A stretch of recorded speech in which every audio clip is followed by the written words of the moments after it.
Loner Life in Another World Volume 2. Shoji Goji. Image summary: digital illustration of a skeleton knight in ornate white and gold armor with a red cape, holding a sword vertically against its shoulder in a vaulted hall. Image summary: anime-style illustration of 4 naked girls in a bath at the White Loser Inn, with labels identifying them as Nudist Girl, Class Rep, Fish Girl, and Angelica. Image summary: anime-style illustration of 2 female students, the book club president and vice rep A, with the president reassuringly stating that Haruka-kun is making his way toward them. Image summary: copyright and credits page for Loner Life in Another World light novel Vol. 2, featuring publishing details, legal disclaimers, and a comprehensive list of translation, design, and editorial staff. Image summary: book cover for the novel Loner Life in Another World, Volume 2. The Ultimate Dungeon Empress is a Loner, 2, written by Shoji Goji and illustrated by Buddha, published by Airship and 7 Seas Entertainment. Prologue. I knew you were there all alone, beneath the dark earth. I knew you were my loner friend. Cloaked in the blackest of jet black shadows, even when she was still, sword in hand, I could tell that she was strong. Forget strong, plain invincible. And she didn't use cheats to get there. Her strength alone reached cheat skill levels. The hollow eye sockets of her skull glittered.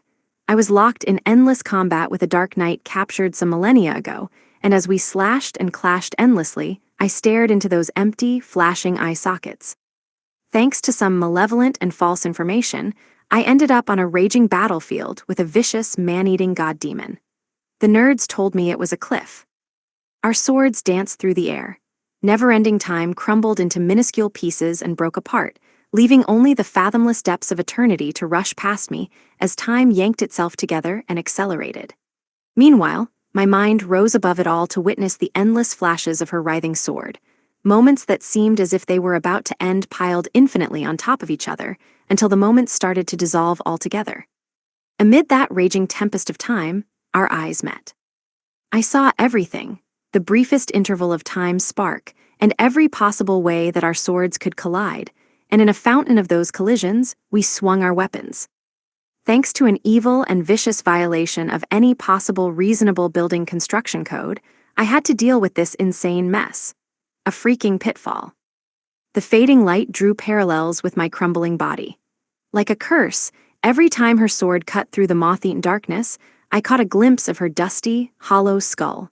My thoughts sped up increasingly, endlessly, until they started to split apart at the seams and dissolve into thin air. The darkness, woven with evil that filled the air, began to chip and grind away. This couldn't last for much longer.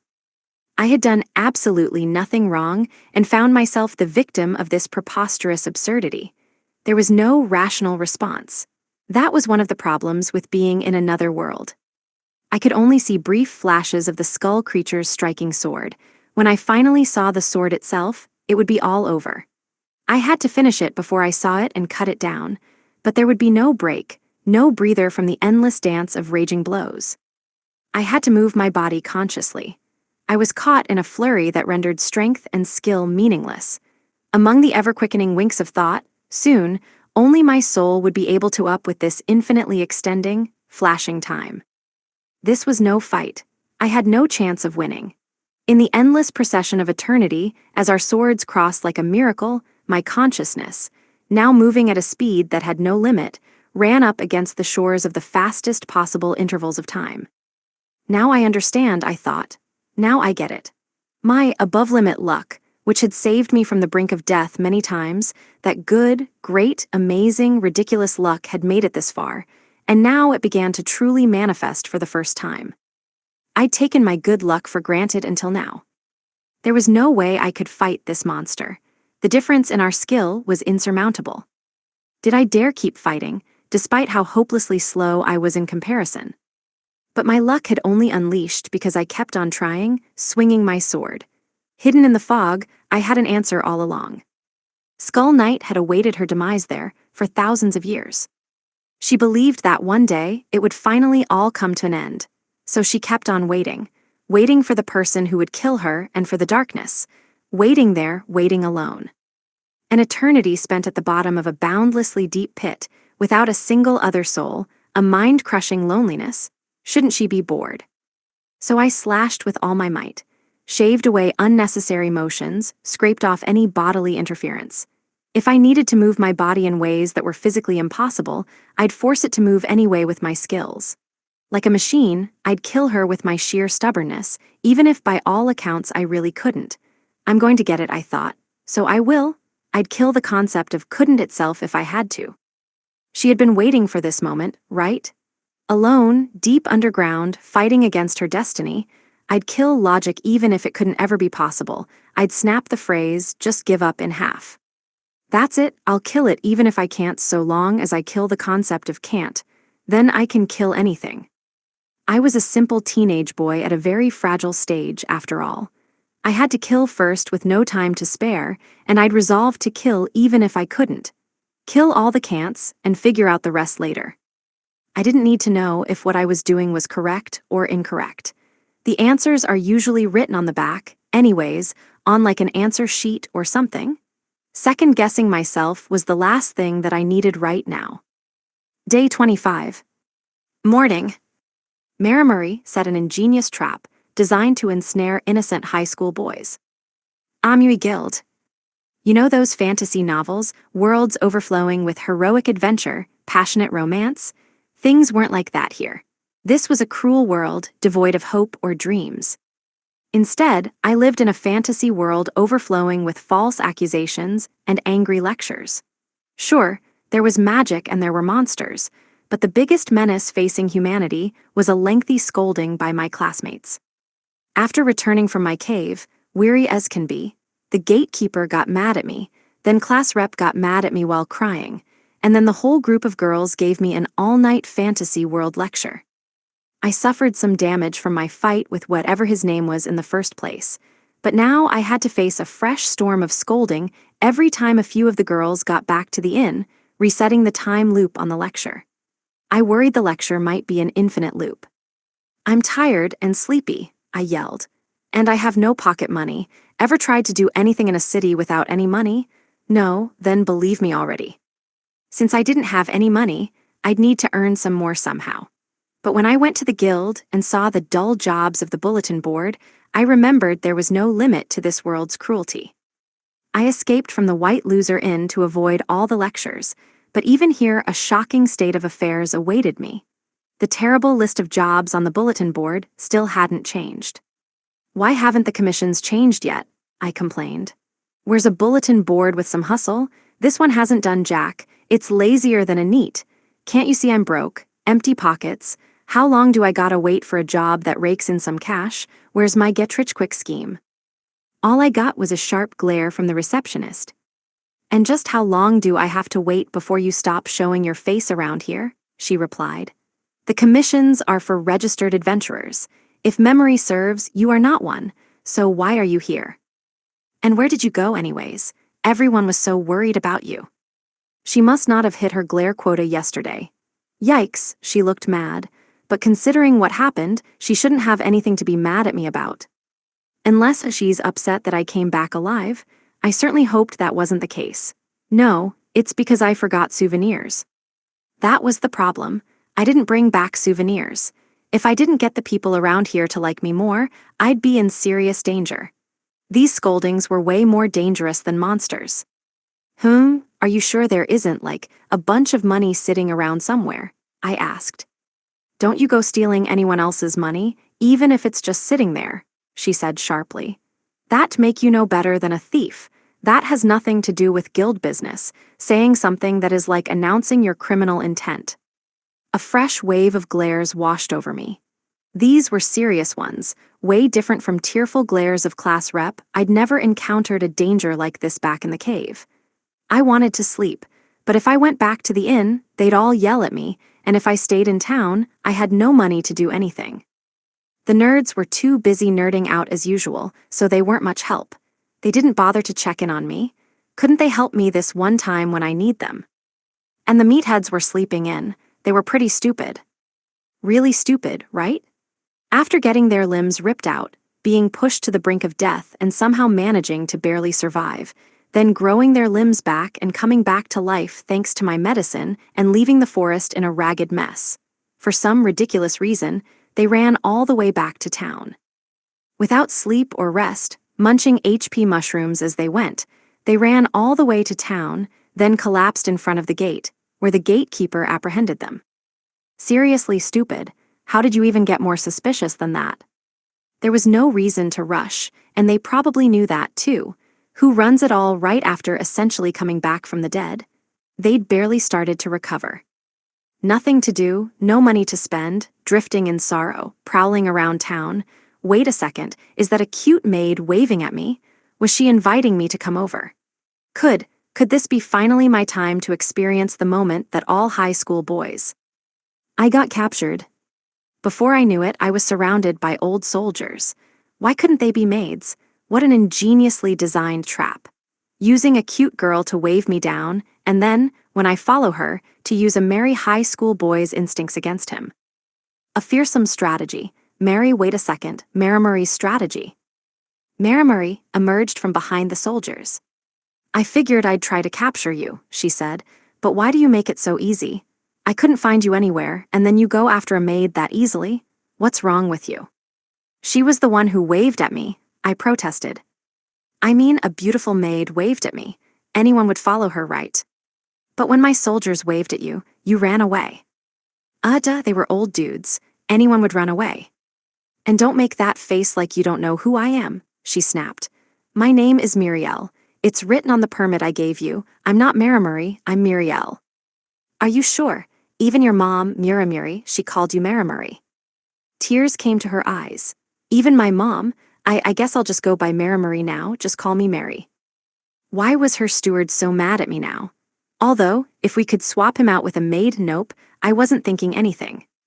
My mother and father were searching for you to give their thanks, but since we couldn't find you anywhere, we set the trap. Were you hiding all along? Nah, I came back last night. Well, late at night, but the gates were closed and they wouldn't let me in, and then when I eventually got inside, the gatekeeper captured me. Makes no sense, right? If you're gonna capture me, you gotta let me in first. Why was she clenching her fists and trembling violently? Marimurray coughed loudly. Anyways, their thanks, for saving not just me but my mother and my father, the Duke of this land. Are you listening to me? I'd started to fall asleep, but I nodded rapidly. Are you sure? Are you really sure? It's not much, but please take this as your reward. She sweetened up all of a sudden, huh? Either way, she handed me a considerable sum of money. Rescuing carriages under attack was looking more and more like a serious career option. Any chance you're planning to get attacked again sometime soon? I asked. Why would we be planning that? Sometime soon?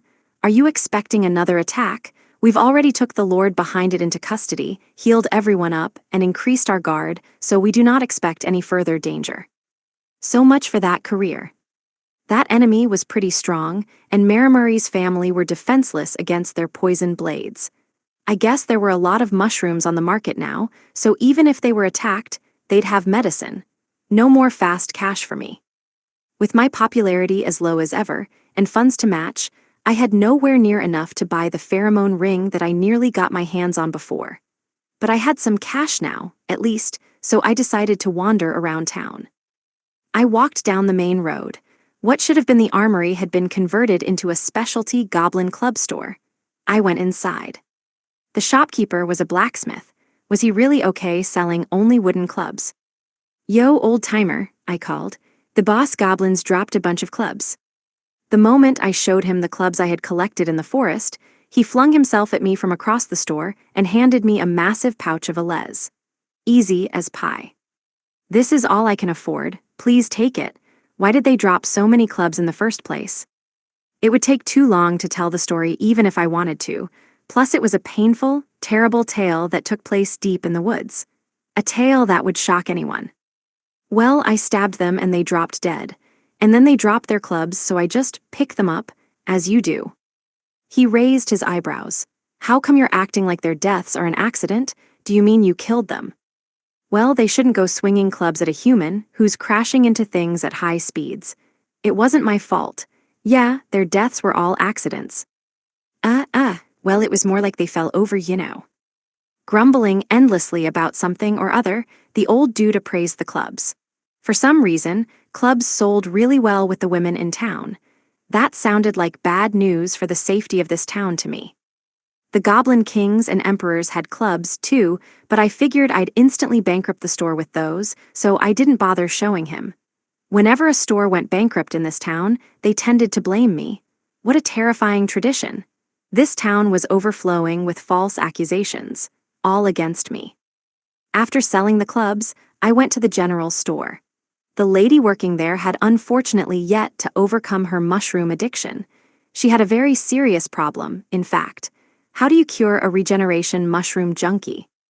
I know you have them, she screeched at me. Mushrooms, I'll buy everything I can, just show me the mushrooms. If you want mushrooms so badly, then why haven't you got me my rice? But when I told her that, she broke down into hysterical tears and flung herself to the floor, where she clung to my feet. I quickly agreed to sell her mushrooms for some cash and dried fruit. She snatched the mushrooms out of my hand and rubbed them against her cheek. This was a horribly advanced stage of addiction. It was starting to get creepy. I kinda hoped she'd stop. The guy from the shady store seemed to still be out of town, meaning I couldn't get my hands on any more appeal for the time being. No more pheromones for me. Class rep and the other girls were raiding a dungeon. You needed to be a member of the guild to go. I had some precious free time until night, but then they'd be back. Those angry lectures, those furious rants, I had a night of hell in store for me. I needed a bribe for them. I made some cookies in my spare time back at the cave, but since I didn't have butter, they tasted weird. When I gave a few to the poster girl at the inn as a test, though, she seemed to enjoy them. Never mind enjoy, actually. She flapped around noisily in some mysterious dance. Did this mean they were tasty? There weren't many sweets in town, since sugar was so expensive. There was dried fruit and fruitcake, so maybe I should make some of that to calm everyone down when they got mad at me. Thinking about it, the risk of a scolding when I got back was very, scarily high, especially if I left town. They were so mad at me yesterday because I didn't bring them souvenirs, I thought. Whatever his name was didn't even have any drop items or weapons. That must be why they all got mad at me.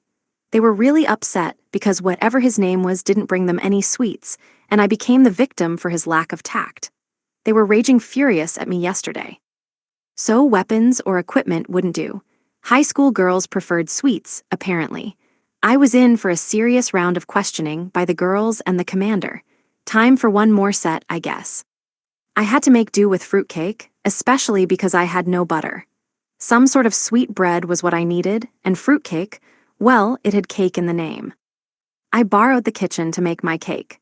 Since the poster girl wanted some, she let me use the kitchen for free in exchange for some cake. I used flour, dried fruit, and milk. I didn't know what kind of milk it was, but it was milk. If I failed and just got bread in the end, I could just steam it, sprinkle it with sugar, and trick them into thinking it was cake. That's right, I just need something sweet. Asides from the meatheads, everyone else was in the dungeon. They wouldn't be back until night, so that's when the lecture would resume. I had to finish my fruitcake by then. It was a race against time. Fruitcake was my only weapon to prove my innocence, because I didn't do anything wrong.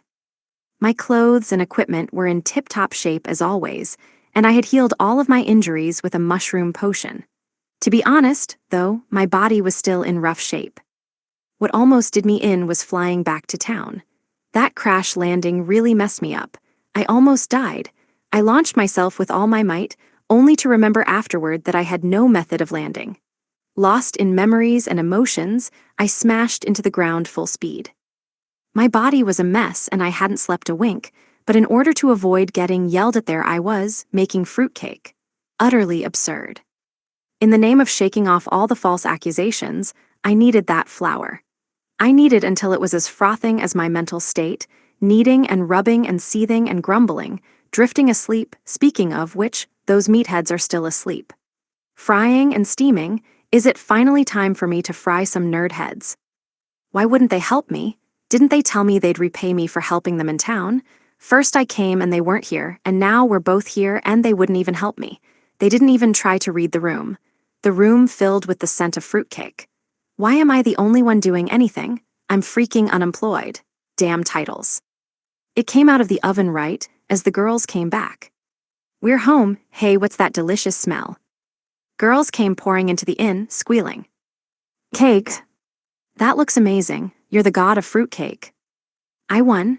The girls completely forgot themselves, along with all their lectures, and chowed down on the fruitcake and steamed bread thingies I made. They chomped on the fruitcakes whole, like kobolds biting into someone's head. With terrifying force, too. Victory was mine, total victory. You could call it a blowout. A clean sweep. I'd earned my innocence. I knew they were false accusations all along. Now began my Count of Monte Cristo quest for revenge for being innocently accused. I was a count, after all, the count of my cave. But who to avenge myself against? For now, the nerds. The room was full of the sounds of chewing and swallowing and crying. The girls ate in silence, showering the cakes in tears and swallowing them up. Good thing I cut them up in advance. If I had put the unsliced cake in the middle of the table, the scene would have turned into a brutal death match. For whatever reason, they kept crying, even as they laughed. Mushrooms weren't even involved this time.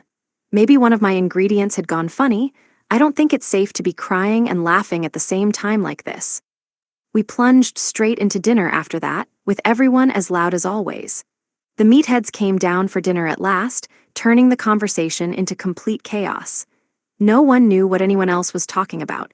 I didn't know anyone's name either, which didn't help. Eventually, everyone took turns taking baths and stayed up shouting and laughing until late at night.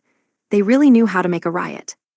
As usual, class rep was uncomfortably close to me, with the mean girls closing in on the other side, and all the athletes roughhousing and roaring with laughter. The poster girl rushed around in a dither. The meatheads talked about idiotic idiot things. The nerds ignored everyone else and nerdled around in their own corner. Vice Rep A cast me occasional glares. The girls kept trying to feed Vice Rep C more so she would actually grow. Vice Rep B was WW, wobbling. No. I'm not looking at anything, I swear. Suddenly, everyone was glaring at me. The room fell dead silent. The number of misglares in the room rapidly increased. It spread like an infection.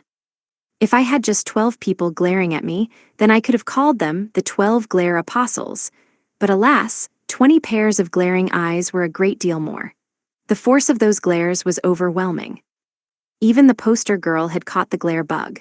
We were up to 42 eyes glaring my way. They were so loud and obnoxious and rowdy just seconds ago, and now this? Why should a high school sophomore have to go through this? When are they gonna learn basic social skills? Sheesh. We passed the time like this until late at night, and then finally returned to our rooms. Sleep at last. I collapsed on my bed and passed out. Yep, I was wiped. Day 26. Morning. Why do I need to embark on an adventure just to acquire my own sex appeal? Amui City streets.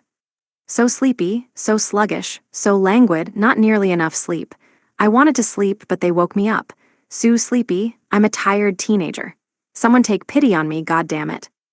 All of the girls got accepted to join a 3-day dungeon raid, so they had to go back to the dungeon. I was only level 11. I couldn't become an adventurer yet and had to stay back at home. As an unemployed loner shut in, I suppose that was the natural order of things. Can I go back to my cave? I thought. Don't they just get mad at me every day while I'm here? At least that's how it doesn't not feel. Why I deserved any of it remained a complete mystery to me. I had a good amount of money now, more than 500,000 ale. Back to my big shot millionaire life. I can make fun of the plebes at any rate. Class rep didn't give me any more spending money, but I had some great shady dealings on the side where I unceasingly wheeled and dealed to stockpile cash. I supposed class rep was taking care of my bills at the inn, all the more reason for me to keep my money out of her sight. Paying my own bills would tip her off that I had money, and then she'd confiscate it. I had to use it all up before she noticed. But the shady store guy still wasn't back yet, which meant the pheromone ring wasn't back yet either. Where did my sex appeal run away to? How long did I have to wait before it'd rise up again? My lack of appeal must be what kept everyone mad at me every day. Hurry up and get back here, shady store guy. The general store lady didn't have anything new, and definitely no rice. Still, now that I'd told her about the holy grail of deliciousness, mushroom rice, I was sure she'd get her hands on some at any cost. She was a total mushroom junkie, after all. The Armory, or rather Club Specialty Store, seemed to be doing good business. There were tons of customers crowding the store, mostly middle-aged women. This town is doomed. I drifted from store to store, but I couldn't find anything good. There weren't any shady nightlife establishments either. Where were the adult clubs? I was bored out of my skull. Maybe I should sneak off to the dungeon with them.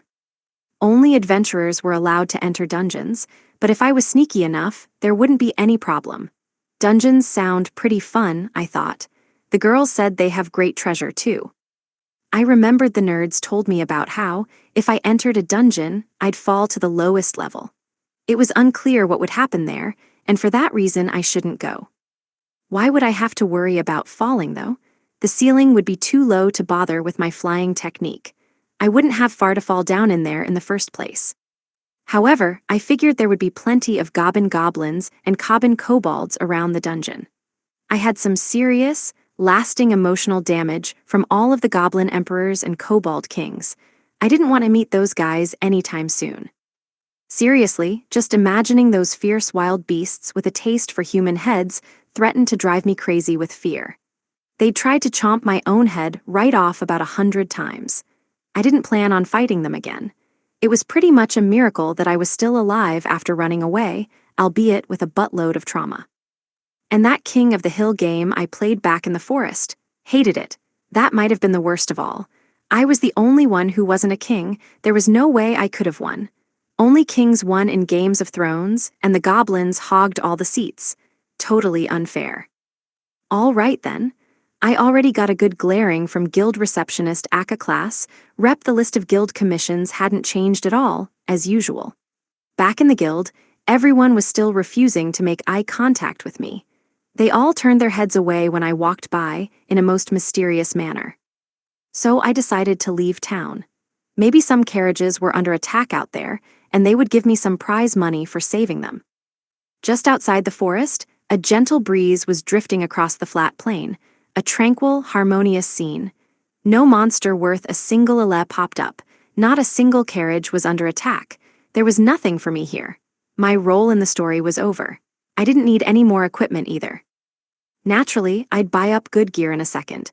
As though I were playing an RPG, remember, I was just a teenage guy. I wasn't that sharp yet.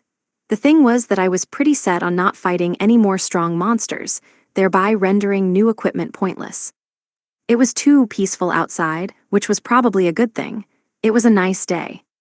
An orc came hurtling out of the forest as soon as I thought that. Not an orc-faced man, but an actual orc. There wasn't too much of a difference, to be fair. "How dare you ruin this peaceful scene?" I bellowed. "You'll die for that." It brought a party of kobolds and goblins with it, too. Were they after some killer sale or something? Should I follow them? Wait, even if I did, they'd just try to attack me. They were bound to leave me out because I was a loner. "Why did this town get so popular with monsters all of a sudden?" I shouted. "Cruising for the latest news? Where does a big galumphing orc like you get your intel from anyways? Don't tell me that Marimuri went and put signs pointing here in the forest too." I beat up the goblins, beat up the kobolds, and beat up the occasional orc too. It was a good monster beating all around. Were we in some weird kind of Isekai game series now? That'd be better than a round of King of the Hill, at least. Please, Goblin Kings, don't show up. I'm running out of royal one-liners to crown my battles with. Speaking of, no kobold kings either, please. I'll unleash the mean girls on you if you pop up. Although that would be a pretty scary affair for me, too. How long would this monster beating have to go on? I felt like I'd been slugging away at monsters for ages, but there was no end in sight. Was I gonna get a freebie once I was done? Like maybe a pheromone ring, for instance? Get your sex appeal, get your sex appeal. Sex appeal for everybody. Looking around, it was already getting dark out. My stomach rumbled. Couldn't I pause or save or something? It was time to go home. Sure, going home meant heading back into the forest to my cave, but it was the principle of the thing. Hours passed. The monsters kept coming. Was I becoming the very best monster master, like no one ever was? Just how long would I have to keep fighting them? Am I gonna win that freebie anytime soon? Please let it be rice. Roll up, you monsters. Step in for a beating, and I'll roll you all up into rice balls. What the hell? Now it was totally dark out. I was starving. Unable to resist my hunger a second longer, I chowed down on some mushrooms with one hand while fighting the monsters with the other. All this, and I was barely a step outside of town. I glanced around. Was it over now, the end? If so, where was the freebie I was so clearly owed? Come on, be serious, I roared. What kind of horrible game is this? Why were there so many? Wouldn't you head back once you realized all your buddies got murked? Get a grip. There was only one monster left, an Orc King, level 34. It had 327 friggin' HP, not as strong as a Goblin Emperor, but it'd take forever to get rid of it. I can't believe this, I groaned. It's late at night, I'm dead starving, and now I've gotta to fight an Orc King? These things take forever. You wanna make me die of hunger. Is that your plan? Can I please just eat dinner and come back? I'll be right back, promise. Just gimme 10 minutes. The Orc King didn't seem keen on letting me grab a bite, which figured. This sucked. No courtesy, no better than those nerds. I wouldn't be shocked if a Nerd King showed up at this point. Looks like I'll have to beat this Orc King to death, I thought. This was bound to be a real pain in the ass, too. I beat it up until it died. Finally, it was over for real. I killed every last monster, and yet no freebie. Had I been tricked, I put in so much effort to defeat them all, I didn't even use any magic. I didn't want to hear that magic was ineffective on them, so I literally beat them all up with my staff, one at a time. No stabbing, no slicing, I whacked each and every one to death. No freebies, nada, zip, screw this, I thought. I went back into town. I saw something ahead, a Nerd King? No, I knew what the nerds looked like.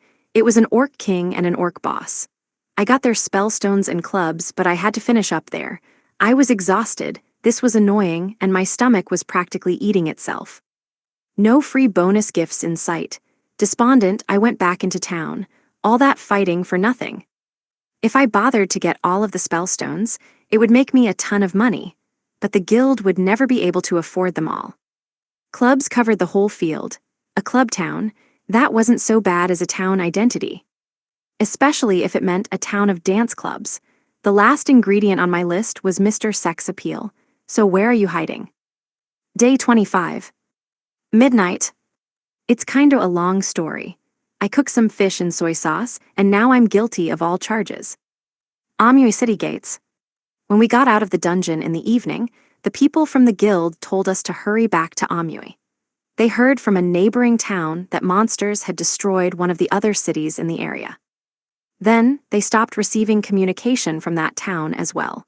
Based on the layout of the towns, they knew that the monsters were heading for Amui next.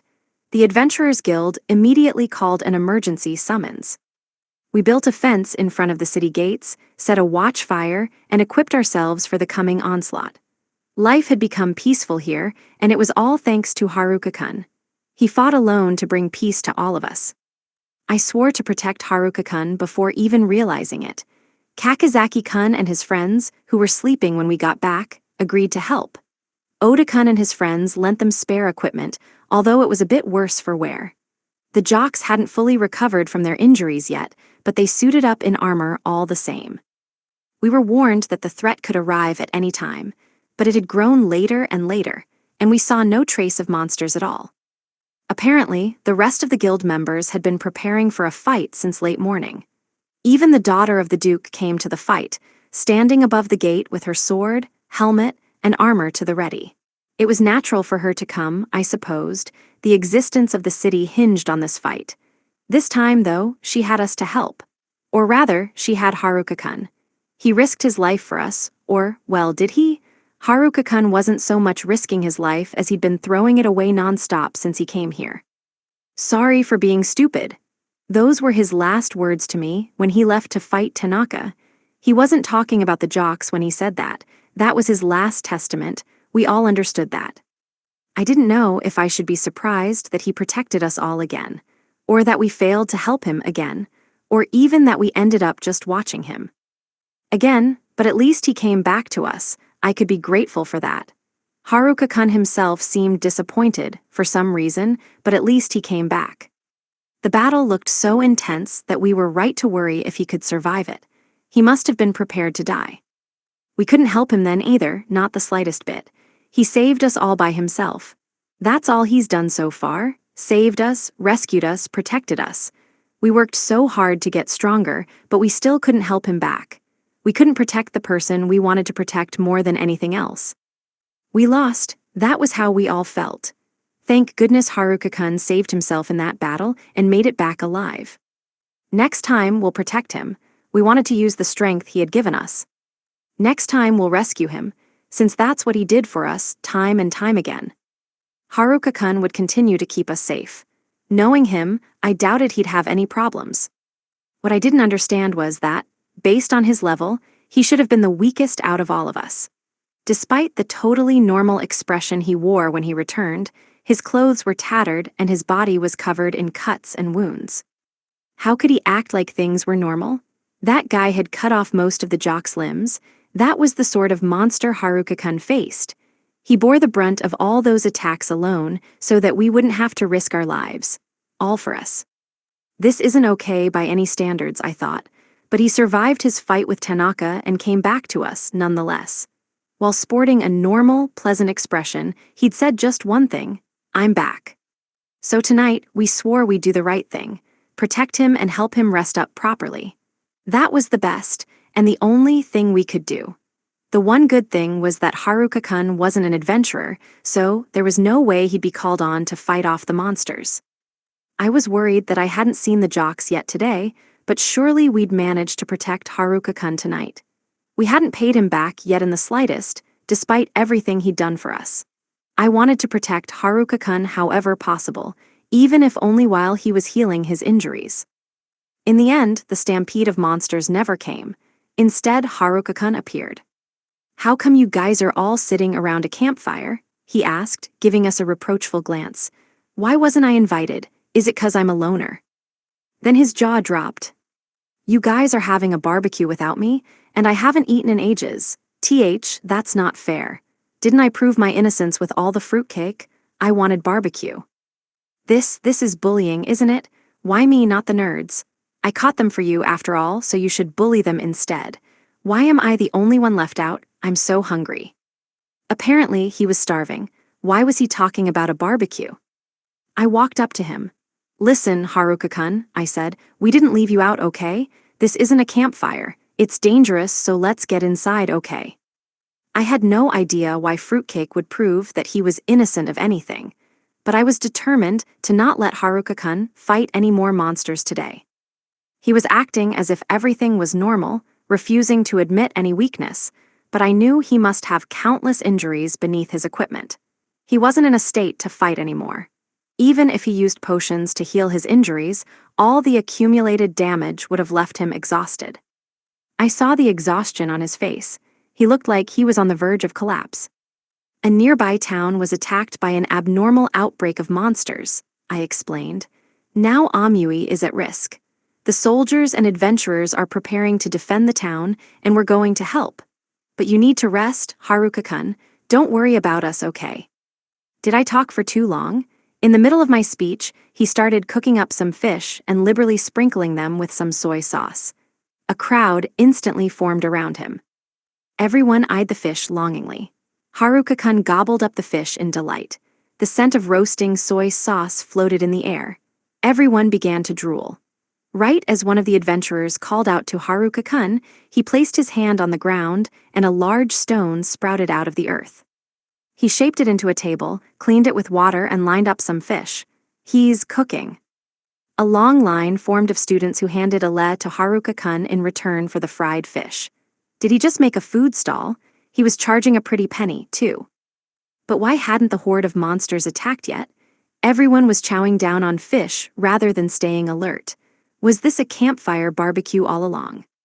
I might have to get mad at you, Haruka-kun, I thought. He just started a business here, and now, even the guild master was waiting in line. The duke's daughter was licking the bones of the fish dry, and why is he giving the biggest fish of all to Vice Rep B? Since when was she lining up, too? The sounds of laughter and chewing, the smell of burnt soy sauce. I thought we were supposed to fight, protect the town, so why was I also standing in line? Image summary: manga illustration of a joyful girl in a school uniform holding a large, cooked fish with both hands, while another girl looks on with a skeptical expression. If he gives me a smaller fish than Vice Rep B, he'll never hear the end of it, I swore. Not in a million years. The fish was amazing, and get this, he gave me the biggest one he had. The monsters still didn't come even after all that. They must have avoided our scouts somehow. Haruka-kun was having a lively conversation with Oda-kun about something or other. Didn't he realize that it was dangerous to be here? Then the guild master tugged Haruka-kun away to have a discussion. Were they fighting about something? I looked more closely. The duke's daughter was getting involved. That food cart must have been illegal. I kept watch. Did something happen? Now they were making big, excited gestures. I guess the story is reaching its climax. Then, for some reason, the duke's daughter grabbed her head and stomped her feet. Huh. Now Haruka-kun was stomping his feet too. He had a strange expression on his face as he trampled the ground. He wasn't stomping very hard. The guild receptionist called me over. Don't we need to wait for the monsters here? We should stay here in case the monsters come, shouldn't we? I said. Can we talk here? I don't care about soldiers or waiting or monsters or scouting or searching or anything else, she cried. Just get over here. We need an interpreter. We can't understand anything he's saying. It sounded like a mistake to me, but I left the encampments to everyone else and walked over to join the scene I'd been watching. Haruka-kun appeared to have been declared guilty yet again.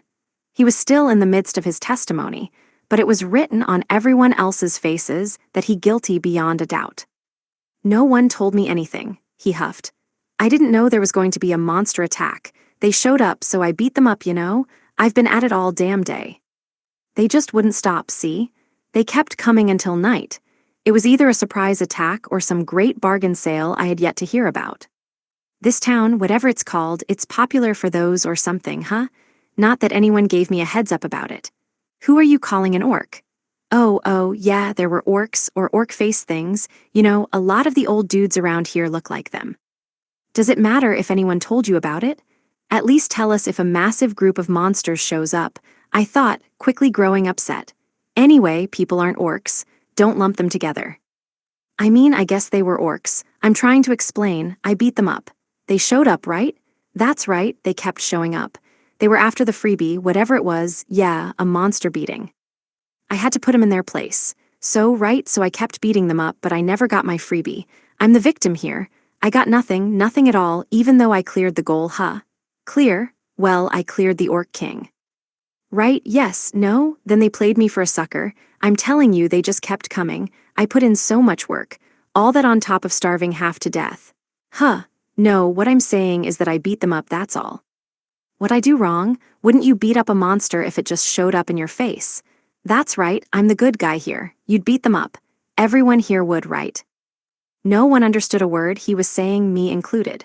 Sure, he used real words and made actual sentences out of them. But thinking back, every time Haruka-kun claimed that he didn't do anything wrong, he was usually the undeniable culprit. He hadn't been innocent a single time since coming to this world. The truth always pointed to one culprit, one perpetrator, and it was always Haruka-kun. As the sun broke over the horizon, we gathered before Haruka-kun, witnessing his confession. We soon found the scene of the crime, a mountain of spellstones and clubs. The monster corpses had already disappeared. It turned out that the cores of the monster corpses would vanish on their own eventually, even if left undestroyed, and would leave behind spellstones. Destroying the core right away meant that the spellstones appeared immediately. The crime of mass murder had been committed here, at this very scene. Certainly, it was unusual to consider the person who repelled a massive horde of monsters as anything but a hero, much less a criminal. In this case, though, we had to take Haruka-kun's criminal record into account. He exterminated the monsters, and far from pretending like he hadn't done it, he acted like he hadn't even known that he did it. Then, to top it all off, he started selling fish at a ridiculous profit. He was also a repeat offender. A repeat offender of the most incredible, ridiculous, preposterous magnitude. He committed the crime of failing to reflect on his past crimes at all. He was in a constant state of being caught red-handed for his crimes, as well as the crime of not reflecting on the crimes he'd committed. I declare your sentence forthwith, scolding.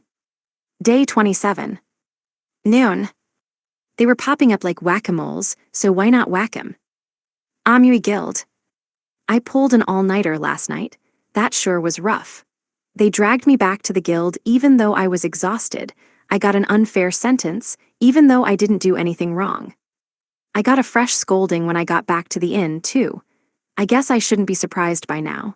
It probably bears no repeating due to how completely and totally obvious it is, a simple fact of life, a basic tenet of existence, but let me state the real, whole truth for the record anyway.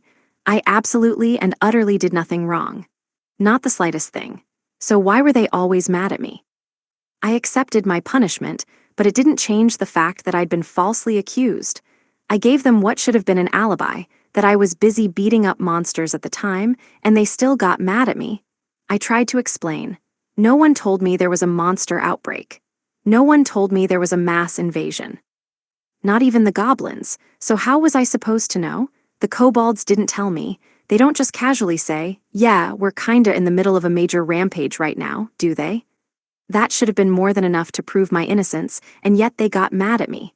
Totally unfair, right?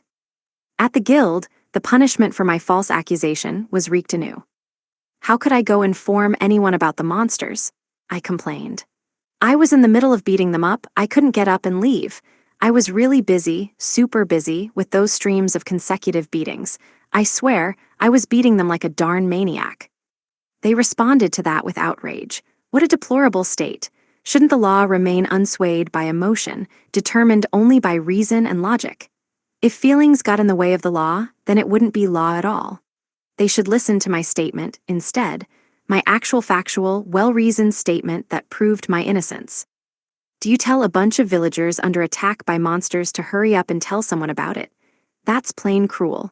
Does an innocent villager getting his head munched on by a kobold toddle over to let someone else know? You wouldn't get mad, those villagers. So you shouldn't be mad at me. I'm telling you, I tried asking the monsters to let me go home. Huh, they were still mad at me. Why wasn't my reason and logic shining through? There must be some fatal flaw occurring with my translation into the native language, I thought. Then I realized most of the people mad at me were my own classmates. I only sold the fish because people begged me to, I said, and I only cooked more because they were hungry and I felt bad for them. Sure, I made a profit, so sue me. It was tasty, wasn't it? They were still mad at me. Those monsters stampeded out at me, one after another, out of the trees. All I could do was beat 'em up, one after another. It was basically a beat-down festival. Beating was all I could do. I was slamming beasts out of the air like some kind of beat savior. They were popping up like whack-a-moles, so why not whack 'em? You know, gotta whack 'em all, wouldn't you? That point didn't seem to resonate either. Why the heck was everyone out for my blood? Haruka-kun? The guild master was speaking. As the leader of this guild, allow me to thank you for stopping that stampede of monsters. Really, thanks. Our town would have been in deep trouble against such a horde, and many adventurers and soldiers would surely have died in the fight. You saved us. The guild master looked like he didn't know how to continue, for some reason. When he did start speaking again, it was like he was broken and stuck in a loop. He wasn't making much progress, so I sneakily slid by him, dived downstairs, and questioned the next person bound to get mad at me, the receptionist. I think I can explain, she said. Usually, when there is a monster outbreak, the guild and the city soldiers repel the monsters and collect the spellstones. The guild then purchases the whole sum. I count that sum, naturally. After that, half of the profit goes to the adventurers, divided according to their rank, and the rest is split between the guild and the town.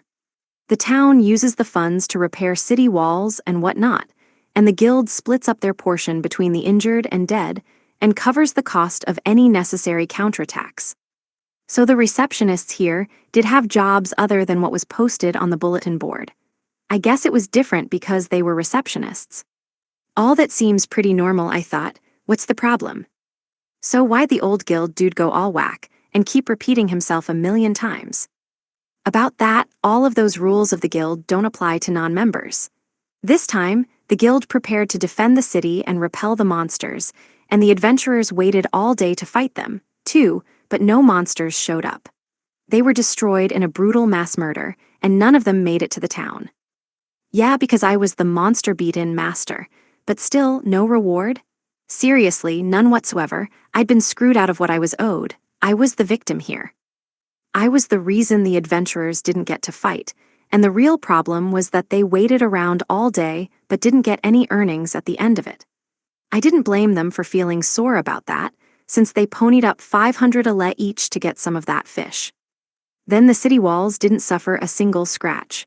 Duh, because the monsters didn't reach the city walls in the first place. Heck, even if they had, I'd feel bad that the monsters caught the blame for the decrepitude of those old-ass walls. Not their fault this city wasn't that popular. What you're saying is that, I said after thinking very hard about it, it's unfortunate that this backwater town couldn't become a big hit with the monsters. I get it, I get it. Where in the world did you get that from? Exclaimed the receptionist. In my discussion of damages and compensation and systematic routines, did you think we were trying to blame the monsters? Did I say anything about that? Okay, so I was wrong. She went on to say that the problem was that even though the guild didn't suffer any damage, it went to the trouble of building fences and making a watchfire, and sure, they definitely spent money doing that. It couldn't have been too much, though. They all bought fish from me after all. And since I'm not an adventurer, I wasn't even invited and wasn't going to get a cut of the money anyways. I certainly don't remember being invited. Can't you just tell me what the darn problem is? The receptionist let out a long sigh. That is exactly the problem. Even though I took care of all of the monsters, and it would have been impossible for me to collect all the spellstones and weapons on my own, for some reason, collecting all the spoils was a necessary step. From what the receptionist told me, had the guild collected the loot, they couldn't split the profit with me since I wasn't an adventurer. I was the one who killed the monsters, though, leaving them unsure what to do. I don't need that stuff either way, I said. The guild master told me I'd get a prize from town. I did take the most valuable spellstone and weapons from the boss and king that I had beaten. They looked like they'd have a good chunk of monetary value once converted. Anyways, there were way too many weapons and stones for one guy to loot, plus I made a ton of money from the fish. I really didn't need anything else, but for some reason, the guild master was having trouble accepting it. I told him I didn't need the rest, that I'd leave the decision to the Duke and the guild, and I ran out of there as fast as I could. The conversation had gone on for, years. Before I left, the receptionist gave me my second installment from the first round of spellstones I gave the guild. This time it was 10 million ale. My money was only confiscated from me yesterday, but now I had 5 times that. When I showed her the few spellstones I did collect, she got all flustered and started bowing again. I had a fresh 10 million ale from them, so I didn't need anything else. Last time, the guild couldn't pay the full amount for all my spellstones, and that stopped them from buying any more spellstones from me. In the meantime, I kept accumulating more and more spellstones and had nothing to do with them. I had all this capital that I couldn't turn into cash. They ended up making another special exception to purchase the spellstones from me, but as soon as I went over to the trade-in counter, the woman there, who was smiling mere moments before, spasmed in horror. She was so young. Was she really experiencing facial nerve pain? Being a receptionist was a tough business, huh? They all looked like they had their fair share of troubles nowadays. Overtime again, she grumbled to herself miserably. Work, work, work, and yet again, it's all his fault. They must be having a tough time keeping up with counting all the spellstones from the stampede, meaning they needed to work overtime. There would be no mercy from me. I poured out my spellstones onto the counter in a fresh mountain, and she burst into a fresh bout of tears. No need to rush with my portion, I said. This is all extra baggage to me. You can tell the guild master I told you that. No, she shouted. It will be done as my utmost priority. The other adventurers can wait. They're too busy eating fish. She smiled widely and took the spellstones in good humor. I appreciated how hard she was going to work for my sake. So how come the boss receptionist behind her looked mad? He was giving off a pretty scary aura. Then a dreadful wail echoed through the guild. Sounded like the receptionist's overtime was extended again. Hey, that meant that they were doing some great business. Who knew that running a fantasy guild was so profitable? Aside from the spellstones, now I had to deal with the massive volume of clubs I'd collected. I jabbered to the club shop man that I didn't need them and dashed off. old dudes love talking, and I wasn't in the mood to listen. That volume of clubs would last him a lifetime. Talk about a bounty. I wondered what the club-to-person ratio was in this town, anyways. Walking down the street, almost everyone was wearing a club on their hip. If the old dude could sell all those clubs in this climate, this town would become something fearsome. If he did sell them all, there'd probably be 10 clubs per person. It'd be a town of clubs, not people. Any goblin in their right mind would run as far away from that town as they could. They wouldn't attack it even if you asked them to. Sooner or later, the place would be called Club Town. I swore to bounce before that happened. A town like that was guaranteed to be even more dangerous than the forest. Day 27. Noon. You hop on the whacking bandwagon and still have the nerve to lecture the OG. Dungeon meeting. Harukakun showed up at the guild at last, so the rest of us did a dungeon raid. While we were at it, we vigorously investigated the truth to deduce what had really happened. His confession still didn't make a whole lot of sense.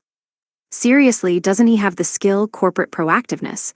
What does that do? It certainly isn't helping now, growled Vice Rep A. He keeps throwing himself into crazy dangerous situations, too. Why does he try to do everything himself? And why doesn't he remember anyone's name? Cried Shimazaki-san. Everyone was mad at him. That last complaint may have been a separate issue, but everyone was still mad at him. I didn't think changing his skills would rehabilitate him either. It wasn't an issue with corporate proactiveness, the issue lay with Haruka-kun.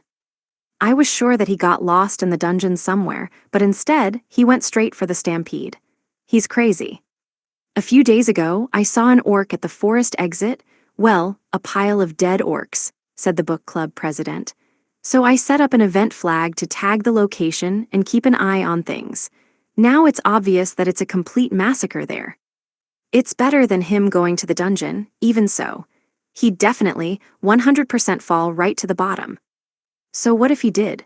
We'd probably see him the next day and he'd say, well, I fell, and then I just kinda climbed out, I guess. That's exactly what he'd say. Haruka-kun had evidently tried to do the right thing by staying away from the dungeon, and instead, he ended up fighting the stampede of monsters by himself. How did he not realize it was a monster stampede? He was talking about how the monsters were out shopping for deals, right? He kept insisting it wasn't a stampede because he only saw one at a time. Is this guy for real? Yeah, he said one came out from between the trees at a time, over and over and over again. He'd only recognize them as a cohesive group if they all lined up together, said Chika-chan. You all should know by now that there's no use getting a serious answer out of Haruka-kun, I thought. Of course they didn't all leave at the same time in one giant group. It was a monster stampede. Stampede being the operative word. As much as he might plead innocent with his ridiculous logic, he was the guy who played a whack-a-mole session with a stampede of monsters. He'd been convicted of a monster-beating injury suit in my court. He killed them all, even the kings. It must have been one high-speed beating, calculated book club president. More than a few monsters per second. Then he was all like, well, they're the ones who attacked me, I'm the real victim here, giggled Vice Rep B. Victims usually don't commit massacres, right? Not usually. Our group meeting had collapsed into a venting session without warning. We couldn't think of any slander that would actually get to Haruka-kun's head, even so. We lacked the vocabulary, the words, even metaphors that would do the job. What was he trying to say about Amui being popular among monsters? That they must be advertising it, or something. He was trying to blame it on the Duke's daughter as usual. They had stomped their feet together for some reason, like they were suddenly fast friends. And why did he think he was going to get some sort of prize? What did he mean by Monster Master? Some game thing? He kept talking about being the very best Monster Master. He meant that he was on a winning streak. That's why he said his beating rhythm was perfect, and that he had to whack 'em all. What's even the point? We all sighed in unison. The accused had put forth his incomprehensible defense. Forget whether it was true or not, the statement itself was totally incomprehensible. Didn't we, decide to protect Haruka-kun?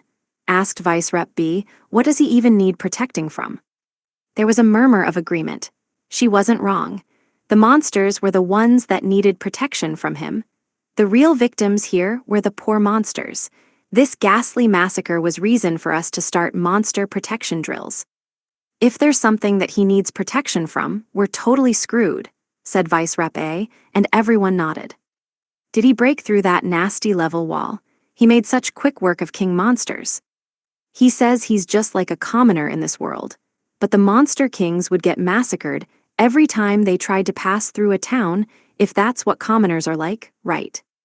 Now you sound like you really do want to protect the monsters. A basic bozo like him might turn them all into endangered species. What is wrong with this world? Haruka-kun is, like, basic. The monsters are screwed, Shimazaki-san and her friends shouted.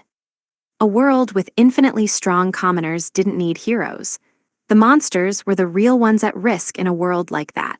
At risk of extinction, maybe.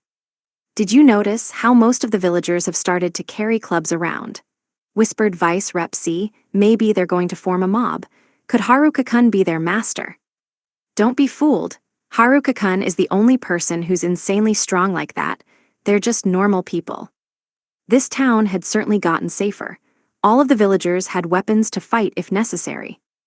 Those clubs are really powerful ones, too, aren't they? The club shop in town, the ex-armory, started doing really good business all of a sudden. I even saw little kids playing with clubs in front of the inn, said Vice Rep B, so cute. I don't think we need to worry about protecting this town, said Vice Rep A. Stay away, monsters, for your own safety. Amui was now a dangerous place for monsters. This wasn't a major destination for them, it was the site of a major massacre. No big giveaways or shopping sprees awaited them here. Their fate was a bloody massacre where they'd be turned into spellstones, then sold at the guild. Didn't Haruka-kun also mention Villager A being super strong? Villager A doesn't get much more generic villager than that, so the commoners here are insanely powerful.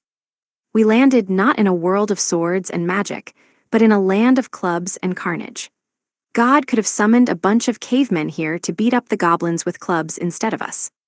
As we continued our discussion, we made our way back up through the dungeon's maze and toward town. Peering closely at everyone back at the inn, I saw that many of them had bought clubs of their own. Seriously? Your job is sword fighter. Is this some sort of twisted trend? Is the Whack-Hey Monster Challenge what's bringing the clout nowadays? I ended up buying one myself. Should I join the Bludgeon Brigade too? Yep, and I'll start with the guy behind this. I'll throw in a good, stern lecture for free. Day 27. Afternoon. Anyone be surprised to see love, friendship, and courage on the store shelves? Amui Guild. I got summoned to the guild master's office, where I listened to him talk about a bunch of stuff, escaped, and then finally finished up selling my spellstones at the trade-in counter on the first floor. I ran into the spear dude there. He accused me of ruining his life and a bunch of other stuff. I completely ignored him and asked him what was going on with that shady store. The owner hadn't come back, even though my sex appeal was still hidden somewhere in that store. My sweet, sweet sex appeal. The spear guy started to tell me his gossip when, wait a second, how did so many so many old men get involved in this story? The sausage ratio was way too high. Was it time to grill these old guys to a crisp? Wait, that's it. Could it be that? I was summoned to this world to eradicate old men once and for all. Based on what Spear Dude told me, basically all of the mysterious items came from dungeons, so they were reasonably priced. Sometimes, the owner would sell right outside of the dungeon. Are you for real? I demanded. For real, for real. For really reals, for reals. For real, faux rumors from for real sources. Pinky promise, if you're lying I'll break your finger. Faux show, you don't mind broken fingers, what about a broken face? I could buy it, my sweet sex appeal, right now, right this second I could buy 1, 2, 3, well no, since there was only one. I sensed that one wouldn't be enough. The girls were still mad at me. He seemed to dislike the idea of broken fingers and also the idea of a broken face. What an egotistical dude. Yo nerds, otaku, I cried.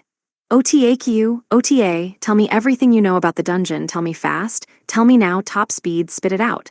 If you don't, I'll set the mean girls loose on you.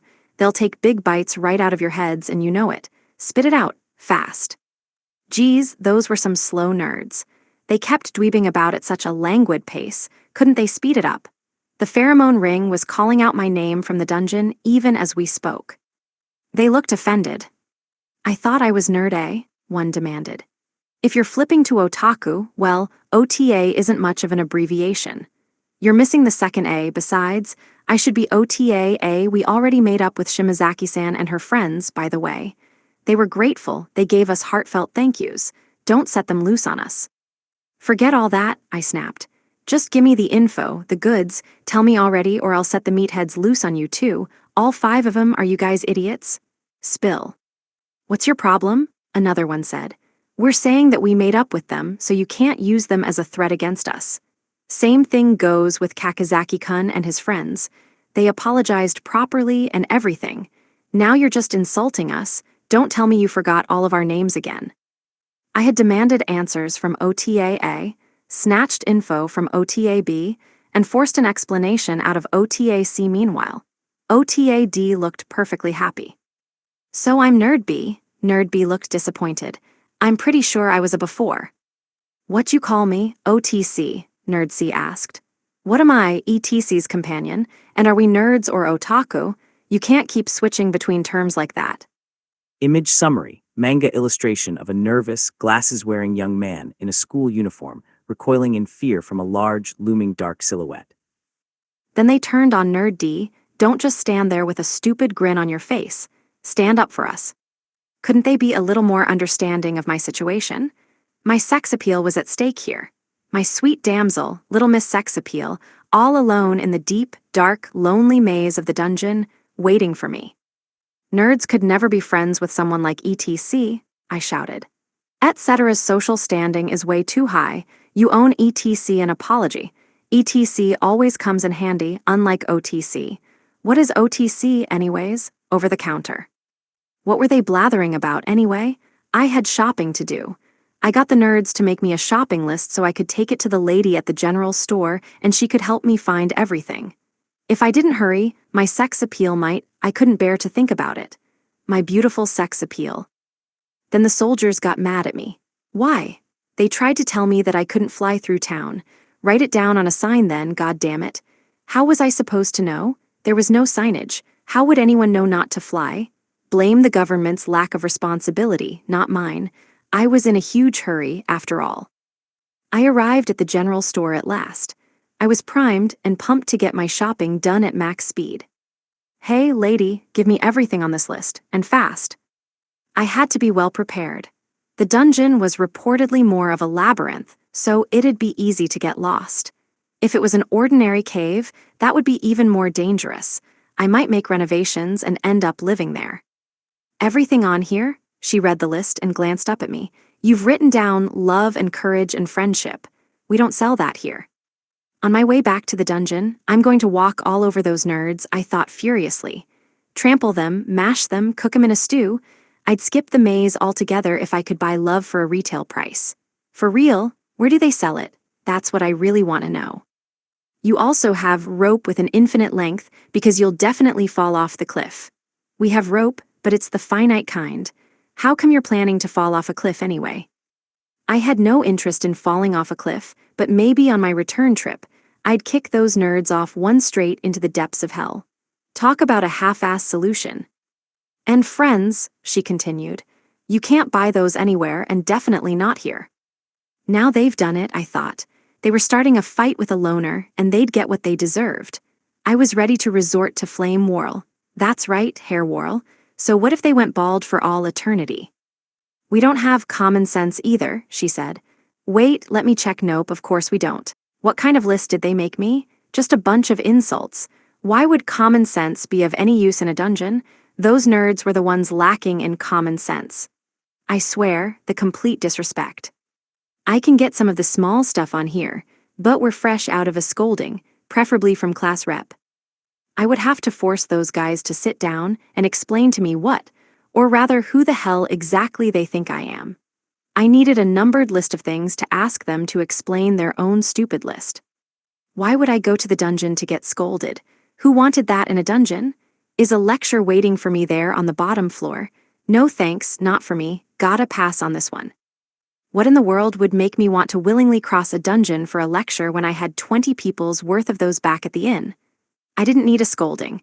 There were plenty of those on standby, right this moment. Why was I cursed with this unrelenting scolding anyway? Time for a nerd hunt. When I got back to the inn, the nerds had already fled. Trying to hunt them took a lot of time and effort, so I ended up not going to the dungeon. When I did catch them, they were desperate not to lose their hair, but I stretched those force fields they put around their heads to the damn limit. Screw those cheat abilities. I was so close to burning their hair to ashes. Day 27. Night. No matter the challenge, enough fleeing, dodging, coaxing, and deceiving will see it through. The White Loser meeting. Otakun and his friends were all crying when we got back to the inn, which was odd since they shouldn't be getting bullied anymore. They were strong enough that no one ought to mess with them in the first place. Weren't they the strongest people in this world? Otakun and his friends told us what happened, sobbing all the while. To sum it up, Haruka-kun wants to go to the dungeon alone, said Otakun. We bought some time, but next time he's gonna burn our hair off. We barely held him off. It took 3 Max Power force fields from a sorcerer, a saint, and a guardian to stop him, and we still nearly got burnt to a crisp. I'd be bald as an egg right now if I hadn't spammed shield ninjutsu. How is he that strong? He froze our legs to the ground so we couldn't run away. That sort of magic shouldn't even exist. I'm a sorcerer and I can't even do magic like that. It's unfair. We were terrified, Otakun concluded, wiping his tears away. He's way worse than any demon king, way, way worse. They were sopping wet from all the crying by the end of it. They probably wouldn't mind going back to our old world and getting bullied again. Even that paled in comparison to what they went through. And these were the scariest possible kids that you could choose to bully in any world. Telling Haruka-kun he needed common sense might have crossed a line. Common sense was his natural enemy, his sworn nemesis. Today, Otakun managed to stop him, but he was headed for the dungeon. A dungeon that only top-class adventurers dared to enter, and even those adventurers tended to form parties. Haruka-kun, however, was determined to go alone. I'm worried about him, Otakun said. Me too. Super worried. I mean, who wouldn't be? Imagine fighting off those waves of monsters in the dungeon alone, Otakun said, shaking his head. Wasn't he battling a stampede all day yesterday? Why wouldn't you at least try to get a group to go along with you? He's got the time. We were all worried about him, but at the same time, it was kind of impossible to worry about him for real. Maybe that was a dangerous way to think, but at this point, I couldn't see how anything would go wrong. Are dungeons even dangerous? Of course, dungeons were dangerous except in Haruka-kun's case, where the dungeon was the one in danger. He might tear the whole thing down. Tearing it down would be dangerous to him, too. So while there was danger afoot, the real question was how would it show up? What am I even saying? We tried to explain to him that it's not like a lottery. Getting unlucky won't just mean losing out on a prize. It's more like the inverse of, you know that Gundam quote? It doesn't matter how powerful they are if they can't hit you. But he didn't seem to get it. The whole problem is the level wall. Dodging his way through isn't the answer. Because he was weak, Haruka-kun focused on developing a method of fighting that allowed him to dodge all of his opponent's attacks. He grew evasion skills but neglected endurance ones. Most of all, his inability to level up became a massive handicap that only made each fight increasingly dangerous. You can't just solve everything by fleeing, dodging, coaxing, and deceiving, you know, said Chika-chan. Though, to be fair, it kind of feels like he has managed to solve everything by doing that. Haruka-kun hadn't solved his problem at the root. He cheated his way through it, sidestepped it, used smoke and mirrors to smash his way past it, caught it in a trap and beat it to death in a surprise attack, and just plain ridiculed it. I'm starting to feel bad for the problem here. In conclusion, Haruka-kun was still frail. No change there. However strong he looked, no matter how dominant he seemed, and even though he had come back to us every time so far and told us that everything was okay, he still wasn't safe. His life was in danger to this day. The monsters' lives were in far greater danger in this case, though. Seriously, why was he like this? Day 27. Night. Pastries are the only force that can best this egregious phenomenon. The white loser. I regretted letting the nerds slip away. When I chased them back to the inn, class rep and the others were downright terrifying. It forever and always remains the deepest of mysteries as to why, but yet again, as usual, they were mad at me.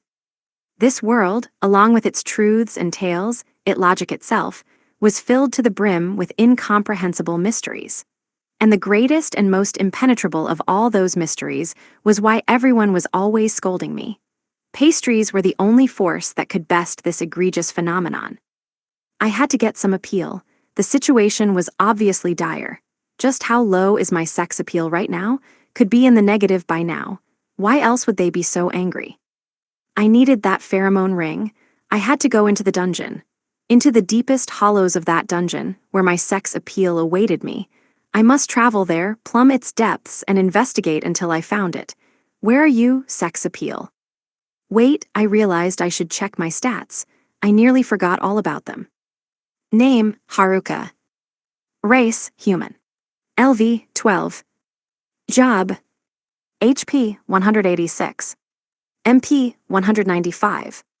VIT, 173. POW, 178. SBE, 191. DEX, 189. MIN, 197. INT, 205. LUK, max above limit. SB, 527. Combat, Kane Mastery Level 9, Evasion Level 9, Ascertainment Level 1, Foresight Level 9, Magic Infusion Level 9, Life or Death Level 4, Rapid Movement Level 3, Bend Not Break Level 1. Magic, Heat Level 5, Movement Level 8, Weight Level 8, Packing Level 8, 4 Elements Level 7, Wood Level 7, Lightning Level 6, Ice Level 5. Skills: General Health Level 7, Sensitivity Level 6, Calisthenics Level 9, Walking Level 9, Servitude Level 6, Appraisal Level 9, Clairvoyance Level 8, Presence Detection Level 9, Enemy Tracking Level 9, Magic Manipulation Level 9, Presence Concealment Level 7, Stealth Level 8, Hiding Level 9, Map Level 6, Focus Level 9, Physics Resistance Level 8, MP Regeneration Level 9, Stamina Regeneration Level 9. Parallel Thinking Level 8, Serial Thinking Level 8, High-Speed Thinking Level 8, Dash Level 6, Airwalk Level 6, Lightspeed Level 7, God's Eye Level 3, Mimicry Level 1. Titles: Shut-In Level 6, Neat Level 6, Loner Level 6, Sorcerer Level 9.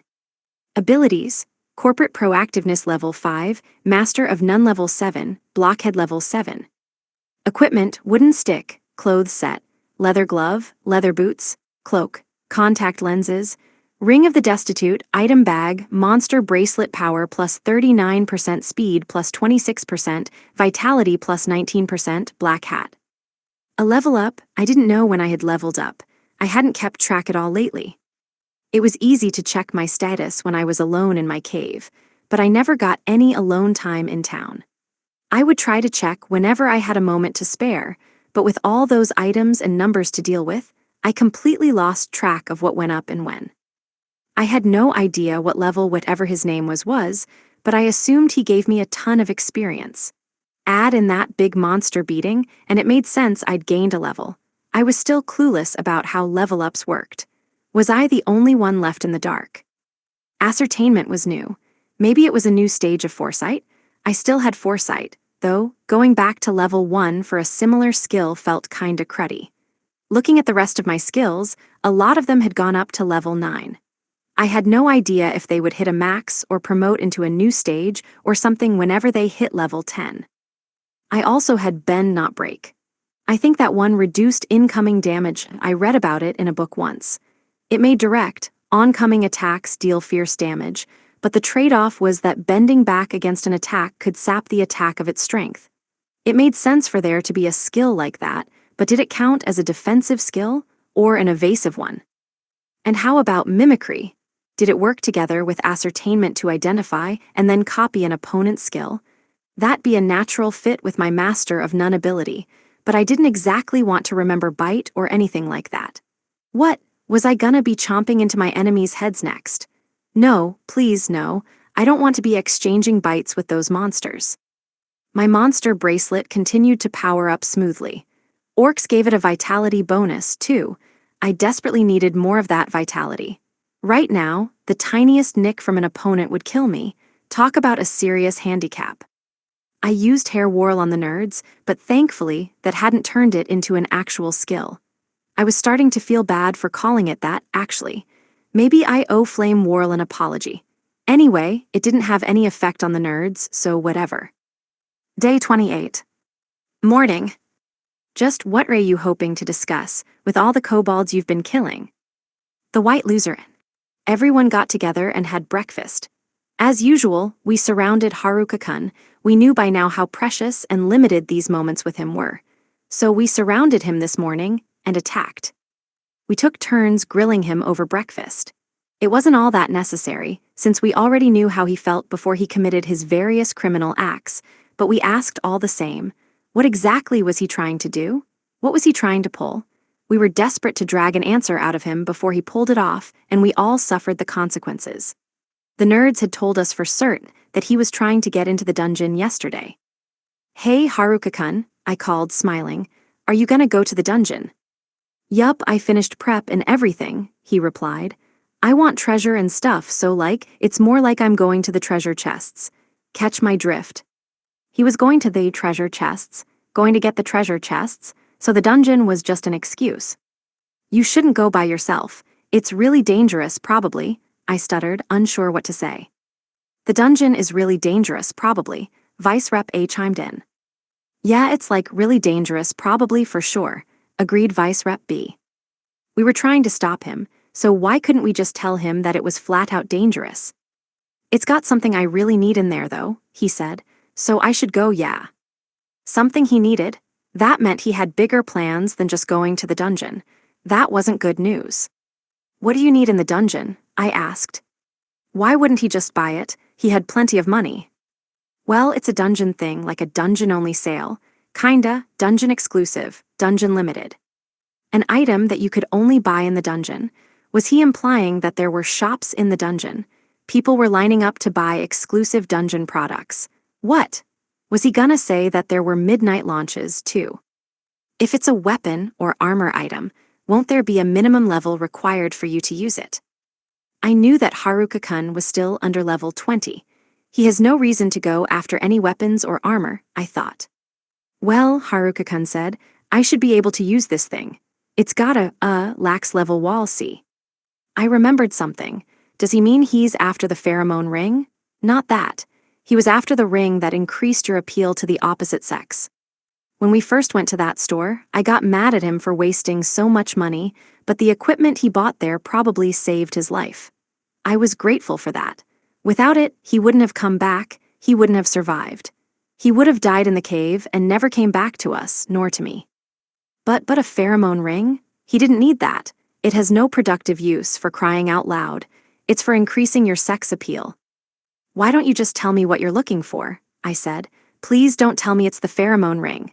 Haruka-kun shook his head back and forth like a robot. Yep, the jig was up. NNOWA, WHWH, what's a fur pheromone ring? I'm looking for a PH, Solomon's R-ring, swear on my life. SO solo Solomon's ring. It lets you speak to animals, heck, goblins, no trouble. Then I can talk to kobolds too, I'm saying on the double. Duh, I wanna speak to kobolds. They're so gold with a canine flow. I wanna get the down low, you know? Faux show. Kobolds are always spittin' solo, straight glow. Am I right? All right, mic check, 1, 2. Is he rapping? What was wrong with him? He wasn't rhyming by accident, it was like he'd been practicing. The pheromone ring must be in the dungeon, I thought. Time to burn that thing to the ground. The dungeon, of course. And the pheromone ring, what was up with the rest of it anyways? Mic check, there were no microphones in this world. And why would Haruka-kun need to chat to kobolds? He would kill them all before they even got the chance to talk. His kobold pals are all already dead. He hardly gave them the chance to open their mouths, much less admire their flow. This is bad, we need a meeting. An emergency meeting. Would we have to destroy the dungeon at all costs? Emergency measures were necessary. This is a command from your class rep. Prepare emergency measures to destroy the dungeon. Day 28. Morning. Isn't that a problem for the Fantasy World Water Management Bureau? The White Loser Inn. Emergency meeting. Haruka-kun had already left the inn. I called for an emergency resolution to finish the meeting in time. I know for sure that he's after the pheromone ring, I said, concluding my explanation. A ring that supposedly increases your appeal with the opposite sex. I say we destroy the dungeon? Any objections? None, cried everyone. That settled it. We were going to destroy the dungeon. Everyone agreed in a unanimous vote, not that I would have allowed for any dissent. We can't destroy the dungeon, Oda-kun suddenly cried. Everyone looked over at him and his friends. They usually didn't participate in our meetings. The guild and the townspeople will get so mad at us, agreed one of his friends. Why do they wanna destroy the dungeon over a ring? That dungeon is really dangerous. You shouldn't try to mess with it. Oh, you mean because of what happened in those old legends about the dungeon? Why did the Nerd Brigade bother showing up to argue now? They explained that the best things in the world come out of the dungeon. The way I saw it, that made it an even more dangerous place, even more worthy of destruction. Actually, I'm sure Haruka-kun said the reason he wants to get the pheromone ring is because everyone always gets mad at him even when he didn't do anything wrong, said Oda-kun. That's why he wants more sex appeal. Right. Why did the nerds believe Haruka-kun when he said he didn't do anything wrong? It sounded, if anything, like Haruka-kun was misconstruing everything as everyone else's fault. Just what did he want to do with more sex appeal anyway? Did Haruka-kun want to make an Isekai harem? No way, probably not. When all 20 of us stayed at his cave, he wanted us out and fled to hide in his tent. When we went to join him there, he shoved himself flat against the wall, as far away from us as possible. If he did form a harem, he'd end up running away from it in seconds. He even turned Shimazaki-san and 4 of her friends into his slaves. He had the power to do something creepy at any time if he wanted. He could have forced the most popular, beautiful models in our school to do whatever he pleased, but he didn't. He spent most of his time running away from the girls in our class instead. He clearly had no interest in making girls do what he wanted, or even in remembering our names. I couldn't sense the slightest interest from him in the latter, for sure. And anyway, Shimazaki-san and her friends would do whatever Haruka-kun wanted. He didn't need servitude. They'd throw their lives away for him if he asked. In my opinion, they were a little too eager to do just that. So what was his endgame plan here? Why in the world did he need that ring? Unless he really, seriously, thought we scolded him because he didn't have enough sex appeal. How incredibly, astoundingly stupid, but I think he honestly believes it. Now that I think more about it, that's exactly what he thinks. He always considered himself innocent, for one. He's definitely thinking, everyone always gets mad at me, so I want to get the ring, you know what I mean? What an idiot. What we did barely counted as a scolding. After everything he put all of us through, worrying us half to death, making us cry, making us lose all hope, and then still coming home safe, of course we cried on his behalf and made a scene. He thinks that counts as being mad at him. At least I knew now that he wouldn't do anything gross with the ring. That was good, one cause for concern off the table. Still, it was dangerous for him to try to get it. And by that I mean, he was in danger of endangering himself to a dangerous degree. I mean, maybe Haruka-kun would enslave us. That was a possibility. But what would be more likely is that we willingly became his servants, rather than him using servitude. We were devoted followers of his. We believed in him. He was the reason we were still alive. When we lost everything, when we were in the depths of despair, when we gave up on our last hopes, Haruka-kun made us smile again. He taught us how to survive like it was easy. Him getting the pheromone ring would be dangerous to us. We couldn't handle him with boosted sex appeal. All I could sense from that outcome was danger at every turn. What's more, Haruka-kun likely hadn't realized the most dangerous risk of all. He didn't see what things were like after he left, nor what happened to everyone the night he left, when we thought he would never return. Haruka-kun couldn't conceive that the inn and this town would be in danger of flooding from everyone's tears. If he left for good, our tears might drown this whole crazy world. Day 28. Morning. Why is everyone so dissatisfied with my remarkable architectural talents? The plane. I escaped from the inn. What's my next move? Roger, why was I trying to send a message in the first place? It wasn't like anyone was around to receive it, what with me being a loner. Why do I keep reminding myself about it? It was a mysterious mystery for sure. I mean, why would gaining sex appeal be dangerous in any way? That class rep's glare was way more dangerous than any ring could be, and I was sure she was glaring because of my lack of sex appeal. Ugh, what a mess. How did she find out what I was after, and why was she mad at me for it? Maybe she no longer needed a reason to get mad at me. That would be a new low. I'm so sorry, Sir Sex Appeal. The bar had fallen so low that it was almost certainly underground. My sex appeal was lying at the bottommost bottom of the dungeon. How much further could it fall? Had it fallen far enough that it had started digging its own deeper dungeon? I gotta rescue it fast. I approached the dungeon and saw there was a gatekeeper. My mortal nemesis. Every gatekeeper in this world who I'd met so far got mad at me for reasons I had yet to figure out. My same-sex appeal must also be pretty low. Not that I needed much of that. Normally, you had to apply for dungeon entry from the guild to get in, but they said they wouldn't let me in even if I applied. Maybe my level was too low, maybe I lacked sex appeal, maybe the receptionists resented me for making them work overtime, or maybe it was because I wasn't an official adventurer. Regardless, they wouldn't give me permission. I had a bad feeling that I'd get caught as usual if I tried to sneak by him. I couldn't simply walk straight in without a crowd to blend into either. I needed anyone else to enter, so I could slip in behind them. With my invisibility cloak, level 7 presence concealment, and level 8 stealth, I should have no problem sneaking around. But no one else showed up. Was this dungeon not the place to be? My sex appeal was in this very dungeon, though. Did the dungeon itself have a problem with my appeal, or was my appeal that unappealing to everyone? How could they treat my sex appeal this way? This was going beyond the pale. I was about ready to launch an attack on the town. I couldn't let them get away with treating my sex appeal like that. Should I target the Adventurers Guild first? Then a bunch of my classmates suddenly showed up. They were carrying a ton of rope for some reason. What was this, bungee jumping? Why are you guys here? Isn't this your day off? You need to be an adult in Japan to go bungee jumping, but they were all just high schoolers. Did they all turn into adults out of nowhere? Don't tell me, did they find the beautiful elf Akemi-san's shady store and become adults? Tell me where the store is already. We knew you'd come here, they shouted at me. Duh, it's mine, obviously. This is the dungeon where it's held. At the bottom floor, that's why I gotta go get it, you dig. This was basic stuff. I couldn't understand why they didn't seem to get it. Haruka-kun, it's been here since long before you came to this world, class rep said. Now that's a low blow, class rep. You're telling me that my sex appeal fell into the dungeon before we even got here, I cried.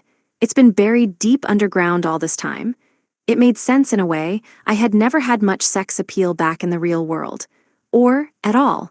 I was about to cry.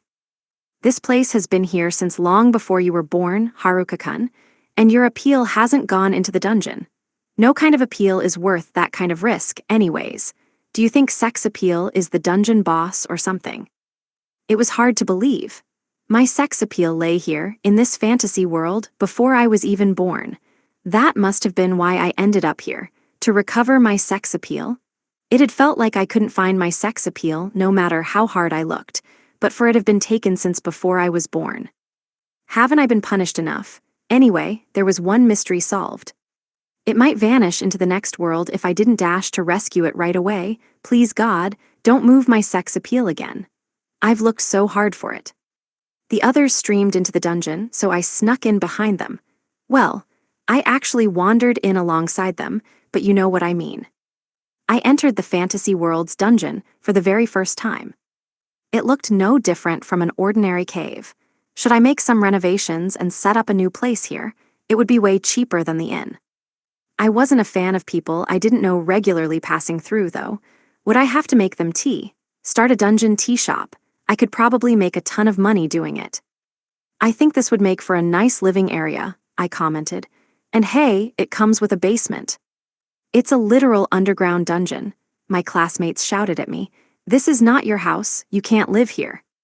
Why would the first thing you say about a dungeon be about how you can turn it into your house? Are you gonna invite some monster friends over? As customers. Turns out I couldn't live here. But look, there's a nice long entrance area, and then it bends into a nice L-shaped living area. If you excavated the wall here, you could get a grand foyer vibe, don't you think? Especially if you made the ceiling a little higher. What do you say? It seemed like a good idea to me. Why are you designing the dungeon into a palace? Are you an architect or something? Is this for the emperor? Here. Please don't take it upon yourself to renovate the dungeon, scolded class rep. The first floor is just a straight path, so it wouldn't be a big deal. Well, no, it would be a big deal, but from the second floor onward, everyone worked super hard to make dungeon maps.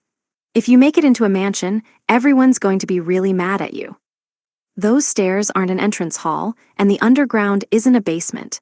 It's a labyrinth. Don't you dare think about making the underground areas into a palace either. The adventurers would freak out. We can master the dungeon by renovating it, I exclaimed. It's the perfect plan to capture the monsters by building them a house. This just might work. We're trying to tell you that it's impossible, and you're talking about trying to sell monsters some real estate. What would monsters even do with a mortgage? I don't know about that. My cave had a pretty narrow entrance, so I couldn't do much with it. It was more of a one-room type, you know? But this place has much more potential, I said. He's already planning it. Dungeon, get away from him as far as you can. Oh no, dungeons can't run. They were right on that count. It wasn't easy to build my own house in this world, you know, I said to my classmates. It was really hard to make it. No joke. They responded in a chorus. Just why do you think we came here? To reform homes? What is wrong with you? Every time I started to make a few tweaks to the dungeon, they got mad at me. For the time being, I leveled the floor to make it nice and flat. Sneakily, of course. Is it just me, or did it suddenly get easier to walk? One of my classmates called. Did somebody start renovating? Somebody, as in we all know who. I can totally sense some magic behind that wall, said Vice Rep B, Haruka-kun. Don't tell me you're making a bedroom in there. The dungeon entrance is a sleek stairway now, too. It wasn't like that before, was it? I should have expected that even my sneakiest sneaks wouldn't get past my cheat skill-wielding classmates. No way, I said. I think the dungeon is, growing. It's going through dungeon puberty and getting bigger. You're not allowed to turn this dungeon into a palace, they yelled at me. Just what are you trying to do? Well, I'm making it into a World Heritage Site. Duh. That would be my new goal, bring more tourists into this dungeon. Tourists aren't allowed here. Tourists can't enjoy the sights while fighting off hordes of monsters. Are you assuming that the tourists are invincible? I could sell monster-flavored chips at the entrance. That would rake in a profit. Tourists who enjoyed chips made out of dead monsters sounded pretty scary, admittedly. You say you're doing renovations, but the walls and ceiling are swallowing up the monsters as we go. Are you building a haunted house? Are you gonna have us dress up as the monsters? We're meant to be fighting them. Don't humor him, that's what he wants. Shouted Nerd A, just ignore the monsters stuck in the walls of those poor monsters. Ooh, I said, this'd make for good house-building material. Don't even think about it. We were out in the dungeon, but everyone was as loud and annoying as ever.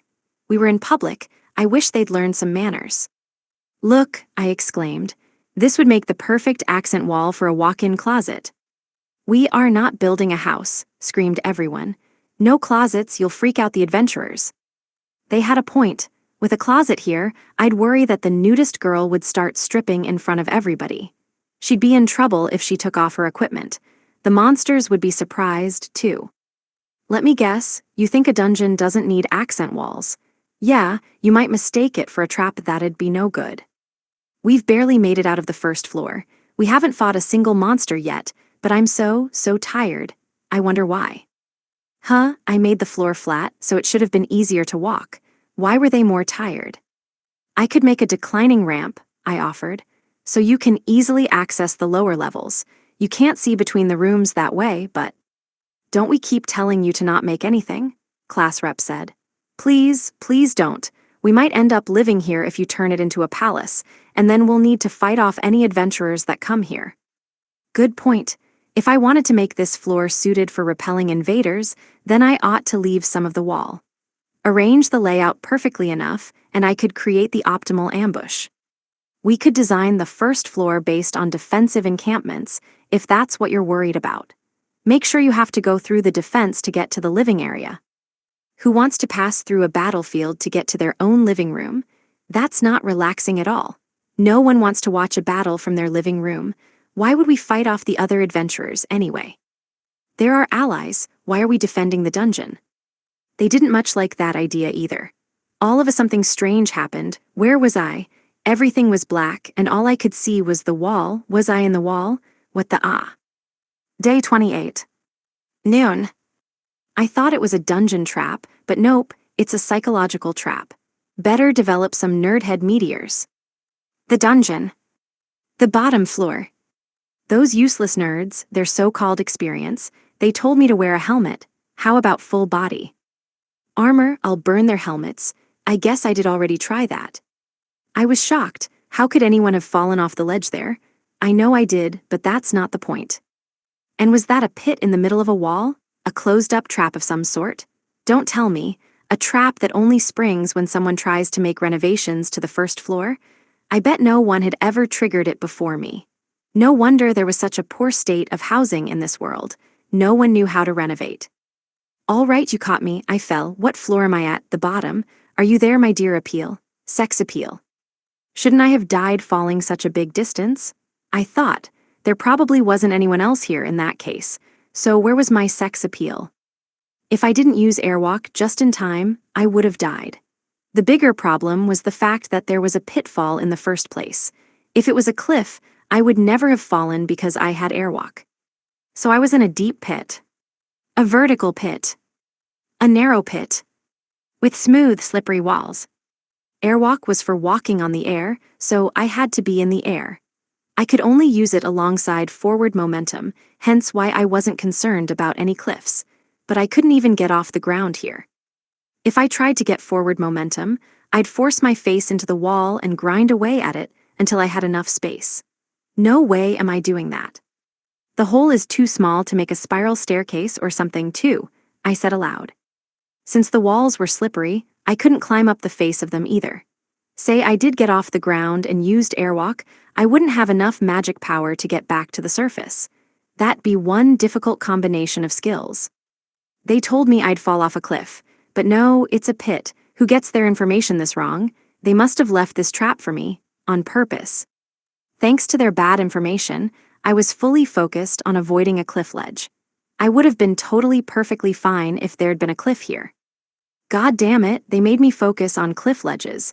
They didn't say anything about pitfall traps. Wait, is this a psychological trap? The nerds are after me. I'll roast them to kingdom come later. On the way down here, I pinged a massive, gigantic, something I guess via presence detection. Checking my stats revealed that I gained a skill called Midair Analyze. Bet that'll be useful in my planning and renovations, I thought. What bugged me was that I had also gotten the skill Trap Detection. Because I fell down a pitfall, that was the only possible reason I could have gotten it. Too damn late. What's the use in getting trap detection after you fall into a trap? I'm already trapped. And yeah, I detected it. Hard not to in this situation. I was sure it was a perfectly good skill, and it might save my butt later. Tell me, though, was there anything more frustrating than knowing how to detect traps immediately after falling into one? I was seriously pissed off. I scanned the surrounding dungeon area with Area Analyze. A tunnel going straight, and then a dead end? No, that can't be. I saw a door. Is that a large public bath? Maybe I'd find some hot springs if I dug around. Judging by how long I fell for, I was pretty far underground. So it'd be pretty risky to open a hot spring down here. You'd have to fall down a giant pit to get to it from the surface, and marching all the way back up was bound to make you chilly. Not to mention, you'd be drenched in sweat the second you reach the top. I guess I'd better go this way. It's a nice straight path, like the first floor. Isn't this supposed to be a labyrinth? I went down the tunnel. Narrow, cramped, and dark. Maybe it needed some renovations. Like, for real. A long tunnel, maybe a passageway. A tunnel-esque passageway, I gasped. Unless it's a maze. No, what am I saying? It's a straight path. Every path has been completely straight. I even brought a dungeon map, but there's no darn need for it. I can use area analyze anyway, so I'll never get lost. I stumbled down the long passageway, so long and so straight that I had no chance of losing my way. If I got lost here, I'd probably get a no sense of direction skill, or more likely a no damn sense of anything skill. I got bored pretty fast, so I made some renovations as I went. Don't tell anybody. This never-ending oppressive atmosphere, I realized it felt familiar, kind of like the air when I was deep in the forest. The swirling presence of dense magic lay ahead. At last, I came to the end of the road. A giant door. The foreboding presence lay on the other side. A round public bath? It felt like a large bowl, like a massive coliseum or stadium. The heavy atmosphere meant I could at least rule out baseball, though maybe I could have ruled that out based on common sense alone. I'd find out what was up with the place if I opened the door. If I didn't, I wouldn't. There would probably be no turning back once I opened it, but what other choice did I have? Not opening it might be even worse. I gave a polite knock. Manners are always important, I thought. If I was lucky, someone would respond and peek out to see who it was. Then I could get the jump on them with a preemptive strike. Too bad, I didn't hear anything, not even a come in, so I could tell this wasn't a job interview. Score off another possibility. I had my stick in hand, ready to beat the crap out of my potential interviewer, but so much for that. I had to open the door myself. I'm coming, don't be all like, ah, you pervert. Or anything, Kay, I warned you officially that I'm coming in. Had there been something on the other side that was worth calling me a pervert over, I wouldn't have minded. I'd be pretty pleased, to be honest. But what was beyond those doors made me the very opposite of pleased. The bottom floor of the dungeon was a large round room, like a steel coliseum, the perfect place for a boss fight. I never saw anything like this in a Japanese video game before, though. Then again, I wasn't in Japan anymore. Maybe this was a show, something like Forest Boss Kobold vs. Dungeon Boss Goblin. I might even stick around and watch that. The door was massive and made of stone. It looked like it had never been opened. Pardon me, I called. Pardon me, Mr. Monster. What's the point of being polite to a vicious monster anyways? I shouldn't have expected a giant public bath. Only monsters tended to show up around here, and I couldn't see them being into personal hygiene. I guess I might run into a goblin that was all, ah, you pervert. That would be unfortunate. I'd heat up the water fast and boil that goblin alive. What kind of crazy world puts a level 12 neat against a dungeon boss anyways? You wanna make someone fall? Try the nerds. Then I could chuck rocks at them from above at least. I'd set those rocks alight before dropping them off the ledge. They'd burn hot enough to melt. I'd make meteors that would sear the scalps of every nerd beneath me. Serves them right. There was a heavy creak as the door opened again. Hello. The atmosphere shifted. The presence within made itself known to the world, despite lurking in the deepest, darkest pit of the dungeon. This place was the last stop before hell, and presumably my ultimate demise as well. Was I gonna greet my first ever dungeon in a fantasy world by facing its final boss? Why me? And while we're asking questions, where the hell is my sex appeal?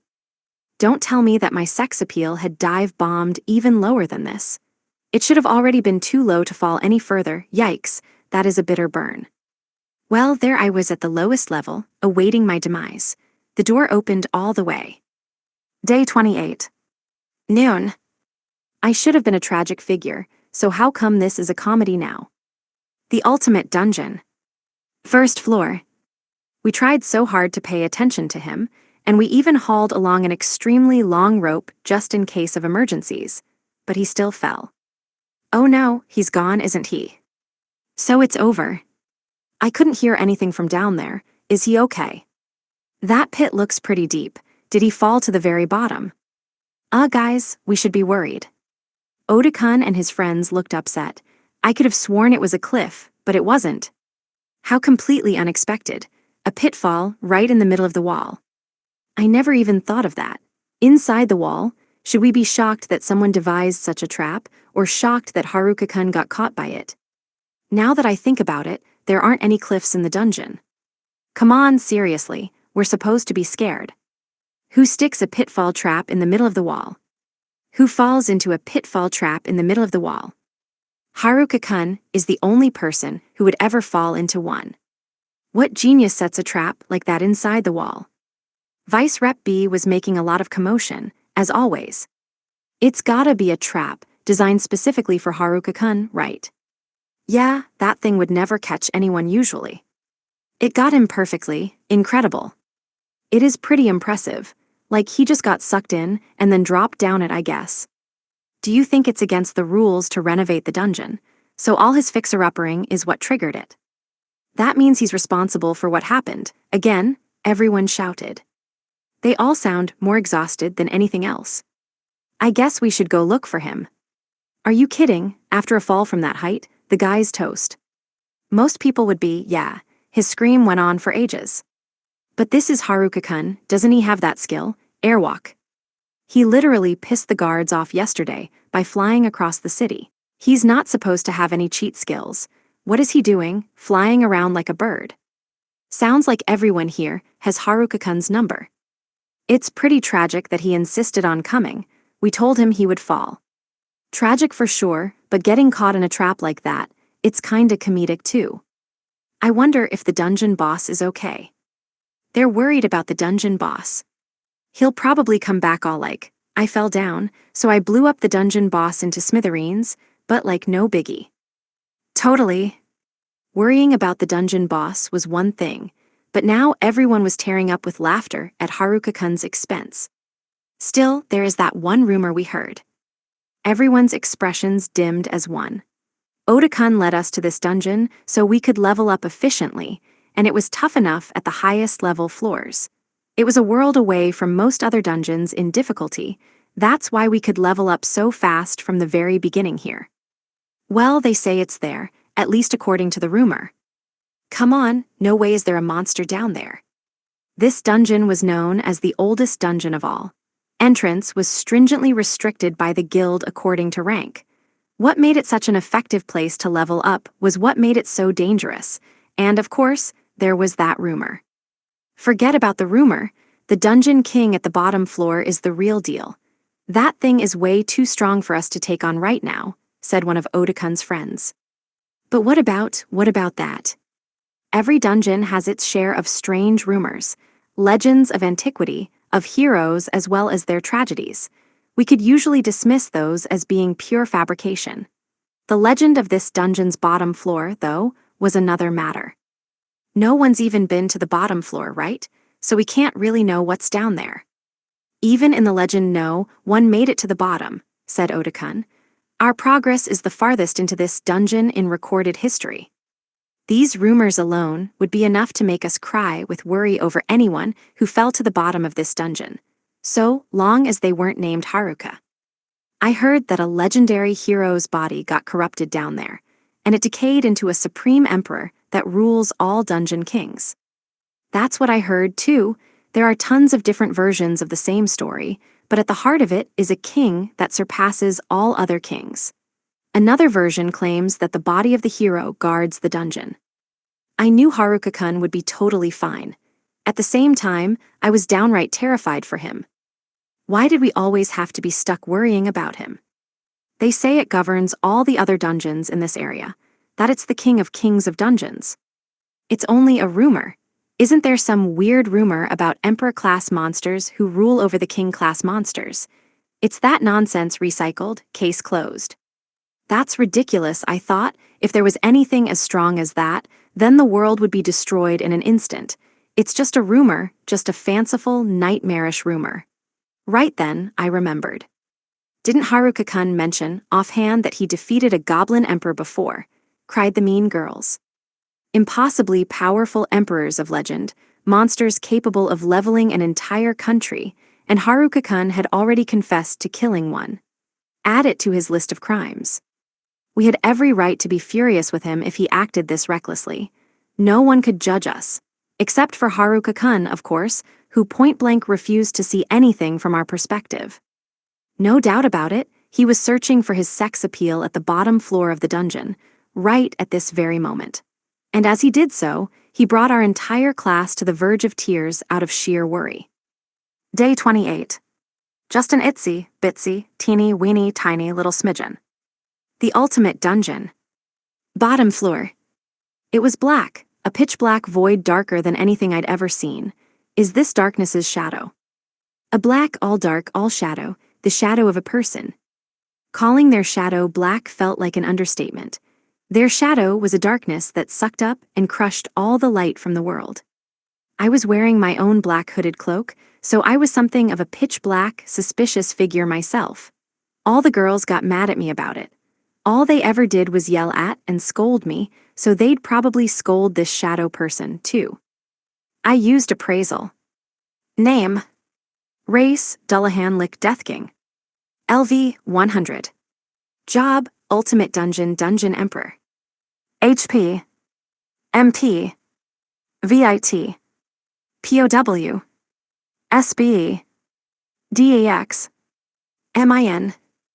INT. LUK. SB. Combat skills, yeah. Magic, yeah. Skills, yeah. Titles, yeah. Abilities, yeah. Equipment, yeah. Was appraisal appraising anything? Was this a bug? All it told me was its job. Why does this bag of question marks get a job and I don't? And an emperor job at that. It was strong, but that went without saying. It was level 100 and had an ominous presence to match that number. I couldn't tell how strong, though. I took it as a given that its stats towered over mine. Were those 3 different races? As far as I could see, the only race it would belong to was Shadow. Dullahan were headless horsemen, so why did this Shadow definitely have a head? Lick referred to powerful magic users, a class or so above a sorcerer or a sage. Deathking, the final term, must refer to one who'd conquered death, or a being that would never die. Then there were all the little question marks. I couldn't see its combat skills, magic, or skills, and it even had titles and abilities. It must have been super overpowered. Unbeatable. I bet the nerds couldn't touch it even if they all banded together. Not an unbeatable, cheat-slaying monster like whatever his name was. This was pure, raw strength. There was no justification for why it was so strong. It simply was. That was only the first of my problems. Question marks, nothing but question marks. I couldn't tell what attacks it could use or what kind of effects its skills would have. It had 3 races, so it was impossible to narrow down the possibilities. My wooden stick also had question marks, but all that told me was that special or powerful objects or skills eventually turned into question marks after using appraisal. Basically, the one thing that the question marks told me about this Deathking was that it was stupid strong. Normally with my contacts, I could see the stats of even high-level monsters, so I was decently impressed to encounter something beyond those limits. Everything about this thing, its skills, its magic, its equipment, was off the chart. Worst of all, judging from its 3 races alone, it was guaranteed to be powerful from both close and long range, wicked fast, and intelligent beyond compare. Even its dexterity and luck were out of my appraisal's range. I knew at least I would have the better luck stat, but that was always the case. Holy hell, this thing is strong. In spite of it all, I opened the door, entered the room, and walked toward it. It has the abilities of a Lick and Deathking, I thought, so I'm screwed if it attacks from a distance. End of story. Those classes practically spelled out that it'd be invincible to magic. It was freaking immortal, for crying out loud. I wasn't confident that I could beat a Dullahan, either. Still, I was sure I could batter it to death given long enough, even if it was resistant to physical attacks. But as I approached, I saw it had a sword. I could tell it was a strong one, too. This was a monster from another world altogether. It was a fearsome god of death, but there was something striking, even beautiful, about the way it stood there. I walked in front of it. Staring into the holes in the skull where the eyes should be, I saw only darkness, though that darkness seemed to return my gaze. Then the distance between us vanished. Image summary, manga panel depicting a hooded young man with a neutral expression holding a staff, positioned beneath a close-up of a skull's empty eye socket. One more step and our swords would meet, well, its sword and my wooden stick. But still, a meeting of swords. I extended my staff fully and stabbed toward it, aiming for its weak point, where it would be difficult to dodge in time. A flash, it moved faster than I could even catch with God's eye, pure speed, pure beauty. It feinted and deliberately paused for an opening before resuming its blinding speed, now behind me in a gentle flash of light, stabbing at me again. I saw what it was doing somehow, but I also couldn't keep track of it at all.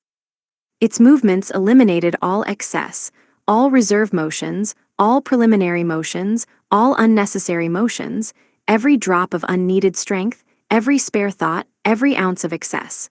It just attacked. That was all there was to it: raw slashing, slicing, stabbing. This was the speed of a true god. Every moment, each and every instant, was expended in an attack. By the time it moved, its move was already over. There was no gap between the start and the end. The moment it began stabbing me, from my perspective, I experienced nothing but the end portion. The god's eye ability allowed me to see the future, just a little, bitsy, tiny, wee smidgen into the future. Inside that ittiest bittiest smidgen, we crossed swords. Or I assumed we crossed swords.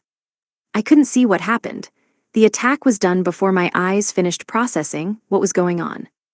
I attacked its insentient body, slashed away at its sword in the midst of a vast fog.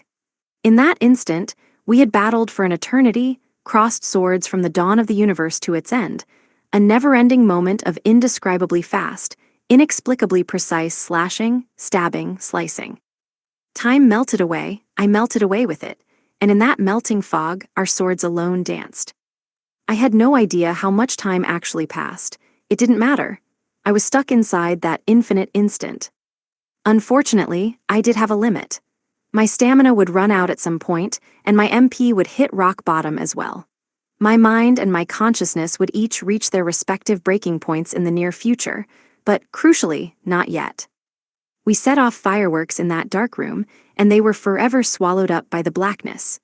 Infinite clashing, clanging, all within the shortest possible interval of time. We fought for what might have been a billion seconds, a decillion, a centillion. We fought for the duration of a single blink, but that duration itself was never-ending. Strength and speed had ceased to matter. I let my mind and body call the attacks. We were fighting too fast for my body to act, my mind urged it to move. It was too fast for my mind to think. If I thought about my actions, I wouldn't respond in time. Something faster than my consciousness controlled me, something beyond the body and the mind. I was thinking faster than the limits of thought. My consciousness was sped up faster than I could form mental concepts. We fought within an infinity that had been chopped up into zero and stretched out to last for eternity. As I stared into those vacant eye sockets, our swords clashed, clanged, and they shredded each other an infinite number of times. In the midst of exchanging blows, I realized that I had no interest in killing this skull monster. Our swords met in a flurry of sparks, an innumerable variety of dancing glints of light. The skull monster's bloodthirst took root in the darkness, a darkness powerful enough to compel it to attack me. As we continued to trade blows for eternity, though, fireworks began to color the darkness, burning a smoldering bouquet of white flowers in their wake. This skull monster should be able to destroy me. Easily, instantly, 100 times, 1,000,000 times, enough times to fill up all of eternity. It should be able to kill me.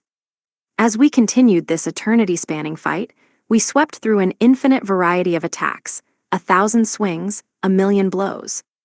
A tremble was the darkness fading, slightly, weakly, barely, but definitely it faded. As our swords collided, it grew hazy.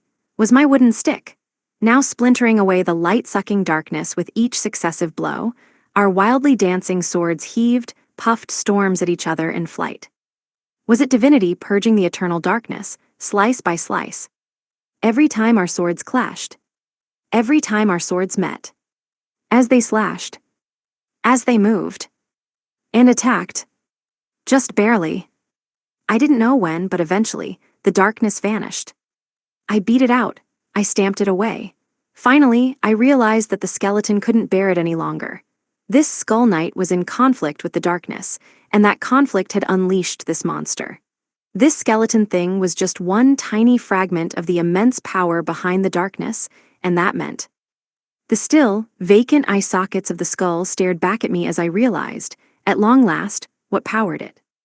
This skeleton was waiting, waiting and waiting and waiting to die. It was waiting for the day, the distant dream of a day, that someone would finally end it all. It would never have let me cut it apart so easily otherwise. Possessed and controlled by the darkness as it was, it resisted it. It had been waiting for the one who would end it and the darkness behind it. It had waited here forever. The Skull Knight had no intention of attacking me from the start, and that was what gave me a chance to defeat it. The Skull Knight had no intention of harming me, and that was how I could face it in battle. The skull had no intention of living, but that was why. Servitude, I said. I didn't finish it off. Instead, I used servitude. I had no explanation for it, but I couldn't bring myself to kill it off. Not after it finally got free from the darkness. I wanted to drag it out of here, at the very least. It was stuck here alone for so long, a loner trapped in the darkness. It was a loner, like me. Day 29. Morning. The nerds and meatheads want to save me from the pitfall. I'd rather they work out online delivery for me. The white loser. He didn't come back last night. He did fall down a deep, dark pit, so it wouldn't have made much sense for him to show up, but now I was more nervous than yesterday. We all stayed up for the whole night, waiting for him, thinking, there's no way he won't come back. The whole class had red eyes. It's his fault, I thought. He's the one who always puts himself in such dangerous situations. He'll come back though, right? Everyone kept saying.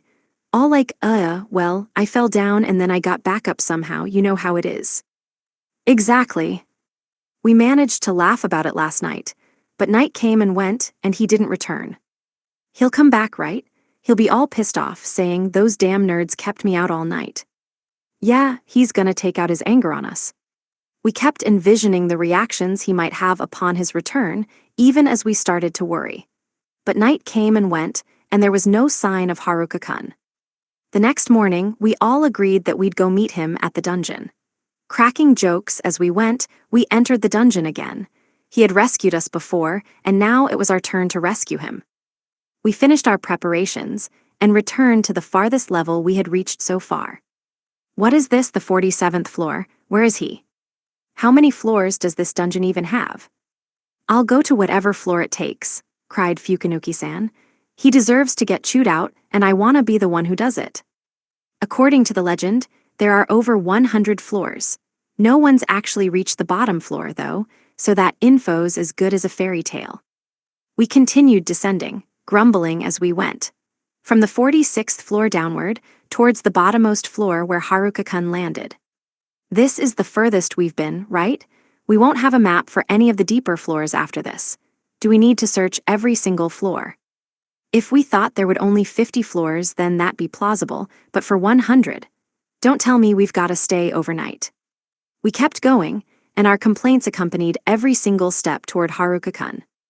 Shimazaki-san and her friends said that their servitude status hadn't disappeared, which meant that Haruka-kun was alive. This is bad enough without every floor being a maze. Why can't the floors be open concept, so we can see what's on each one? Then the monsters would have a clear shot at us. The maze forces them to attack us one at a time, so don't you think it's safer? Down and down we went. We'd find Haruka-kun eventually, there on the very bottom floor. So we proceeded, saying whatever came into our heads, and intently traipsed through the dungeon for him. No need to rush, we've got plenty left to go. I know that, don't worry about me. The floors we crossed now came with large numbers of powerful, level 40+ monsters. Monsters so strong that a single party wasn't enough to take them out. It wasn't easy going anymore. Still, we kept fighting them as if they were nothing, because we all knew that Haruka-kun would be fighting his way back up to us. Poor Haruka-kun, who fought alone in the depths of this dungeon, amid a nest of powerful monsters. We were all desperate to get as close to him as we could. Haruka-kun was waiting for us. No matter how strong the monsters were, or how many of them we faced, Haruka-kun lay beyond them. I would make it there so long as he was there to greet me. Everyone else felt the same way. No one had suggested we take a break. We would keep going, whether he lay on the 100th floor or the 1000th, until we made it to him. Day 29. I shouldn't think too hard about this 17-year-old. It's not that deep. The ultimate dungeon. Bottom floor. So excited to work alongside you, Mr. Skeleton. Kinda. I shook hands with Mr. Skeleton. Thank God, I thought, breathing a sigh of relief that he wasn't mad about me using servitude. Sheesh, that was scary. I couldn't read his expression at all. Do skeletons even have expressions to be read? I didn't know if he could talk, but he seemed to get the gist of what I was saying. There was no way for me to know his real feelings on the situation. His expression didn't really change, see. Like I said, he's literally a skeleton. One thing was for sure. He didn't seem to harbor ill will toward me. Maybe that was a side effect of servitude, but whatever the reason, that was the vague vibe he was putting down. I also sensed that way deep down, Mr. Skeleton possessed great intelligence. Deeper down than the deepest depths of something deep, you could sense the teeniest hint of the most remote speck of intelligence. He wasn't nearly on the level of the meatheads, though. If the meatheads' smarts had been transported into this world, they were definitely buried way farther down than this. Speaking of which, I was still worried about my precious sex appeal. Then I noticed that there was something wrong with Mr. Skeleton. Name, Angelica. Race, skeleton. LV, 1. Job. Age, 17. HP, 99. MP, 99. VIT, 99. POW, 99. SBE, 99. DEX, 99. MIN, 99. INT, 99. LUK, 99. SB, 0. Combat skills, yeah. Magic, yeah. Skills, yeah. Titles, yeah. Abilities, yeah. Equipment. He had his level reset. Does servitude do that? I guess the mean girls were still at level 1 when I met them. Hang on, when were they gonna get released from servitude? And he had a new name too, Angelica. Mr. Skeleton was a girl. Aw nuts, now I've gone and enslaved another girl, I thought, and this time I did it on purpose. I had no excuses for the police. Was there a problem with enslaving a skeleton? There shouldn't be, but I was certain that someone would find a way to get mad at me for it. Maybe it was just me. The race had changed to skeleton. Was that a demotion from being a Dullahan, a Lick, and a Death King, since she was back at level 1? How come it ended in a question mark? And 17 years old. She was an immortal king of death just a few moments ago. Is she stuck at 17 forever now? Who is she, Kikuko Inao, the voice actress? I mean, the skeleton can't talk, but why does a skeleton need a voice actress? I shouldn't think too hard on it, it's not that deep. She didn't have a job either. We made a perfect pair. Nope, can it? Don't bring up my joblessness. The ultimate dungeon emperor must have resigned from her job. Good thing, too, since it sounded like a total scam. I mean, an underground 24-hour, 7 days per week, unsalaried position? That's as shady as it gets. Pitch black, buried in blackness. That's a black company if I've ever seen one. All of her stats were level 99, so they must have reset along with the level. Maybe the stat max on a reset was 99. Was this one of those reborn in another world gimmicks? Reborn as a skeleton?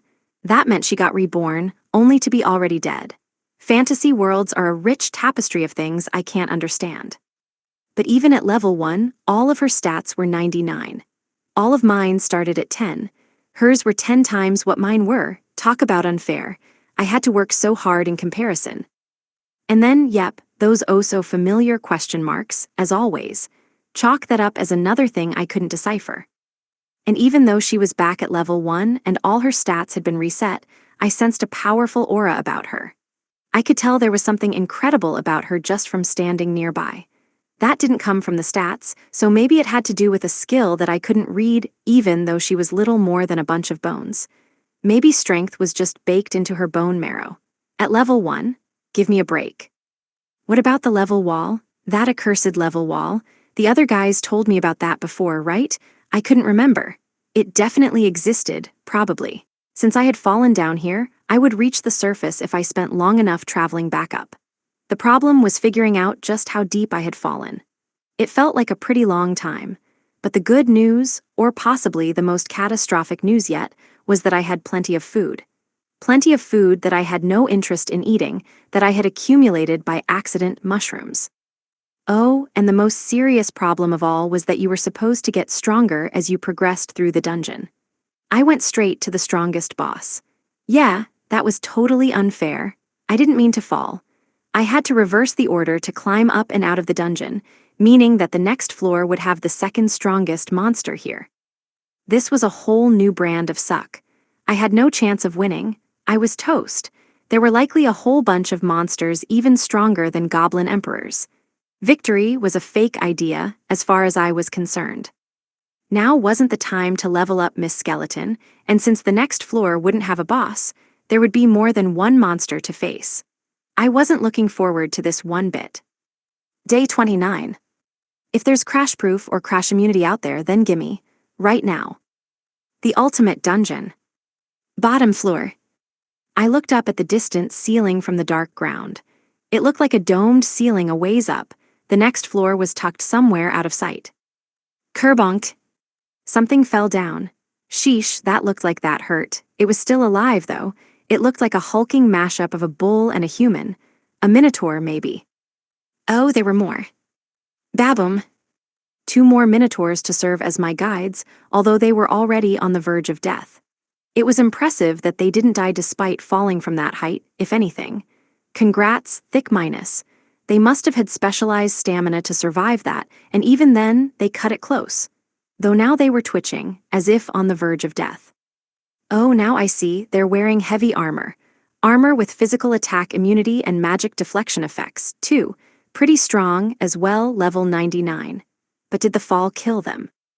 These bulls had the same overwhelming aura as the Goblin Emperor that I fought before. They were moving weakly. I didn't know if it was because they had already been weakened by the fall or were about to die, or if it was because they were out of MP, but I could see all of their stats. They were all in the quadruple digits, ridiculously strong and sturdy, and topped off with a fair number of invincible skills. They seem like they're on the verge of death despite all that, so what gives? Does physical immunity not work for you guys? Maybe you need crash proof or crash immunity. That's physical attack immunity, silly gooses. I paused. Wait a second, if there's crash proof or crash immunity out there, then gimme. Right now. Whatever, I whacked them a few times, leveling up Miss Skeleton a bunch in the process. A favorable development, but was something watching me. While I was finishing off the minotaurs, I got the strong sense that someone was watching me, and whoever it was wasn't impressed. I gotta get out of here, I decided. The minotaurs had revival abilities, for one thing. I couldn't spare a single move or moment. I hurried up and continued to whack the crap out of them. The domed roof on the bottom floor was enormous. How high is that ceiling? It had to be at least 50 feet high, and I could forget about just waltzing up there, since a huge stampede of invincible monsters were lying in wait for me. This game was impossible. I sensed that if I went up to the next floor, I'd be the one who was getting the crap beaten out of him. Maybe I could make a hole in the ceiling, then drag all the monsters down here to beat the crap out of them first. It was either a genius idea or plain old cattle abuse. The thick-set bulls plunged to the ground, blasted up a cloud of dust and debris, and miserably mooed, unable to endure the pain. Incidentally, in front of the Thick Minus was something called living armor, an unimaginably strong, practically invincible monster, or at least, in theory. In reality, this was more a series of tragic traffic accidents. Yes, for in the fatal fall, the living armor's armor cracked apart. It was left as the little orb-like spirit that hid within invincible armor, and now it was rolling and clattering on the dungeon floor. So I whacked it with my wooden staff and shattered it. You know, as you do. The armor had the effect perfect invincibility, so it should be essentially invincible. But now the living armor was also a victim here. Like, it was supposed to be totally immune from harm, right? Its armor formed a complete defense against physical attacks, magic attacks, status conditions, everything. But it wasn't crash-proof. What a cheapskate definition of invincibility. That skill wasn't perfect by any measure. Sure, it might have completely nullified any physical attacks, but a little crash broke it into pieces. The armor itself didn't have a single scratch on it, but what was the point if it didn't protect the inside? It seemed that living armor was the official boss of the dungeon, while Miss Skeleton was more like the secret final boss afterward. I looked over the armor. Platinum armor, cursed, absorbs the wearer's flesh and blood. Perfect invincibility, max power-up, guardian, Now this was some cheat code armor, except it didn't even work. I put away the cursed armor in my bag to give to the nerd guardian once I got back up, but I saw Miss Skeleton looking over at me. "Want to wear it?" I asked, and she nodded, so I gave it to her. It made sense that a girl would want some clothes. She was a skeleton, but I bet she was uncomfortable to be naked either way. I'd really be in for it if they discovered I'd enslaved a naked 17-year-old girl. My sweet sex appeal would never recover. She needs clothes at once. Cursed. Absorbs the wearer's flesh and blood sounded a little disturbing, but she didn't have flesh or blood in the first place, and I asked her if she wanted it and she nodded, so it was probably fine. The moment she put on the platinum armor, or more accurately, dangled it over her bones, it instantly transformed from its previous bulky, muscular shape into a streamlined, gracious hourglass shape. Even though the outside was metal and I knew only bones lay within, it was pretty sexy. SHH, don't tell anyone I said that. Seriously, though, I could see every curve. Miss Skeleton seemed pretty comfortable in it, as she picked up one of the Minotaur's fallen, massive swords right away got down to killing the other Minotaur. Good, great. So what was that glare I had felt on my back ever since the Minotaurs started falling down here? Armor and skeletons couldn't glare at me. Was I ever going to understand anything about this dungeon? Currently, Miss Skeleton was soaring across the room, her sword dancing through the air, cutting through Minotaurs like a peerless master. Isn't she level 1? By now, the dungeon floor was littered with the corpses of the level 100 living armor and the level 99 Minotaurs, so she must have leveled up a bunch. Made sense. At this rate, Miss Skeleton was sure to break through the clusters of Minotaurs sooner or later, although I worried that once she did, she would turn on me next. Kerplunk, Kablooey, Boogia, Batadouche. Still not over. How many thick minus were we dealing with here? Who was ever gonna make it past this floor? These Minotaurs must have been around forever. No one stood a chance against them. On the first floor of the dungeon, there had been level 1 goblins. That's when I fell down here, so I didn't know anything about the other floors. The dungeon emperor at the bottom floor was level 100, but so was the living armor on floor 99. And it had a seemingly never-ending group of level 99 Minotaurs to back it up. Seriously, this level was impossible. I guessed that this was either the 101st or 99th floor, but with no floor guide around, I couldn't verify anything. I couldn't ask the elevator girl either, though that was only because there was no elevator. There was the pit that I fell down, but who expected to find an elevator girl in a pitfall? Then she'd fall too, and then where would we be? Day 29. They're only gonna glare at me if I use linear, planar, and three-dimensional thought. The ultimate dungeon. Bottom floor. In the end, there were 100 Minotaurs. Yep, 100 of them fell down here. They had every kind of weapon and armor you could imagine, as well as spellstones that would undoubtedly make me a fortune, but I was ages away from the guild. And even if I made it back, they likely wouldn't let me exchange them. If you could trounce monsters like these, you probably didn't need to exchange anything in the first place, right? 100 Minotaurs and 1 living armor? 101 monsters in total? That's way too many. No one in the universe could possibly get past 100 Minotaurs, and then the living armor on top of that. Anyone in their right mind would run away the second they got close to a ridiculous dungeon like this. Classic fantasy world dungeon, completely incapable of reading the room. Seemed like the 99th floor was empty now. All the monsters fell off of it and down to this floor. Let's hurry up to that floor. The next group of monsters could come at any moment, I thought. I dashed up the stairs and saw that the 99th floor was covered in large holes. In fact, it was more holes than floor.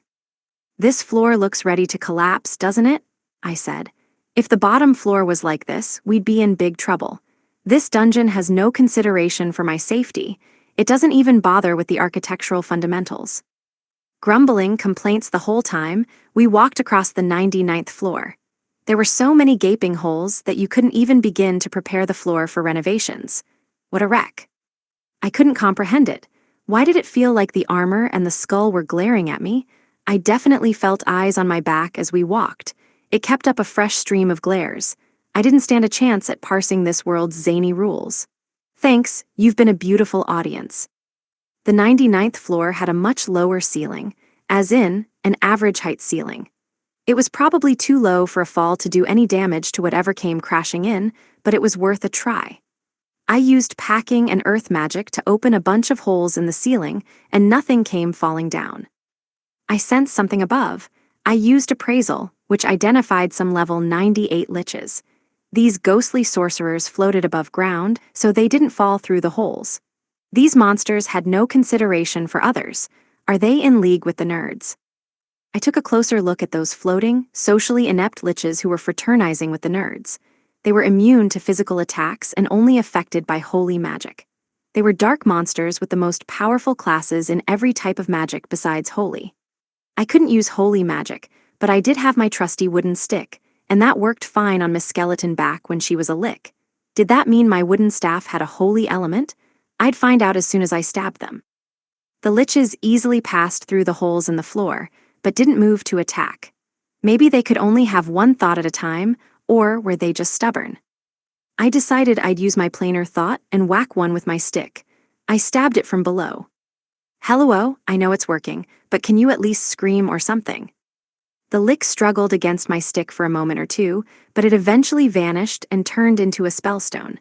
Because I stabbed it through a hole from below, upon turning into a spellstone, it fell down, all the way to the bottom floor. Is this a game of catch or something? The other lick stayed floating above me and didn't even try to attack me through the hole. They appeared to be weak to three-dimensional thought. Still stuck on established theories and ideologies, perhaps shouldn't monsters be a little more creative? I continued to pierce holes in the floor and then stab upward through the holes. Dig a hole, diggity diggity dig. Why was I stuck doing literal manual labor in a fantasy world dungeon? Miss Skeleton did me the favor of skillfully catching all of the falling spellstones. Impressive work, considering that she was glaring at me the whole time. Thanks to her help, we didn't have to trudge back downstairs to collect our haul of spellstones. One dropped down to the 100th floor, but we had collected about 100 so far by then, so it was hard to care. I chewed on some mushrooms while Miss Skeleton led me up to the 98th floor. I guess she knows the way. I knew that somewhere underneath she was just bones, but the tight-fitting armor she put on revealed her figure like something else. Long legs that ended in a high, thin waist. This was supposed to be armor, so why was there nowhere safe for me to rest my eyes? Don't tell me, do I have an armor fetish? I'd never met a sexy, armor-clad girl before, so I didn't know. I'd never even heard of a fetish like that. Anyways, it was enough of a view to make the average high school boy explode. I'd been on the lookout for a shady underground store, but instead, I ended up in a shady, literally underground dungeon. The 97th floor had moths. I was at a loss when I stabbed more holes and nothing fell through, but it all came together when I saw they were moths. The atmosphere of the dungeon had changed significantly from when we were at the very bottom. There was no longer that same overwhelming sense of oppression. It made sense. Once you defeat the Dungeon King, the dungeon should start to die away. The Dungeon Emperor was skipping out on her responsibilities now, so was the dungeon starting to die. Then I saw a glittering, pollen, powder. I used appraisal and read the bad news. Venom Moth LV 97. They scattered their scales, which inflicted poison and other status ailments.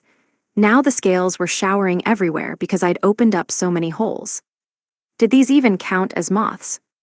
I lobbed fireballs at them up through the holes, and soon it started raining monsters instead.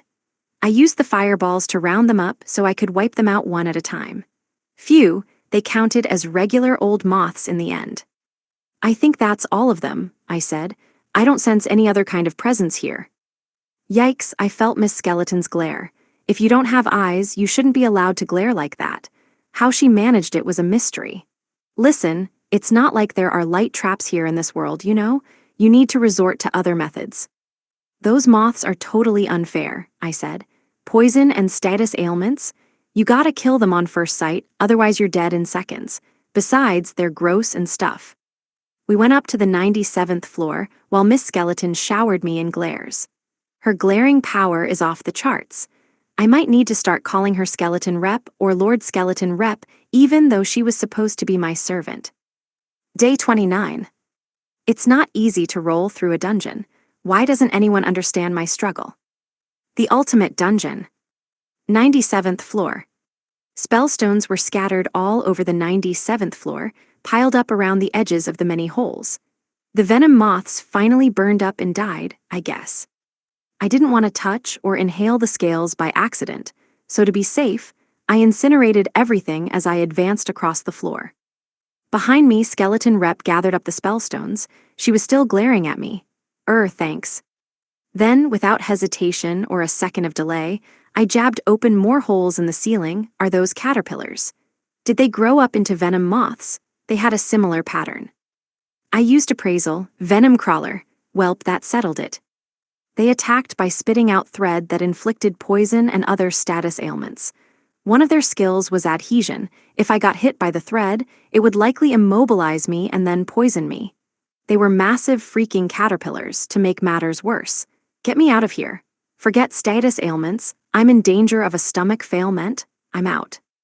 I could easily dispose of them once they fell onto the 97th floor, but it still took a while to take them out one by one. Downright annoying, to be honest. They were caterpillars. Giant freaking caterpillars. Caterpillars with dangerous thread, too, or at least thread that was comparatively dangerous for caterpillars. I went up to the 96th floor. Skeleton Rep took the lead. I'd get her a nice cloak when we got back to town, because her armor was proving less than useless in hiding her ass. It's poisoning me. Is this her true attack? Getting a status ailment via exposure to a girl's thick ass, now that was wild. I was an innocent high school boy here, so exposure to Miss Skeleton's backside had already altered my status somewhat. I definitely didn't need those ailments to worsen. I put my hand on the ground and made a giant cylinder out of earth magic. I matched it to the breadth of the passageway to conceal us. And then, I started rolling it ahead of us as we walked. Now, we had a roller that plowed ahead of us as we walked, although it made turning a real pain in the butt. I used the roller to crush all of the caterpillars as we went. Behind me, Miss Skeleton Glare picked up spellstones as she went. Her glare was impressive enough to suit her brand new title. One problem: crushing the caterpillars left a sticky substance on the ground, which made it hard to walk when it started sticking to my feet, since it was adhesive and all, and shoot, poisonous, too. Sticky and poisonous made for a disastrously dangerous combo. We were both so low level that we'd definitely die if we stopped moving. I had to get us out of this sticky situation somehow. At least the caterpillars were slow enough that it wasn't an issue. After crushing the caterpillars with the roller, I drained the adhesive poison liquid into a hole and paved over it. That floor was a real pain, I sighed. A real struggle or a serious fight, or rather, it took some serious construction. Some serious road construction, yeah, can't the government take care of that stuff? Knew the glare, that settled it, she was on class reps level. She could easily join our class of glares and their fearsome glare power, and she didn't even have eyes. The dark, narrow dungeon had knocked my senses out of whack. I had no idea what day or what time it was, or how much time had passed. I felt like it had been a while, but also, not all that long somehow. I didn't need a break yet. I was keeping a fairly brisk pace, but I was worried about all the people up there who were worried about me. A crazy aura was emanating from the 95th floor. Or more like from one specific place on the 95th floor. Was it just one powerful monster? Another loner. The 96th floor was nicely paved over now, except for the potholes of sticky poison all over the place. I couldn't afford to get into a fight because of the bad footing, and if I poked a hole in the wrong place, it could easily backfire. It made more sense to go up to the 95th floor and fight it head-on, so I did. Do you feel a boiling mad presence up there? Something so angry it's about to erupt. Skeleton Rep led the way upstairs again. She was really gung-ho about this. She hadn't had much chance to fight properly yet, plus there was nothing else to do. Also, I really needed to get her a cloak. Seriously, doesn't she know that armor isn't supposed to show off your figure like that? Finally, the 95th floor. I used appraisal. A level 100 living sword? What the hell? Shouldn't it be level 95? Are we back at the bottom floor? Get your order right, goddammit. 95. This is the 95th floor, so level 95. Sheesh, swords nowadays, I say nowadays, but this thing looks dated as hell. A living sword, huh? It looked like it had flying capabilities, and it was bursting with energy, too. As in, bursting right at us. It stabbed into the ground and shot 10 swords at us. 7 slim silver swords, 2 black daggers, and 1 platinum longsword in the middle of the lot. They all blasted toward us at full speed. All of the lively little swords were sprinkling some menacing presence of their own toward us, too. If I had my lively little mean girls to set loose on them, they'd see who the real menace was around here. I sensed a menacing presence from Skeleton Rep as well. What should I do? Sprinkle her with a smile? In a dungeon? Maybe we could do some sort of combo attack, but we couldn't coordinate. She couldn't even talk. Did we have to stick to stabbing and beating? It looked like we were going to get stabbed first. Then Miss Skeleton slowly, gracefully drew near. The sword floated into the air. Was she about to do that magic trick where she leaped onto a sword? She was a skeleton, so could she even technically get stabbed? The swords would just slip through her, right? It wouldn't make much difference even if you did pierce her bones. At long last, a proper battle seemed set to begin. Emphasis on seemed. Day 29. I won't even get to do anything if the Platinum Knight shows up. The ultimate dungeon. 95th floor. That level 100 living sword was strong by most people's standards, wouldn't you say? Yeah, totally strong. It danced through the air, sending its swords shooting at Skeleton Rep, who wove around them. This was an intense, elegant rampage of sword attacks that covered the whole world. She blew all 10 of those swords away with a single sword of her own. The 11 swords clashed in a storm of silver lines and a chorus of high-pitched clangs, a blinding flash of gold, and the swords danced in the middle of falling fireworks, a fantastic dance of blades. My surroundings were deluged in the flurry of silver, in the unceasing, brilliant clash of steel. Clang kerplunk. Whack. Skeleton Rep's final slash sent the one of the swords flying and clattering to a halt at my feet. I whacked it with my trusty wooden staff, and it stopped moving. Did it run out of batteries? Did it need a charge? I tried zapping it with lightning magic, but it still didn't move. It lay as still as a corpse. Well, a sword. Clang kerplunk. Whack. Don't tell me this is gonna repeat over 10 times. Is she gonna keep knocking the swords over here for me to whack? So much work, I thought. Dungeons are supposed to be a life or death struggle. I could really go for something, what's the right way to put it? Clang kerplunk. Bonk. The pattern showed no signs of ending. Were we seriously going through this 10 times? Across from me was a platinum, skin-tight suit of armor dueling 10 levitating swords in a whirlwind swords dance showdown, while there I was, dressed in black from head to toe, wielding my little wooden sword and bonking away at swords that fell at my feet. Bonk. Bonk. Bonking away. After defeating all 10 of the swords, Skeleton Rep looked over at me expectantly. What did she want now? Was she some sort of beggar? A gold digger? Do you want thems? Her helmet clanked as she nodded aggressively. It was the swords she was after, I lined them up for her and she took all of them. She didn't leave a single one for me. I had hoped to pick a good one and combine it with my wooden staff weapon. She seemed pleased, so I let it go, but did she really need 10 swords? I suddenly remembered that I had an extra cloak inside my own cloak. The storage cloak, item storage, evasion, magic defense, slash endurance, stab endurance, bludgeon resistance. I handed it over to her and she happily accepted. Were skeletons allowed to express this much emotion? Doesn't that kinda defeat the point of being a skeleton? Just a while ago, she was the dungeon emperor, you know? She was cloaked in savage darkness and all that. She seemed pleased, so I couldn't take too much issue, just another pleasant day for skeletons in the depths of dungeons, I guess. Skeleton Rep cheerfully put on the cloak and stored the swords inside. Then, after some consideration, she put one of the slim swords in her belt. One problem, though. There she was with platinum armor, a silver sword, and a crimson cloak. And next to her, I wore a black cloak and hood and held a wooden stick that made her the boss. I was just a sidekick. Sidekick A, who was the one who cast servitude again. Skeleton Rep was incredible, though. She fit the starring role perfectly. She was the one who sent 10 swords dancing into the air in an explosion of silver stars, who conjured up a dazzling dance of whirling crystal flames and sparkling fireworks. And not only that, but her sword's dance ended with her knocking the opponent's sword to land neatly at my feet. What amazing control. I didn't have to take a single step. I just whacked, whapped, and bonked swords away with my stick. Sigh, up to the 94th floor. My adventure starts now, I declared. It was high time that I stuck a flag in the dungeon ground, a white flag. Yeah, my role here was over, as well as the show I was cast in. My final episode would close out with a big advertisement. Tune in next week for the adventures of the Platinum Knight. Day 29. Anyone from my world would react like that. I assume they would anyway. The ultimate dungeon. 95th floor. Thank goodness, looks like my show had been renewed for a couple more episodes.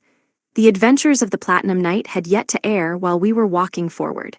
Still, I might not have much of a role to play from here on out. I may not have a role at all, if I was being honest. Am I stuck being Black Cloak Man A after this? We went up to the 94th floor, with Skeleton Rep in the lead, as usual. Now that she had the cloak on, my eyes didn't land on concerning spots, although occasionally the cloak flapped upward and I caught a glimpse of her armored ass. Why did it keep catching my eye? It must be some weird effect of the armor.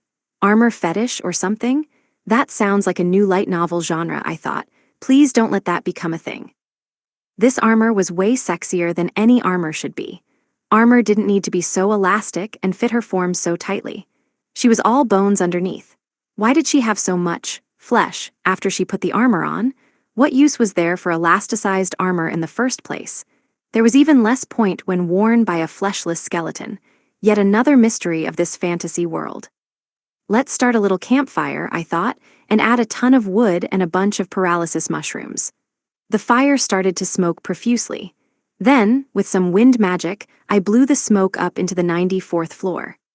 The 94th floor had a bunch of assassin tarantulas, each of which were level 94. At least this floor got the level right. The name wasn't too pleasant. The only thing worse than a spider is a murderous killer spider. Yeah, I gotta get out of here. My presence detection wasn't effective on them, so I couldn't figure out where they were. I just saw swarms of them in the shadows. They all had instackle toxin, too. I tried to smoke them out. The assassin tarantulas flopped over on their backs and went into twitching fits in no time at all. Miss Armor Glare Rep went to finish them off with a stoic expression, while I kept the smoky fire going. I didn't have much choice. Otherwise, we'd get torn to shreds by the instackle toxin-wielding spiders. As their nest burned, we advanced through the maze and saw a stairway. The 93rd floor, huh? What time is it? What day is it? I was nearing my limit and needed to take a nap soon. Did Skeleton Rep need to rest, too? Oh, is there some space here? A wall, huh? There was a little room hidden in the maze. Once I was finished grandly and gloriously burning up all of the spiders, I opened the door. I leapt up in excitement. A treasure chest, at last. Could this be my sex appeal? Next to it, a level 94 genocide spider was convulsing. It was huge and in my way. Well, whatever. Treasure chest, finally a treasure chest. Inside it lay neither my sex appeal nor a pheromone ring. Was there no point in coming here in the first place? The contents of the chest remained oblivious to my needs and feelings. There was a magic key LV Max, opens any lock including or under LV Max. It opened literally any lock, huh? I guess there could be locks out there above LV Max, but then Max wouldn't be Max. At any rate, this was a good find. Now I could open treasure chests. I had a key to open anything, so wasn't it about time I unlocked the world of adulthood? I didn't even see the door to it around here. At this rate, I was never going to get inside, key or no key. Is my virginity gonna stay locked up forever? I scrubbed away my tears and headed off to the 93rd floor. Man, this is taking a while, I thought. I decided to take a little peek upstairs, so I opened a hole in the ceiling. Looked like a skeleton paladin, level 93. So, a horseback skeleton knight. Must have worked at the same company as Miss Skeleton Glare Rep. Did she know the guy? There are some skeleton paladins up on the next floor, I said to her. You okay with that? Any friends up there? Relatives? Wait, we've been wiping the floor with your subordinates, haven't we? Miss Skeleton Glare Rep cast a glare my way. I guess they weren't friends or relatives. Was she a loner? Fair enough, then we could kill them without worrying. The problem was how to go about it. Skeletons were typically affiliated with dark magic, but these guys were also paladins, which were holy knights. That likely nixed their greatest weakness, which was to holy magic attacks. Monsters wouldn't go down as easily after putting in all that work to nab a holy classification. Maybe we could put our differences aside after meeting in person or something. I'd give them a shot. Smack clatter. Oh, how unfortunate for them. Paladins had holy resistance, melee resistance, and a revival skill to boot, but alas, they lacked crash resistance. When they fell from the 93rd floor down, their heads fell off, killing them instantly. All I had to do was send them through holes in the floor, though I had to do it one at a time, which was pretty boring. I exterminated them all. I only had to wait a moment after their heads popped off, and then they disappeared and turned into spellstones. The 93rd floor turned out to be a piece of cake. If only every floor were this easy. So why did I feel like Miss Glare Spellstone Collector had something to say about it? She couldn't talk, though, so problem solved. We went up to the 93rd floor and investigated what was on the 92nd floor. Investigated, as in, we peeped through a hole in the floor. It looked like something swimming up there.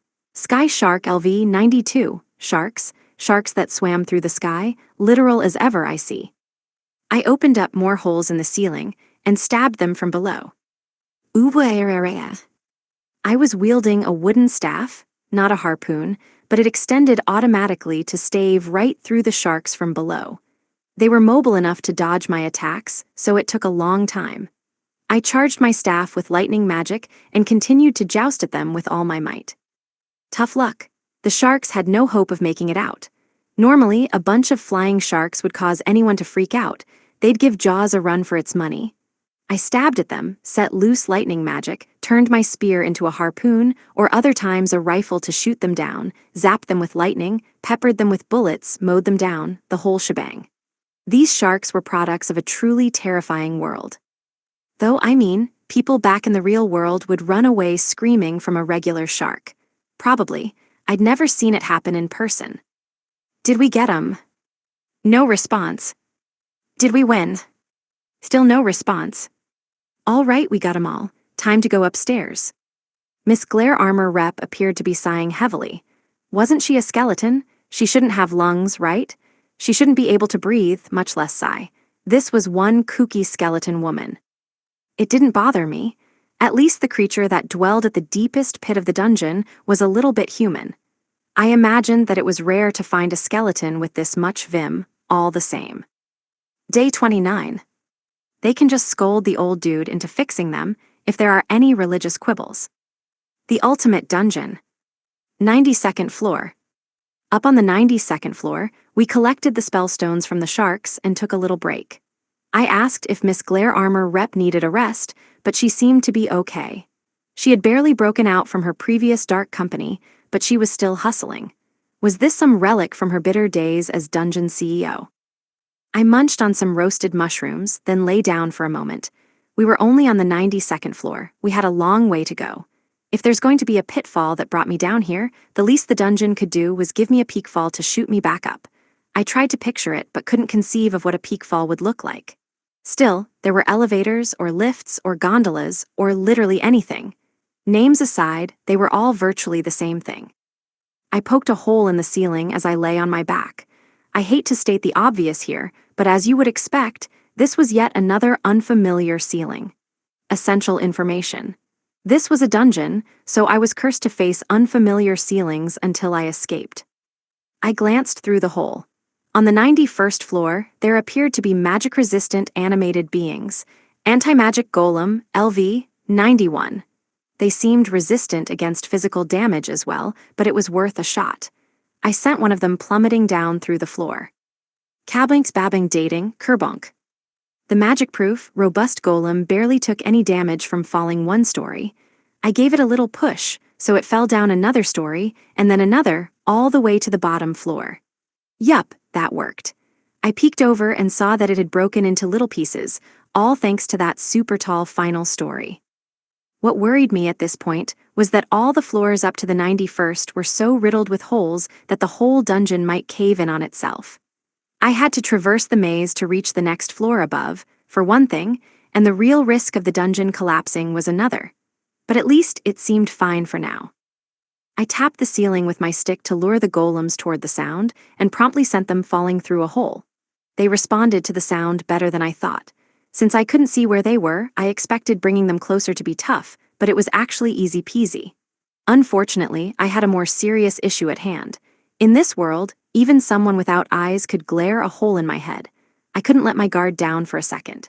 Incidentally, she looked fairly surprised right now. Impressive for a skeleton.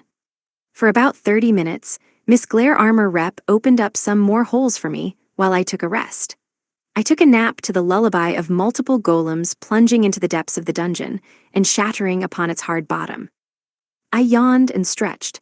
I don't sense any signs of life from upstairs anymore. Wanna head up? I found out that while I slept, Miss Glare Armor Rep created more holes in the ceiling with her stick and sent all of the anti-magic golems tumbling to the 100th floor. She then walked all the way downstairs, gathered the spell stones, and came back up. I honestly felt a little bad that she went to all that trouble, so I patted her head to thank her. It seemed to put her in a good mood, even though what I was patting was, essentially, a battle helm. I couldn't imagine that anyone had ever pet her head down there at the bottom of the dungeon, so where was the harm? I did wonder whether she knew I intended it as a head pat. I just as easily could have been polishing her helmet. I recovered some of my stamina, so we set off for the 91st floor. Normally, every 10 floors, you would encounter some kind of boss. Isn't every 5 floors way too often? I spy treasure chests, I exclaimed. I bet it's my sex appeal that was buried in the depths of a fantasy world dungeon. I zoomed toward the hidden room on the 91st floor. Area Analyze was incredibly useful.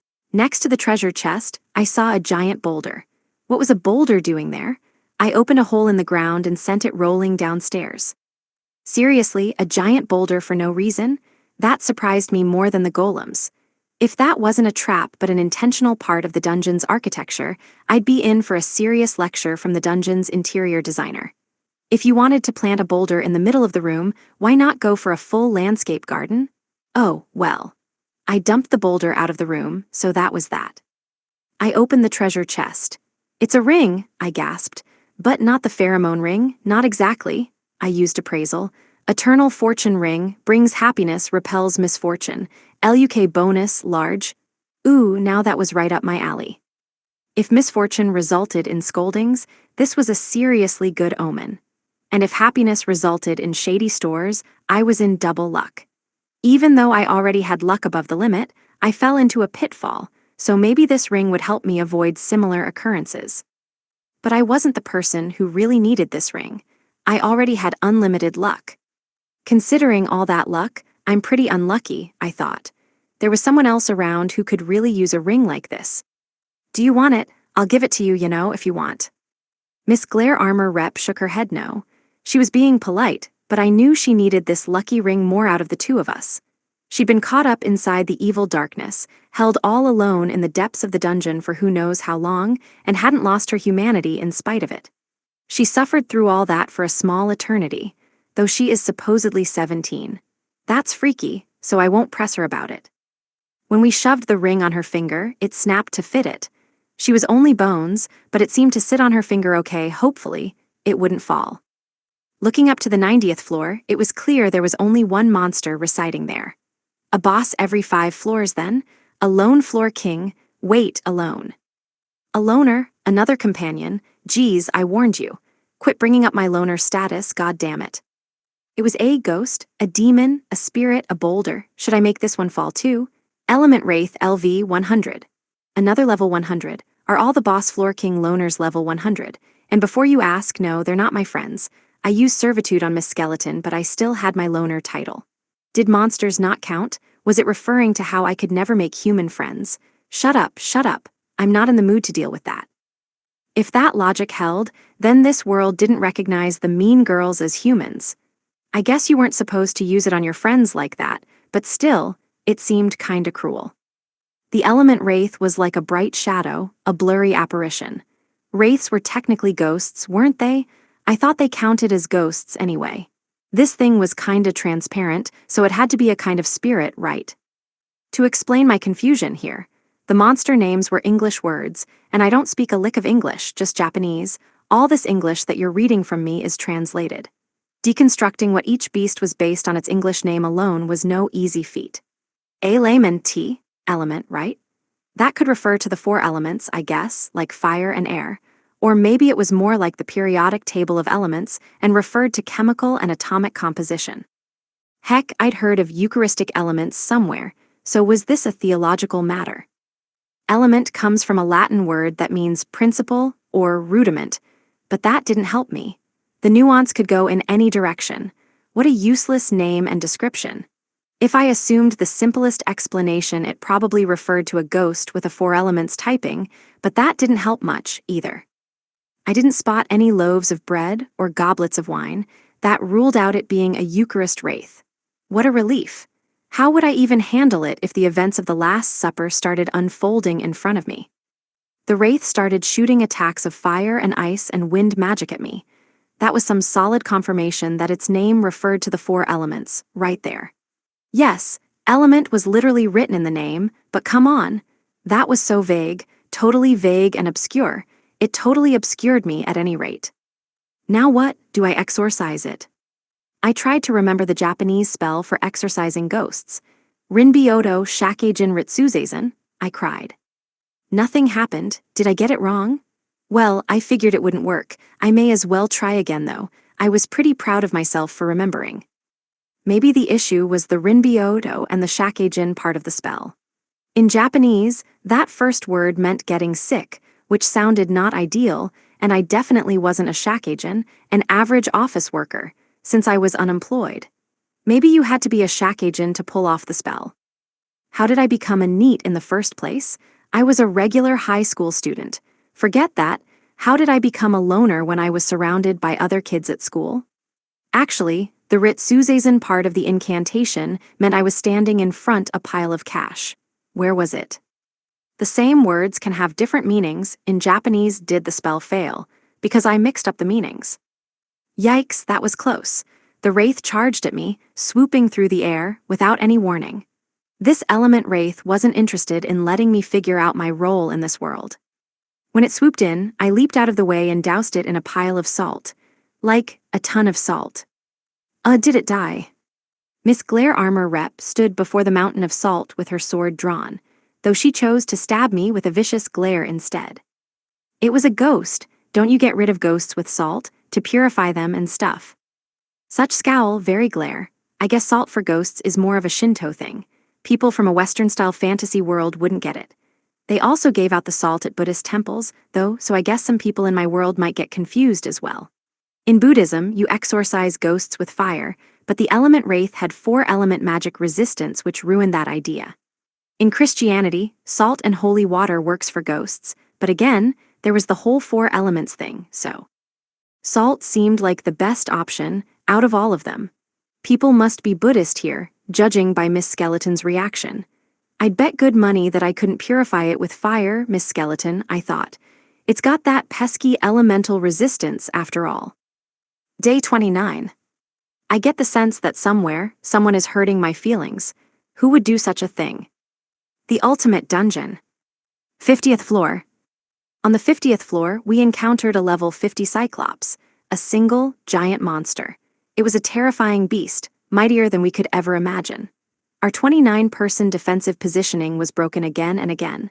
We swapped out the vanguard countless times to heal, and the rear guard devoured a countless stream of MP regeneration mushrooms as they weathered an onslaught of attacks. Finally, right on the verge of defeat, we toppled it. Everyone was exhausted, suffering from injuries, and ready to collapse. It was the platonic ideal of a Pyrrhic victory. Winning the battle had nearly destroyed us. Everyone was completely fatigued. That one Cyclops was powerful enough to send us to the brink of complete annihilation. So that was a dungeon boss. These were the true guardians of the dungeon, and the first one we had faced was on the 50th floor. Oda-kun couldn't estimate how often we'd face them. Once every 10 floors from now on, once every 25, or maybe there was just one more boss at the 100th floor. There might even be one every 5 floors from here on out. Each new floor we tackled held the most powerful enemies we had ever faced up until that point. Kakizaki-kun and the other athletes hadn't been in the vanguard, we wouldn't have been able to hold our formation. Those 5 had close-range combat stats on another level. They were practically monsters. Though they had only joined our group recently, they cooperated flawlessly without even having to check their surroundings. I remember Haruka-kun saying that they were perfectly optimized for this world. They were top athletes in Japan, but that's just a peaceful society's substitute for warrior tribes. Even with his advance warning, it was stunning to see their overwhelming prowess on display with my own eyes. Then there was Shimazaki-san and her friends, who wielded devastating offensive attacks. They'd already surpassed Oda-kun and his friends. Each of them was above level 80. Since they had managed to apologize and express their gratitude to the nerds and reunite with Haruka-kun, they'd improved in terms of emotional stability as well. They avoided unnecessary injuries and exhaustion. Before, they were too concerned about external matters, but now they were completely focused on their tasks.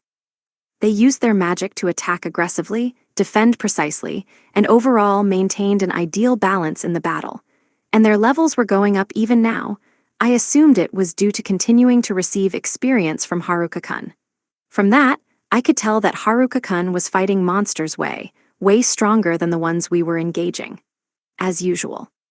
Meanwhile, Oda-kun and his friends backed them up in perfect sync.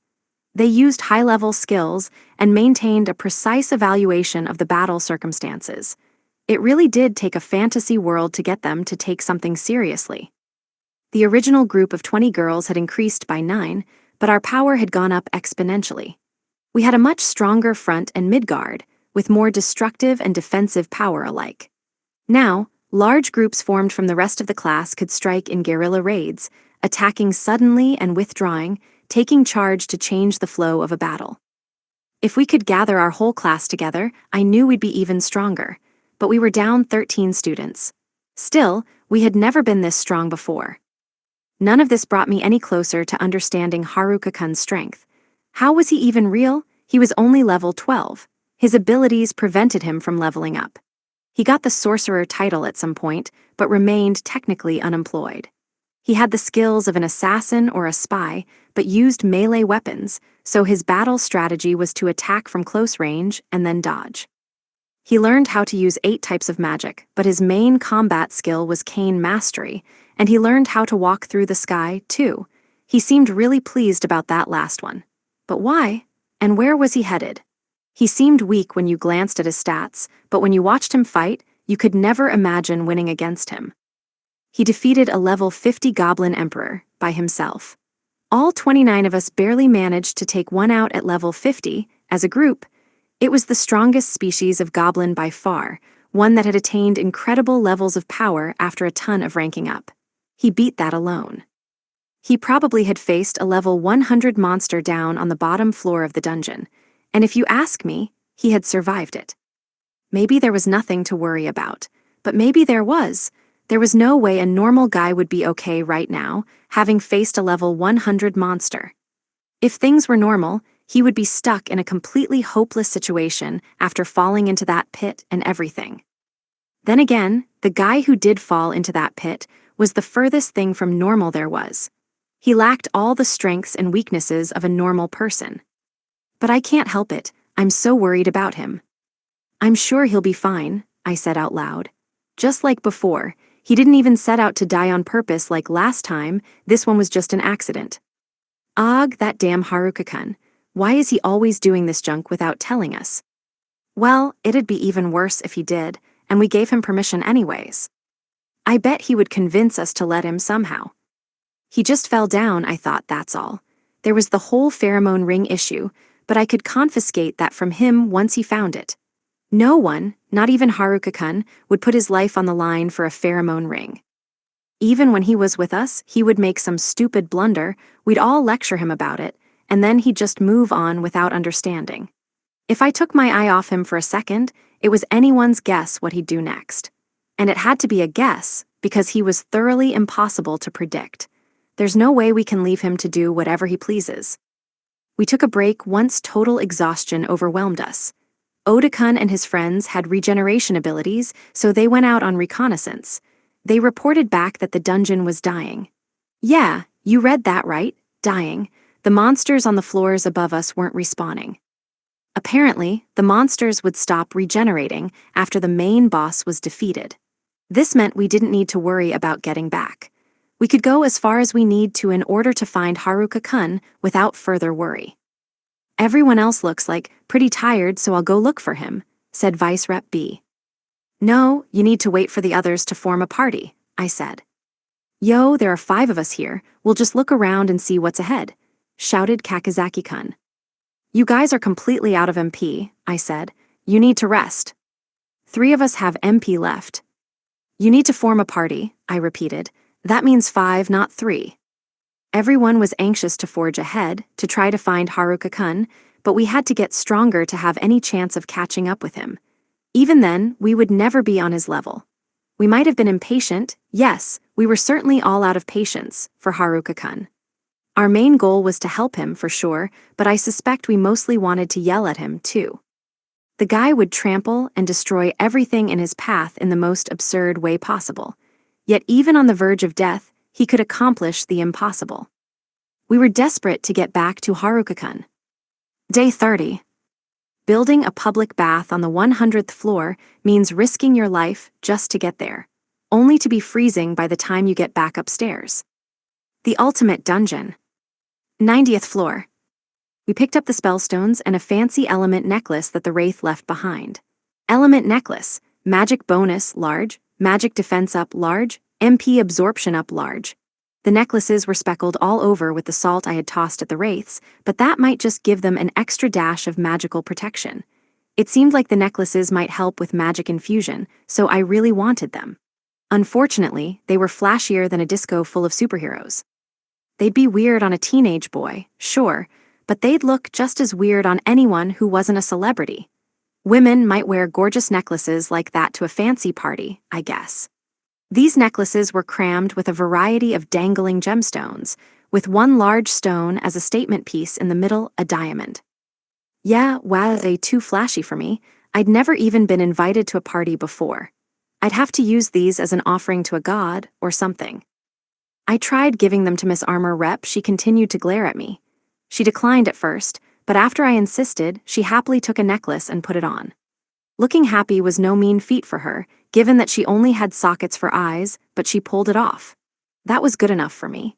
She used to be a lick, so maybe she could still use Magicka. The necklace boosted magic both defensively and offensively, plus more magic resistance never hurt. I was the one who used servitude on her, so I considered it my responsibility to make sure she was safe. Though wasn't I offering her a little too much? I had to keep her in good equipment, that was true, but now she had platinum armor, a crimson cloak, and now jewelry as well. She was like a glittery, glitzy miss offering at this stage. Hey, wasn't I the one who thought of that stuff as offerings? What am I, her believer? Worshipping a skeleton, that made for a pretty satanic religion, but I didn't care. God was just a useless old dude that who himself up anyways. Even if he did get another chance to lecture me at length, I was never going to pray to that God. Not ever. We're finally in the 80s, I said. Only 89, I guess, so it's still a long way. When I poked my perfunctory hole in the ceiling, I saw a monkey peeping down at us. Whoop, screech. I used appraisal. Hanuman LV, 89.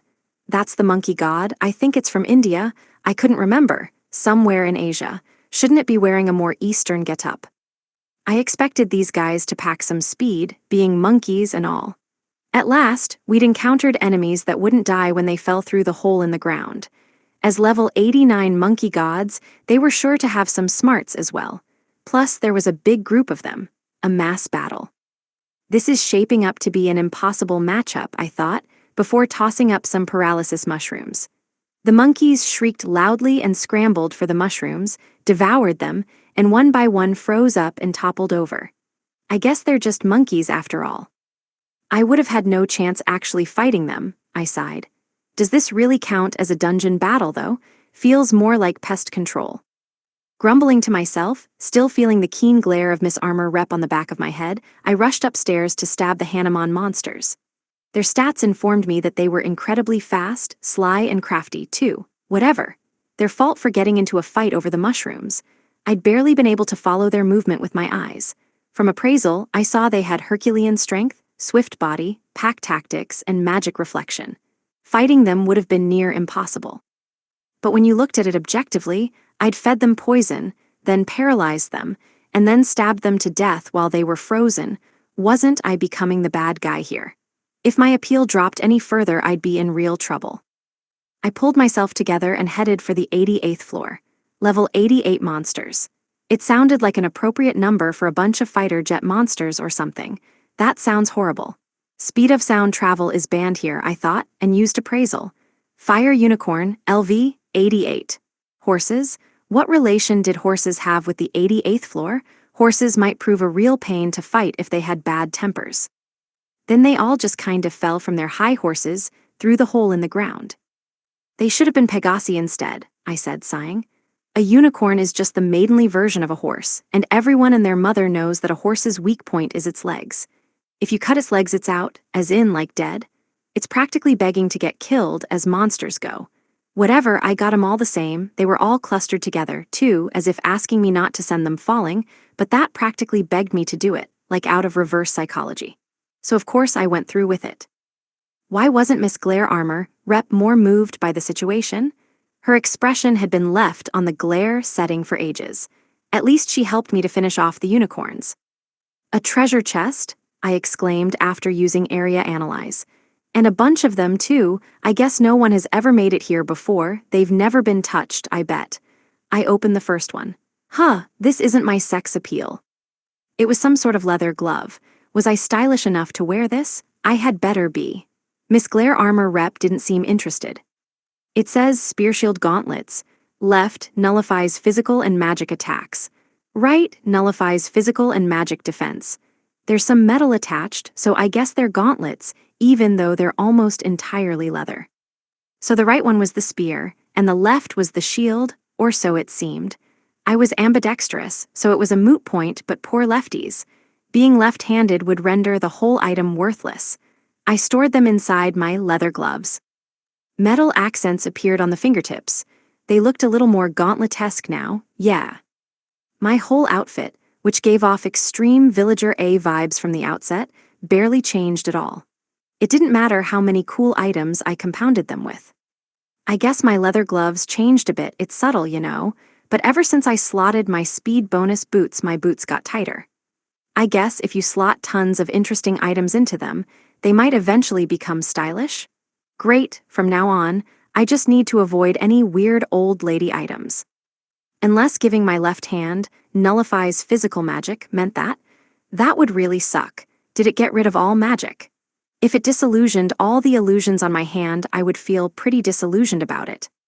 This dungeon was like that game Amazing Breaker that I used to play all the time. It was one thing to shoot nuns out of the sky, but horses? I could kiss my chances of being a main character goodbye once I left all these horses to perish. I technically was the one who brought them crashing down in the first place, so sue me. Goodbye, horsies. Now on to the 87th floor, I think. Miss Armor Rep nodded. I opened up the teeniest, tiniest blot of a hole and took the sneakiest of a peep through.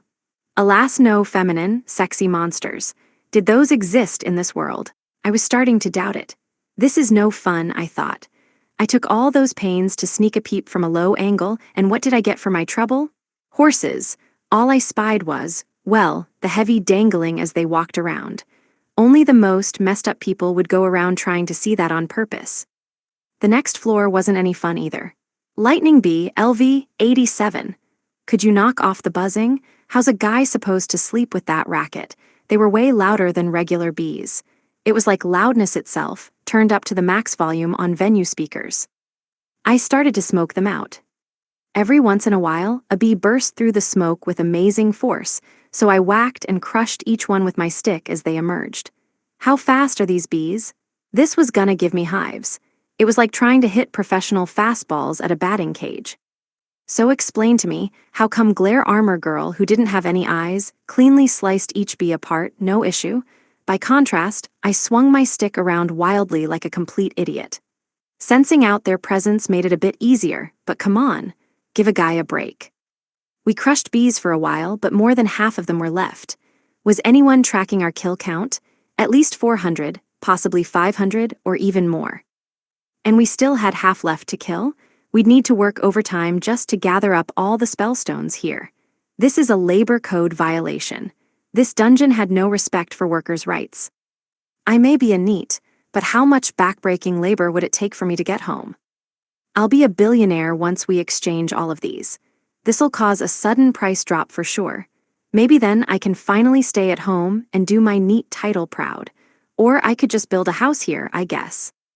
Nah, renovations usually started from the first floor, and building a public bath on the 100th floor would mean risking your life just to get there, only to be freezing by the time you got back upstairs. No one would want to come in the first place. You could drop down through the pitfall to speed things up, but I didn't see many folks surviving the fall, let alone taking a bath after it. I guess people might be tempted if the hot springs there had bruise-healing benefits, though. I could use the nerds as guinea pigs, drop them down the pitfall, and make sure they landed on the hard rocks. I couldn't stop thinking about how easily I would have been able to go back if there had been a cliff rather than a pitfall. Should I make a cliff, use it to climb to the top, and then shove the nerds off the edge? It was a good idea in theory, but if I had that kind of magic power, I wouldn't still be here in the first place. At level 12, I'd have no chance. I guessed I'd leveled up since coming to the cave, but building an entire cliff. No, that was impossible. If I wanted to skewer the nerds, I'd just use a pitfall instead. Great, glad we had this talk. Day 30. I'm rolling with all my might, but I hate the idea that people think I'm just rolling around. The ultimate dungeon. 87th floor. Still on the 87th floor, this dungeon is way too long, I grumbled. I was so bored. Couldn't they change things up or something? The dungeon was nothing but stone room after stone room, with no way to discern how much time had passed.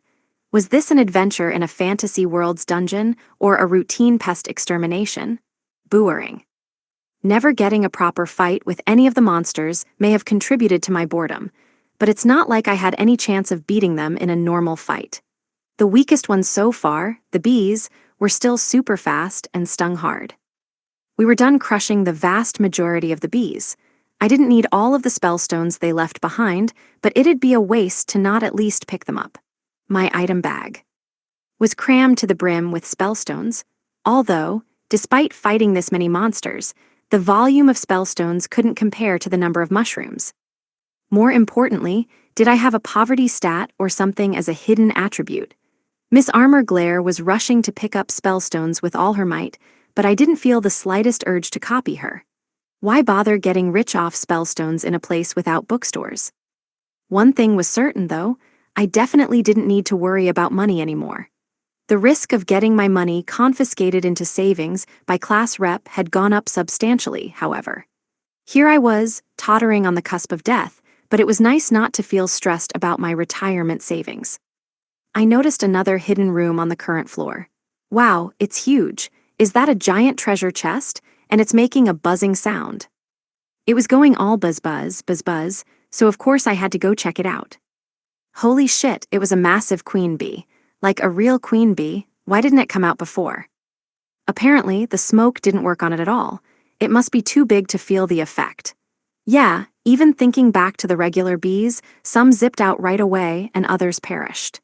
Maybe they have a smoke resistance ability that varies by bee. A regular lightning bee was about the size of a duffel bag, charged with electricity and sure to zap right at you at a ridiculous speed. Those guys were big for bees to begin with, bro. The level 87 lightning queen bee, in comparison, was about the big of an 18-wheeler. No wonder the room was so huge. The enormous queen bee charged at me without further fanfare. I leapt sideways out of the way, and it already had its stinger out prepared to strike me. Holy God, that stinger was bigger than my arm, maybe bigger than my leg. That thing didn't need lightning on top of all that. All it needed to do was plow me over. I'd die long before it had any chance to sting me. Miss Glare Armor Rep had to dodge the attack for herself. She easily evaded via an elegant flip and slashed back at the bee with a flash of her sword while she was still in the air. I, on the other hand, was rolling on my backside just to survive. Assuming it'd be suspicious to roll around without taking any other actions, I tried summoning massive globes of water and firing them at the bee. So because it's a bee, it really does hate water, or perhaps it just hates getting wet. A queen that hates getting wet? Yikes, that practically sounds sexy. Knock it off, this is a bee we're talking about here. Drenched in water, the queen bee collapsed to the ground, its massive, tusk-like pincers rattling. Miss Armor Rep wasted no time in stabbing it to death. It didn't seem able to fly anymore, had it short-circuited. Miss Armor Rep cut off its giant head in one stroke. Meanwhile, I continued rolling around. I guess I was slacking off. I stood up at last. Man, no point trying to fight something with speed like that, so long range was definitely the way to go, though thinking on, lightning bees don't have any magic resistance, do they? I could have used a magic attack all along. Whoops, I had gotten too used to whacking things with my stick. Still, I was hardly a close-range specialist or anything. I was unemployed. No job, I could do whatever I want, within certain stringent limits, so I couldn't do much of anything, really. That ridiculous combo from Miss Armor Rep, though, she dodged in a single step and then shifted into an aerial attack. By the time she finished her first step, she was already into her attacking motion in one seamless move. It was similar to my specialty attack, life or death. Well, my personal one-step, one-blow attack was on a different level, yes, but this was still an attack that combined evasion and attacking into a single move. The essence of life or death was to reduce all unnecessary movements into a maximum speed, single blow. And why am I still rolling around? I thought, bouncing off the hard rock floor. I better stand up, my back's starting to hurt. I stood up and stretched. Phew, treasure chest time. This room is massive and all we get is a regular-sized treasure chest. After those giant enemies, it seems like an insult. It seems even smaller now that I've said that. After all that rolling around I did for sheer survival's sake, I was freaking amazing for dodging that. That was how I felt until I saw her ridiculous flip slash. Anyway, yeah, my confidence got scored in two by that flip slash as well. I was ready to fall over and start rolling on the ground all over again thanks to her sweet moves. Technically, I was rolling already, but still. I had the Spear Shield gauntlets. Left nullifies physical and magic attacks on my left hand, so it was little wonder that I could stop the bee's attack so easily. That queen bee was a certified horror show all the same. A truck-sized bee, charging at you, with her unbelievably fat stinger at the ready. My gauntlet nullified the physical force of the attack, but it was still strong enough to send me flying. Yeah, that's right, I would have been rolling around either way. Maybe I should come up with a roll-around/attack to complement with Miss Skeleton Rep's flip/attack. Not that I'd ever want to use that skill. Rolling around on the ground and chucking occasional attacks out at the enemy would look like peak laziness. I can't do it, I thought. That would cause irreparable damage to my already ruined sex appeal. Pouting to myself, I opened the treasure chest. It didn't even require the magic key, LV Max. All that work, only to attain the most generic secret treasure chest item a dungeon could think of. Well, thank God I could use it on all the other floors I already passed. Sheesh. What's the point of getting an item if you can no longer use after you pick it up? Inside the treasure chest, Blessed Bangle sublimates curses and disaster, limited to one-time use. Ooh, could these trinkets sublimate the curse of my lectures and scoldings? Please, Blessed Bangle, douse the fire of my false accusations. Then I remembered that Miss Skeleton had the platinum armor, Cursed, absorbs the wearer's flesh and blood. She was a skeleton with a severe lack of flesh or blood, so it didn't seem to be causing any problems, but it was definitely cursed. And what about the darkness of the bottom floor of the dungeon?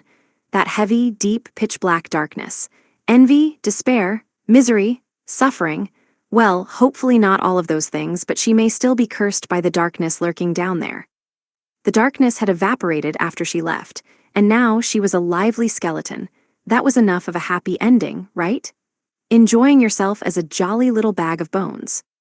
But see, I had no way to confirm that the darkness had vanished altogether. The Blessed Bangle was single-use gear anyways, so I may as well try it. Here you go, you should have the Blessed Bangle. I mean, probably you should. You've had a rough enough time up until now, I think. Also, your armor is cursed and stuff. Unfortunately, I can pretty much guarantee it won't have the power to douse my personal fire, even if I did wear it. The personal fire of my false accusations, you know? It's all very tragic. She kept staring at me, despite her lack of any eyes. Then she reached out both hands in reverence, slowly took the bangles and put them on her wrists, pressed them against her heart, and lowered her head. She looked like a knight. Yes, even though she was a Dullahan before. If she liked those bangles, then that was fine with me. As another set of fancy, glittering pieces of jewelry, they suited her better than a high school boy like me. Blessed items were usually related to God anyway, and thus gave me a case of the heebie-jeebies.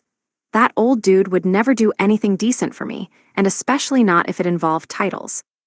All right, time to get on up to the 87th floor. Wait, we're on the 87th floor.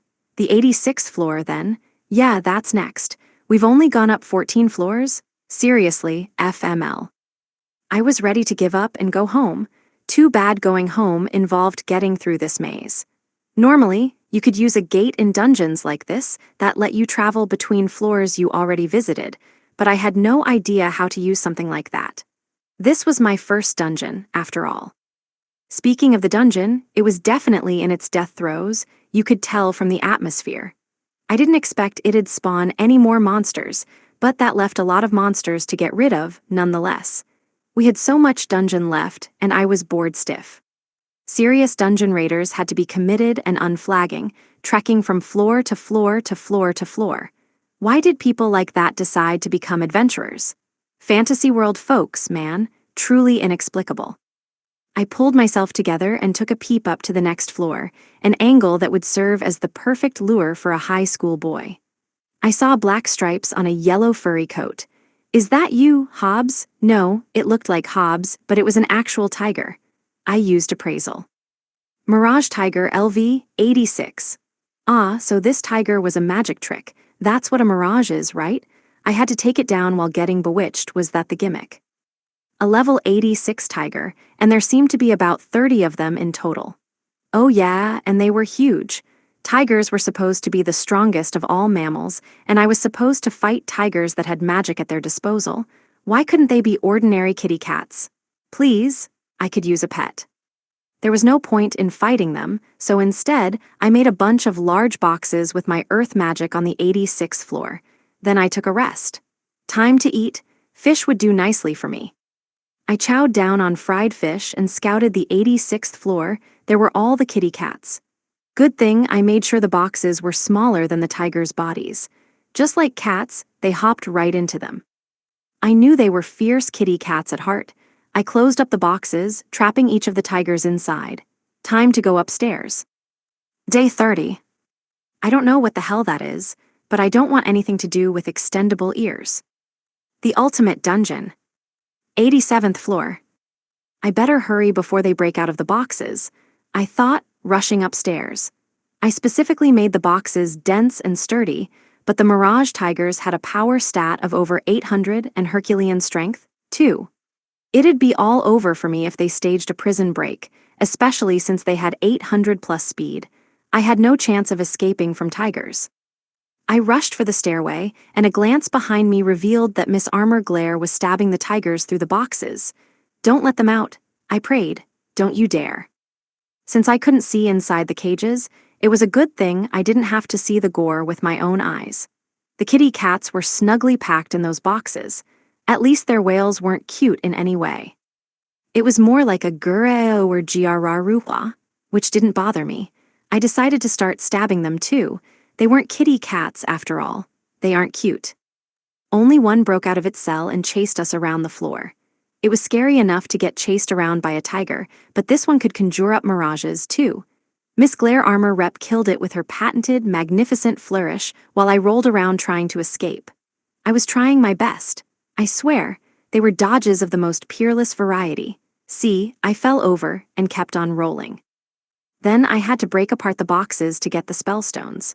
Fortunately, the other tigers couldn't escape before we killed them. Guess they should have tried being illusion tigers rather than mirage tigers.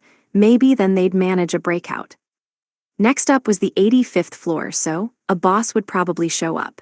I couldn't care less, really. Just following Miss Glare Armor Rep would be enough to get me through this, although if I kept following her around and letting her do everything, I'd end up with some whack title like Sugar Baby. I did not need another bad title. 3 was painful enough. Every time I look at my status, it's salt in the wound. Your status shouldn't be able to insult you. I bet I was the only guy here who took a hit to his self-confidence whenever he checked his status. There were 100 floors after all, and more than 100 varieties of monsters, so it was still worth doing a peep check. There was still the slightest chance that this low angle would reveal exactly what any red-blooded high school boy dreams of finding: a corpse. Whoa, worst-case scenario, the worst low-angle peep in history. I peeped up at a rotting corpse from a low angle. Appraisal revealed 2 ghouls, one level 58 and the other level 61 weight, and another level 38 ghoul too. There were tons of them. Did this meant that the 85th floor didn't have a boss? Is this one of those things where if we defeat enough zombies I turn into a spirit channeler? I'm serious, that's what's up, right? I went up to the 85th floor, gathered up a ton of fireballs, used packing magic on them, and lined them up into a giant barrier of flame. Maybe you could call it a firewall, get it? I built up the firewall and moved it forward in front of me as I advanced. It used a ton of MP, but I had tons of MP regeneration mushrooms, so I wasn't concerned, especially since I had soy sauce to zhuzh them up with. Aha, so there was a level 100 necromancer controlling them.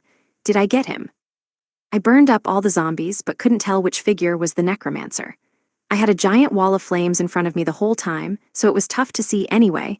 I set everybody in the fluorolight, meaning he was dead now as well, but he was definitely there before. I found a necromancer jewel in the aftermath. That was conclusive proof it existed. Unless it was from a zombie king instead. I sure as hell hoped it wasn't that, but either way, nothing was left alive on the floor, so. Problem solved. For some reason, Miss Skeleton Rep had been glaring at me in shock this whole time, and now it was official. She could put up a serious fight with Class Rep with a glare like that. Thank goodness that glare fights aren't actually a thing. Necromancer Jewel governs life and death. Instant kill resistance. It was a ruby then, it looked expensive. I guess it could be red beryl or spinel, those might make more sense. I couldn't tell them apart anyways. What would a high school boy know about gemstones? All I see is a jewel. You could probably use a gem of this size in a necklace. If you made it an earring, it would make your ear droop, and then you'd have uneven ears. You can have it, I said, holding it out. It was a major question as to whether instant kill resistance would be of any use to a skeleton. But right now it was between me and Miss Skeleton Rep. I wouldn't be caught dead wearing that giant jewel. I did need instant kill resistance on the one hand, but even all of the instant kill attacks from whatever his name was didn't work on me. General health must be keeping me in good shape. My skills made no sense, but they seemed to be working. I also had unlimited luck, so I wouldn't die unless something had a 100% chance of killing me, or so it seemed. I didn't want to test it out, but at the same time, I didn't want that giant gem either. Just one droopy ear. Remote tribes removed from modern society wouldn't even go that far. I'll pass. Miss Skeleton Rep stared at me for a long time, as if lost in thought. She didn't seem to be glaring. Eventually, she gave a slight bow and accepted it. She must be super into jewels and accessories, I thought. As I said earlier, it was big enough to pair nicely with the element necklace she was wearing.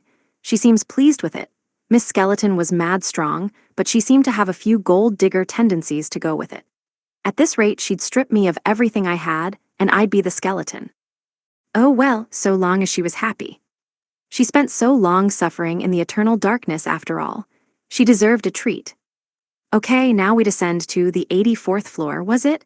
I was always looking up at one floor from another, so I kept getting them mixed up. Those things above us were level 84, so that was the 84th floor. Geez, I'm still way out of my depth. Level 40 wouldn't be much of a problem. That was a mere 40 floors away. Just 40 more low-angle peeps. It says the monsters up there are level 84 griffins. What tactics should we go with? They won't fall down through the holes. They fly, you know. Perhaps using smoke again would work. Are they mushroom fans? I'm guessing they won't just hop into boxes. Maybe something that looks like a nest. Griffins had the upper half of an eagle and the lower half of a winged lion. The creature with a snake's tail was some other thing, right? Griffins combine the king of the birds with the king of the beasts, making it the ultimate symbol of kings. I think it was based on an eagle-lion, but I didn't have an encyclopedia of mythical beasts to hand. How was I meant to know the specifics? Anyway, this king had the head of a bird. Could kings get away with being bird-headed? That symbolism didn't make any sense. Was a griffin a bird or a lion? I heard that birds hate strong magnets, so if it was a bird I'd try that, if I had any strong magnets, which I did not. If it was a lion, I could use the box strategy from before. These guys had bird heads, though meaning they were fundamentally birds, I think. I sprinkled paralysis mushrooms in with fish and laid them out on the 84th floor. They were super popular. Fish was the answer all along. Fish would lead me to victory. Riding on those rave reviews, the griffins scrambled to peck at the fish with their beaks, one at a time, picking up a fish and then flying away, before seizing up and dropping to the ground. I'd have to take care to not do the same thing. You'd think I'd get along nicely with folks who liked fish as much as I do, but I still beat them to death in the end. I continued up to the 84th floor and crossed through the maze, whacking the griffins as I went. I grumbled to myself the whole time. Monsters falling to death in the middle of renovations, that's going to put me up against work-related injury lawsuits, isn't it?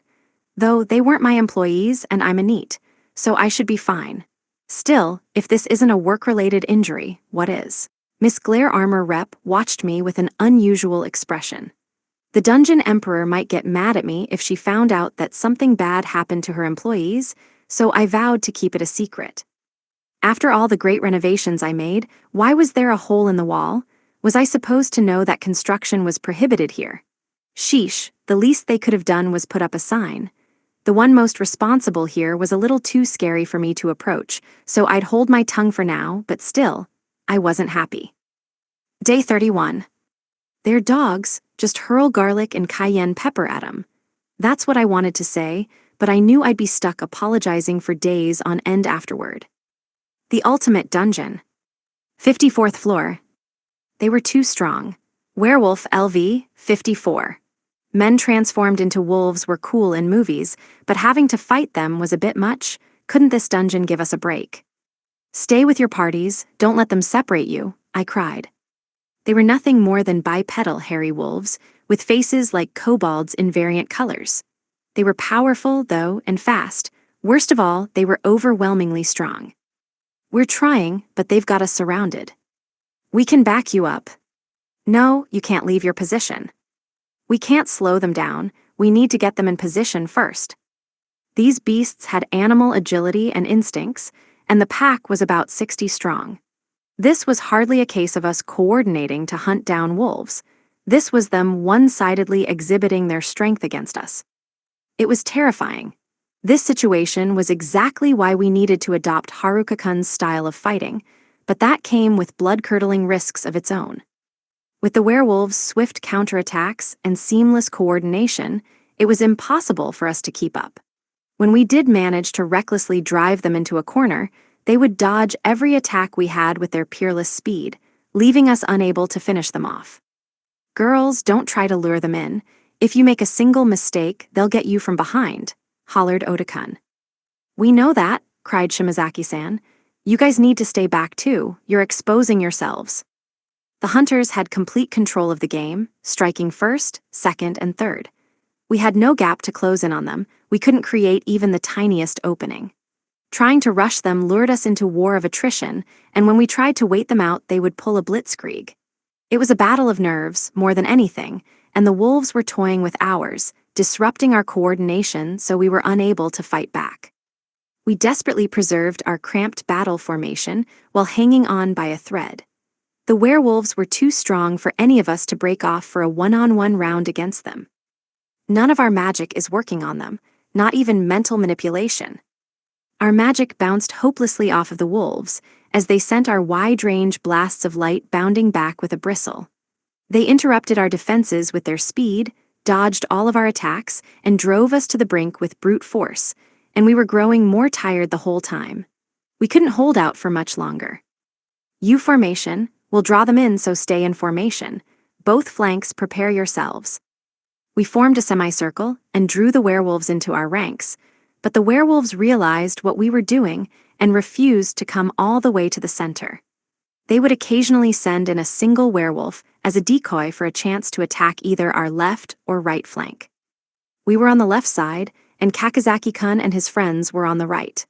The center and rear guard rested to restore stamina and MP. Meanwhile, each party that took the left and right flank got crushed one after another. We only had to find a way to kill one of them. If we could hurt them enough, we could make them retreat. We could charge in to finish them off if they granted us the tiniest opening. But they didn't. They kept throwing us off balance and crushing us bit by bit. Things were only just getting warmed up. If the werewolves launched a full-out attack on either the left or right flank, we could try to stop them there. If we couldn't, then we'd be the ones at a loss. Still, it currently looked like they would completely overcome our formation and leave us dead. Then they attacked.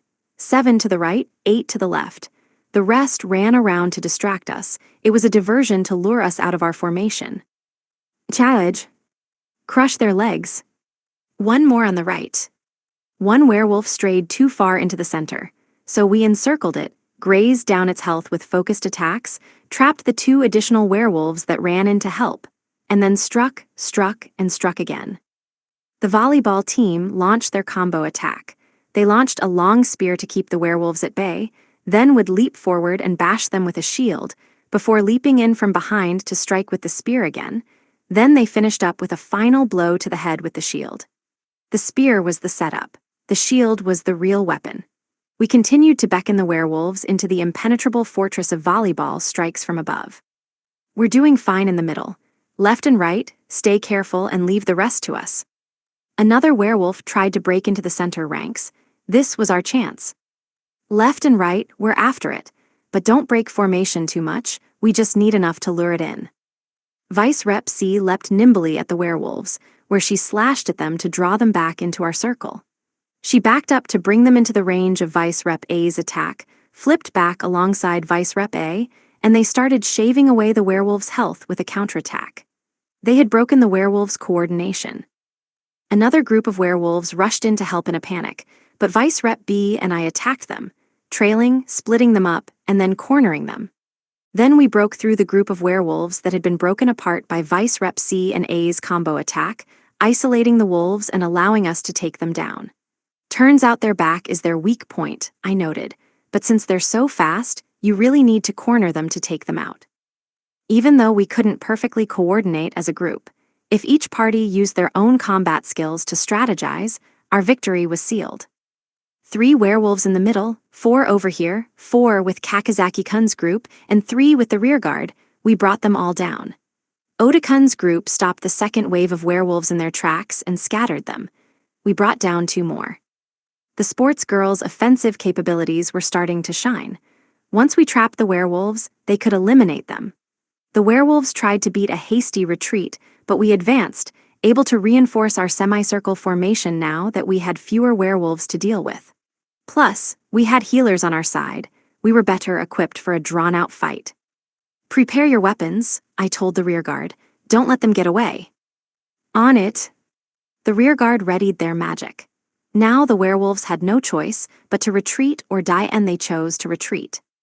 We had killed 16 so far, so that was more than a quarter down. We dealt damage to about as many. They couldn't regenerate health fast, so all we had to do was keep whittling them down. Several of us were injured, but we could heal later, and our weapons were in nearly perfect shape. Our one sole resolution was not to let anyone die. Haruka-kun threw away his life to protect us, and we couldn't let his sacrifice go to waste. Hey, class rep.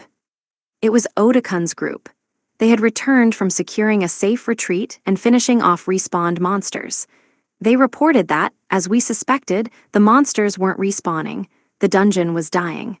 The dungeon king at the bottom floor had been defeated. The only person who could have defeated the supposed level 100 dungeon king was Haruka-kun. He must be making his way back up the dungeon, toward us. I guess he can't use the return gate. He technically didn't make his way down there. Yes, normally you could return to any floor you previously reached via the dungeon gate. I assumed no one had ever fallen into the pit to the bottom floor before, and it was a given that no one had defeated the dungeon king until now. If there was anyone crazy enough to do that in this world, the dungeon would be safer than the outside. Good work, everyone, that secures our exit, called Kakazaki-kun. I'm wiped. Kakazaki-kun's group went back to the 53rd floor, too. Now we should be able to finish off the werewolves, and we didn't expect a boss on the 55th floor either. We could keep going, but I wouldn't urge everyone forward if they weren't ready to take it on. The sports team girls came back from guarding the perimeter as well. Go Arts Club, you're crushing it. Image summary: manga illustration of two girls in school uniforms acting as guards, each equipped with a large shield and expressions of determined alertness. For some reason, we had stopped calling each other by our names lately. Names just didn't seem to do the job. I wonder whose fault that is. The Arts Club girls used to be much more suited to diversion than direct combat, but I feel like they've gotten better at fighting in the middle guard. It's 'cause they're using hallucinations, abnormal status, and smokescreens. They messed up the werewolves' footing somehow, too. So flashy, you trying to imitate Haruka-kun or something? Of course we aren't, they shouted. Don't insult us like that. Everyone had livened up. We had so much more to prove. We had learned to bounce back, even when the cards weren't in our favor, and we were leveling up too, so we were literally stronger than ever before. The book club president approached me. Are you sure you want to stop here for today, class rep? Incidentally, she was capable of inflicting mass status conditions and disrupting entire enemy formations. She was the last person you'd want to see in a battle. Everyone says they want to keep going, I said, sighing, but I think that's it for today. We're all wiped. There's no need to rush, she agreed, turning away. I think we're all worried about him, but Haruka-kun is making his way up toward us at this very moment, I know it. Like me, she had been in the same school as Haruka-kun for 11 years, so she knew him as well as I did. You guys are still worried about Haruka? Kakizaki-kun interjected.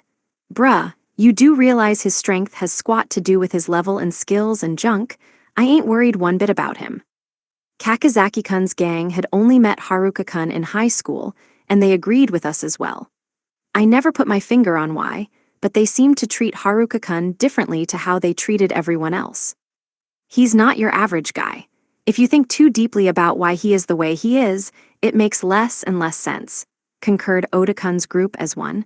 They said it so assertively, they must have thought we were stupid to worry about him at all. Even Oda-kun's group had their own feelings about the situation. You guys say that, pouted Vice Rep B, who we had already dragged back multiple times from trying to go ahead on her own. But you're the ones rushing to him as fast as you can. Isn't that you? We had been friends since high school, and I trusted her deeply, so why did I feel like I understood her less than anyone? Did her personality change? I sensed she'd become more like Haruka-kun, somehow, since when was she such a bad person? She fought in the vanguard, and the moment we took her eyes off her, she charged ahead of her own accord. She was supposed to be an archsage, you know, and somehow she never got even a single scratch in battle. Do attacks just bounce off of her chest, boyoing like that? Was that her secret skill? Day 31. If order and procedure matter so much to you, don't drop me down a pitfall, damn it. The ultimate dungeon. 83rd floor. Here comes the trap zone. Traps here, traps there, traps everywhere. You'd think there'd be a limit to these things. There wasn't even room to walk. The whole floor was covered in traps. Oh, 83rd floor, must you do this to me? I mean, look at this place. It's traps on traps on traps. Miss Skeleton Rep never talked back, never insulted me, she just glared. I couldn't let it get to me. Ground Eater, LV, 83.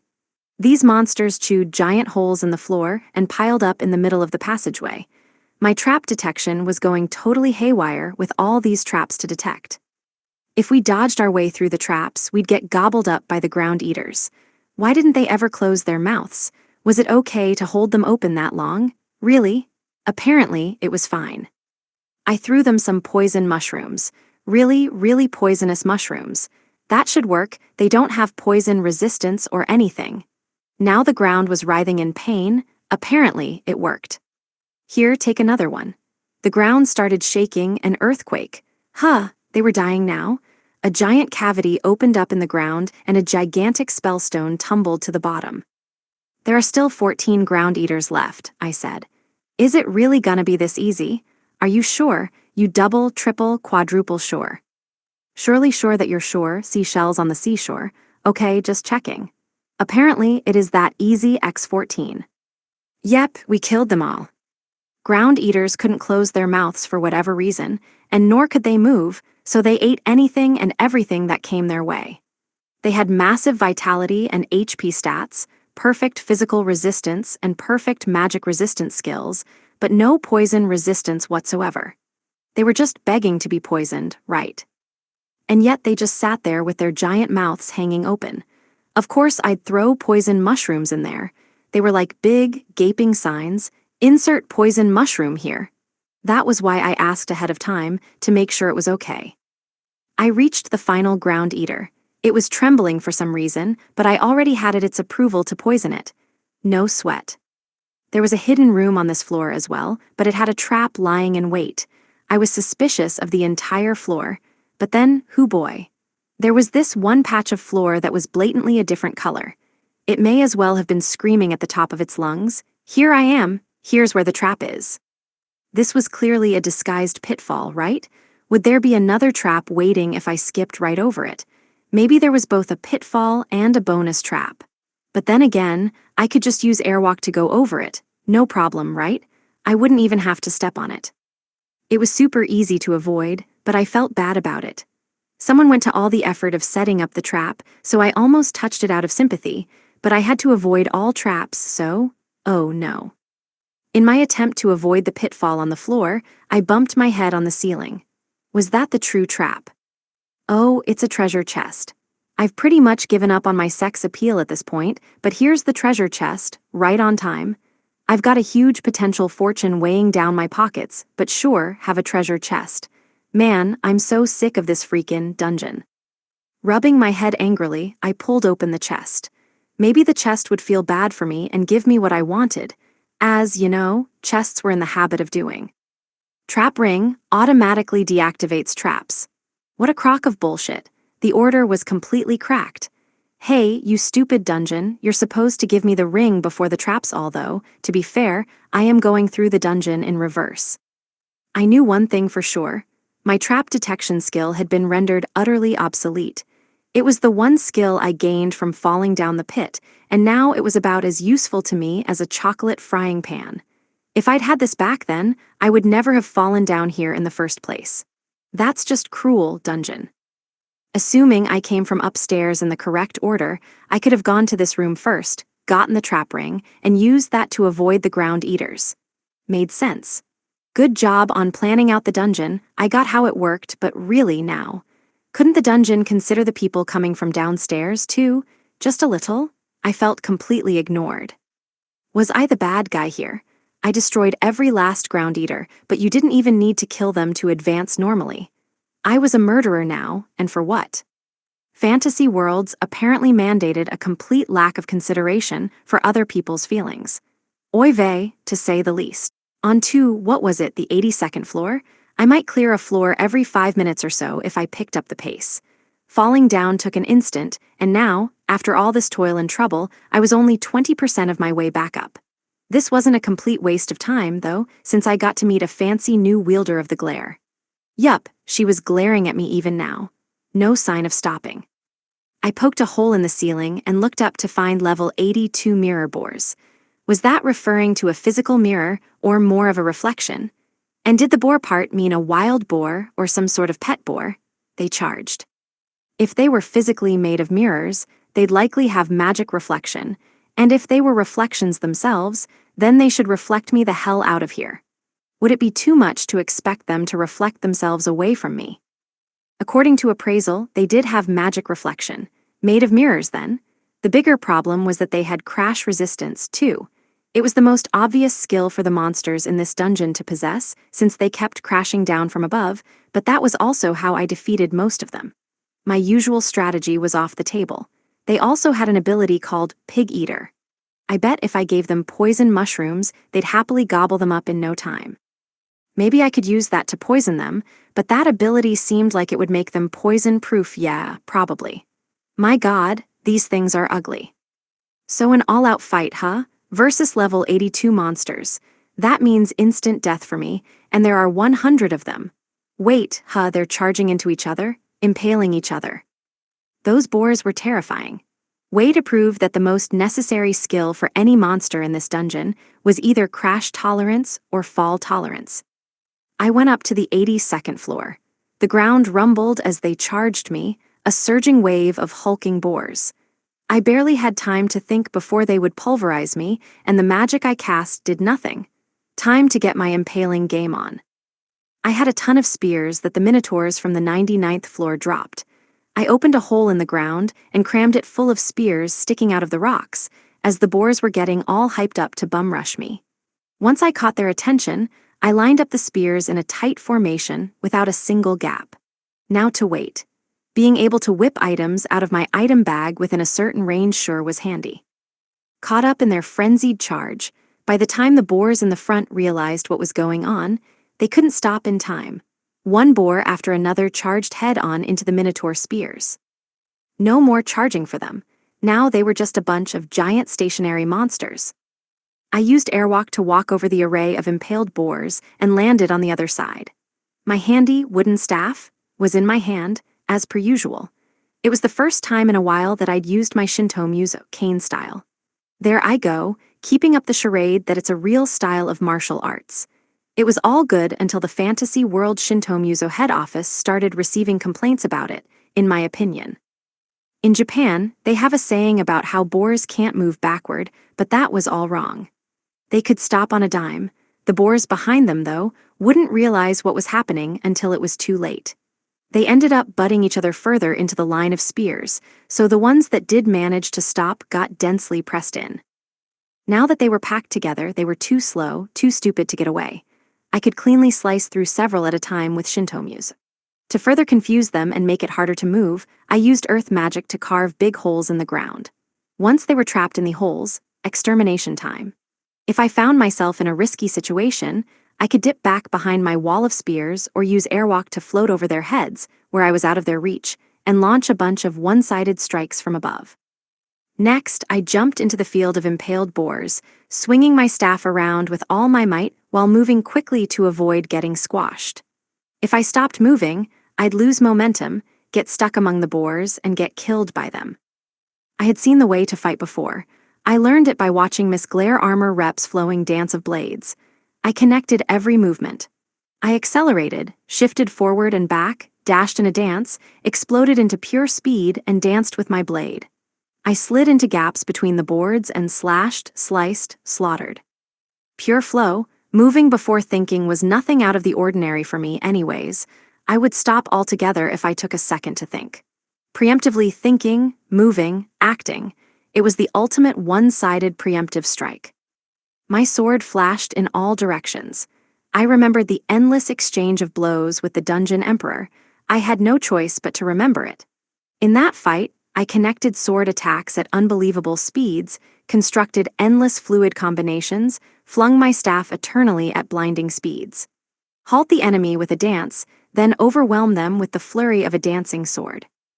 My wordless, undulating waltz whittled the boars down in turn.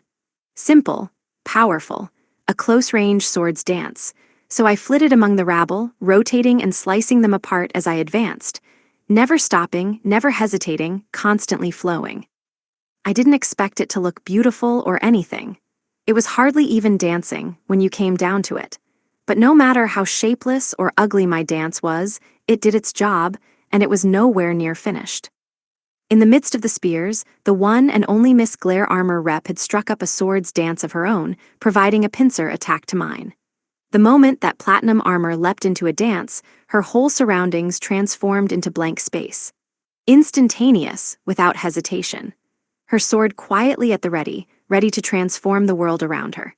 If I didn't hurry, she'd kill all the boars before me. I feel like that's the first real fight we've had in a while, I said, putting away my staff after finishing off the last of them. Took us long enough when we've been in a dungeon this whole time. I'm telling you, it makes no sense.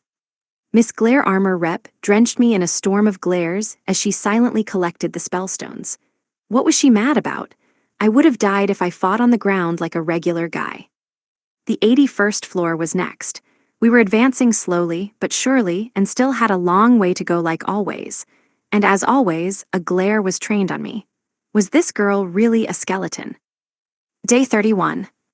The cunning jerk who so easily tricks other tricksters. He's after my damn sex appeal. The ultimate dungeon. 82nd floor. I took a little nap. I set up the anti-magic tent and put some traps around it, too. Miss Armor Glare Rep stood watch, which was the greatest defense we had. She'd hold off anything that attacked. She was the strongest thing in this dungeon by far. Was it strange that the safest I've ever felt in this fantasy world was inside the ultimate dungeon? Leveling up was practically impossible for me, but I must have leveled up somewhat by this point. Shouldn't Miss Skeleton and I have leveled up a lot? Status. Name, Haruka. Race, human. LV, 16. Job, HP, 276. MP, 294. VIT, 254. POW, 256. SBE, 290. DEX, 286. MIN, 299. INT, 313. LUK, max above limit. SB, 1774. Combat skills. Peerless Cane Mastery Level 3, Avoid Level 3, Ascertainment LV7, Magic Infusion LV Max, Life or Death Level 8, Rapid Movement Level 7, Bubble Level 3. Magic, Heat Level 7, Teleport Level 4, Gravity Level 2, Holding Level 2, 4 Elements Sorcery Level 2, Wood Level 8, Lightning Level 8, Ice Level 7. Skills.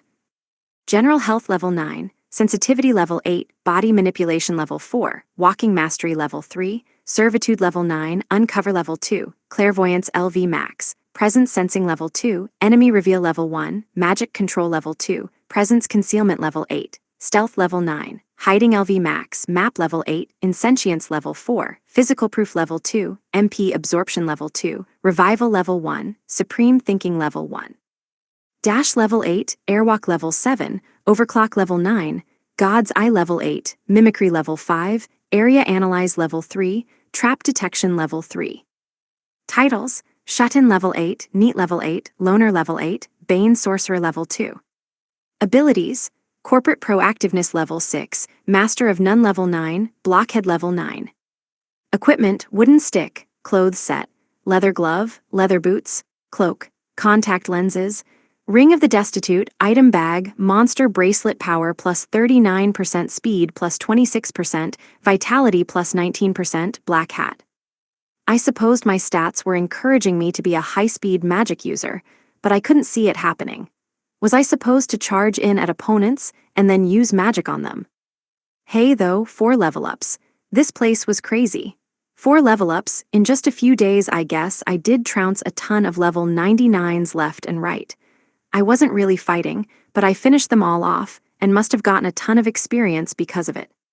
Supreme Thinking seemed to be a combination of my previous abilities: Parallel, Serial, and High-Speed Thinking. How had Packing turned into Holding, though? That was a totally different name.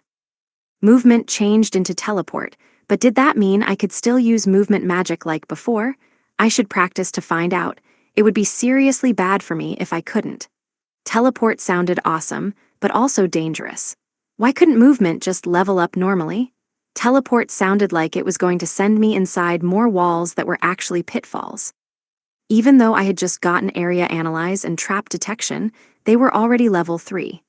I must say it pissed me off a little that, since falling through the pit, I'd been through enough to already raise it to level 3. Stamina regeneration had surpassed mere regeneration to become revival. Wouldn't a normal progression be hyper stamina regeneration? Revival, so I would come back to life. What if I was completely killed, or torn to pieces? I was sure that what's-his-name wouldn't be too pleased about that. The growth in my combat skills was out of control, too, although it'd be fair to call me a master stick wielder at this stage. I definitely improved in my battle with Miss Dungeon Emperor. That fight was in another world altogether. And we were already in another world. Now it was time to get up.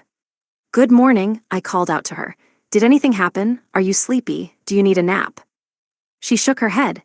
It was a questionable practice, not letting your servants sleep or giving them any food still, decked out in all her jewels. You would have thought she was Miss Celebrity. That would probably clear me in any labor standards inspections. The Labor Protection Department should be more worried about me, working this much and still technically counting as a NEET. Miss Armor Glare Rep had also leveled up a bunch. Name, Angelica. Race, LV, 8. Job, HP, 280. MP, 291. VIT, 256. POW, 265. SBE, 307. DEX, 301. MIN, 288. INT, 298. LUK, 99. SB, 77. Combat Skills, Sword Goddess Level 1, Warrior Goddess Level 1, Magic, Spell Goddess Level 1, Skills, Divine Destiny Level 1, Certain Kill Level 1, Titles, Guardian Trueblade, Abilities, Equipment, Platinum Armor Sword, Storage Cloak, Eternal Fortune Ring, Element Necklace, Blessed Bangle. She had me beat in stats already. Most likely, she was returning to her previous golden age. Even at level 1, all of her stats were high, 99 apiece, and she got stat boosts of 20 plus every level. Now that was a cheat skill. Don't get me wrong, I was glad to be level 16, but she was way past me just at level 8. Apparently she was a goddess, too. Sword goddess, warrior goddess, spell goddess, a goddess of war, apparently. She even had divine destiny. Did that mean she would become a literal goddess sometime and get goddess listed as her job? I better pray to her just in case. That might pay off in the future, unlike praying to the old dude I met. The first time I looked at her status, her race was skeleton, so that had been reverted somehow. She was still unemployed, though even after all of the Spellstone gathering. That made us an unemployed duo. Could someone without a job really become a god? That old dude didn't seem to have a job either. He was just an old-timer suffering from dementia. I treated her like a goddess, dressing her up in all that fancy gear. She looked extravagant as all hell. Meanwhile, I was cosplaying as a villager. I was pleased with my growth, all the same. My stats were advancing well. But I was far, far off from the numbers needed to compete with the monsters on the 80th floor. For now, I decided to go to the hidden room. There was still a chance that a sex appeal boosting item could be tucked away somewhere around here. You never know, please let it be here. I'd be thrilled enough to get an item with a lecture evasion effect or a lecture reflection skill. I didn't want anything to do with lecture resistance, though. I was plenty worried about developing that on my own. The cruel, cold-hearted treasure chest only offered a meager magician's glove, magic manipulation bonus large, dexterity bonus 30%. Could I use a magic trick to boost my appeal? So it was a pair of gloves. Magician's gloves that had something to do with magic manipulation and another skill, sleight of hand. What was I a magician now? That just sounded like a bogus trick, a shady combination. They were good skills on their own, but together? Suspicious as hell. I could use them, but I didn't want to end up with a new title like Fraud Magician. I was sure that the magician's glove would get its chance eventually, although my spear shield gauntlets had proven totally useless as well. I tried punching with my left hand and making all sorts of sound effects, but nothing. Were these items literally ever going to come in handy? I regained my composure and peeked up at the 81st floor. It was an aquarium. It looked like a date spot. I had never been to a date spot because I had never had anyone to go with, though, so I wouldn't know. Swordfish LV 81. They seemed to sparkle. Were those the monsters? Wait, FISH spells fish. The description didn't say whether they were edible. Worst luck. Watching from below, they looked like literal swords swimming through the air. Nope, that was inedible. Completely inedible. Why call it a fish, then? I already took out my soy sauce and everything. My griddle, too, pure cruelty. How were these any different from the living sword that I fought earlier? These swordfish just looked like swords, but they were alive and also fish. They would definitely cut their way out of a net, and they didn't seem to have mouths either, so good luck catching them with a rod. Poison bait wouldn't work. Not even a good smoking would turn them into something edible, which was a shame, because smoked swordfish sounded so darn delicious. They swam around the room, glimmering. It looked to be a whole colony of them. I'd end up with more holes than a sieve if I attacked them. I might even end up as sashimi. Hey, who's the fish here? I tried using heat magic to lower the temperature, which made their movements gradually slower. They didn't seem to fare well in the cold, maybe because steel chills fast. Once I lowered the temperature enough, I used ice magic to freeze them in place. Refrigerated swordfish. Well, they were more swords than fish. Correct. I roamed around, snapping them apart. When I beat the frozen, immobile swordfish against the wall, they cracked apart dead. I felt a glare against the back of my head. Come on, I'm working really hard here, I thought. My hands were freezing cold. Gimme a break. There were so many of them. I took half and left the other half to Miss Glare Armor. Her hands didn't seem like they were getting cold. Was she glaring at me? Whatever for. Onward to the 80th floor, which was sure to house a boss. Isn't it overkill to have a boss once every 5 floors? This was already my 6th boss, so I'd stopped feeling any way at all about it. But at least having only one monster would be easier to deal with, especially in terms of picking up spellstones. Gathering all of them up took forever, longer than actually beating the monsters, and we had a whole colony here. The self-proclaimed boss of the 80th floor was a level 100 demon swordsmaster. Not a king, for once. Shocking. So, this thing had unparalleled sword skills. I'd flip out if it had a spear or something held back, but it wouldn't surprise me either, not at this stage. Demons also tended to be stronger and flashier than monsters, sneakier and more treasonous, too. The essential nature of demons was to deceive, meaning that this demon swordsmaster could very well be wielding a stick. One thing was for sure, it would be a most sneaky and treacherous enemy and unlikely to attack head-on. It would try to spring some trap, or feed me poison, or lead me hurtling down a pitfall, or smoke me out. What kind of sneaky bastard would lower himself to such tricks? And why did I feel like we'd get along? Not even that we'd just get along. I bet we would set off on a journey together to raise our appeal. Demons probably had to put up with all sorts of scoldings. That was what I thought beforehand. In reality, the demon was a huge disappointment. It attacked me with a sword and head-on, too. Without laying a single trap, how can you call yourself a demon? It was an ordinary swordsmaster at best. Did that make the demons better people than me? How dare they be so straightforward? This made me far more duplicitous than a demon. This demon thought it could make itself look cool, even raise its appeal without me. No chance in hell. This demon was going down. A terrifying, overwhelming power oozed through every atom of its ghastly presence. Brute force that left no gap, no matter how minute, in its defenses. It burst forward in a blinding leap of speed, drawing its sword and bringing it down on me in an ultimate, single slash. Bonk bonk. Great, it fell into my pitfall, then I beat it to death. Nothing besides me would be allowed to get more sex appeal. It all belonged to me. I can't believe it tried lower my sex appeal, I hissed. Only a demon would attempt such a horrible crime. It proved itself a demon in the end, I guess. Typical, impertinent demon. All I got in response was a glare. Miss Glare Armor Rep had both swords in her hands in a fighting stance, as if ready to strike. It wasn't my fault that it fell into the hole. That demon was trying to lower my sex appeal. There was nothing wrong with sending a treasonous demon into hole. What kind of swordsmaster doesn't pay attention to its footing? Clearly, it just stuck the swordsmaster name onto itself because it sounded cool. This deadbeat owed me an apology.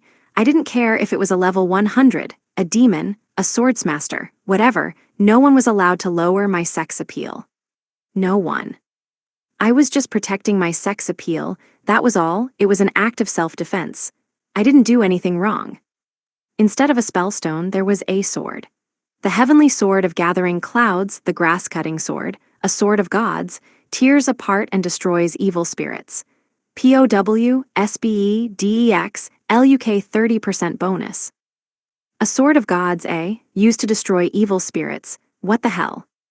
You were the evil spirit, I bellowed. You were a literal demon, and now you're destroyed.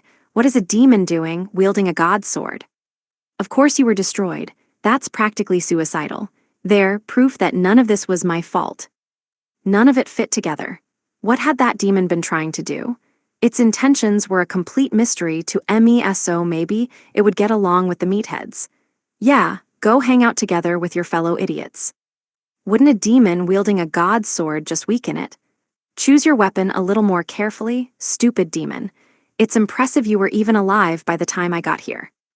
Why didn't you have some typical demon sword? How did you end up with a god sword? You can't use that. I went on dissing the 80th floor demon boss for a while. It deserved it. I couldn't let that injustice go lightly. Day 31. Are all those chains and spikes for sex appeal? They just make you look tough. The ultimate dungeon. 80th floor. I eventually got tired of dishing out disses on the 80th floor of the dungeon. I picked up the heavenly sword of gathering clouds. Somehow, the incarnation of greed herself, Miss Glare Armor Rep, didn't seem to need it.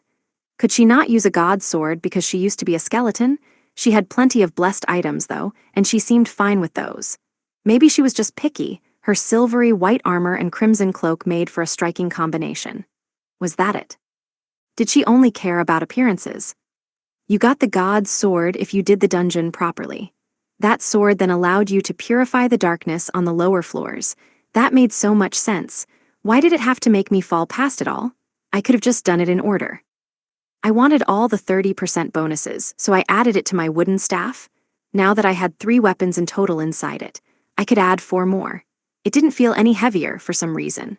How come its simple wooden stick design hadn't changed at all either? A wooden stick and a black hood, I was looking more and more like a criminal. I mean, that's what I've looked like this entire time, but when the person next to me is in skin-tight white armor. Is it just me, or has economic inequality increased? Next was the 79th floor. I was finally in the 70s. I had to get through the 70s to get back home, and there was no such thing as a shut-in that didn't get back home. Why, then, did I suspect I'd spent more time living outside of my cave than in it? For a while, I lived in a tent outside of my cave, too. Hardly a shut-in life. I was more homesick for my cave than I was for the real world. Unable to return to my home, I was stuck in my life in the dungeon.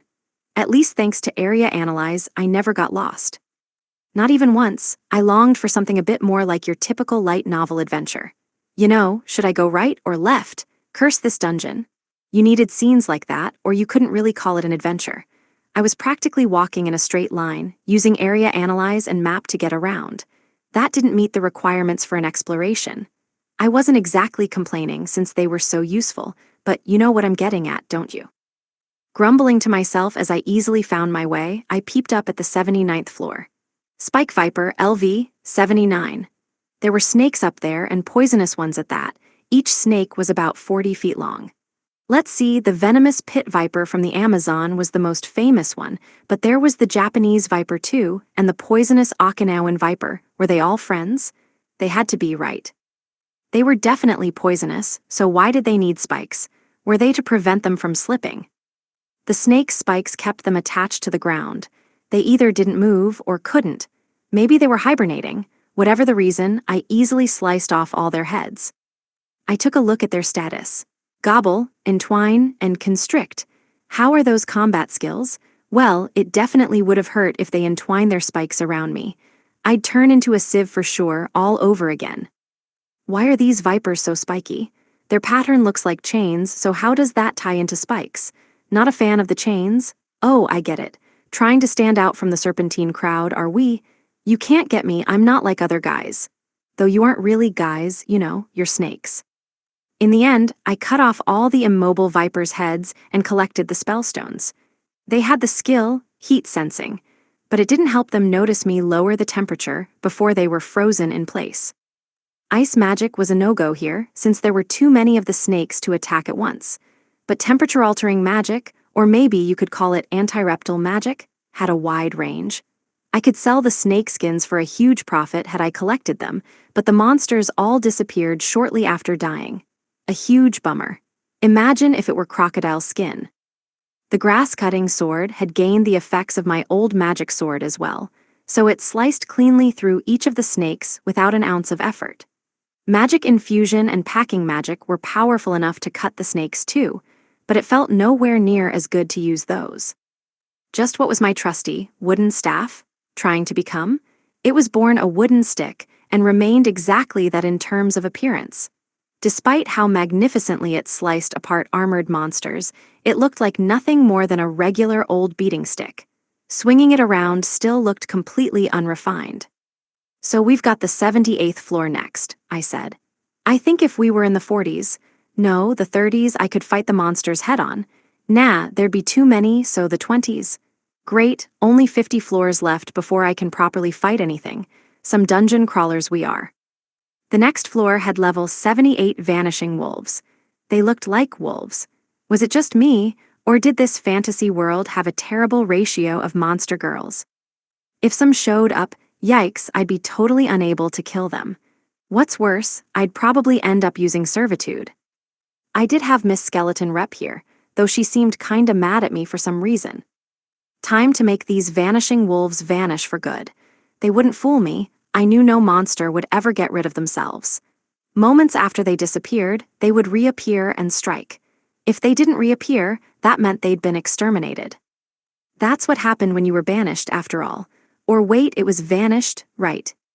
If I attacked them head-on, I would be the one to vanish, for sure. Their vanish abilities were bound to activate the moment I got in close. This might be tricky. More pressing was that they were level 78, so even if they didn't banish me to some faraway realm, I still had no way of winning. There were about 80 of them, with pack tactics, too. They could launch a coordinated attack of 80 wolves. No effing chance. Bonk splash. I whipped out some vinegar and sprinkled it, sprayed it, sent good all vinegar all over the place. The 78th floor was huge, but one barrel should be enough. I used holding magic to compress the vinegar and spray it over the wolves. I had bought a whole barrel since it was so cheap, but it felt pretty wasteful all the same to sprinkle the lot over these wolves. I felt very conflicted. Once I cornered the wolves with my vinegar spray, I pulverized paralysis mushrooms and sprinkled the wolves with that too. Mushrooms were no object. I had practically an unlimited number of those. I didn't want to use red pepper if I didn't have to, though. Save that for cooking. After one brave sniff, the wolves wailed and sprinted away.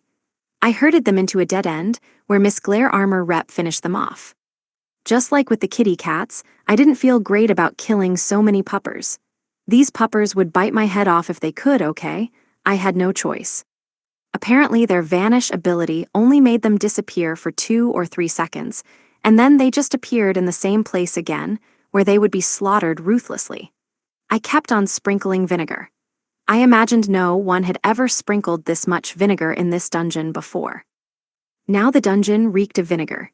It smelled awful.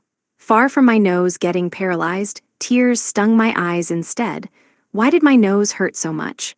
Shouldn't the paralysis powder numb it? We gathered up the spell stones on the double and rushed to the 77th floor. This is a disaster, I thought. I can't stay in a dungeon that smells like vinegar. I know I was the one who sprayed it everywhere, but the point stands. Day 31. Sure, there's emotional damage, but the physical damage hits different. The ultimate dungeon. 77th floor. Since the 78th floor reeked of vinegar, we rushed up to the 77th floor before checking what was there. Maybe we'd find something lucky. Double sevens meant good luck, right? Maybe this floor contains what a high school boy has been hoping for. Monster girls, please, I thought. A succubus, please. I'll attack for once, rather than the other way around. Please, dungeon. Imp LV 77. Tiny flying devils, creatures that lack the slightest fragment of appeal for a horny high school boy. Stupid dungeon. Normally you'd have monster girls on the 77th floor. They had little horns sprouting out of their bald heads. Were they mocking me? Was this how you crush a high school boy's dreams? Ujia, they wailed. This is no time and place to ujia, foolish creatures. Why are you dying? Let me say my piece. How dare you trample on the dreams of an innocent, horny high school boy? Jaiwiyai, they screamed. Go jai yourselves. Time for you to get trampled instead. Jia, they shrieked. I've had enough jia for a lifetime, didn't you hear me? What kind of creatures flopped over dead just because they got glared at? Did they have a problem with my face? I thought they were demons. Why so scared? I was busy being mad at them. And now they were flying away. I just wanted to lecture them, and they decided to off themselves instead. Had no one ever taught them to listen to other people? How dare they commit suicide in the middle of my scolding? After all of my high hopes for the 77th floor, what did I find? Imps, bald imps. I turned around to find Miss Glare Armor Rep shivering with fear. She was supposed to be a dungeon emperor, so why was she creeping away from me? She used to be a Dullahan, a Lick, and a Deathking, the most fearsome existence in this world. She had no right to be scared. This was all beginning to hurt my feelings. All the imps were dead, and my heart lay in pieces. I wore a face that could scare even a dungeon emperor, and it had seemingly shocked all the imps to death before we launched a single attack. Those foul demons, I guess that wasn't much of an insult for imps. I stood in the middle of the dungeon, with a skeleton patting me gently on the back. I only wanted to vent my anger, but I killed all the imps in the process. There were a lot of spellstones left on the ground. Great, on to the 76th floor.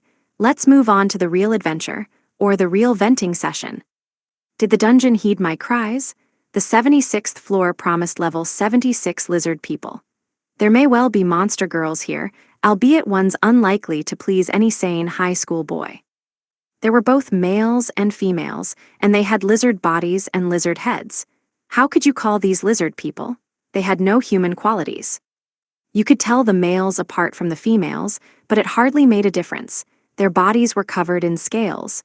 These were lizards and nothing more. Well, they stood on 2 feet and held spears, but besides that, pure lizards. They resembled dinosaurs more than anything. Any of the qualities a reasonable high school boy hoped for or dreamed of were non-existent here. I'll make you stupid lizards non-existent. I'm going home. I hate this stupid dungeon. I want to go home. I threw a tantrum. One more thing that was non-existent, my emotional maturity. A frost settled down across the whole floor, leaving the area freezing cold. I lowered the temperature until the 76th floor was a freezer, then used ice magic. Why wouldn't I? We know by now how effectively this deals with reptiles. Half of the lizards were completely frozen, and the other half moved in super slow motion. I couldn't believe my bad luck streak. First, the imps on the 77th floor had dashed my high hopes there, and now a bunch of dinosaur girls. Of course I was pissed off. I ruthlessly hunted them all down, alongside Miss Platinum Armor Glare, every last one. Who wanted anything to do with a 99% lizard person, female sign? No one wanted this. A reptile collector. A dino fetishist? There was one weird fetish if I've ever heard of one. I was struggling with an armor fetish already. Nowhere to even rest my damn eyes. We collected the spellstones in the freezing cold and headed to the 75th floor. Another boss. We were a quarter of the way done, at last. Not nearly far enough to feel safe yet. Maybe I'd feel better after I finished a third. I'd consider the layout of the dungeon once I got there, far away as it was. I'd deal with it later. I wanted to take a break, but it was seriously cold. It stunk of vinegar below. It was freezing cold here. What kind of miserable dungeon is this? A stinky dungeon? What in the know? I restrained myself. The former dungeon manager was standing right behind me. We both knew full well who caused the vinegar stink. She'd probably get mad at me if I complained, though she'd be quiet about it. We've conquered 1/4 of the dungeon, just 3/4 left. I paused, saying that tanked the mood for some reason. The boss was a chimera, all types, LV 100. A chimera, huh? I wanted to know what kind of chimera it was, but apparently it was all kinds, which didn't sound fair to me. Was my reward for mastering 1/4 of the dungeon to face some bizarre fetish collector boss? Being all types meant it was probably enormous. That was what having all types meant, right? Right. It was huge. From head to tail it was about 10 meters, and its back was about twice as tall as me, around 10 feet tall. It was black, with 6 legs from either a tiger or a lion, and it had wings, though I couldn't tell where they came from. It had the face of a monkey, and that monkey reeked like an ugly old man. It had insect legs sticking out from its belly, wriggling, and a scorpion tail. Reptilian scales covered its back, and dog, or maybe wolf, heads stuck out from both shoulders. No horse bits, nor sheep, nor mouse, nor a bunch of other animals. All types was a bit of a misnomer, huh? Where were the rest? Where were the kitty cats? A fireworks flurry of sword attacks hit, white light dancing through the air. The former dungeon emperor, Miss Platinum Armor Skeleton Rep, began to fight. This chimera was pretty strong, but not as strong as her. It went at her full throttle, so I decided to sneak around and hit it from behind. It was dangerous to get too close, so I extended my wooden staff. About 20 yards should do the trick. Somehow my weight magic had become gravity magic. I used X-weight magic with all my might and struck. The chimera had no time to look back. It couldn't afford to worry about me, not when it was dealing with that raging, glittering sword's dance up front. I could whack it from behind. Neither of us took a step forward, nor a step back. I kept whacking it, beating it, striking it, whipping with all my might, all from behind. Neither of the two fighters could finish off the other, but all three of us increased the pace. I hit it from behind. On the other side, the fireworks show continued. I kept hitting it from behind. I didn't know how many swords she was wielding, how many arms and legs she was battling off. I just kept hitting, from behind. All of the cracking sounds, all of the collisions became so fast that they blended into a single drone. I hit it from behind. Then, the Chimera and Miss Skeleton rep advanced half a step forward, to prolong the fight, to end things for good. I hit it from behind. Oh, did that do it? It dropped dead. Woo, don't stab me with that glare. It has its own physical force. My body stings a little. I thought you only dealt emotional damage, but don't tell me that your glare does physical damage too. I shook off the prickling glare and went to check the boss item. It seriously stung. Let's see, spellstones and a bracelet. It was another fancy one too. Monster bracelet powers up all abilities. This one had a simple design. I didn't know what the limits of all abilities were, but powers up was new. Until now it always said bonus and gave a percentage. Why didn't they standardize it? None of this made sense. I couldn't compare it to anything else without a standard to base it on, though I guess I never understood the standards of this world to begin with, especially when it came to skill definitions. Did those mean anything, or were they only there to make fun of me? It certainly felt that way. Day 32. Y'all gotta eat more fish. The lack of calcium is making you cranky. The ultimate dungeon. 54th floor. For the third straight attempt, we were unable to advance, all because of the physically tough, viciously powerful, and wildly instinctive werewolves. We were whittling them down, though. 20 left. I swore that we'd beat them and keep going, onward to Haruka-kun. Stay in formation, don't let them through. We're launching a hit and run now. We won't let these werewolves stop us. Charge. Shimazaki-san and her friends suddenly went wild and sliced apart the werewolves, blasting through the savage beasts with overwhelming force. The battle's tide turned in our favor in a matter of seconds. Before long, we finally finished them off for good. We beat a whole group of level 54 werewolves. Let's rest here for the day, I said. It should be fine, let's set up camp. Everyone shouted their agreement. Who's in charge of dinner? Get out the meat, start chopping. Grill's ready, pass those veggies. Meat, let's cook some meat. No one was seriously injured. A lot of cuts and bruises, but we set some stamina mushrooms to roast, so no worries there. Dinner looked decidedly okay. That's not, the prettiest food I've ever seen. Everyone's trying their hardest, I know. I'm starving, let's eat. The boys were worn out, too. To ensure a 100% victory over the werewolves, we broke through their ranks, divided and encircled them, then launched a close-range attack from the vanguard. This, alongside our tactical maneuvers, exterminated every remaining werewolf.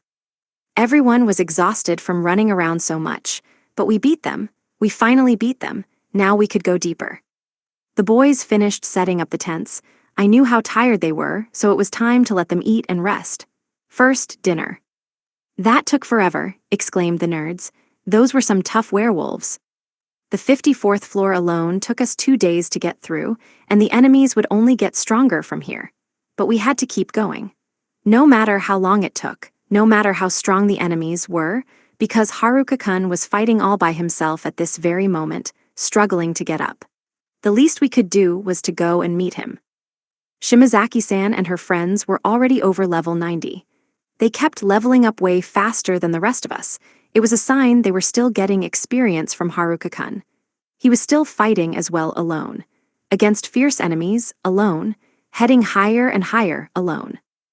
Now all that remained was our nightly meeting. The girls' meeting, there are boys here, but they don't stand out here at all. The next floor has bulls or something, right? Level 55 spiked buffalo, asked Vice Rep A. A big group of them, too. Spiky horned bulls that will charge right at us, added Vice Rep C. At least there's no boss. We can crush them in our individual parties, right? Asked Shimazaki-san. But we might just end up separated like we did against the werewolves, said Vice Rep B. That would be bad. The werewolves had split us up, putting us completely on the defensive. It took us a while to re-establish ourselves when the wolves had the upper hand, so we were forced to retreat. Why don't we start in a defensive formation, and then split into groups? That will, totally get us surrounded. Those buffalo are super fast, I bet. Don't you think they'd break through our defensive formation? That's terrifying. The herd of buffalo on the 55th floor were yet another pack of monsters. I'd prefer myself to split into groups and hunt them down, rather than fight them as a whole class. Sadly, there was a serious risk of individual parties getting separated. I realized it had been a full month since coming to this world, but we only began fighting in the latter half. Despite that, everyone was used to fighting and was well versed in battle tactics by this point. The boys, socially clueless as always, would flawlessly execute our battle tactics the moment the fight begun. But in terms of our meetings, they weren't much help. Oda-kun and his friends made up the Otaku Squad, specializing in securing our defenses, able to defend and launch counterattacks with smothering effectiveness, but totally clueless the second a meeting started. Then there was the Meathead Squad, Kakizaki-kun and his friends. Setting why they embraced that name aside, the Meathead Squad was endlessly adaptable and rose perfectly to any occasion. In battle, they acted according to their own wishes, but they instinctively understood battle formations. They cooperated with us seamlessly on offense and defense, but in a meeting, hopeless. As in, not even listening. Don't you guys have any opinions? We shouted at them. Huh, what? Oda-kun looked up at us. Well, if they attack us, we'll fight back, and if they don't, we'll split up and go after them. Let's just wait and see, said Kakizaki-kun. That's a problem for later. We'll go with whatever we think is best. Both battle strategies left everything to their on-the-spot instincts and quick wits. The girls, on the other hand, were worse off without a strategy in place. If we planned ahead and allowed each individual to play to her strengths, we were strong, but the hard part was the planning. Defense formations, hit-and-run maneuvers. Another problem was how too many people were best suited for the rear guard. We also found it hard to agree on a strategy in the first place. I could never pick one best option and always left it to the group. I think we should let them charge at us, jump out of the way at the last minute, and cut them down with a diagonal formation, I suggested. Not sure if we have the numbers for it, though. We might not have enough of a vanguard. There are tons of buffalo down there. At least 80, they're probably tough too. Still, they won't be able to break up our formation if we stick close together. Spread out too much, and they'll break through. Our left side was too loose. The girls hissed at Kakizaki-kun's group. It hadn't mattered that much. That's why I'm saying we should take a diagonal formation, let them break through, then attack them from behind. If we can circle them, we might be able to exterminate them all at once. If they get away again, we can get back in our formation and dodge all over again. Do you want us to play matadors? The girls yelled at me. Yep, matador tactics. Tempt the bulls with a head-on attack, shift to dodge, and take some of them down from the side. Then you could safely attack them from behind, where they were defenseless. We'd have to keep that formation for ages. Can we really keep up a dense defensive formation like that? And what if we don't get to them in time, when we're trying to attack them from behind? We gotta think about where to actually attack them too, in the rear. We should go for their legs to topple them over. Hopefully, they'll get trampled by their own kind. Let's destroy them head-on, cried Shimazaki-san.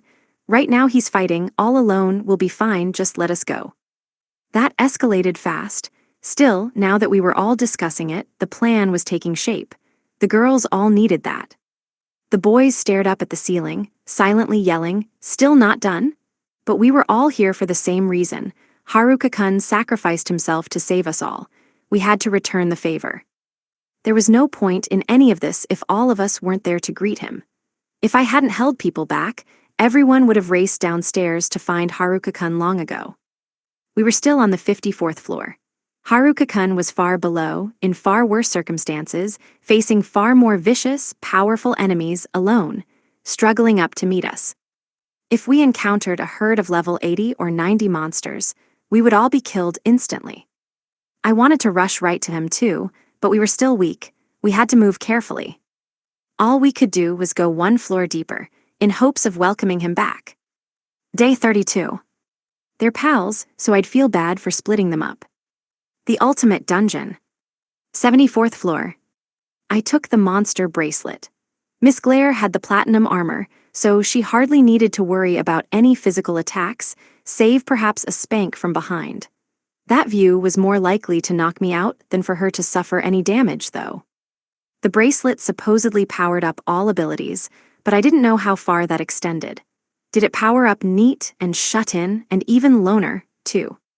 The 74th floor was next. I had to deal with a stinging case of Glarich on the back of my head the whole time, and now a bunch of level 74 metal scorpions were waiting for us. Soon enough, they were flipped over on their backsides, twitching madly. Their armor glinted dully. They were poisonous, as you'd expect. Real scorpions are surprisingly fragile. They don't have real shells, so they'll die just from being crushed underfoot. These metal scorpions were coated in real, hard metal. There was no stomping these scorpions. I tried using smoke instead. Scorpions are just spiders, right? Or friends of spiders. I'd feel bad for separating them from their spider friends. I would smoke them alive just like I did with the spiders. I'd have no inequality in this dungeon. They were true kin with the spiders, as they flipped over and twitching in the exact same way. They died in perfect equality. The floor was dark, reflecting only the dull light of the scorpions. That frail light caught brilliantly on Miss Glare's shining figure as she aimed her broadsword for a crevice in the scorpion's armor. She swept across the floor in a rain of sparkling light, severing the scorpions' heads. Behind her, a hooded guy kept emitting a big cloud of smoke. If I compare myself to her, it's game over, I reminded myself. I was an official Neat. Even Miss Glare beat me in terms of titles. We collected all the spellstones. Then came the fun part before heading up to the 73rd floor, Hidden Room City. Well, if you could even call it the fun part. You couldn't, because the hidden rooms still didn't have my sex appeal. The treasure chest didn't even have a lock. Would I ever need to actually use my magic key? Resistance Greaves, perfect resistance. All magic, physical attack, and physical impact resistance bonus large. Like shin guards, that European armor that covered up to your knees. Apparently greaves meant shins and shin guards in Old French. This was European armor, so I showed it to Miss Glare armor rep, but she didn't seem interested. Let me guess, because they were black, was she only into white armor? How vain. She was a girl, so I guess she had the right to be picky. Her armor had perfect invincibility anyways, plus max power-up, so she certainly didn't need any greaves. Maybe I could slot them into my leather boots, for now. I gave it a try, and it worked. Thank you, Sir Treasure Chest. This was the next best thing after my sex appeal. It looked like perfect resistance would even soften impacts from crashes. I could crash without having to worry anymore. I could crash, rest assured. Did I really not have to worry about crashing anymore? I mean, I was bound to fall down again, and crash into things. I'd love for it to hurt less. Crashing does hurt, I'll have you know. I was interested in crashing into something at full speed to test it, but next up were tortoises. Crashing into tortoises sounded painful. Pass. Yep, giant tortoises were next up, though these tortoises had alligator heads. Alligator tortoises? Apparently not. Appraisal told me they were level 73 reflection turtles. There were only 4 of them, lined up in a big passageway. Yeah, I'm good. Each one was as big as a house, creeping slowly along. Even if you promised me it wouldn't hurt, I'd never shake the certainty that it sure as hell would. I was surprised they didn't have some long name that spoke to their alligator aspects, alligator tortoise, or whatever. They were basic turtles, even though their heads were definitely alligator heads. Was it just the heads? What about their fangs? Oh, what was I after here? What mattered was that they were reflection turtles. So, would they reflect my attacks, or were they mere reflections themselves? How was that any different from the mirror boars? They had magic reflection, so they must reflect attacks, which meant if they were enormous, reflecting reflection turtles in the middle of the road, they'd make it surprisingly safe to come home late at night. Don't tell me they use monsters for traffic control in this world. No, no, those things had to be dangerous. Monsters were more dangerous than bad traffic. I dug a hole with magic right under the giant turtle's front right foot, then a hole underneath the front left foot. One hole under the back right foot, one under the back left foot. There, now it couldn't move. I whacked the now immobile turtle in the head. It was a turtle, but couldn't manage to retract its head. I kept whacking it, over and over again. Gugga. It tried to bite me, but couldn't get close enough. My staff was extendable after all. And since the turtle was too big, it plugged up the road. The other turtles behind it couldn't get any closer, allowing me to keep whacking. Bunk, bunk, bunk, bunk, bunk, bunk, slash. Miss Armor dove in from the side to slice its head clean off. Did she get bored or something? The turtle had slash resistance. How had she cut through it? Not that I cared, as it saved me some time. Was this girl in a rush? The next turtle advanced toward me, so I dug some more holes under its feet. Soon after. Bunk, bunk, bunk, bunk, bunk, bunk, slash. We took them all out that way. What with them being gigantic, and us fighting 12 of them in total, the maze on this floor had felt way more cramped than other floors. Now with them gone, it felt like the biggest store yet. The spellstones were big, too. Were the bigger ones worth more, or maybe worth bigger money? I wasn't super into the idea of bigger money. I guess I'd have to ask at the trade-in counter. On to the 72nd floor. I didn't sense any hidden rooms on this floor, so I made a little hole to sneak a peep upstairs. How many peeps was this now? These had to be the lamest peepholes ever. I couldn't tell how packing magic differed from its supposed upgrade, holding magic. I used hold on the ceiling, opened a hole with earth magic, and saw dead trees. Ent LV 72. These were trees. What possible fun could be had peeping at trees from a low angle? These were magic trees, with magic attacks and perfect magic resistance. And even though they were trees, they also had resistance against slashing and physical attacks. They even had the combat skills slash and stab. I supposed my stick could slash and stab, so I shouldn't make fun of 'em for it. Miss Glare glared at me before I could even try. Time for a nice little bonfire. Sheesh, lighting stuff on fire sure makes you hot. They burned well, as dead trees should. Now we could throw a dungeon bonfire party. The Glares did put a damper on things, though, I admit. Come on, they're trees, I said. Dead trees, I mean they had magic resistance, but using airwalk and spritzing them with oil from above was enough to get the job done. We want them to burn. They're dead tree monsters, you know, they were begging to be burned. They provoked me, so now they're burning. Man, it's hot. Vegetable oil, olive oil, sesame oil. After dousing all the ents in a nice layer of oil, I lit it on fire. They all burned to the ground. What a waste of oil. The general store didn't have much in stock, and what they did have was expensive. To save on oil, I tried condensing the oil into a spray mist, but setting it on fire caused a giant explosion and sent us flying. That hurt. I was a victim of revenge. Not from the ents, they were totally dead, but from the fire. In the hidden room, there was an even bigger dead tree, a level 72 elder ent, which I also set on fire. It took a while, but once it burned down, I got its spellstone. Then I opened the treasure chest it left behind and earned a bonus drop item. Elder Ent Staff, increases magic power and magic control. MP 50% bonus. Attribute bonus, large. So it was a magic staff. It didn't have a bonus for satisfying whackfeel, which was the most useful property a staff could ever have for me. Swords got physical power-ups, so why were staves stuck with magic bonuses? It's a weapon for bludgeoning, a freaking stick. The treasure chest contained a legendary, perfect revival elixir. Wait, no, revise that. It was actually a legendary, perfect revival mushroom. Why did it look so familiar? The moment I put it in my bag, it got lost among the thousands of other mushrooms within.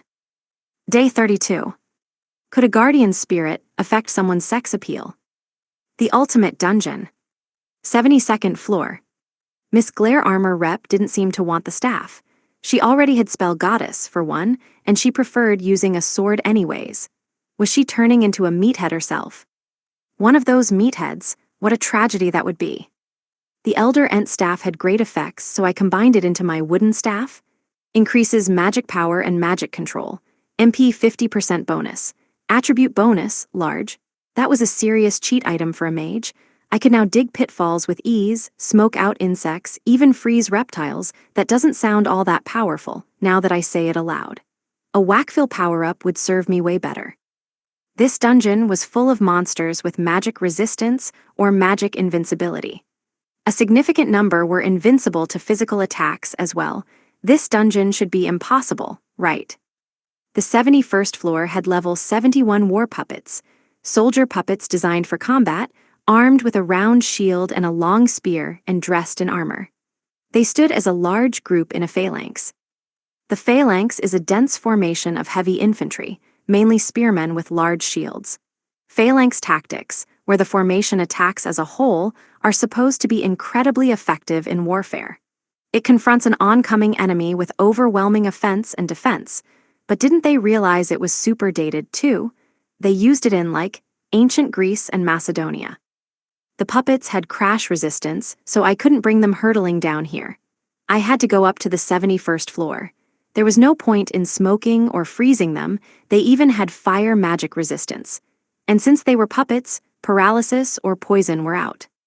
So Miss Glare Armor Rep and I lined up on the 71st floor and waited for their oncoming phalanx attack.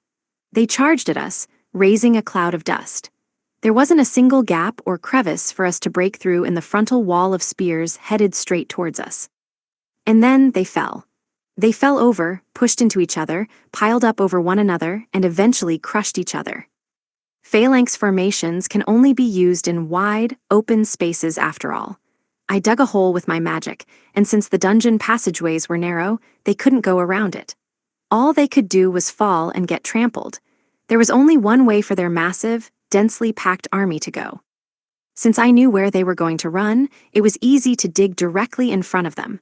Then I poured oil into the hole and lit it on fire. It wasn't magic, so it burned them right up. Fire magic resistance not applicable. What a waste, I lamented. I was looking forward to cooking some fried food with all this oil. All I wanted to do was eat Karaj chicken, and I've already used half of my oil.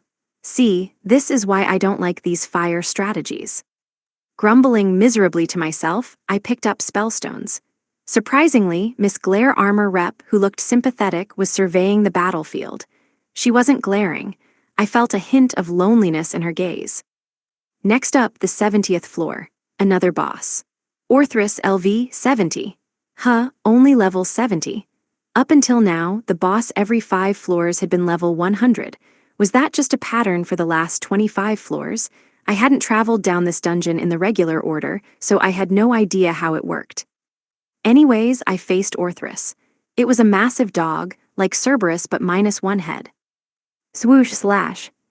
Miss Platinum Armor danced across the dungeon floor. Her dual swords sparked through her path in silver and sliced cleanly across the twin massive heads of Orthrus. They toppled to the ground. I backed her up with vinegar.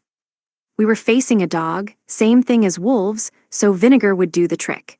Definitely not oil, that was too expensive, and even though I bought so much of it, I only had half of my stock left. All I wanted was some fried food. I take my fried food very seriously. And I'm never, no matter the cost, gonna use my bell peppers or black pepper. My job was to make a giant ball out of vinegar and throw it right at the Orthrus noses. It had 2 heads, but only 2 front legs, so it couldn't brush the vinegar off its nose without falling to the ground. It fell prostrate. Miss Glare Armor Rep swooped down on it to chop off the heads. The dog had no chance. I felt good. Maybe it was the effect of adding the Elder Ent staff into my staff, but my vinegar ball moved fast and I could control it perfectly. When Orthrus tried to bolt, I made the ball chase after it. The 50% bonus to magic power and magic control was outstanding. Maybe the magician's glove, which boosted my magic manipulation and dexterity, was also coming into play. Would the spear shield gauntlets ever be useful? And then there was the magic key, which we may as well have forgotten about, and also the trap ring. The moment I got that, all the traps disappeared, even though I was actively searching for them. I had a nice collection of cheat items on my hands now, but they barely came in handy. This was a fantasy dungeon where chucking vinegar proved more effective. I practiced with the Spear Shield gauntlets and their physical and magic attack nullification, too, Hia, with my left hand. I even tried shouting, Jaya. I picked up the spellstone and the drop item, Submission Choker, a necklace that forces the wearer into submission. I'd pretend I didn't see that one. Yep, let's go with that. Right? I could hardly give it to Miss Glare Armor Rep, and just having it in my inventory would make my sex appeal plummet even further.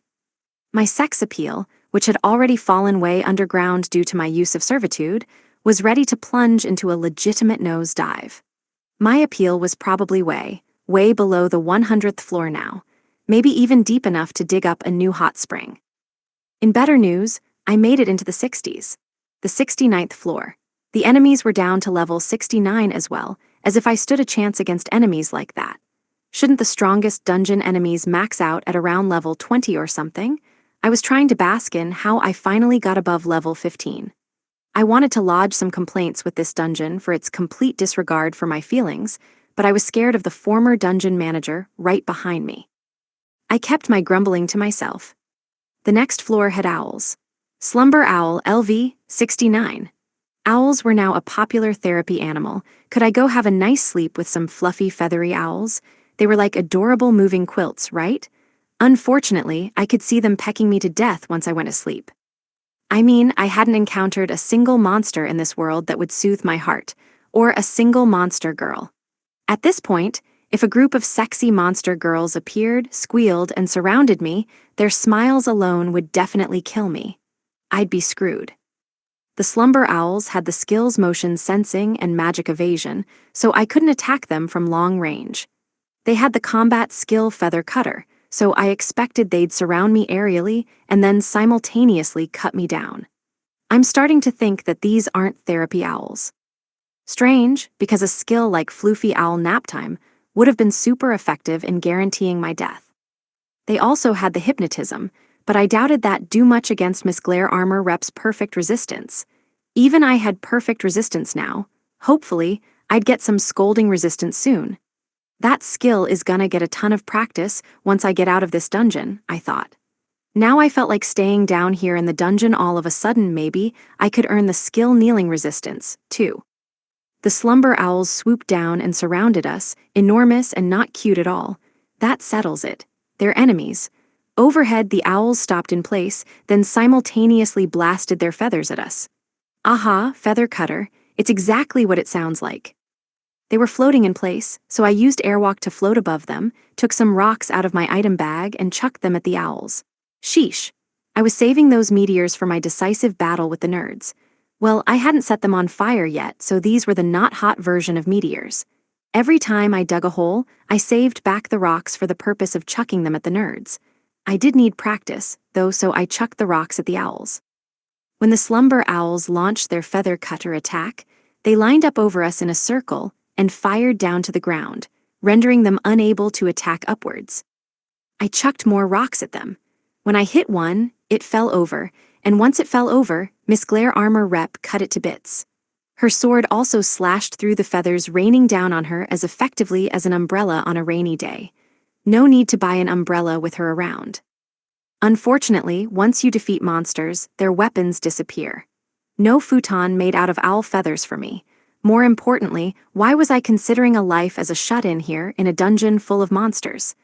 How did I still even have that title while I was busy exploring a dungeon? The monsters were the ones shut in. Please, take that title. I'll give it to you. I definitely didn't need it. I wanted to give it away so badly, but no one would take it from me. I guess it would backfire if the shut-in ability protected monsters while they were in the dungeon, but I'd still risk it to give it to them. We picked up the spellstones and went a peep into the hidden room. Why didn't I use servitude on an owl and make it sit on my shoulder? If I had a guardian owl spirit, that'd be cool enough to get made into a movie. Instead, I enslaved the mean girls. There's no movie about that. Any movie about enslaving high school girls is bound to get banned. I wish I had an owl spirit. Could I trade in my mean girls for owls? I had 5 of them. Day 32. Rely too much on cheat skills, and you'll lose sight of how vital fundamental competency is. The ultimate dungeon. 69th floor. The hidden room was far away. Could I really call it a hidden room when I could see it with my map skill? It was literally impossible for me to get lost in the so-called mazes. But even so, it was far away. When we at last reached the stupidly far-off hidden room, we found a gigantic owl, or rather gigantic owls. No, I did not want these guys as spirit guardians. They'd do much worse than dislocate my shoulder if they tried to stand it on it. I'd be crushed. I'd expect them to snatch me up as prey before getting on my shoulder. And then they'd eat me. I was their prey. I used appraisal. Giant Owl LV, 69. Well, that was a waste of time. What I really wanted to know was how the heck they got into this room in the first place. Their bodies were much bigger than the entrance. Did they grow after getting into the room and become unable to leave? I didn't see any traps around, either. The room was totally stuffed to the brim with owl. Miss Glare Armor Rep and I stabbed the immobile owls to death, our expressions completely blank. We couldn't enter until they turned into spellstones. Now was a good time to take a meal break, bread and steak.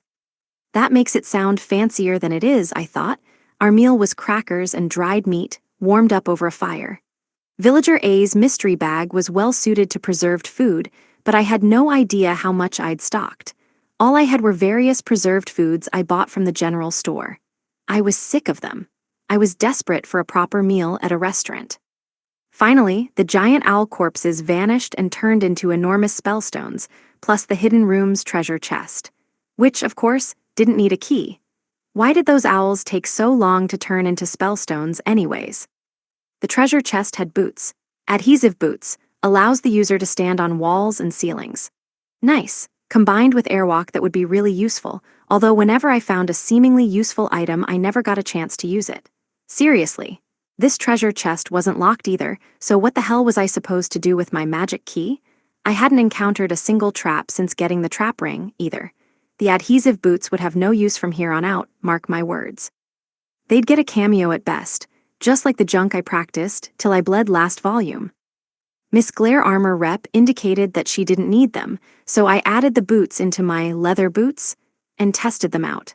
They felt a little cushier and had a stronger grip. That was the best benefit so far. That was what made boots great, after all.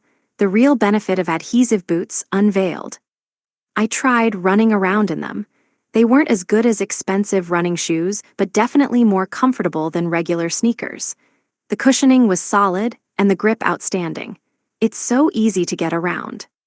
From a modern world perspective, the shoes they sold here, leather-soled shoes, or shoes strengthened with a piece of metal on the backside, didn't grip well and were tiring to wear. My favorite part about the adhesive boots were the soles. They felt soft and stretchy, like straw.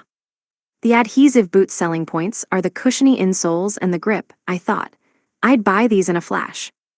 I knew better now than to expect to see anything fun when I peeped, but just in case, I took a peep at the 68th floor. Expectations only make the outcome hurt even more. I mean, I peeped at a bunch of ghouls from a low angle, for God's sake. That was traumatic. They were literally rotting. Acceleration Goat LV, 68. Did the 60s have exclusively fluffy monsters? The goats were getting fluffier as we went, which just made me want to take a nap with them. Sitting among all that fluff and fur, the owls on the last floor invited me to sleep, and now goats were doing it here. Not as fluffy as sheep, but still pretty adorable.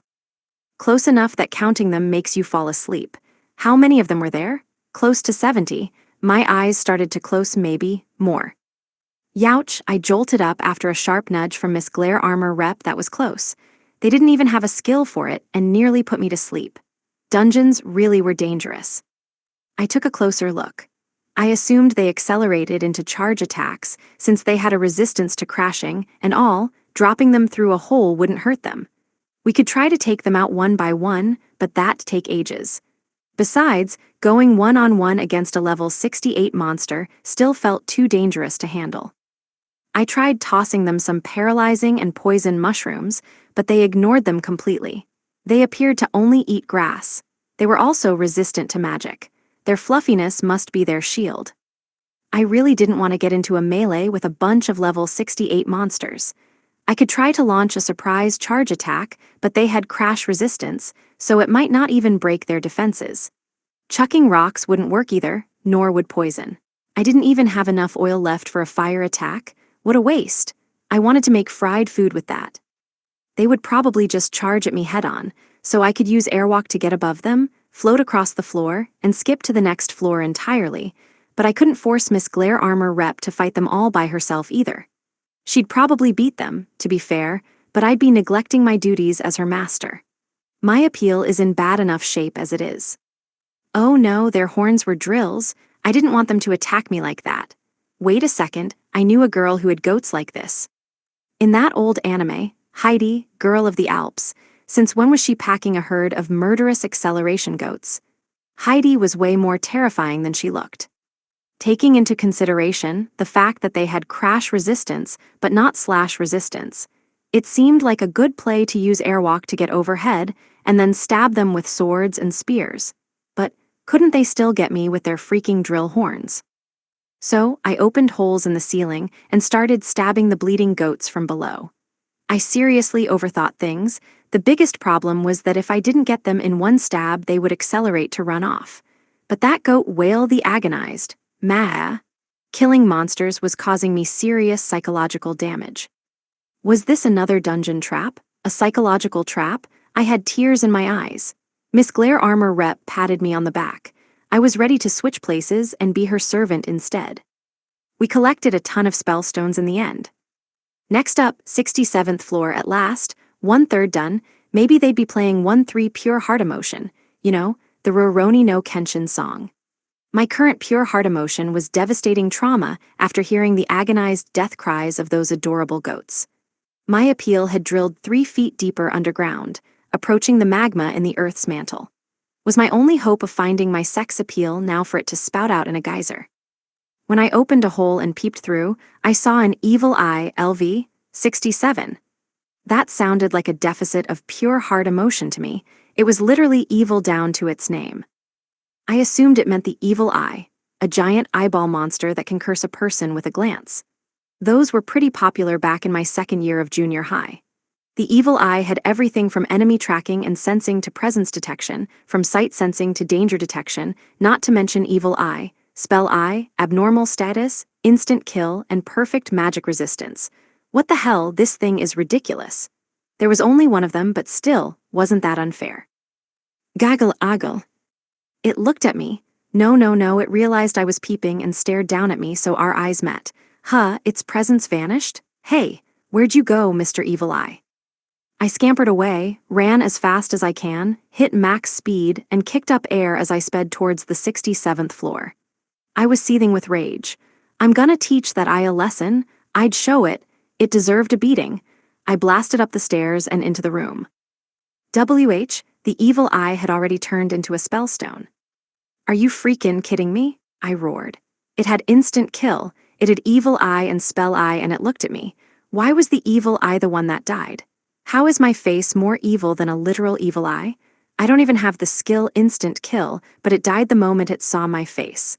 Are my eyes more evil than a freaking evil eye monster? Why does everyone treat me like I'm more dangerous than vicious monsters? Why did it die? I mean, I'm not complaining, but I'm still not satisfied. No way am I more dangerous than actual monsters. Shouldn't you turn into a protective charm or amulet or something? I thought evil eyes were used to ward away evil too, but no, you died instantly. Do your goddamn job, evil eye. All you did was worsen my mental state. I'm not the monster here. All I did was glare back. Wailing and whacking the spellstone with my wooden stick, Miss Glare Armor Rep followed me up the stairs to pat me consolingly on the back. Was this dungeon designed purely to insult how I looked? What a crummy thing to do. Was that the sole reason I was summoned here, so my appearance could get dunked on? Day 32. It sounded worse than bullying, but it actually wasn't so bad in context. The ultimate dungeon. 67th floor. See, I didn't do anything wrong. Yes, after further thought, I realized my reflection cloak that reflects magic attacks back at the user must be to blame. That's why it instantly died. Instant kill reflected back at it. That had to be why. It wasn't my face or my glare. It was all magic reflection. Right? I didn't have instant kill. What about the imps then? Forget the imps. It wasn't my face, it couldn't be. I decreed as much to myself. Incident concluded. Also, the evil eye left behind an item, evil eye. It made as much sense as ever, 0. In my anger, I tried to smash it, but Miss Armor Rep grabbed my arms and stopped me. She shook her head. It was valuable, I guessed. That made me want to smash it all the more. I used appraisal. Evil eye, protective talisman, guards against all sorts of abnormal conditions. Evil eye, spell eye, discerning eye, wisdom eye. Earning this from the creature I instackled didn't fill me with confidence that it'd help me. I kinda wished the evil eye could have used it. Miss Armor Rep grasped the talisman tightly in her hand, then pointed at my eye. What did she mean? Evil eye, my eye. I'm the one with an evil eye? Another diss? She was meant to be on my side. Turns out she was more than happy to diss me.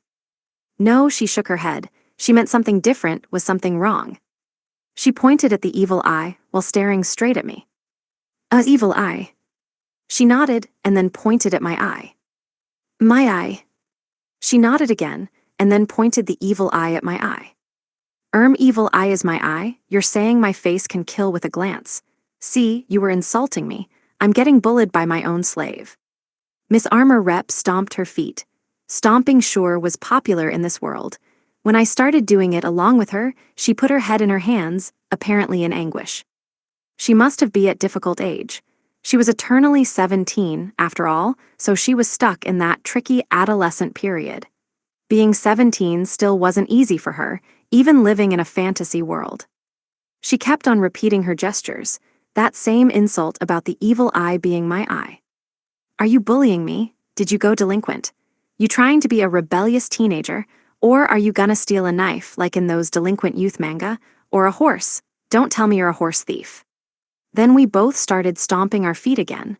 I was getting pretty good at it, too. Maybe it was a side effect from Master of None. She pointed the evil eye at my eye again. What was she trying to say? Are you trying to put the evil eye into my eye? Then she nodded yes. That sounded like an awful fate for my eye. You're saying, if I put this in my eye, something good will happen. She nodded forcefully. Such exaggerated gestures, what was she, a mime? Oh, I exclaimed, it'll make me look less evil. She looked away forcefully, so that wasn't it. Now she was patting me consolingly on the back again. Tears streamed down my cheeks. I understood that something good would happen, at least, just not good looks. I'd become the evil eye. Why would I ever want that? I knew in my heart, though, that Miss Armor Rep would never suggest anything that would hurt me the teeniest, tiniest, most infinitesimal bit. She must honestly have considered it a good thing. She wouldn't have tried so hard to force me into it otherwise, and communicating when she couldn't speak was quite an ordeal. Okay, I'm not sure of the specifics, but I get the gist. I'm not sure why, but I'll put it in my eye. Right? Okie dokie. She nodded and watched me. It was time to put it in. If, in the worst-case scenario, it destroyed one of my eyes, I might get lucky and have it regenerate. And luck was the one thing I could rely on. I couldn't ignore Miss Armor Rep's request after all her effort, so I'd just have to give it a try. I pushed the evil eye into my right eye. My eye absorbed it. Where'd it go? What happened? There was nothing in my eye anymore. Oh, it compounded with my contact lenses, but I couldn't use appraisal on my own contacts, and appraisal was one of my contact skills, so if I took them out, I couldn't use appraisal at all. How can I check, of course, status? Name, Haruka. Race, human. LV, 17. Job, HP, 299. MP, 318. VIT, 275. POW, 276. SBE, 316. DEX, 311. MIN, 325. INT, 340. LUK, max above limit. SB, 1108. Combat skills. Peerless Cane Mastery Level 5, Avoid Level 3, Magic Infusion LV Max, Life or Death Level 9, Rapid Movement Level 8, Bubble Level 3, Eye Mastery Level 1. Magic, Heat Level 8, Teleport Level 4, Gravity Level 3, Holding Level 3, 4 Elements Sorcery Level 3, Wood Level 8, Lightning Level 8, Ice Level 7. Skills, General Health Level 9, Sensitivity level 8, Body Manipulation level 5, Walking Mastery level 4, Servitude level 9, Uncover level 2, Magic Control level 3, Presence Concealment level 8, Stealth level 9, Hiding LV Max, Insentience level 4, Physical Proof level 2, MP Absorption level 2, Revival level 1, Supreme Thinking level 1, Dash level 8, Airwalk level 7, Lightspeed level 9, Jupiter Eye level 1. Titles: Shut-in level 8, Neat level 8, Loner level 8, Bane Sorcerer level 2. Abilities: Corporate Proactiveness level 7, Master of None level 9, Blockhead level 9. Equipment: Wooden Stick, Clothes Set, Leather Glove, Leather Boots, Cloak, Jupiter Eye, Ring of the Destitute, Item Bag, Monster Bracelet Power plus 39% Speed plus 26%, Vitality plus 19%, Black Hat. I leveled up. Hang on, that's not important right now. My contacts turned into a Jupiter Eye. I forgot I could use appraisal on my status. Jupiter Eye, a godly mind's eye that can see all the universe. Future Sight, Spell Eye, Wisdom Eye, Mimicry, Eye Mastery. That's straight fire. So what happened to my Ascertainment level 7, Uncover level 2, Clairvoyance LV Max, and God's Eye level 8? I didn't have Enemy Reveal or Area Analyze or Trap Detection either, or Map or Mimicry. Did they all combine into Jupiter Eye? Let's see. Well, I could still see the map and I could still search for enemies. They must have merged into Jupiter Eye somehow. Wasn't it supposed to have Evil Eye also? I was worried about getting that ability. So what were the effects of Eye Mastery and Jupiter Eye? If I had mastery of my eyes, surely that meant my face was more attractive now, not less. It was only level 1 now though.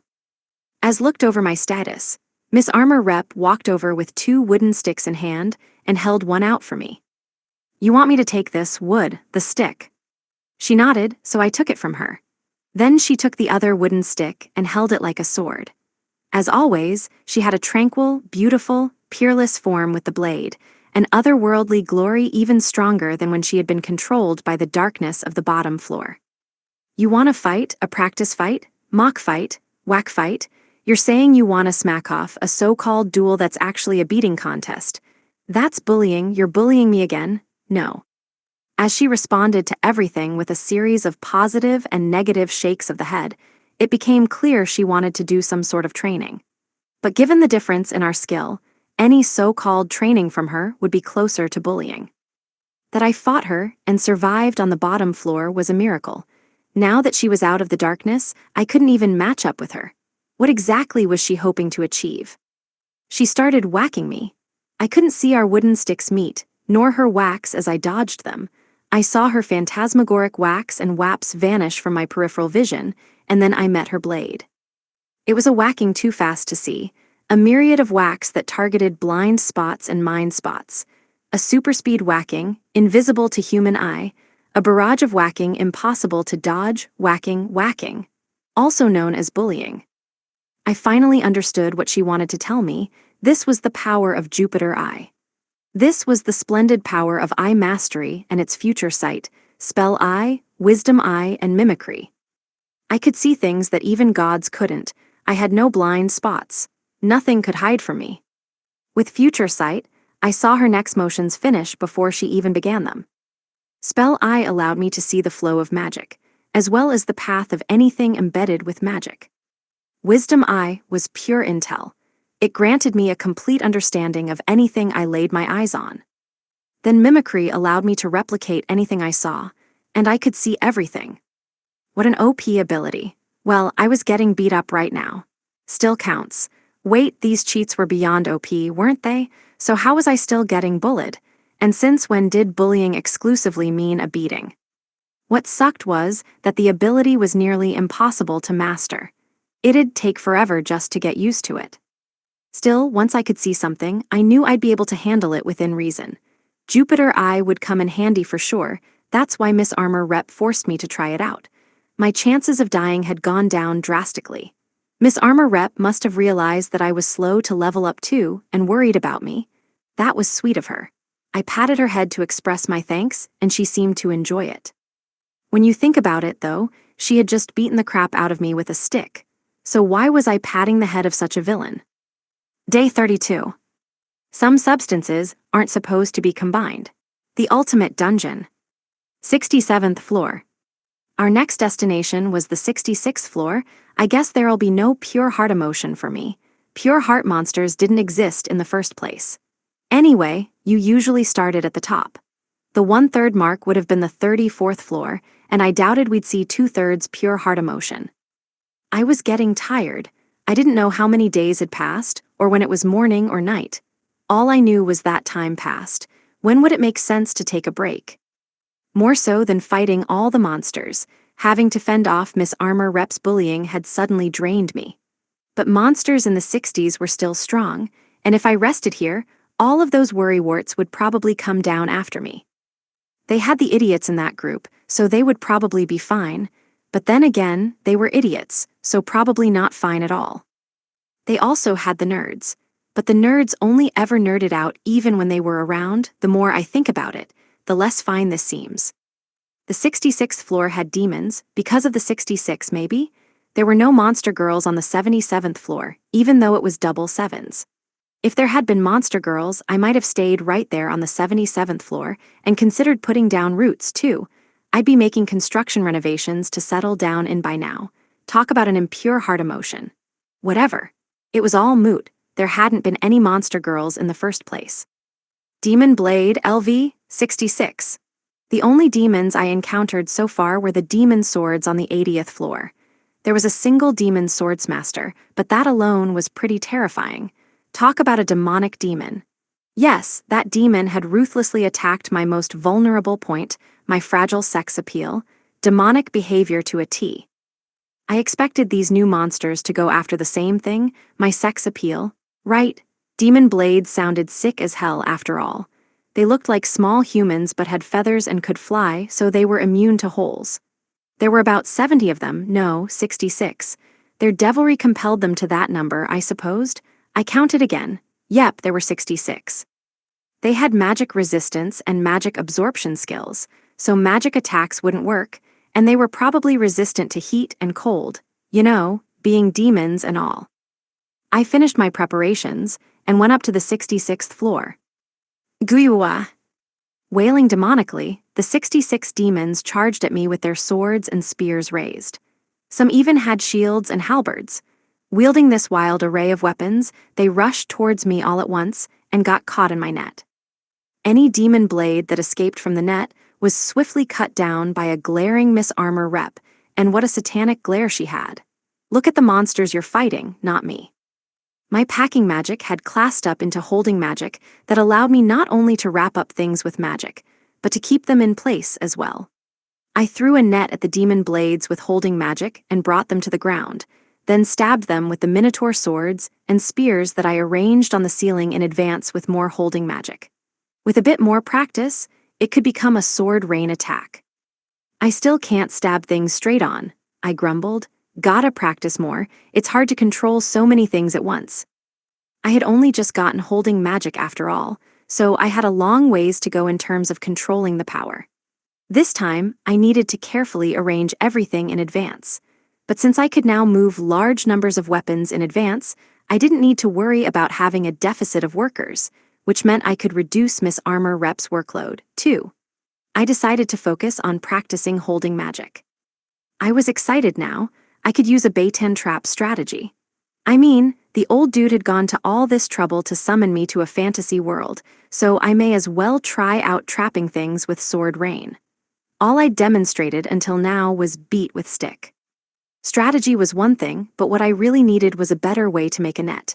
I made this one out of rope and ivy, and it took a while.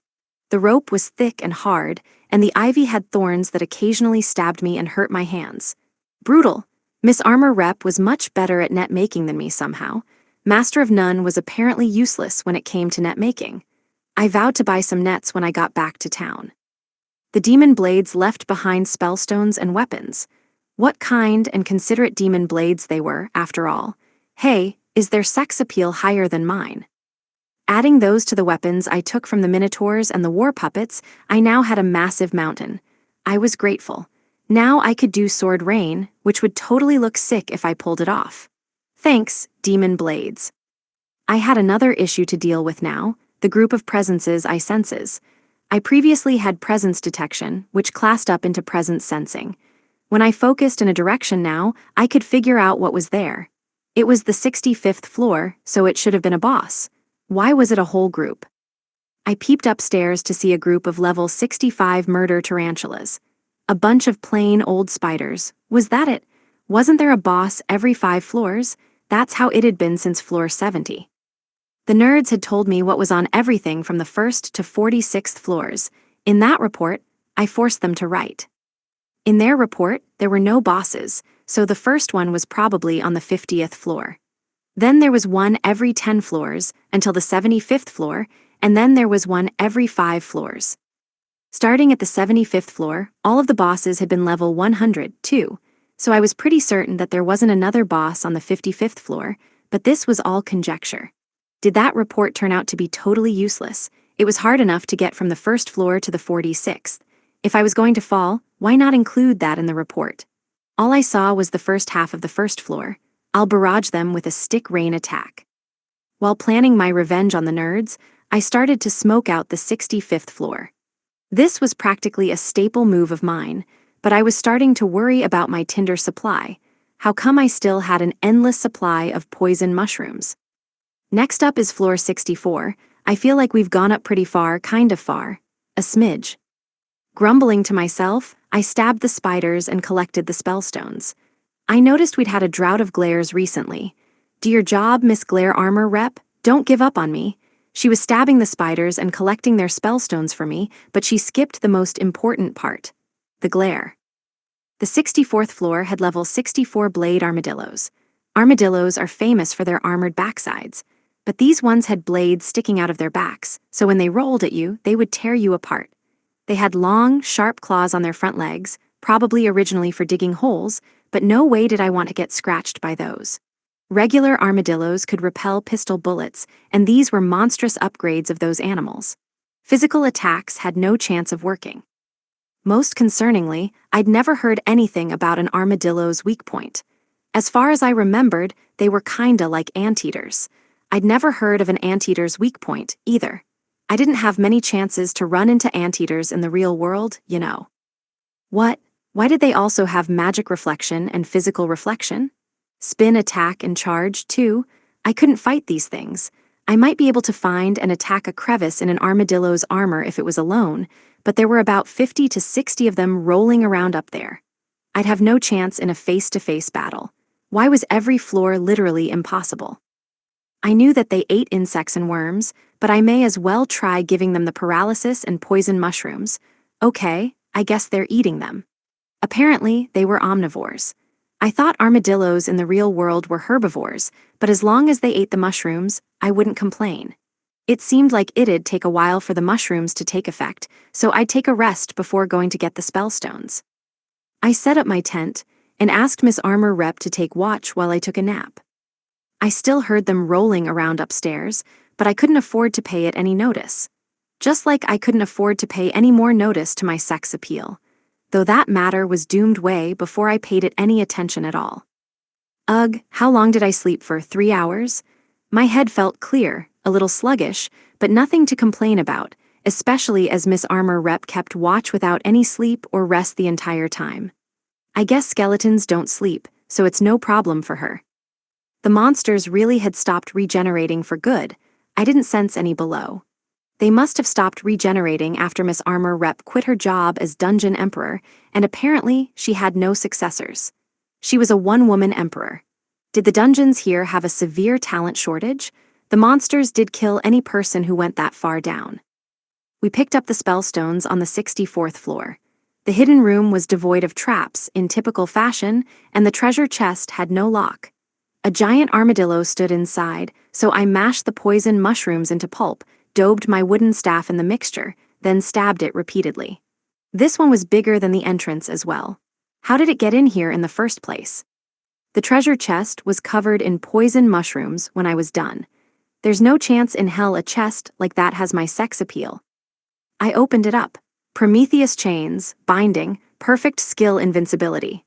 Chains, huh? Chains by themselves wouldn't hurt me appeal-wise. I could use them to capture monsters. I tried combining the chains with that item I kept sealed deep in my bag, submission choker, a necklaces that forces the wearer into submission. Oh no, together they paint me as a total criminal. A sinful, criminal combination, 100%. Just owning them would bring about a guilty verdict. Even worse, the accused, yours truly, had already enslaved 5 high school girls and a 6th self-proclaimed 17-year-old skeleton. I had no viable defense. Any reasonable defense lawyer would leap of the courtroom at the speed of sound, never to be seen again, just like my sex appeal. I was caught in an ingenious, inescapable trap. Oh, sweet sex appeal, we're in for it now. I sealed the chains in my item bag with the choker. So long as I never took that set out, maybe I'd be forgiven for my crimes, though, wasn't Prometheus restrained by his chains in a normal way? Nothing kinky involved. He wasn't the one who used them, was he? Why not call this the Andromeda chain, then? She got chained up too, and she was a beautiful woman. Chains from an old geezer and chains from a hot babe hold drastically different value to a high school boy. Day 34. Greeting him with laughter or lectures. They're the same, essentially, but also totally different. The ultimate dungeon. 56th floor. It took us a long time to beat the spike buffalo on the 55th floor and the metal snails on the 56th, and now we were stuck. We were only 10 floors past the farthest point that Oda-kun and his friends had advanced to. It had been close to a week since Haruka-kun fell down the dungeon. In 5 days, we'd only gone 10 floors. Normally, we could leave the dungeon and come back through the gates to the furthest floor that we cleared. But the dungeon was dying, so the gates stopped working after the 46th floor. It would take a while if we wanted to go back to town to replenish, and if we left, we weren't sure that even the gate to the 46th floor would still work. Maybe none of the gates worked anymore. We wouldn't have to fight monsters, but it would take ages just to walk up and down. And we only had food for 10 days. We'd be out of food in 2 or 3 days at this rate. We were exhausted, approaching our limit. We had to decide between forging ahead, returning as a group, or sending some people back up to get supplies. I say we go back once we run out of food. The gate on the 46th floor should still work, and there are no monsters between here and there. We should be able to go to town and back in 1 day. It's dangerous to send one group to get supplies and leave the rest to handle the 57th floor on their own. If there's anything there like those spike buffalo, we'd need the group's full numbers, or we'd have no chance. I agreed that splitting up would be dangerous. The spike buffalo broke through our vanguard and scattered us, where it became a brutal fight. We wanted to coax them through our diagonal formation and then strike from behind, but they could kick from behind, too. How were we supposed to know that cows could kick with their rear legs? There were no farms around for us to go cow spotting. So infiltrated us, sent us into chaos, then chased us around until we had to retreat. We had to regroup in the end, so it took a whole extra day to finish them off. Next up were the metal snails, steel-armored snails, completely resistant to physical attacks. We switched over to magic attacks, but ran out of MP. We continued fighting with all our might while eating MP mushrooms, but still couldn't beat them. So long as we stayed away, we didn't sustain damage either, but since their shells reflected magic attacks back at us, it took us ages and who knows how much MP to beat them. By the time we finished, it was already late at night. Tomorrow, we'd storm the 57th floor. We hadn't scouted it out yet, but we needed rest. Mushrooms technically restored HP and MP faster, but they didn't touch mental exhaustion.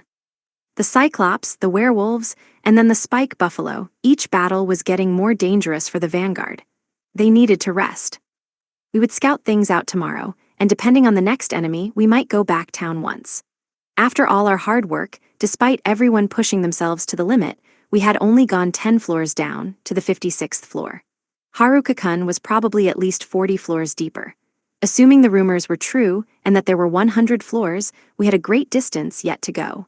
Especially given how the monsters on every floor are stronger than the last. Everyone, rest up for the rest of the day, I called. Tomorrow, we'll sleep in, then scout out the next floor. If it seems too dangerous, we'll go back to town at once. Everyone nodded in agreement, but no one responded. They didn't want to say it out loud. Rear guard, you eat first, and then everyone get to sleep. Okay, they called. Everyone moved haltingly, racked by exhaustion. Realistically, we should go back now. I was sure that everyone recognized that.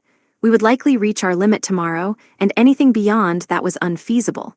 Getting here had already worn us to the bone, and the next monsters would be the strongest we had ever faced.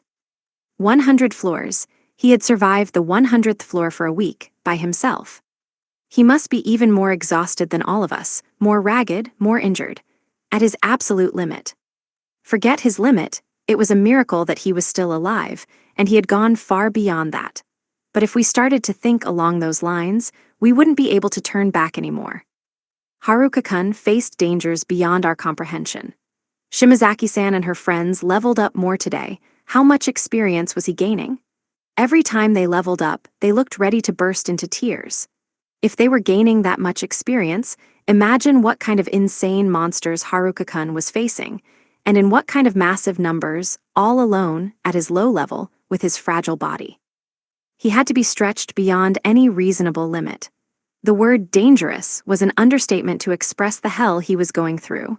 He fought through it, all alone, even so to get back to all of us. The 100th floor alone should have taken forever for him to beat, and that was with extensive preparations and careful planning. We had to fall back for now. He was still here, we still had a life that we needed to protect.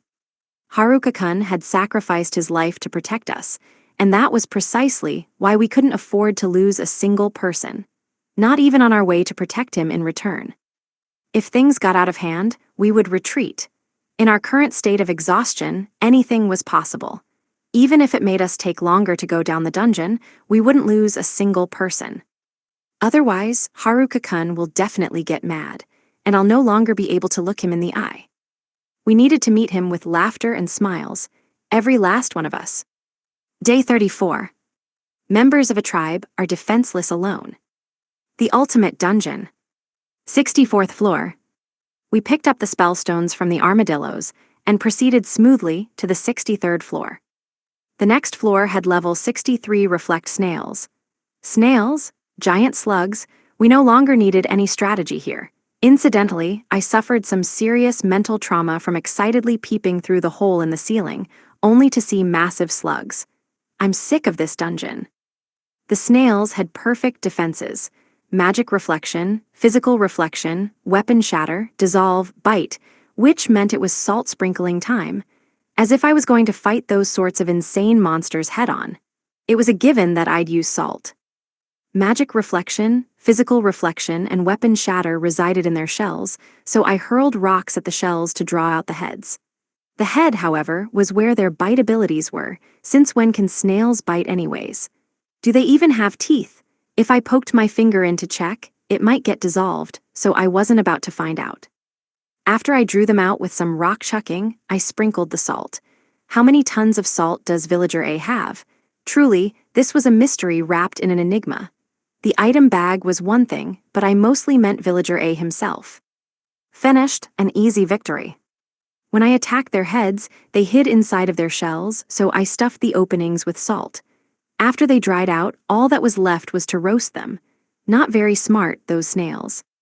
Aside from their shells, they were weaklings. Snails were nothing without their armor. Now they were salted escargot, or salt-fried snails. I vowed to force them down the nerds' throats as soon as I got the chance. I dashed to peep up at the 62nd floor. No fun to be had there either. The 62nd floor was full of level 62 skeleton knights, fully equipped with armor and shields, plus swords, shields, and bows, too. I opened a hole and sent them falling. The fall broke their bones and sent them scattering everywhere. Take care, skeletons. I suppose they were already dead because they were literally skeletons. The skeletons fortunate enough not to fall through the hole were instantly mowed down by the blade of Miss Glare Armor Rep, a former skeleton herself. That was some harsh treatment of her former employees. The monsters really are getting easier as we go up now, I thought. They're lower level, so it makes sense. I couldn't beat them head-on, though, so there wasn't any point in comparing. We picked up all the spellstones. I opened a hole in the ceiling and saw fierce, massive metal giants. I used appraisal. Iron Golem LV 61. Then I took a peep. It's been a while, golems. These ones were metal, the first we'd encountered since the anti-magic golems. I was honestly worried that the whole dungeon might collapse from the weight if I sent them falling down, and I didn't want to cause any difficulties for the former dungeon's CEO here. They weren't anti-magic this time, so they must have specialized in physical resistance. That meant magic would probably work. They had physical resistance, slash resistance, and Herculean strength only 3 skills. Their stats were over 600, even so, and they had insane vitality and power, but they had nowhere near as many skills as the monsters on the lower floors. No crash resistance, either. I seriously considered opening a hole in the ceiling, but since they didn't have magic resistance, I stood a chance of getting past them with a frontal attack. I went up to the 61st floor, dug a hole in the ground. No, not to make them fall. They couldn't jump or anything, so the holes would impede their movement. There was no way I'd get around their giant metal frames otherwise. They trudged toward me, making the earth tremor with each step. But since the ground was full of holes, and as slow-footed as they couldn't advance. So I had them stopped in place, all packed together. Please don't fall through the ground. I had picked up the Elder Ent staff, increases magic power and magic control. MP 50% bonus. Attribute bonus, large, before, so my magic power should have been considerably raised. My level was higher, too. My intelligence had increased 1.5 times compared to level 12, all the way to 340, so my magic should have been enough to stop them. Now's the time for the real flame whirl, I thought. No hair whirl today. It was an awesome-looking attack, so long as I wasn't using it to turn old dudes hideously bald. I combined heat magic and ice magic to instantly freeze them in place, then launched a fierce combination of fire and heat magic to heat them up to scorching temperatures. I walked up to the ceiling using my adhesion boots, then fired off blazing lava rocks like bullets at the frozen snails. That was a worthy fire and ice whirl. I wouldn't be hearing any complaints from the skill anytime soon. Maybe I'd even get a stamp of approval from Master Whirl. Chucking those rocks felt seriously good. I did already exhaust half my supply for the nerds, but boy, was it worth it. But really, all I did was put heat pressure on the metal. Cooling and rapidly heating metals to and from an ultra-low temperature causes fatigue and the metal to fracture. Now my only job was to chuck rocks at the weak points. I wouldn't have been able to defeat them so easily without that scientific knowledge. It would have taken a ridiculous amount of magic otherwise. But that's how I caused a magnificent explosion of fire, ice, and steam. It looked like insane magic powers from the outside. My local platinum-armored skeleton, meanwhile, seemed entranced by the flagrant glow of the explosion on her white armor. See, appearances were all that mattered to her, superficial to the end. That explosion might have changed her impression of me a bit. I hadn't fought an enemy straight on a single time so far, much less conjured any showy magic. The iron golems exploded into spellstones. The stones weren't iron, though. Weird. Our mood greatly improved. We moved to the next floor up. The 60th floor, a boss. Once every 10 floors made more sense. I mean, wasn't once every 5 floors way too often? With level 100 monsters, too. This dungeon was insane. If anyone knew what was really in this dungeon, not a single person would try to raid it. We're in an impossible game, I swear. The 60th floor had a giant ceiling and a giant monster to match it. It had to be at least 30 feet tall. Anti-magic gigants, LV, 60. Gigants. That's the plural form, I said. It should be a gigant if there's just one of them. I don't know who gave you this name, but they deserve a lecture. Mind if I lecture your parents? It's pretty embarrassing to have a plural name. Gaia, it roared. Did I just oko it? The whole point of a gigants is that there's a whole tribe of them, not just a single one. It did have a power stat of 814 and was jacked as all hell, but it was the perfect height to easily stab it in its Achilles heel. Whoa, there. Grew low. I had unlimited swipes at its shin, too. Done yet. Gugra. It crumpled to the ground. Now I had a good angle at the place where no male of any tribe would want to be stabbed, no matter how big they were. I started to chuck some rocks. How about this? It screamed like its head was splitting apart, a wail of agony so loud it made the whole floor tremble. Screaming in pain, it fainted. Miss Armor Rep slit its throat the moment it toppled to the ground. Didn't he realize that it was dangerous for a member of a giant tribe to come out without the rest of their family? Members of a tribe are fragile alone. It had magic proof, but without proper equipment it stood no chance. It was wearing nothing but furs. I felt a little insulted. It was so easy to aim for its huge, blatant weak points. It should have known better than to come to a narrow, flat dungeon. Dungeons aren't suited for giants, I thought. Thank God. Yep, there it was, my first glare in a while. Miss Glare Armor Rep felt the need to top up her glare quota right about now. But I didn't mind getting glared at anymore. That wail was the worst thing I'd ever heard from a male from any tribe. A tragic, pitiful cry, even remembering it was painful. Miss Glare Armor Rep probably saw the agonized expression on its face from straight on, whereas I could only imagine how pathetic and pained it must have looked. I vowed to look for a crotch invincibility item the moment I got back to town. That gigant's totally ruined the mood with all of its screaming, and it didn't even leave behind a crotch-protecting item. Instead, I got this. Herculean Strength Clothes, Vitality Bonus, Large, Power 50% Bonus, Indestructible Fist. Something for hand-to-hand combat. I met eyes with Miss Glare Armor Rep only for her to shake her head no. She really does only care about appearances. She must not have liked the gigant's clothes because they were nothing but a giant set of furs. It gave nice bonuses to vitality and power, though, so I added it into my clothes set to be safe. Unfortunately, I had no interest in hand-to-hand combat, even with an indestructible fist. No, I much preferred one-sided beatings. How dare that gigants not take my preferences into account? No tact. I grabbed the spellstones. Above us lay the 59th floor. Finally, the 50s. I had no idea how many days had passed to get here. Knowing my classmates, they could probably get to the 50s themselves. The nerds already made it all the way to floor 46, hadn't they? So, as long as the boss on the 50th floor wasn't too tough, they should be fine. I bet they were much stronger now, plus they had cheat skills and the numbers advantage. The monsters here were way weaker than the ones below. This would be a piece of cake for them. To be fair, no matter how much relatively weaker they were, I would still be a goner if I went against any level 50+ monster. I suspected, though, that when I met up with everyone, they were going to get mad at me. Only one scene came to mind when I closed my eyes and pictured our reunion, a lecture. I came to this dungeon in the first place to find my sex appeal and thus avoid getting lectured, so why did I feel like my appeal was even lower than before? Was this the true trap of the dungeon? Now I felt like the former dungeon CEO was glaring at me, too. Day 35. I shouldn't have made the meatheads meet up with me, they're contagious. The ultimate dungeon. 60th floor. Presence detection, which helped me make it this far, had been promoted into presence sensing. At first, it was useful because it notified me when something was vaguely in my proximity.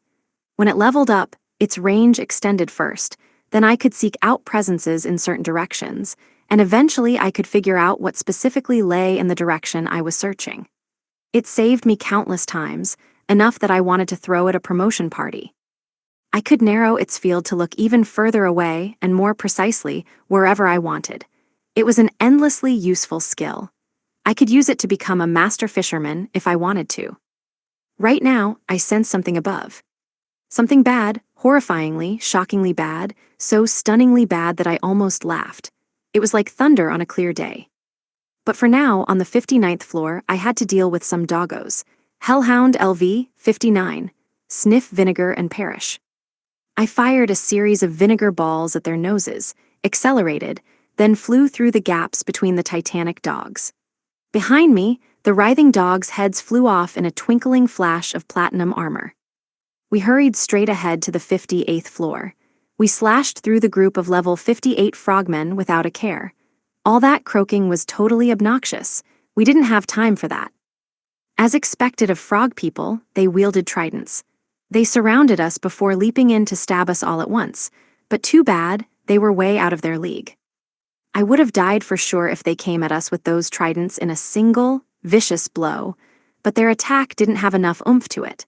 It was nothing compared to the grueling training this terrifying white armor skeleton put me through, absolutely nothing. No matter how many times they stabbed their dozens of tridents in our direction, their jabs were unbearably sluggish. Life or death, if there was any crevice at all, I could slip into it, stab, and retreat. You're too slow, frogmen.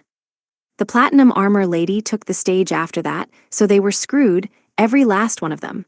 I left the rest to her. Instant death brought by 100 white flowers, white blades, all dancing. Now we were looking at a floor of frog corpses, while that ugly presence clamored further above. It was a familiar presence. One that had collapsed, shed blood, sustained injury, dragged allies along after it. A presence that bore its friends on its backs. That presence fought, struggled, persisted, even after getting beaten up and torn apart like old rags. What are you doing this far down, you stupid meatheads?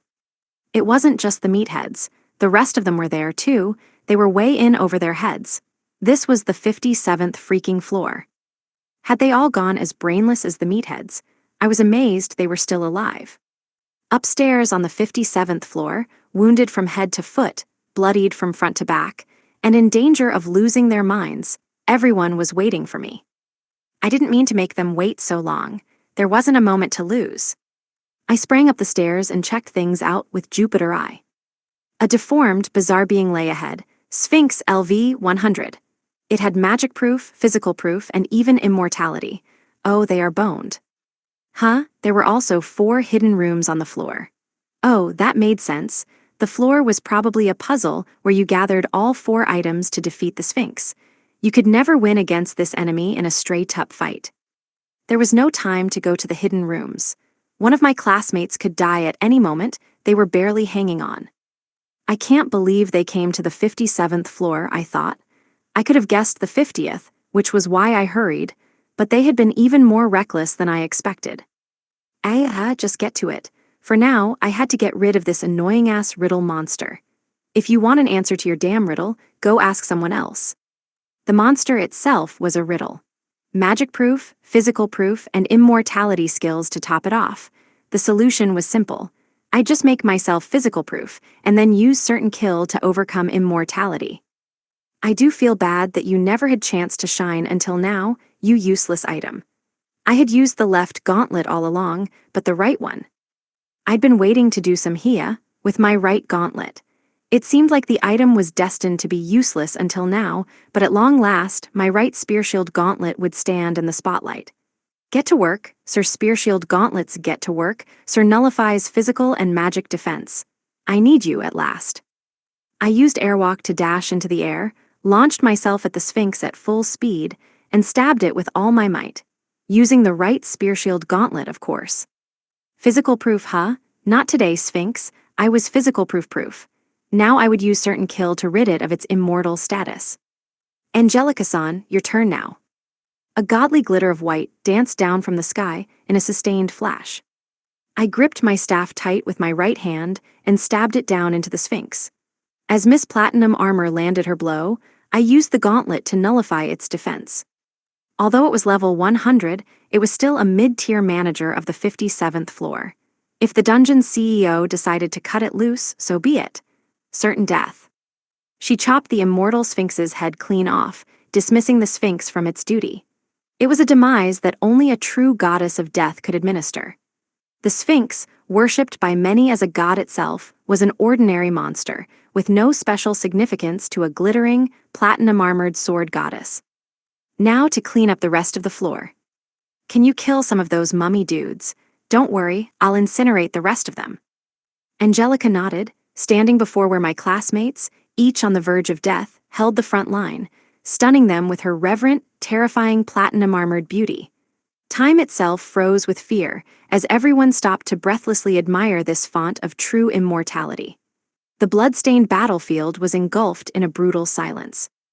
It's burning time. Image summary, manga illustration of a female knight in full plate armor and a flowing cape, holding a sword aloft in a commanding stance, with a close-up of a young man's face peering from behind a foreground element. Day 35. They get mad at me when I don't fight properly, then neg me when I do. The ultimate dungeon. 56th floor. We heard the reconnaissance about the 57th floor and held a meeting. We initially intended to fall back, But since the 57th floor only had a large group of mummies, we assumed we had a simple war of attrition on our hands. If we got exhausted, we could always come back another time, so we may as well try to exterminate the mummies. That's what we all agreed. There would be no next time, not for the 57th floor of the ultimate dungeon. This was our last fight, the end of the show. The mummies are level 57, and there are a lot of them, but they're all power. Mummies are slow and frail, declared Otakun before we descended. So it's a matter of time. We just need to whittle them down. They won't respawn anymore, so let's try to defeat as many as we can. They have the ability Underworld. Make sure to use holy or fire magic. Got it. According to what the nerds told us, it was a simple numbers game. Before we got bogged down in a war of attrition, we'd swoop in, defeat as many as we could, and retreat. They were strong but clumsy and slow, and frail enough to down in one hit. Their only real strength was their numbers. After we hit a mummy once, we could exorcise it with holy magic and finish it off with inferno magic, a higher level of fire magic. Easy stuff. It would take a while, but we were all fully aware of it. We fought all the more aggressively, mowing down mummies. They were no match for us. We scattered them, crushed them, blew them away. Only a bit further until the 58th floor, we thought, and then it began. A purple light flashed. The ground trembled, and the mummies we killed began to wriggle and revive. There were too many of them to fight. They cut off our path of retreat. The only way for us to go was down. Further down wasn't safe either, but we were goners for sure if we tried to break through the enormous herd of mummies. There was no strategizing to be done about it. We fled to the next floor. Maybe we'd regret it later, but we had no choice. The floor was filled with an endless sea of mummies, constantly replenishing themselves and intercepting us. Our swords shattered, our magic ran out, our shields broke, our spears fell, we spent the last of our arrows, and now we had no way to fight them anymore. We couldn't stop them, we couldn't shake them off, we could only run. We were well in over our heads. People were injured. We were out of magic and usable equipment, low on medicine, depleted stamina, and almost out of willpower, too. The exit to the 58th floor had a stairwell before it, and there, our only hope shattered. Our only escape was blocked. Despair overwhelmed us. In front of the exit stood a god, a statue that would never let us pass. It bore the head of Pharaoh in a Nemes headdress and the body of a mighty lion. This creature guarded kings and even gods. It was a gigantic lion-human chimera, a level 100 sphinx. We couldn't even consider how to fight it, let alone how to defeat it. Something like that, humans couldn't fight it, but we had no place to run. When the sphinx's pupils flashed violet, the decaying bodies of the mummies revived in an instant. That was the power of Underworld. Our holy magic no longer worked. No matter how many times we mowed the mummies down, blasted them apart, killed them, they'd get revived by Underworld in an eternal loop of death and rebirth. Slice, whack, punch, burn, pierce, crush, stab, and yet the mummies rose again to attack us anew. The Underworld skill was the cruelest we'd faced yet. The Sphinx was the guardian of holy temples, body of a lion, head of a king, a sacred being, and a ruthless monster. We collapsed, one after another. Far from being in fighting shape, most of us could no longer even move. The mummies closed in on us. We had no way to win. I prayed for a single person to escape, someone, anyone, please. I'd sacrifice myself to open up an escape if I had to. I had to split the formation, cut through, make something, anything happen, the slightest gap, the smallest opening. I pleaded and prayed. My wishes went unanswered. Right as the fear of death kindled within me, cloaking my body and mind, I saw a knight in white armor swoop down from the sky. In a refined, beautiful slash, the knight beheaded the Sphinx, the monster made of fury and evil incarnate. It was over. Now that was someone without an equal on the battlefield. Fighting that knight would be impossible, more dangerous than death. Demons themselves would kneel before that knight because that knight was a dungeon king. It had to be. Before us stood one of those supreme lords of gods and demons, a being that ruled all. Unbeatable, unstoppable. Trespassing on its very shadow was forbidden. I had to do something. I had to try. I'd defend my classmates to my last death. even if I could only hold it off for a fraction of a second, just like Haruka-kun did for us, again and again. Before I had time to act on the thought, the glittering white light descended and landed on the battlefield. The hell of raging slaughter stood frozen in time. The whole floor trembled before the knight's presence, the flow of time halted, as did the inevitable cycle of death and rebirth.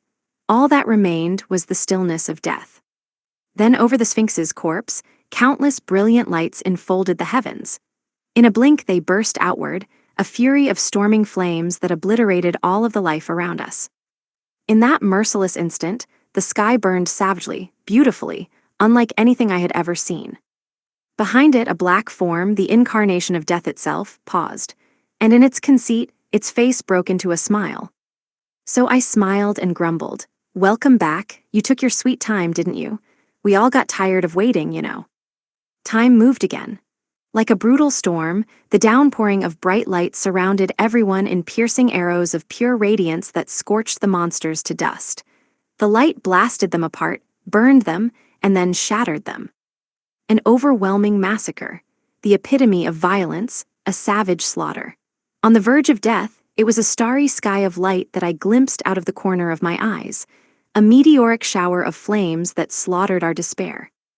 "I'm back, kinda. Hey, what do you mean I'm late? Like, what day even is it, you know?" The shadow of death wavered. The person we had all been waiting for, hoping for, had destroyed our inevitable deaths altogether. "I'll finish them off, the rest of you, get out of here," he said. He took a step forward. Then he leapt into the field of mummies and, in a raging dance, killed them. Killed, slaughtered, exterminated, obliterated, massacred. He taught the immortal monsters what death truly meant. Jet Black danced alongside the glimmering white. Leaping, dashing, whirling, raging, wildly dancing, a mad dance in flight. Around them was death, pure ruin, as they cast aside and destroyed the lives of immortal monsters. He defeated our despair. He slaughtered our sorrow. He turned away death from our doors. He would, and did, beat death itself, whether or not you believed it were possible. Like he always did. It's been a hot sec, am I right? So, what day is it? He came back, like he always did. "Welcome back, Haruka-kun. We really did get tired of waiting for you." Day 36. Those sayings from old wise men have actual meanings, you know. The ultimate dungeon. 56th floor. When Haruka-kun finished healing everyone, he immediately fell over and went straight to sleep. The armored knight stood on guard, as if protecting him. The night had an atmosphere that warned me off from trying to say anything. I would have to thank her after Haruka-kun woke up. Most of us were badly injured, so many of us collapsed into sleep as well. No one had the energy to move or speak. My mind similarly exhausted, I passed out. When I woke up, it was just like always, as if this was just any other ordinary day. Haruka-kun had prepared breakfast. And just like always, as if this were an ordinary day from back when we stayed in his cave, he was grumbling about how there were too many mushrooms. He sounded way too casual about this. Everyone supped heavily due to their aches and pains, but the smell of cooking woke us up. Then, as we chowed down breakfast, we started attacking Haruka-kun with questions. Our backs were against the wall. We hadn't realized that we were caught in a trap. Without any escape and no way to fight, we came face to face with our own end. But Haruka-kun could explain. Apparently, he had the skill area analyze. 'Cause this floor is a big puzzle, kinda thing. There are 4 hidden rooms, you get the items out of them and you pass, you know. So that was why we couldn't pass. I had wondered why the monsters were literally unbeatable. If you didn't realize there was a puzzle, you'd get caught in a death trap. But Haruka-kun hadn't gathered the puzzle items either, had he? "Didn't you kill it? How?" "Nah, you can't kill the mummies or the Sphinx either. The Sphinx had magic proof, physical proof, and immortalities, so it can't die, and as long as the Sphinx is alive, the mummies are kept alive by Underworld. It's, pretty impossible." "Huh, you couldn't kill them?"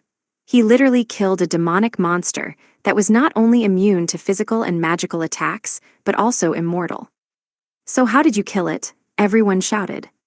"That's what I'm saying, come on guys, you know that old wise man saying, you can kill anything if you try. Good advice, right?" We'd heard something like that, of course. People said that all the time. Only the saying was you can do anything if you try, not kill. It wasn't about murdering people. How had he warped that phrase into something so criminal? No one says that, everyone shouted. Is that some sort of murderous saying from a samurai video game? What a terrifying mistake. That was no wise man's proverb. Rather, this was a whole new brand of crazy person sayings, more of a converb than a proverb. What's the problem? That's the saying, isn't it? If you try, you can, well, you know the rest. Everyone sighed. What kind of wise man tried to solve all of his problems by killing people? If all wise people were that terrifying, human race would have gone extinct long ago. That single wise man would have brought about the end of humanity. I bowed in the direction of the shining, white-armored knight. Her intense nobility nearly took my breath away. Thank you, brave knight, for saving us, I stuttered. Thank you, the rest of the class chimed in. Silently and gracefully, she returned the bow. I couldn't describe it, standing there. It felt like her mere existence was in a separate world from the rest of us. Haruka-kun, I said, aren't you going to introduce us to her? Oh, yeah, it's, the Dungeon Emperor. Well, I guess she's the former one. Well, that made sense. A Dungeon Emperor would logically be so ridiculously overpowered that it would, what? Why is the Dungeon Emperor with you? Everyone screamed. No wonder her presence was overwhelming. It made as much sense as that Sphinx, the one that induced an overpowering sensation of fear and awe in us, being able to crush us like mites. And the Sphinx was only the boss of the 57th floor. To the Dungeon Emperor before us now, a floor boss was like dirt on its shoes. So it saved us before, but are we dead now? Everyone's faces spasmed with a mixture of laughter and tears. Its intimidating, magnificent existence and the destruction it portended were awe-inspiring. This was it. The Dungeon Master, the legendary Lord of the Ultimate Dungeon, the Supreme Being. Hang on, it's not that. I wouldn't bring the Dungeon Emperor up here, would I? Use common sense. I kinda enslaved her, is the thing. Why did you enslave the Dungeon Emperor? There's no way you could get away with enslaving someone like that. She's one of the most important beings in this world. I couldn't stand it anymore. What in the name of all that is good was he doing? Oh, don't worry, this was only the Dungeon Emperor, the ruler of the ultimate dungeon. The supreme being that ruled over all of the monsters in this world, that Dungeon Emperor. Is that what he meant by former? Did the Dungeon Emperor abandon her post? And then Haruka-kun enslaved her and brought her here. If that was the case still, at least Haruka-kun was here. If he hadn't come, we would have all died. But, however I envisioned the events leading up to now, it seemed impossible for Haruka-kun to have made it here. In just 1 week, he came up from the bottom floor, the 100th floor. That was 43 floors in 1 week. There was no way he could have done it. It should have been a completely hopeless situation. No one could survive on the 100th floor. And yet standing next to him was the supreme ruler of all dungeons, the Dungeon Emperor. If the Dungeon Emperor was on his side, then it would be no problem, I supposed. That was how he made it through the ultimate dungeon. Up through the lower layers, overflowing with the most evil, powerful monsters, he had crushed them with the strongest of all monsters at his side. That was how he saved us. With the ultimate powers of the Emperor of the ultimate dungeon, by using the ultimate in ridiculous logic and enslaving her. Day 37. It was really hard, walking all the way up here from the 100th floor. No one understands my plight. The ultimate dungeon. We went back. All we had to do was walk over to the gate.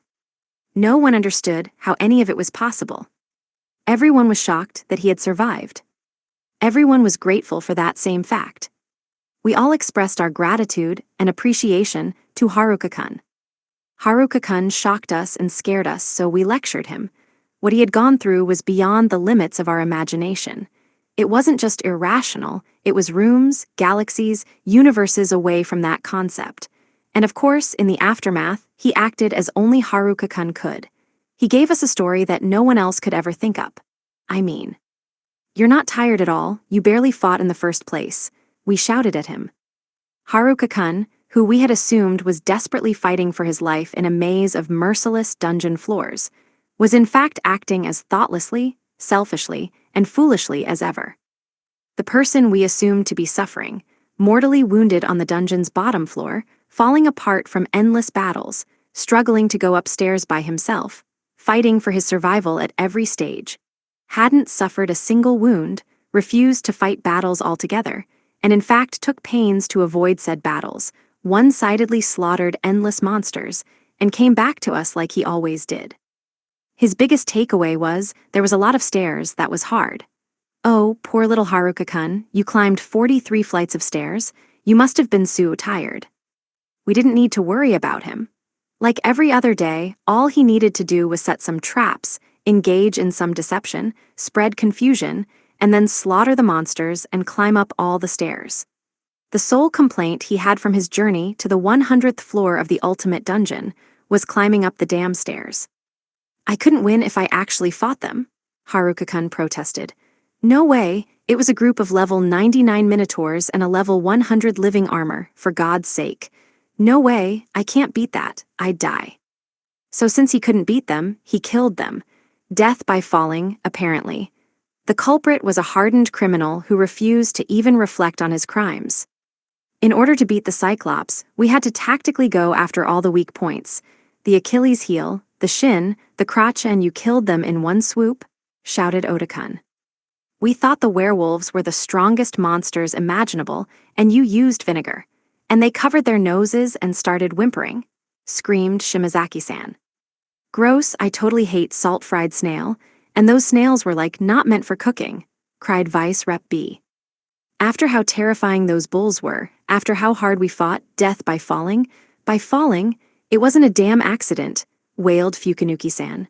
That's animal cruelty, cow slaughterer. The greatest mystery was how he managed to kill the immortal Sphinx.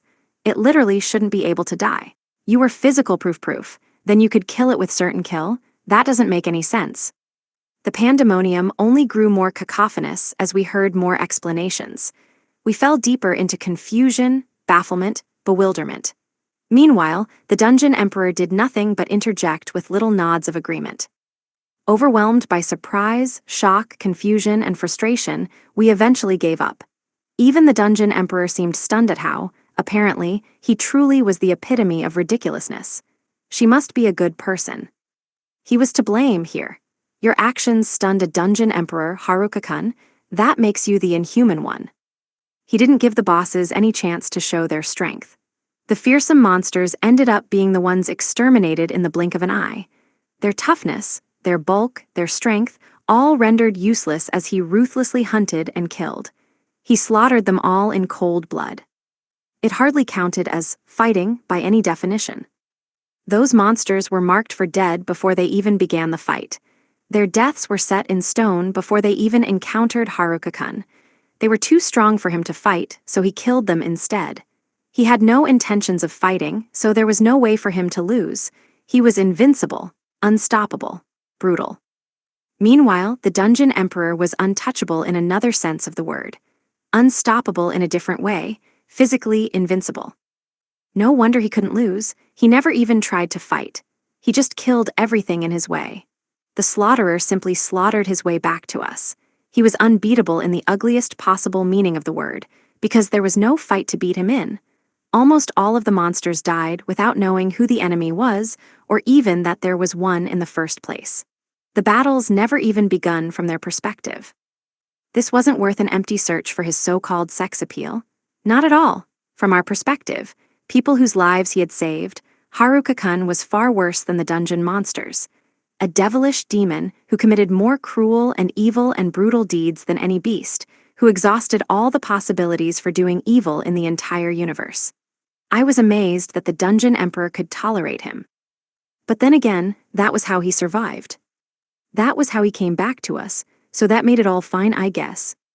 Day 37. Morning. There's a problem with the question. No matter how I answer it, it becomes my fault. The ultimate dungeon. Outside. At last, back outside the dungeon on the first floor entrance, or exit, whichever it was, the bright sunlight was dazzling to my eyes after they'd adjusted to the dark dungeon. I couldn't see my classmates' faces, but I was sure they were all smiling. It was dawn, the beginning of a new day. Finally, a day with all of us together. "We're out, we escaped. I bet it's an illusion, someone pinched me." We were out of the dungeon for the first time in a week. Haruka-kun seemed happy about it, but nothing about this was an illusion. It was the result of hard work. It was hardly an escape either, but rather a ruthless, unabating slaughtering monsters. He had diligently, laboriously, scrupulously, and thoroughly slaughtered every single monster on every single floor on his way up here. By what metric did that count as an escape? And since when was this stairwell so chic? There was a throng of people outside the dungeon too. They looked over at us in surprise. It was the Adventurers Guild and a group of adventurers, plus the receptionists and the guild master. There was also a pile of goods and supplies lined up outside. Did they come because they were worried about us? Guild Master Hackis pushed his way through the crowd toward us. "Is everyone okay?" he asked. "I brought healers as well. How many are injured?" Then, surprised to see Haruka-kun, Hackis turned to him. "Is that you, Haruka? Didn't you fall down to the bottom floor? Are you okay?" "Huh? Oh, I'm fine, 'cause I came back up, yeah. If I didn't, I wouldn't be okay? Right." Guildmaster Hackis looked confused. He took things seriously, so he was actually attempting to understand Haruka-kun, which he stood no chance of ever doing, so he was always confused. He didn't know there was no point in trying to understand Haruka-kun. When someone was as incomprehensible as Haruka-kun, it stood to reason that any words that came out of his mouth would be just as incomprehensible, so Hackis couldn't deduce the obvious snark behind Haruka-kun's answer. All of the adventurers who came to save us now had their attention on Haruka-kun, unable to understand what happened. Paying attention certainly wouldn't help them. We asked him to explain before and had understood the major points of his explanation, but we were no closer to understanding Haruka-kun himself. He remained a mystery, as ever. Something inside Haruka-kun automatically rejected common sense. If he did accidentally use common sense, his head might explode from the contradiction. Explanations were moot at this point. Even if someone understood what had transpired, they would never understand the underlying logic. Hi again. I mean, for the first time. I mean, why is everyone looking at me?" When the adventurers realized it was Haruka-kun, they desperately looked away from him. Some of them craned their necks so far that it looked painful. Oof, those are some ugly crunching sounds. Everyone seemed terrified to make eye contact with him. "They're ignoring me," Haruka-kun whined. "This is bullying, this is the cold shoulder, bullying the outsider. They're excluding me, ostracizing me, ostriching me, and so on and so forth." Haruka-kun kept complaining. "I didn't know where ostriches came into it, but why bother asking?" As I said, he was truly incomprehensible. We exchanged information with the adventurers and got updated on the circumstances. The report nearly brought us to tears. In order to assist us, the guild was building a base camp deep down inside of the dungeon. While we were fighting the monsters, they were bringing down supplies to set up camp deep in the dungeon. That's why everyone had gathered here. They came to help us. And yet the person who caused all the trouble in the first place was still complaining. Pit viper, mongoose, and so on and so forth. Nothing I could do about that. Was he capable of doing anything other than complaining? I was left to try to explain what happened, or at least so much as I understood. There was no way any of the adventurers understood what we told them. We didn't understand our own explanation either. And the most inexplicable thing of all was the guy who caused all of it to happen in the first place. I explained everything that I could, that the dungeon had died, that all the monsters were dead, that everyone was safe, and that the dungeon wouldn't revive anymore. Without the Dungeon Emperor, none of the monsters could come back. I decided not to mention that the Dungeon Emperor herself happened to be standing right next to me, as if she had no idea what we were talking about. I mean, they weren't about to let the Dungeon Emperor stay at an inn and go shopping around town, right? I felt sure, for some reason, that if I told the poster girl, "Hey, this is the Dungeon Emperor," she'd burst into tears and start doing a weird dance again. I suspected the gatekeepers would bar us from the town altogether if they knew, and if anyone said anything rude about the Dungeon Emperor, Haruka-kun would definitely exact revenge on them. Keeping my mouth shut was definitely the best way to preserve everyone's happiness. Besides, the person who enslaved the Emperor was the real dangerous one. The Dungeon Emperor seemed to be a regular, good person. The person who enslaved her, though, He was a dangerous monster, masquerading as a human. So as we made our way back to town, I gave my version of events, explained what I could, and threw in just a dash of white lies. Everyone scratched their heads in confusion, looking unsure whether to believe me or be happy about the end results. I was relieved they didn't accept what had happened without resistance. Thank goodness there was no one else as twisted as Haruka-kun in this world. The town came into view. It felt almost comforting to see it. Simply being with Haruka-kun again made everything feel like home. I realized how much I missed our beloved inn, too well, except for its weird name. In front of the town gates, armed soldiers were lined up. They seemed to be preparing for something. "That's Lord Amui's rescue party for Haruka," Guild Master Hakis explained. "Let me go talk to them." He ran over to them to discuss the matter. He was taking things seriously. Everyone in town was worried about Haruka-kun and about all of us. They tried their best to help us, even though we were at best strangers to them, if not newcomers or even intruders. Though I supposed only one of us was causing any trouble. That troublemaker had ended up enslaving who we had assumed was the biggest troublemaker of all. Or maybe troublemaker wasn't fair. Maybe she was more like a calamity. Could there really be a calamity out there that surpassed Haruka-kun? Day 37. Lords are tough to deal with. They're always jumping and stomping their feet. Amui City. City gates. The Duke summoned Haruka-kun to give his version of events. It took a lot of guts to hear out a full explanation from him, especially since he already knew the gist of what happened and had yet to see the results for himself. Incredibly bold, that Duke. Naturally, this resulted in a mass panic, where we were all practically clawing at our heads in second-hand embarrassment.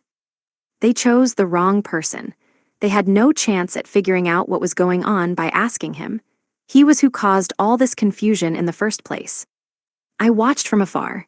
At first, the Duke's daughter jumped about a lot, and now she was stomping her feet. Haruka-kun started stomping his feet too. Wow, he was pretty good at it. They eventually let him go. He walked over toward us with a tired expression, but he didn't look nearly as tired as the Duke's daughter. She was on the verge of collapsing, and I didn't blame her one bit. Haruka-kun had a nerve, looking so exhausted. He was the perpetrator here. He caused this chaos in the first place. We passed through the gates at long last and walked back to town. All of us, as a group, with Haruka-kun in tow. We would let it stay a secret that our extra member was the Dungeon Emperor. That was best for everyone. In a sense, the town was safest now that the Dungeon Emperor was also protecting it. Not from monsters, but from the dangerous, ever-nonsensical existence of its master and enslaver. The Dungeon Emperor would surely keep him at bay for us. The town was bustling, per usual, the streets filled with activity and laughter. The Dungeon Emperor looked around everywhere. I guess she isn't used to city life, since she's used to life on the 100th floor of the ultimate dungeon. It must have been strange, or maybe it reminded her of happier times. She seemed to be enjoying town. That was what mattered.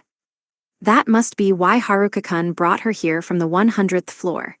It made absolutely no sense on the one hand, but it was the right thing to do, and at least no one seemed to mind. Oda-kun and his group split off to visit the armory, doing whatever they pleased, as always.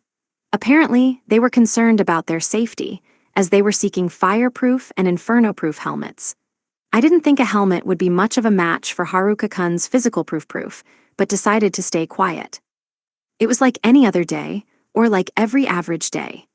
We had returned to our regular old status quo hour days of laughter alongside Haruka-kun. Day 37. Lunch. The White Loser Inn. When we got back to the inn, the poster girl began headbutting Haruka-kun out of joy. With her arms spread, she charged in and headbutted him, like a bull, and she was grinning the whole time. Oda-kun and his friends returned empty-handed, unable to find fireproof equipment to protect themselves from Haruka-kun. We all laughed and consoled them. Then we all ate lunch in the inn together, shouting, laughing, messing around. We were bone-tired even then. Our equipment was in tatters, and each of us was in terrible shape, but everyone was smiling nonetheless. We took turns taking baths before returning to the dining hall. where a brand new, gorgeous mound of weapons sparkled on the dining table. "I kinda picked this stuff up," Haruka-kun said, gesturing. "So I'm giving them away, I guess.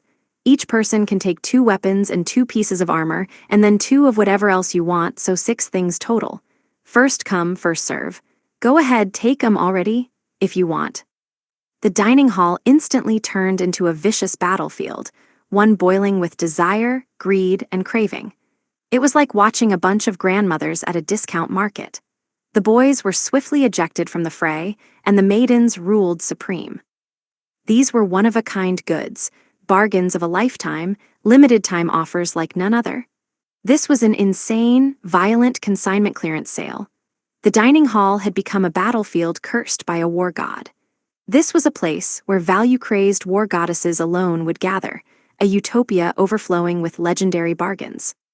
"If you want more than 6 items, I'll sell them to whoever makes an offer first," Haruka-kun said. "They're cheap, though, I'm telling ya. I kinda picked it all up on my way back, so no big deal." He said that intending to stop us to calm things down, but he made a big mistake uttering that to a group of maidens. With that one line, he instantly destroyed the barely there, ever so ephemeral reason of every girl in our class. Everyone forgot themselves in a hubbub of fighting and snatching for items. Now we were locked in a bout of squirming and grabbing, stealing, taking, and scrambling. We all forgot we were even friends. It was the perfect picture of a bloodbath. Screaming at the top of our lungs, desperately defending our chosen prizes, howling mad war cries as we stole and snatched, everyone struggled across the battlefield to advance to the cash register known as Haruka-kun. It was all-out war between a group of girls that had done nothing but polish their fighting skills since coming to this world. It was kind of fun. The boys were all left trembling for some reason. Now that everyone had unequally and unfairly gotten their weapons distributed from Haruka-kun, the calm gradually returned. We all boasted about our spoils after that, with some of the girls even rubbing their new weapons against their cheeks. "I feel like I'm 10 again with this fire sword. Even my spare weapons have skills now, what a luxury. How did you get so many? Not fair. I'm so happy, I can't even get mad about it." Everyone was overjoyed at their big catches, the fruits of their labors. And why wouldn't they be? Every single weapon was incredibly powerful with a plethora of top-notch skills. Legendary materials, ultra-rare skills, top-class armor. Everyone stared spellbound at their new equipment, cheeks flushed with happiness. This was Haruka-kun's own thank you, his own way of expressing his appreciation to us. This way, he was compensating us for what we lost. Haruka-kun was more awkward than the rest of us put together, but he had no need for any of these things, so he could use them to show his gratitude. He didn't need to give us anything, though. A lot of our weapons broke in the maze, but we collected more than enough spellstones from our own battles to come away with a profit. Since he gave us these gifts, though, we took them and purchased extras to our heart's content without one iota of restraint.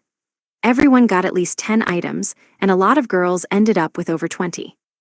Those were premium top-class goods at bargain prices, so precious that we had no hope of getting our hands on them even if we were rich. If they had been for sale, they'd be so in demand that we'd have no chance to grab one. And that went for every last one of Haruka-kun's spoils. They were the insanely powerful weapons and ridiculous equipment wielded by the monsters that Haruka-kun exterminated, and that was why he'd gathered so many and was giving them away. Everyone was a little bit stronger now, and a little bit safer. Some girls had already equipped their new items, some were using appraisal, wrapped with fascination, others were itching with impatience to test out the effects. They were all bursting with renewed energy. I had bought so many items that I'd put myself in a bit of a pickle, money-wise. It would be best to keep it secret that I borrowed a tiny bit of the money I confiscated from Haruka-kun, since I could definitely to pay him back tomorrow once we turned in the spellstones. It was a temporary loan, promise. I had never gotten anything so precious for myself before, and I assumed the same was true for everyone else. The dining hall filled with laughter.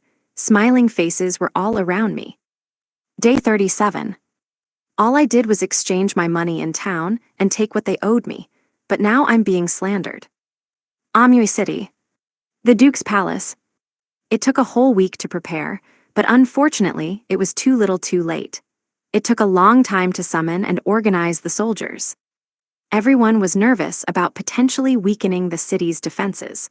We discussed thoroughly whether or not to use ordinary adventurers as our defensive force. Everyone said that if he really fell to the bottom floor of the ultimate dungeon, he was long dead. All obvious points. What they didn't realize, though, was that something had happened in Amui. I alone knew about it. That's why I had to rescue him. You see, a single boy had saved the entire royal family of Amui.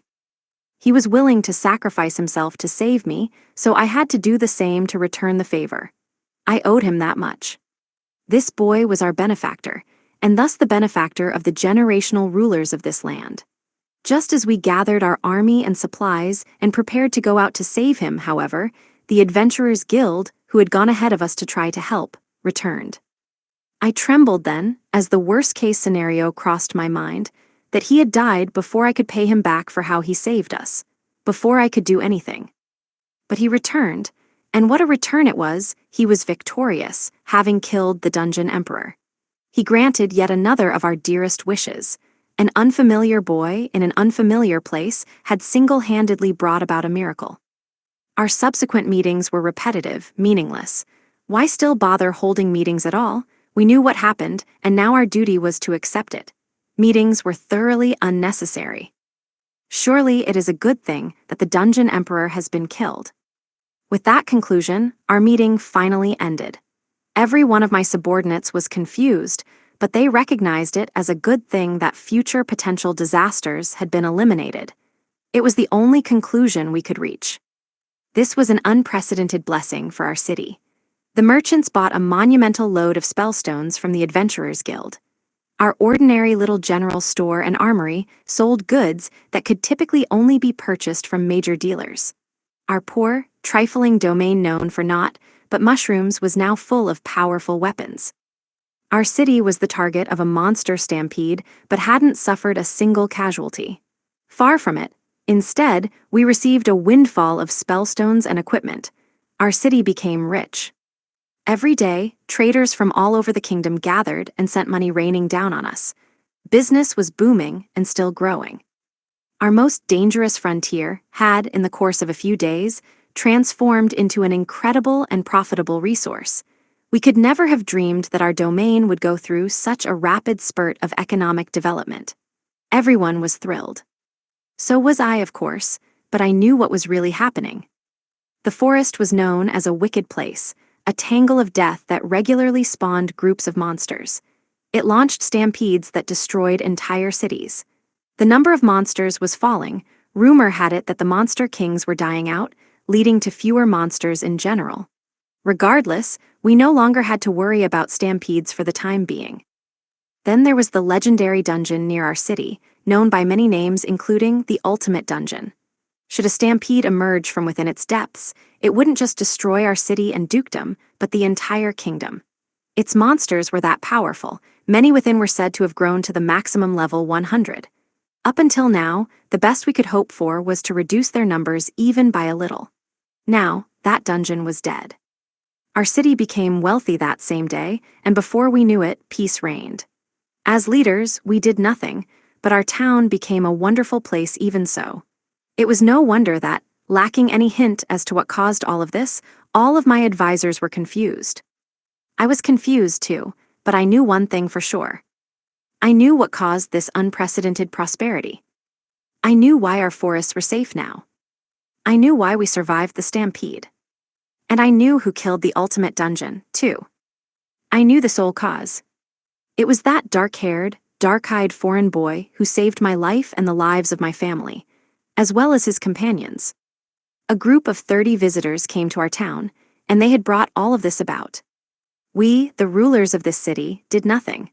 No matter how much we struggled and fought, we could never stop tragedy from striking again. All Amui had been before was a dangerous, poor domain. Our people likely hadn't realized that we'd been born anew. Before now, tragedy struck at our town again and again. It was our duty to end it. As rulers of this domain, we existed to save our people. We would risk it all just for one citizen if we could.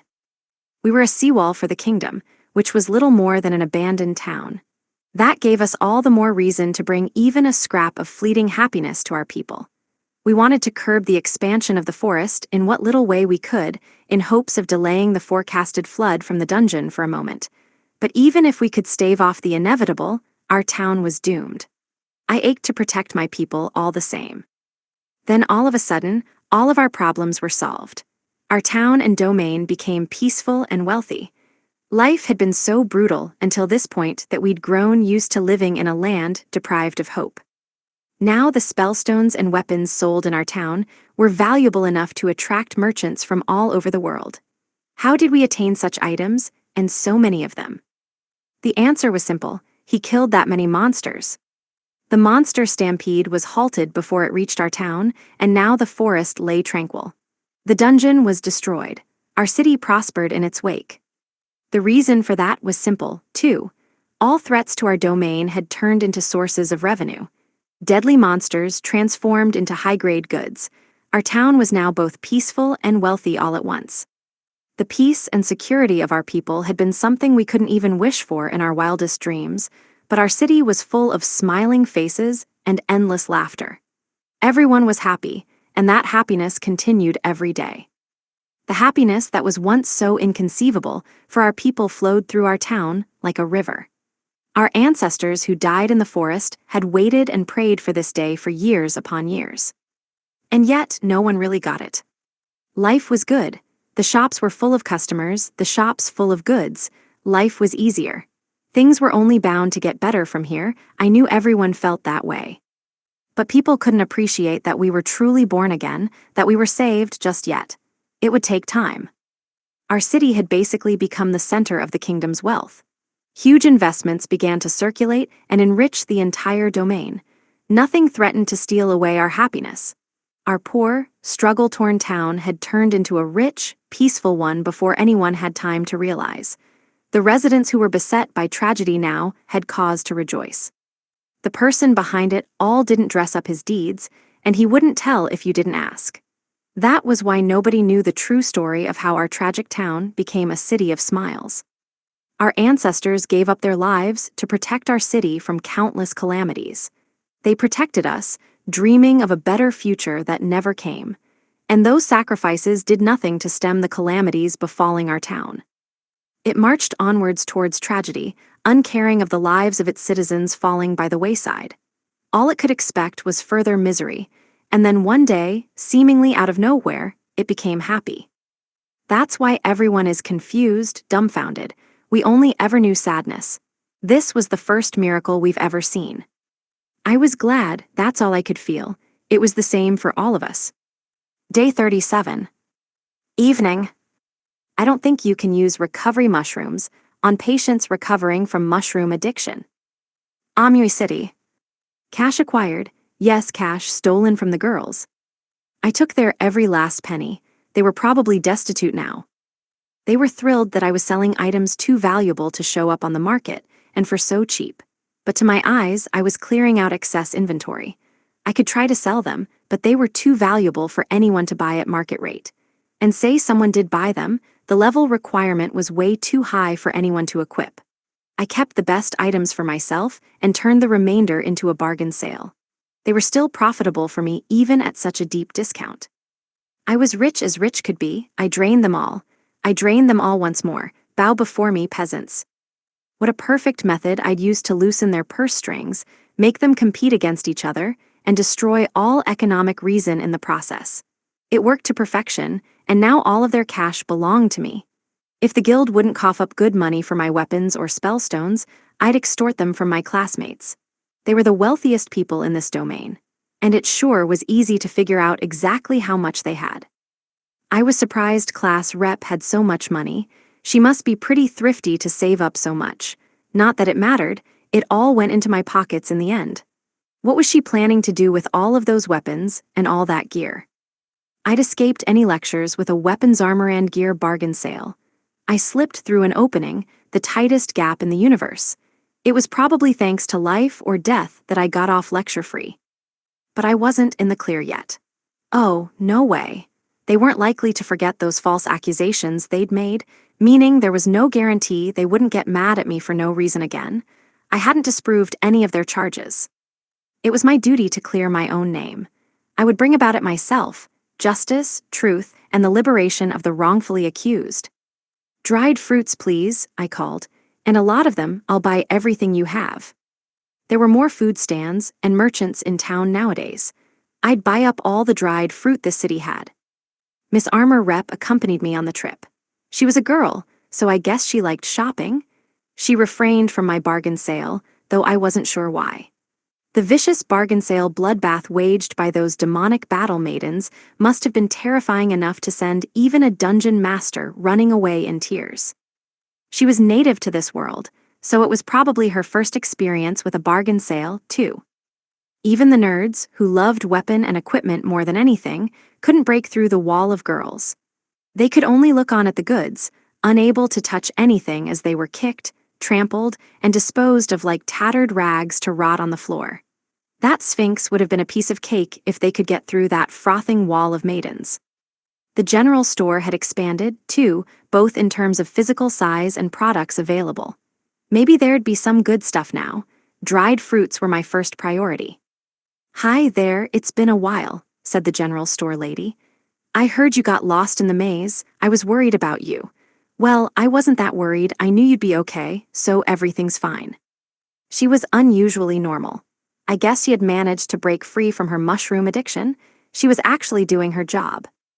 "A while? I don't actually know what day it is, and no one will tell me either. Anyways, I came to buy some things, and it looks like you have new stuff on sale. I can pay in either cash or mushrooms. Oh, and I'll buy all the dried fruit you have." The general store lady immediately started gasping and sobbing. She must be defective. Wow, mushroom addiction left some serious aftereffects. Maybe she had no hope of ever fully recovering, seeing how she got hooked on recovery mushrooms. She gave a strained gasp. Heaving wildly, she gripped my hands. Time stopped. "Hahu-hahu-hahu-hahu." We signed the contract. We made the deal. A massive load of mushrooms to settle my bill at the store, as well as the money she had. Time to shop. Miss Armour Rep and I took a look around the store. She didn't have any possessions, but surely she needed daily necessities and a change of clothes, for one. What in the world did a skeleton need on a daily basis, though? She looked to be having fun looking around, regardless, and I gave her a ton of pocket money to spend however she wanted. It was probably her first shopping trip in a while, so why not? "Is that all you want? I'm not gonna notice if you buy a ton of stuff, see how much money there is. No big deal. The trick is to think about it after you buy it." Miss Armour Rep may have been the dungeon emperor, but apparently she wasn't a big spender. We'd already refurnished our supplies and bought a bunch of stuff on the way here, so we had technically done our fair share of big spending. I swore to be a good shopping role model for her. With all these new goods available, we could replenish on oil and spices. I could get new netting, too, and I bought up all the dried fruit and sugar available. That was more than enough to make me a big spender. I wasn't buying stuff that I needed stuff to buy. Miss Armour Rep had her arms crammed full of things she bought. She was seemingly holding back even now, eyeing more products with a mournful gaze. Covered in armor though she was, it was obvious she was having a good time. They really didn't have any shopping spots down at the bottom of the ultimate dungeon, so she deserved to enjoy herself now. She spent an infinitely long time trapped doing nothing, and she was 17 the whole damn time. That's a long time to be a teenager. Lastly, I went to sell some weapons to the club specialty store. His store had expanded, too, but unfortunately, I knew not to expect much from the product lineup. Nothing but clubs lined the shelves, as always. The moment I showed him some of the spare metal weapons I picked up from the dungeon, he immediately shoved all the money he had at me with aggressive force. "These are just the extra weapons that nobody else wanted from my bargain sale, but okay. Those are all dungeon weapons, and from the lower floors, ain't they? With first-rate skills, too, and special effects. WHWH, what are these weapons?" I thought he was totally engrossed in clubs, but now he was freaking out over metal weapons. I guess he overreacted this much about everything. I only brought the cheapest possible items along with me, and this was already shaping up to be rough. I took all the money he had for the time being. The armory man groaned as he stared at the weapons. Every time I tried to sell him something, I got the same result. Unfortunately, while Miss Armor Rep appeared to enjoy shopping, she had no interest in clubs. She could hardly buy better weapons up here than what she already had. She was draped in the finest possible equipment, the strongest and most valuable cheat items this world had ever seen. She herself was a cheat code to rival her equipment. Meanwhile, her master had a wooden stick and shady black hood. The difference in our appearances was really pushing it. I stopped by the Adventurers Guild next, hoping to pick up my next installment of the payment for my spellstones. I donated the worst quality weapons and equipment that no one wanted to receive for free, much less buy, to the Adventurers Guild. They didn't have any more money from paying for all the spellstones, so I donated them at no cost. They went to all the trouble of preparing a rescue mission for me, all the adventurers gathered and all that. Giving them the leftover annoying items might come in handy. Finally, it was time to go back to the inn. Day 37. Night. The White Loser Inn. Dining hall. The atmosphere of a battlefield had filled the dining hall. Battle formations were already drawn up. The scent of war drifted across the street, where it could be keenly felt outside the inn. They had formed a perfect encirclement. There was no escape. If I entered without any countermeasures, I would lose my chance to bolt immediately. They had a perfect attack formation. They laid in wait, ready to strike, ready to surround and capture. Yeah, there was no mistaking what was up. They were in formation to lecture me. Fortunately, I had countermeasures, and a perfectly planned, secret countermeasure at that. Their formation meant nothing. I'm back with onigiri. Pass 'em around, eat your fill, go on. Is that rice? Rice balls. Onigiri. Presented with the allure of onigiri rice balls, they were powerless. I was invincible. I destroyed their lecture formation in one perfect move, toppled their mighty wall, and now they couldn't reform it. I ate some onigiri myself as I rolled the rice into balls, and boy, was it delicious. It was a little dry, but rice was rice. Everyone stuffed their faces with onigiri in turn, shedding tears all the while. Another win for rice. At long last, I had rice. It was all thanks to the general store lady. Rice was enough to break my most persistent enemies. I've got fried onigiri common up too. Just go ahead, grab some, race you for it. Fried onigiri, gimme. This was long grain rice, so it wasn't nearly as sweet or sticky as Japanese rice. But it was still rice. I pledged to make fried rice tomorrow. Everyone's mouths were too full to even speak, let alone lecture. I thoroughly neutralized their lecture capacity. Soon, everyone was too full to move either, which was the final nail in the coffin for their lecture formation. They wobbled and collapsed, huge grins on their faces. The best thing was that couldn't even get mad at me. They were no more than happy girls with stuffed bellies, and they looked overjoyed as they toppled to the ground. Day 37. Night. You gobbled up the cake I made before, though. Marie Antoinette's got nothing on you. The White Loser. That was delicious. It was delicious, but where did Haruka-kun get off to? Yep, we held a perfect formation to get him to talk to us, and he defeated it in one fell swoop. We hadn't had rice in over a month, and this was our first onigiri in all that time. We all wept from the flavors and the nostalgia of a food we had eaten every single day just 1 month prior, and had assumed we'd never see again. He found it for us. Haruka-kun had made yet another killing somehow, furnishing the local general store and armory with supplies and resources to reap ever greater profits from the entire country. I thought the town had gotten livelier. But what actually happened is that it fell under his economic control. He never misses a beat. Today, I understood one reason he had for doing all of this: rice. He got his hands on rice and brought it back for all of us, and even made onigiri, though we would have helped him find it if he told us his plan. He was so determined to surprise us that he made enough for 30 people ahead of time. We weren't the slightest bit mad at him anymore. Instead, we were all smiling. To be honest, if Haruka-kun hadn't been ascending the dungeon at the right moment, we would have all died. We would only have had our own lapse in judgment to blame. At the same time, we couldn't sit and wait for him. He was only level 12, a weakling. He kept saying himself he'd easily die in one hit. He was the last person that should be fighting anyway, and here he was, all alone, stuck in inconceivably dangerous battles. It was a given that we would rescue him. He should have waited for us, but instead, he came up, ignoring all danger, as if he were on a pleasant jaunt through a field. Despite the many risks to his very life, I knew he had to be lying when he said everything was totally fine.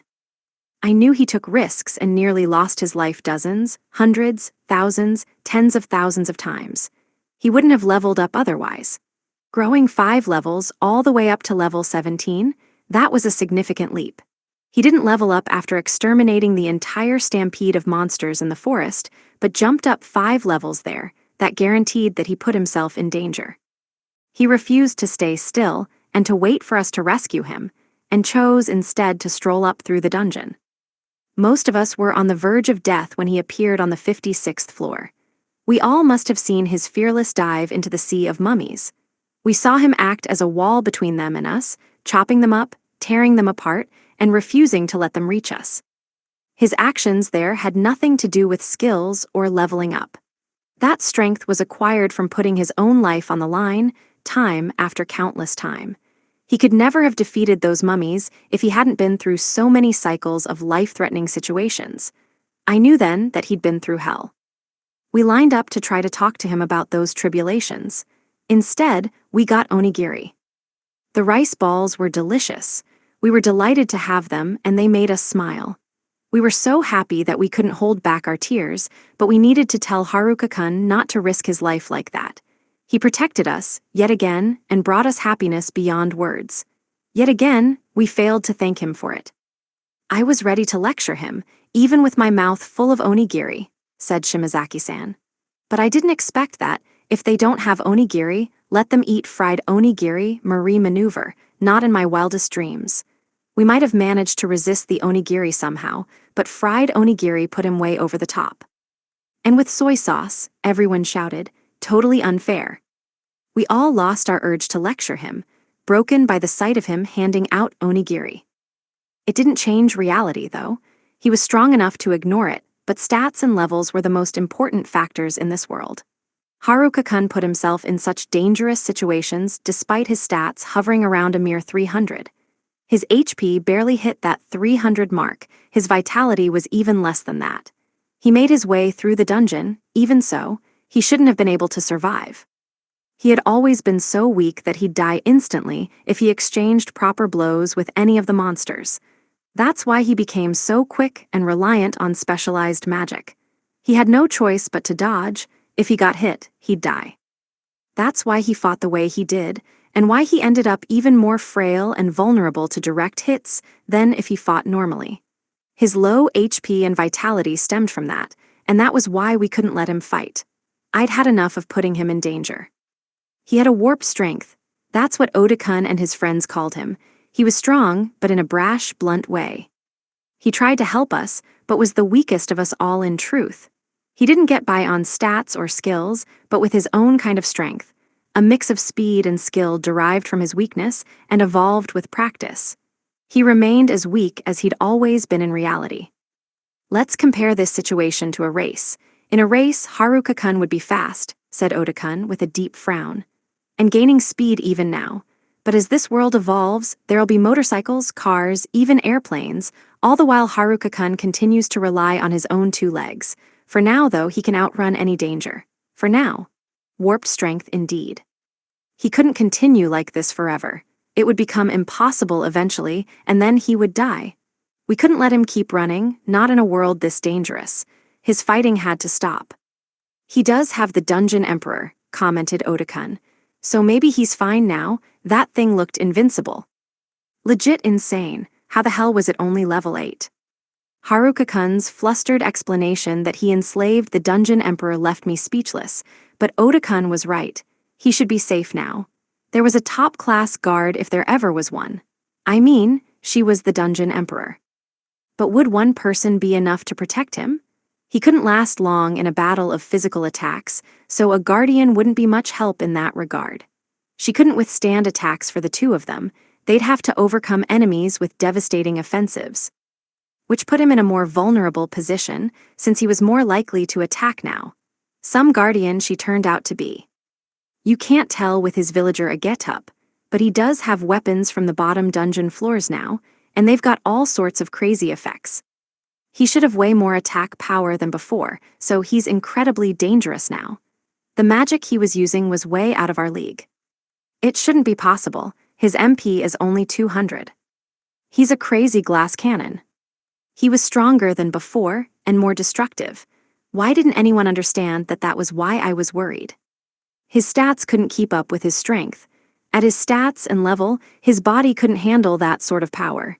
Magic couldn't protect him from his own might. We kept trying to tell him to stop taking risks, but he always saved us in the end. I kept trying to tell him it was too dangerous, but he wouldn't stop trying to help. He was only going to get stronger from here. I knew that much. Day 37. Night. I thought that was erased from all history and memory, and banished to a place beyond the lightless realm. The White Luzerne. At long last I could sleep in a bed. I had it reserved this whole time, but at last I could actually sleep in it. I reserved a separate room for Miss Armor Rep. She seemed less than thrilled about it, but she needed her alone time, too. Did she sleep, come to think of it? Finally, I could sleep in a bed. How many days had it been? I asked people, but for some reason, nobody gave me a straight answer on what day it was. Maybe I lost track of time, but to be fair, I didn't know what calendar they used in this world. When was it? Every time I asked, everyone ignored me. When I did get an answer, it was a prelude to a fresh round of anger, glares, and lectures. All this after my hard work getting up through the dungeon, after giving them all incredible discounts on souvenirs. Perhaps they didn't appreciate that I made a profit off of the souvenirs. Did they only appreciate food? Why were they always so mad at me when I never did anything wrong? The guy who dug that freaking hole in the wall, and don't forget the guys who lied about the cliff, they were at fault here. I hadn't even gotten to the worst part. I conquered the dungeon and still hadn't found my sex appeal, not even an item to raise it. I didn't get a single reward out of falling down there. All I got was an extra pair of eyes to glare at me. 42 in total now. I guess I should expect as much. If I kept falling down into dungeons, would the number of eyes continue to increase? My sex appeal would surely vanish deeper, underground each successive time. You could slice it any way you wanted, but the person who really needed a scolding was whoever dug that freaking pitfall. You could never spot a trap like that. This was all an evil plan crafted by the dungeon remodeler. Yet they insisted on being angry at me. It was in a freaking wall. Who would suspect a trap like that? No one else noticed it either. See, that's proof enough that it wasn't my fault. If someone had just warned me about there being pitfalls, I could have been prepared. Instead, they gaslit me, talking about falling off cliffs. No, insisting that I would fall off a cliff, and I fell right into their trap. I was the victim. Time to give the nerds a nice present of stone-roasted heads. They deserve it. Sheesh, I'm exhausted. Sleep-deprived, too. I dunno how many days I managed on naps alone. I don't even know what day it is, goddammit. I guess the dungeon was fun at times, and I did get a bunch of loot. Maybe dungeons were worth it. Dungeons were especially perfect for getting new equipment since I couldn't buy regular stuff. I offered most of it to the insatiable Miss Armor Rep in the end, but I still made it out with a lot of useful items. Of course, I am not referring to the submission choker. I would never reunite with my precious sex appeal if I used that. It'd erase my sex appeal from history itself, banish it to a place darker than the lightless realm. Many of the items I found didn't get a chance to shine, but they'd probably come in handy sooner or later. I bet that I'd need them as soon as I forgot about them. Though, even if I didn't need them, they'd stop mattering as soon as I forgot about them. Yep, let's forget about all of those items. Time to chill out and relax. I had plenty of cash, and even better, I had rice and soy sauce. Plus a mountain of skills to test out, verify, and practice. I was looking forward to teleport in particular. If I figured out how to master that one, I could kiss goodbye to dropping down any more pitfalls. I knew, though, that teleport was just a promoted skill from movement, so it was likely to be completely dangerous and uncontrollable. Remember how many times movement made me crash into things and squeal like a clumsy girl. It was different from ground shrink and super speed. Class rep and some of the others had those skills, and they were basically cheats or hacks. They belonged in different categories altogether. Ground shrink was like a weapon technique in that it worked exactly as you intended. Apparently, it required some practice to master, but not to get the skill to activate properly in the first place. It activated on use. You couldn't mess it up. What made things more complicated was that you couldn't cancel it after activation either. So the distance between you and the target would automatically close no matter what. Meanwhile, movement and walking were movement and walking. The end. You could control the skills yourselves because otherwise you wouldn't be able to walk or move. But you could mess up. And when you did, you would fall. You could fall, crash, and get tangled up in all sorts of things. So I knew teleport would definitely require practice, but I couldn't think of how or where to use it besides getting stuck in the dungeon wall again. I'd better practice away from other people, just to be safe. Eventually, I learned that it wasn't an automatic skill. You had to do everything yourself. It wasn't a cheat skill, more like a cheat you skill. I was curious about eye mastery as well. Based on similar skills I'd heard of before, I assumed it was related to conjuring or sorcery. Wasn't hypnotize another skill here? Hypnotism sounded a bit creepy, along the lines of puppetry and mesmerize. Servitude provided more than enough creepiness for me. If I mastered something like that, I could forget about summoning any sex appeal. I'd draw in a whole police squad instead. Maybe I should just leave that one be, I thought. When I level up weirdly, I just get weirder skills. Then there were the skills gravity and holding, which I more or less understood, but I still needed to practice. Not that they were easy to use either. Before now, I would get a vague sense that I had used a skill, but now I saw the magic properly. It was probably an effect of Jupiter Eye, a godly mind's eye that can see all the universe. Future sight, spell eye, wisdom eye, mimicry, eye mastery. So I could see the magic now that might make it easier to control and master these skills. Then there was Supreme Thinking, the collector's edition box set of all the thinking skills, rolled up into one. It didn't make me smarter or anything, it was more like my brain felt more useful. It was like I'd equipped my brain with a computer hard drive. By being aware of things, I could automatically run calculations and experiments, even several at the same time, apparently. But what happened if the computer froze? My brain's OS was a major concern here. Insentience was another mystery. Recalling the way my old skills were listed, this ought to be a promotion of focus. Wasn't focus more similar to supreme thinking, though? What was the difference? Had I earned it as a victim of so much slander from high school girls? Then I had Jupiter Eye, an omniscient mind's eye, which did sound pretty useful. Shame I had no hope of fully mastering it. I'd need a whole giant instruction book to figure it out. That was one cheat skill with way too many specs. So I'd never be able to master it, and I couldn't get new eyes, so I was stuck with these overspec'd eyes. I had so much to do that I couldn't relax at all. The skills looked great, but as of now, they were only for show. Status. Name, Haruka. Race, human. LV, 18. Job. HP, 320. MP, 343. VIT, 295. POW, 295. SBE, 344. DEX, 336. MIN, 350. INT, 368. LUK, max above limit. SB, 2979. Combat. Peerless Cane Mastery Level 6, Avoid Level 4, Magic Entanglement Level 1, Life or Death Level 9, Rapid Movement Level 8, Bubble Level 4, Eye Mastery Level 1, Diamond Fist Level 1.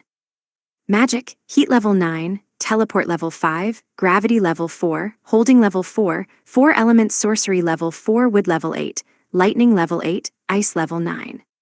Skills, General Health Level 9, Sensitivity Level 8, Body Manipulation Level 6, Walking Mastery Level 5, Servitude Level 9, Uncover Level 3, Magic Control Level 4, Presence Concealment Level 8, Stealth Level 9, Hiding LV Max, Insentience Level 4, Physical Proof Level 2, MP Absorption Level 3, Revival Level 1, Supreme Thinking Level 3, Dash Level 8, Airwalk Level 7, Lightspeed Level 9, Jupiter Eye Level 1.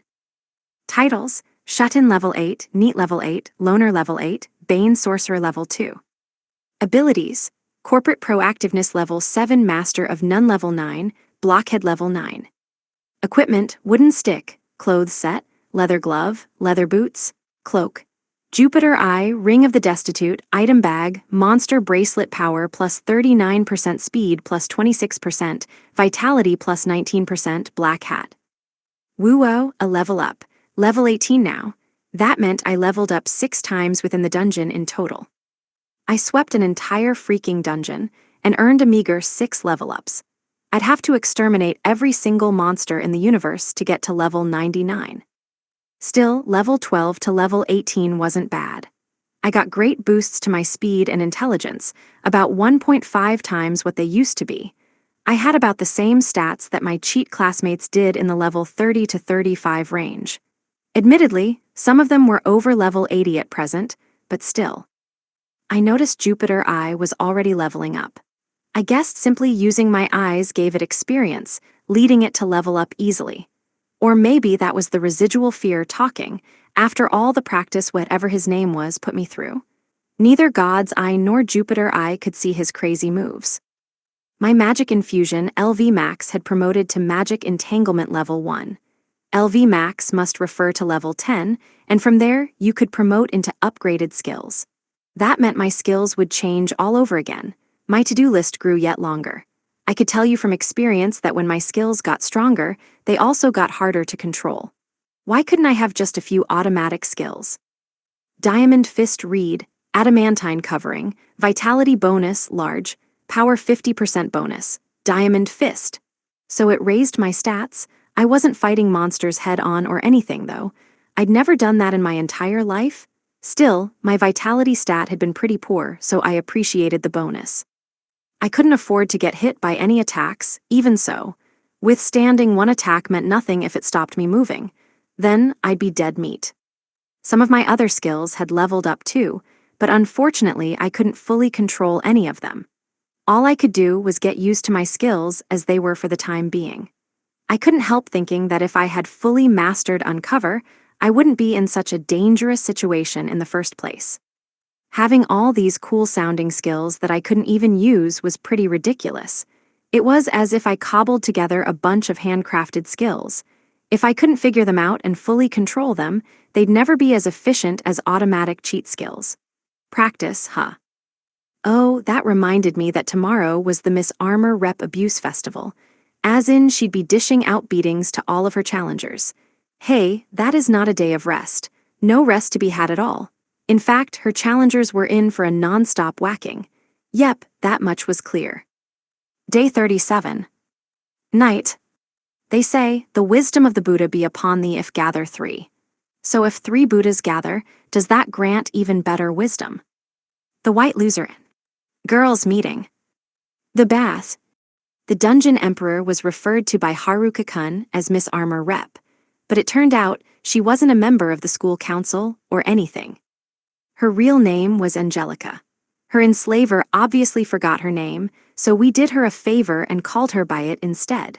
She apparently lived all by herself on the 100th floor of the dungeon, trapped and controlled by an evil darkness. The eldest dungeon of all, as it was known, had quite a lonely emperor. According to Haruka-kun, she fought against the eternal flow of time all by herself. He added that she had been 17 years old, I guess for the whole time. Haruka-kun battled against the darkness that controlled her, but that darkness only controlled a fraction of the girl's true strength. Thanks to Angelica-san resisting the darkness alongside him, they managed to fight it and ultimately subdued it. Down in the dungeon, she was a complete master of her domain. Angelica-san herself didn't do anything, though, and supposedly had been waiting quietly for Haruka-kun to kill her. Waiting, forever and ever, alone in the darkness. Waiting, never fully swallowed whole by the surrounding gloom. Waiting and waiting for the end to come. And then Haruka-kun forced her into servitude and dragged her along with him. That settled it. No wonder things ended up the way they did. Haruka-kun would never kill her in such circumstances, and he certainly wouldn't let her end things. I could never see Haruka-kun allowing her life to become a tragedy. He wouldn't sit idly by as she followed her cursed destiny to an ultimately tragic fate. There was just no way. Haruka-kun just wasn't that type of person. In his endless selfishness, he refuses to leave any situation that he doesn't like as it stands. And that was why he brought Angelica-san with him. All the way up, all the way to town, to a place beyond the darkness, to a place where she would no longer be alone. It didn't matter that she was a dungeon boss, or that she was the dungeon emperor. It didn't matter if she was a boss, or a queen, or an emperor, or grand emperor, or anything else. He decided to bring her along no matter what. There was a lot I could take issue with. We had more than a few problems on our hands. But I wasn't going to complain, not when Haruka-kun saved our entire class from the darkness and forcibly brought us here. He was constantly pulling stuff like that, damn him. Haruka-kun also mentioned that inside of the armor, she was a skeleton. How did she have such a sensual body if all that lay underneath was bones? I didn't know, but apparently it was the truth. She used to be a Dullahan, a Lick, and a Deathking, but she didn't like the work very much. Now she was a skeleton of an unspecified race. Finally, now that she'd come all this way to town, she could participate in the girls' meeting held in the inn's public bath. I mean, even if she was a skeleton, she was still a girl skeleton, right? Being clean and hygienic was important. We couldn't let her take a bath with Haruka-kun, skeleton or not. Now came the time to take off her armor, and what? Everyone washed up and got out of the bath. We helped Angelica-san put back on her armor, yeah, that was weird. Didn't Haruka-kun say she was a skeleton without a race? I asked. Yep, he said that, everyone replied. So he hadn't realized what he had done. If he had, he would have reacted in an entirely different manner. He would have realized the gravity of the situation. What should we do? I guess we need to hold a girls' meeting, I thought. I summoned everyone over. Everyone's minds were still stuffed with onigiri and weapons, but we needed a meeting. We may not be able to do anything about this problem, but we had to do something. Fortunately, Angelica-san nodded and shook her head in response to things, meaning we could understand what she wanted. We had 21 people now. If that old maxim, the wisdom of the Buddha be upon thee if gather three, held true, we had about 7 Buddhas worth of people now. Surely we could solve things. We would be fine until tomorrow night. We had until then to figure out a plan. The important thing was Angelica-san. It all came down to her. Haruka-kun was impossible to deal with, so we focused all our efforts on Angelica-san. He had literally enslaved her. How had he not noticed? Day 38. Morning. I never imagined that even being 3 times faster than her would get me no respect. Am I just a side character in comparison? Adventurers Guild. Training grounds. Study time. I studied by watching. Observations assisted my own knowledge and experience. I could watch and understand things I hadn't seen before, observe them objectively, and comprehend them. I could learn a lot by watching, and I was currently watching the strongest fighting skills in this entire world, the swordplay of the Dungeon Emperor. In terms of technique, nothing could surpass it. The only problem was that I couldn't see a thing. I mean, it was happening in front of my eyes. I was more than capable of seeing. The catch was that by the time I recognized what had happened, it was already over. She was only level 9. When Haruka-kun used servitude on her, it reset the former Dungeon Emperor, Angelica-san, back to level 1. She was 17 years old, and with low stats too. The self-proclaimed side character who could match her blows arrived next. A level 18, cheatless human named Haruka-kun. He took a step. In the length of that single step, the clashing of the swords begun and ended. A single, trembling half-step was all it took for the swords to draw glittering slashes through the air. Silently, violently, they danced. I saw a relentless, precise elegance, a sharpness that shed all clumsiness and excess. It was a dance of warriors on the verge of obliteration, too sharp for my eyes to snatch. It appeared to be graceful and elegant, but in reality, it was an endless combination of infinitely precise motions. That was why I couldn't see it. My eyes witnessed it, but couldn't process a second of what they saw. Both of them had much lower speed stats than I did, barely a third of my speed at most. You'd think I'd be able to move 3 times faster than them, but I'd never be able to keep up with that. If we were all told to start fighting at the same time, they'd cut me to bits. I had a lot of unnecessary movements in my sword fighting. That's what I was witnessing, a sword fight comprising the bare essentials. They themselves may not be fast, but the exchange of blows was as fast as it could possibly be given their speed. My consciousness had no way to keep up. The careful footwork, the pauses that flowed and twisted like a river, the precise brandishing, the perfect gather, the splendid swings, all of that, yet no full-fledged blows landed. The swords hardly swung in the literal sense. Tips traveled the shortest possible distance for the shortest possible interval, and within a fraction of a second, the move was done. The moment you saw a strike coming, it was already over. It was that fast. Even if I were 3 times faster, I could never keep pace with even 10% of the techniques. I'd be left utterly outpaced if I faced them in a fight. Weapon techniques themselves would struggle against that speed. Weapon techniques couldn't be deactivated once begun, so they would be particularly vulnerable to such skill. No matter how fast or strong weapon techniques may be, they still followed a set pattern. Overcoming a set pattern would be like child's play to these two fighters. Haruka-kun had overcome the level wall. You couldn't land a hit on him, regardless of the gap in levels. It explained why he wouldn't run away anymore, and why he'd eventually get killed.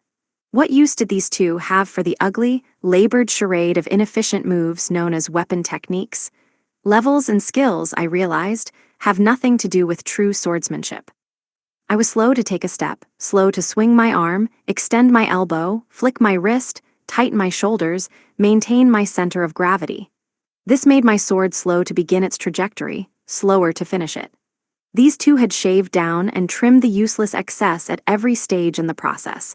I was like a tortoise in comparison. Everything ended at the same time for them, in an instant. This was unparalleled speed. They would end their bout in the time it took me to grab my hilt, a godly swordsmaster's speed.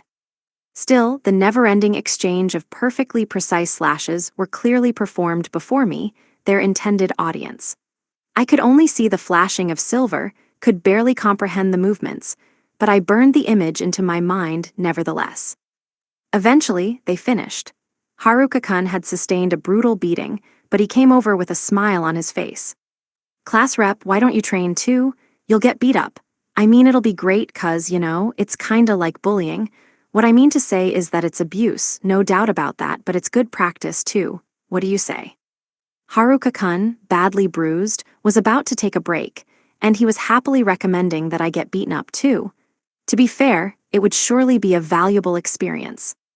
Well, I wouldn't be able to come close to touching her, but if I did happen to hit her, wouldn't it be dangerous, considering the difference in our levels? Using real swords is dangerous, even if it's just training. How to put this, you'll never touch her though. Miss Armor Rep is equipped with totally ridiculous cheat items, so even at a higher level, you can't beat her.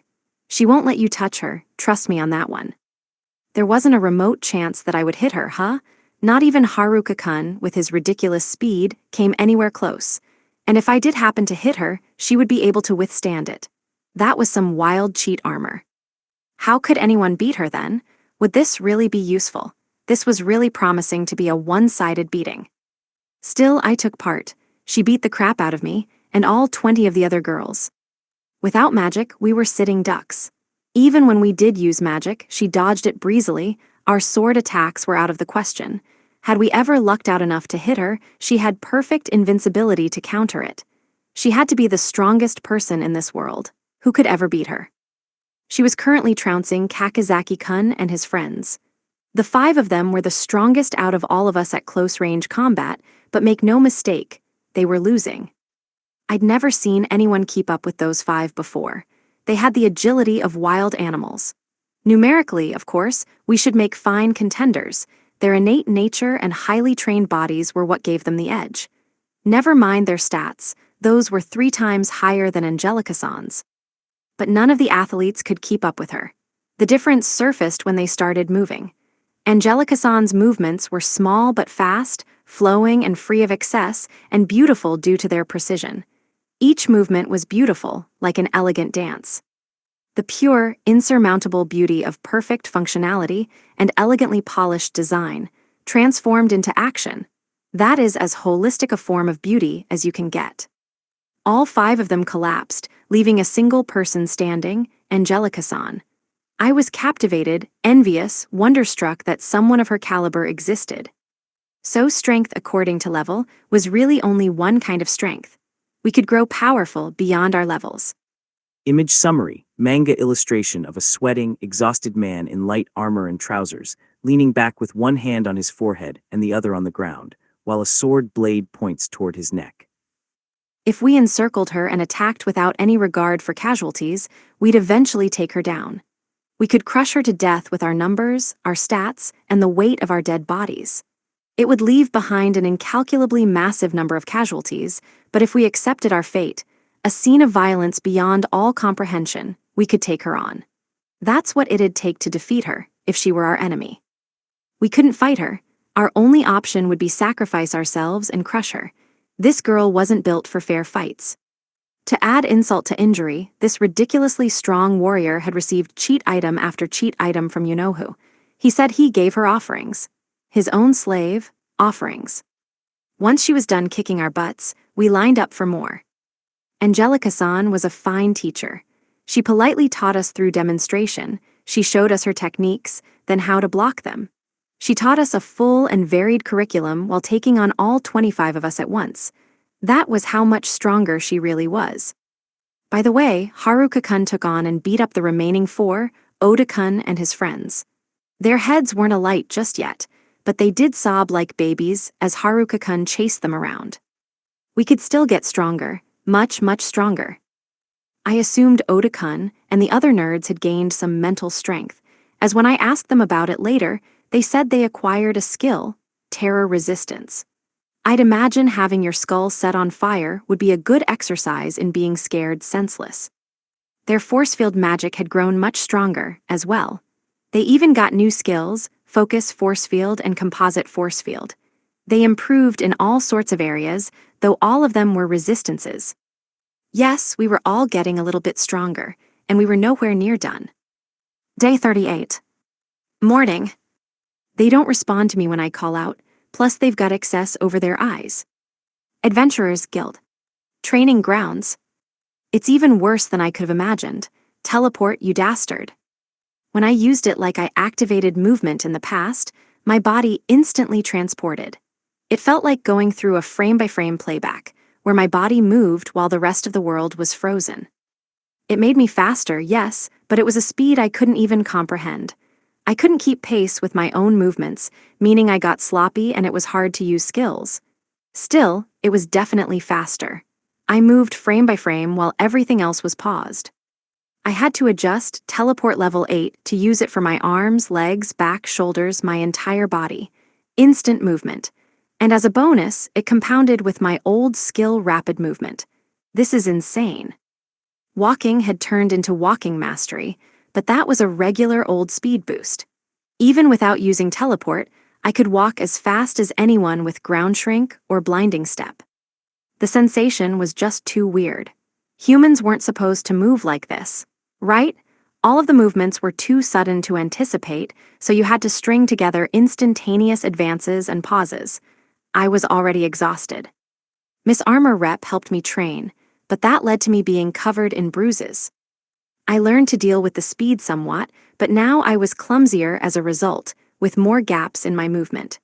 Miss Beater had no mercy even so, she picked up on the smallest gaps. She tossed me around like a damn rag doll. Magic Entanglement was also a pain, another ability with way too many specs.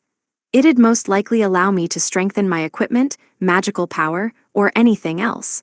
What an overkill of an upgrade. My body kept screaming at these movements that exceeded its physical capabilities. Shut up, body. These new, unknown skills could force my body well beyond its limits. While I got used to them, I tried stringing them together, making new combinations. My efforts turned me into a bloodied, bruised ragdoll. The second I lost control, Miss Armor Rep beat the crap out of me. Sooner or later, Teleport would catapult my body ahead of itself and literally tear me apart like a broken marionette. I should take a break. My HP had plummeted into the single digits from self-inflicted wounds. Bullied, beaten, bloodied, bruised, and on the verge of a breakdown, class rep and others in the audience tried to use their sweet talk and cajolery. But I wouldn't be deceived. Soon it would be their turn to get beaten up. Despite their overwhelming stats and numbers, Miss Armor Rep destroyed them all with a single blow. They couldn't respond to her blinding speed while she made their strategy dance on a string. She refused to be overwhelmed by stats, and her skill not only met their level but surpassed it, so she was beating them up. See, I told you they would get beaten up. Even with a saturation attack of 25 on 1, they couldn't overwhelm her. And boy, did her skill outmatch them. She continued to beat them up, exactly as I forecasted. They tried attacking in waves, but even then, they couldn't break through her wall of blinding sword strokes. Her skill overwhelmed them instead, leading to her beating them up some more. Hate to say I told you so. My classmates were learning in earnest from their mock battles with her. They reduced their wasted movements, investigated and scrutinized them, and polished their swordplay to find the optimal motions. They simply weren't on her level. They weren't even close. They were in different stratospheres, different worlds. Sorry. Her speed and precision attracted the eye, but her techniques also had depth. A single move by her contained many meanings, one step created endless possibilities. So you couldn't read her, and she'd destroy you before you could respond. Naturally, she could thrash you with swordplay alone. MWA haha. Feel my pain, classmates? That was power you couldn't cut through.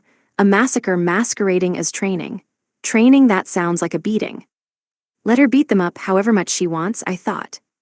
Normally, I'm usually the only one who ever gets beaten up, I said. Don't you feel bad for me? It's downright abuse. Yes, let her beat them to a pulp. All humans should get equally beaten, right? Equally beaten, bloodied and bruised equally, and broken down in equal amounts. I tried calling out to them, but they were basically corpses. Their eyes had been replaced by X marks. We still had time before lunch, and now Miss Armor Rep was beckoning me to come at her. All right, my turn for a beating. I'd finally caught up with the nerds to vent some of my stress, but now my stress threatened to build right back up. My only regret was running out of time before I could burn their heads.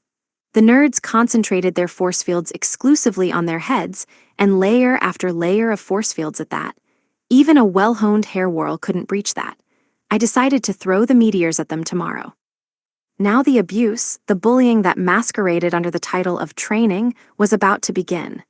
Training had to be a pseudonym for beating. It was the only logical explanation. In a breath, the world would be covered in slashing swords. I used Jupiter Eye and saw the present, the future and all its possibilities, everything and anything, and it was all beatings. There was literally no room for training. I had to break through the ceaseless storm of slashes, swing, slash, and heave. Moving faster than time, trimming the fat of every motion, stabbing in the shortest possible interval of time, seamlessly connecting into a slice, carving and slashing as the eras rose and fell around us. I had to scrutinize my most minute movements, control every motion in my body, perfectly grasp the displacement of my center of gravity, delicately grasp every action, knead, roll up, and present precise responses. One step, another, one move, another, then I'd memorize it all, the up-hand-down, right-hand-left motion, as one technique, one action, to combine everything so far. It wasn't the same as life or death. I hadn't merged it all together yet. I was getting faster, that was all. I was nowhere near ready to make a new technique yet. Unleashing, getting repelled, receiving an unleashed attack, repelling it back again. Dodging and being dodged, striking, then facing her blows. If I lost the thread, I'd get beaten up. This was training, sure. Training for how to get the crap beaten out of you. Ceaseless bullying, training that hewed way too close to the definition of persecution. Why do you get so serious when it's my turn, Miss Armor Rep? I asked. It feels like you're not being merciful, not at all, you know. You were way nicer to the others, even gave them some good guidance. Where'd all that kindness go? You're having fun too, I know it. You just want to beat me up. In the end, that's just what she did. I had no chance, seeing how I couldn't use magic entanglement and life or death. and if I failed using those skills, I really was screwed. Using them incorrectly might mean killing myself in the process. I couldn't beat her unless those skills improved, but if she didn't go a little easier on me, I might kill myself in the process of trying to use them. I was literally losing HP every time I moved. I was way beyond my limit. Are you supposed to reach the verge of death by training? For real. Somehow, even as I improved, my self-inflicted damage was increasing to match.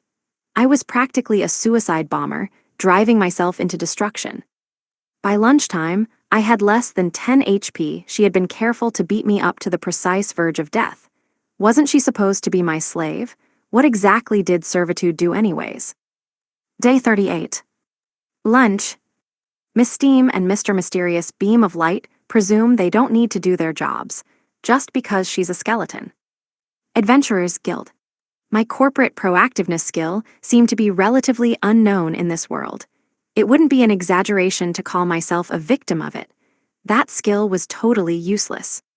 Woa, is it really okay for me to take this? Seriously. If you're lying, I'll cry, you can't ever get it back. I'm gonna lick it just to make sure, okay. What a dirty old man this spear dude was. Dirty in all senses of the word, including in terms of hygiene, since he was licking his spear.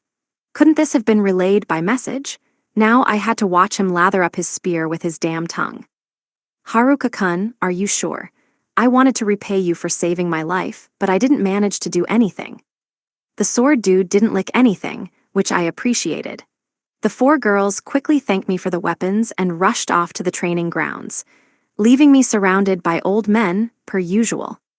I'd never heard of getting summoned to a fantasy world, only to be surrounded by old geezers at every turn.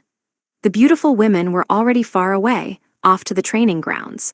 This had to be related to my sex appeal, right? Well, didn't you go looking for me in the dungeon for 3 days? You went all the way down to the 30th floor and all, but I went back from the gate on the 46th, right? Think of it as psychological consolation, When the old dudes heard that I fell down the pitfall, they hurried to form a party to come rescue me. They planned to meet up with my classmates and made it down to the 30th floor when the news came that I'd made it back safely. They only just returned to the surface. They were in pretty rough shape, so I gave them weapons, and then it turned into a whole fuss. When they got back to the guild, apparently it was empty. Including the tridents from all those frogs, I had collected nearly 1,000 weapons, so I still had plenty left over. There were the top-class weapons from the minotaurs and whatnot, and tons from the puppets and the lizards too, but they appreciated every last one. This city was already mad dangerous, and I'd barely given away any of my weapons. Not even the clubs, and there were mountains of those in circulation. The place was overflowing with clubs, actually, but oh well, huh. Did I just spy a bunch of wives, equipped with clubs talking in front of the greengrocer, saying that they'd beat their husbands if they got cheated on? Yeah, I think I'd rather take my chances in the dungeon than the town. The dungeon was dying, but rumor had it there were still monsters left above the 46th floor. I could probably beat them if I started from the 31st floor, maybe, not now, but once I got a better handle on my new skills, it might be a good idea to go and fight them. Goblins would do for the time being. I was still very likely to trip over myself and crash into things. I heard that even the Duke Meridad sent out soldiers to try to help me. I decided to bestow a present of tridents upon them. I told the guild chief and handed them over. I bought the receptionists off earlier with some fruitcake, so I didn't owe them anything anymore. Falling down a pitfall was hard on me, too, and life hadn't gotten any easier after I got out. Don't let me fall in the first place, damn it. I turned to Miss Armor Rep. I'm gonna go home now. It's in the forest, but wanna come? It's a cave in the forest. Either way, it's my home, so interested. She nodded. It seemed she'd be coming along with me. That accelerate the goblin cleanup. It wouldn't hurt to pick some mushrooms either, since I could probably sell them. I bet mountains of them were growing back there. Class rep and the others still had excess over their eyes, so I decided to let them be. I wasn't sure if it was the beating or if they were exhausted. Heck, maybe excess over the eyes was some hot new trend. They should appreciate it, though. Getting beaten up by a dungeon emperor was a rare and precious experience. Normally, meeting a dungeon emperor resulted in death. She beat me up all the time, I'm telling you. And that wasn't a rare experience. She beat me up indiscriminately. Do masters usually get beaten up by their servants every freaking day? This was my first time in the forest in ages, and there weren't many goblins or kobolds. Their levels were lower, too. I found mushrooms wherever I looked, though. These would send the general store lady headlong into mushroom addiction. The light shone through the leaves and made the forest feel brighter somehow. The overgrowth felt thinned out, less dense. I would never level up from paltry levels like these, but it still made for good practice, so I decided to beat up some monsters. It hardly qualified as training, but I resolved to hunt them to extinction. Wait a second, though. I couldn't do that if Miss Armor Rep slaughtered them all first. Hey, leave some for me. I want to practice on them. Can't I be the guy who delivers the beatings occasionally? Miss Armor Rep shook her head no. Passing through the trees, I could only see the hazy afterimages of her glittering platinum armor and how the sunlight glistened on her sword as proceeded to execute goblin after goblin. My training partners were getting completely wiped out. I was doomed to get beaten up again tomorrow in their place. I hurried to attack the goblins, but in my rush I crashed and smashed into them, tumbled all over the place, and generally caused a huge ruckus. Feels like old times. We arrived at the cave after hunting the goblins to extinction, and it was already late afternoon. I wanted to clean up, so I decided I'd stay for one night and then go back to town. We had way too much cleaning up left to do, both in terms of my room and goblin numbers. I could head deep into the forest to do a deep cleanse, then come home and fix up my place, all before it got too dark. Miss Armor Rep looked around the cave with great interest. Was it the modern furniture, or did she just appreciate caves as a former dungeon emperor? Hang on, was she planning on turning it into a dungeon? I guess I could always do some of my own renovations if she tried. I went into the forest and discovered that the monsters really were weaker. The monster shortage was worsening.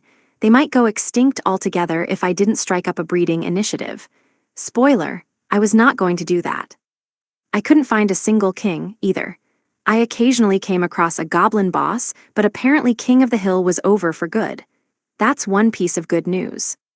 Well, technically, it wasn't good news for my training. If I didn't hurry up and hunt them, there'd be none left to hunt. If I slowed down at all, there wouldn't be a single goblin left alive. This was a serious contest, first come first serve. If Miss Armor Rep had joined in with my bargain sale, she would have crushed everyone to get first in line. We might have had to give her a new job title, Bargain Emperor. There, I found a level 17 goblin at last. It was strong, but slow. Its level wasn't especially low, but it was totally screwed to have run into me after I'd exchanged infinite blows with the Emperor in the depths of her dungeon. A dull goblin's brainless whacking was only going to piss me off after that. I went to the center of the forest, slaughtering goblins along the way and still no kings. I guess I'll pick some mushrooms and head back. It was getting dark out. Tomorrow, after hunting some kobolds, I could go upriver to find some weak monsters. My volume of clubs continued to increase. It was still hard to believe how popular clubs were in town.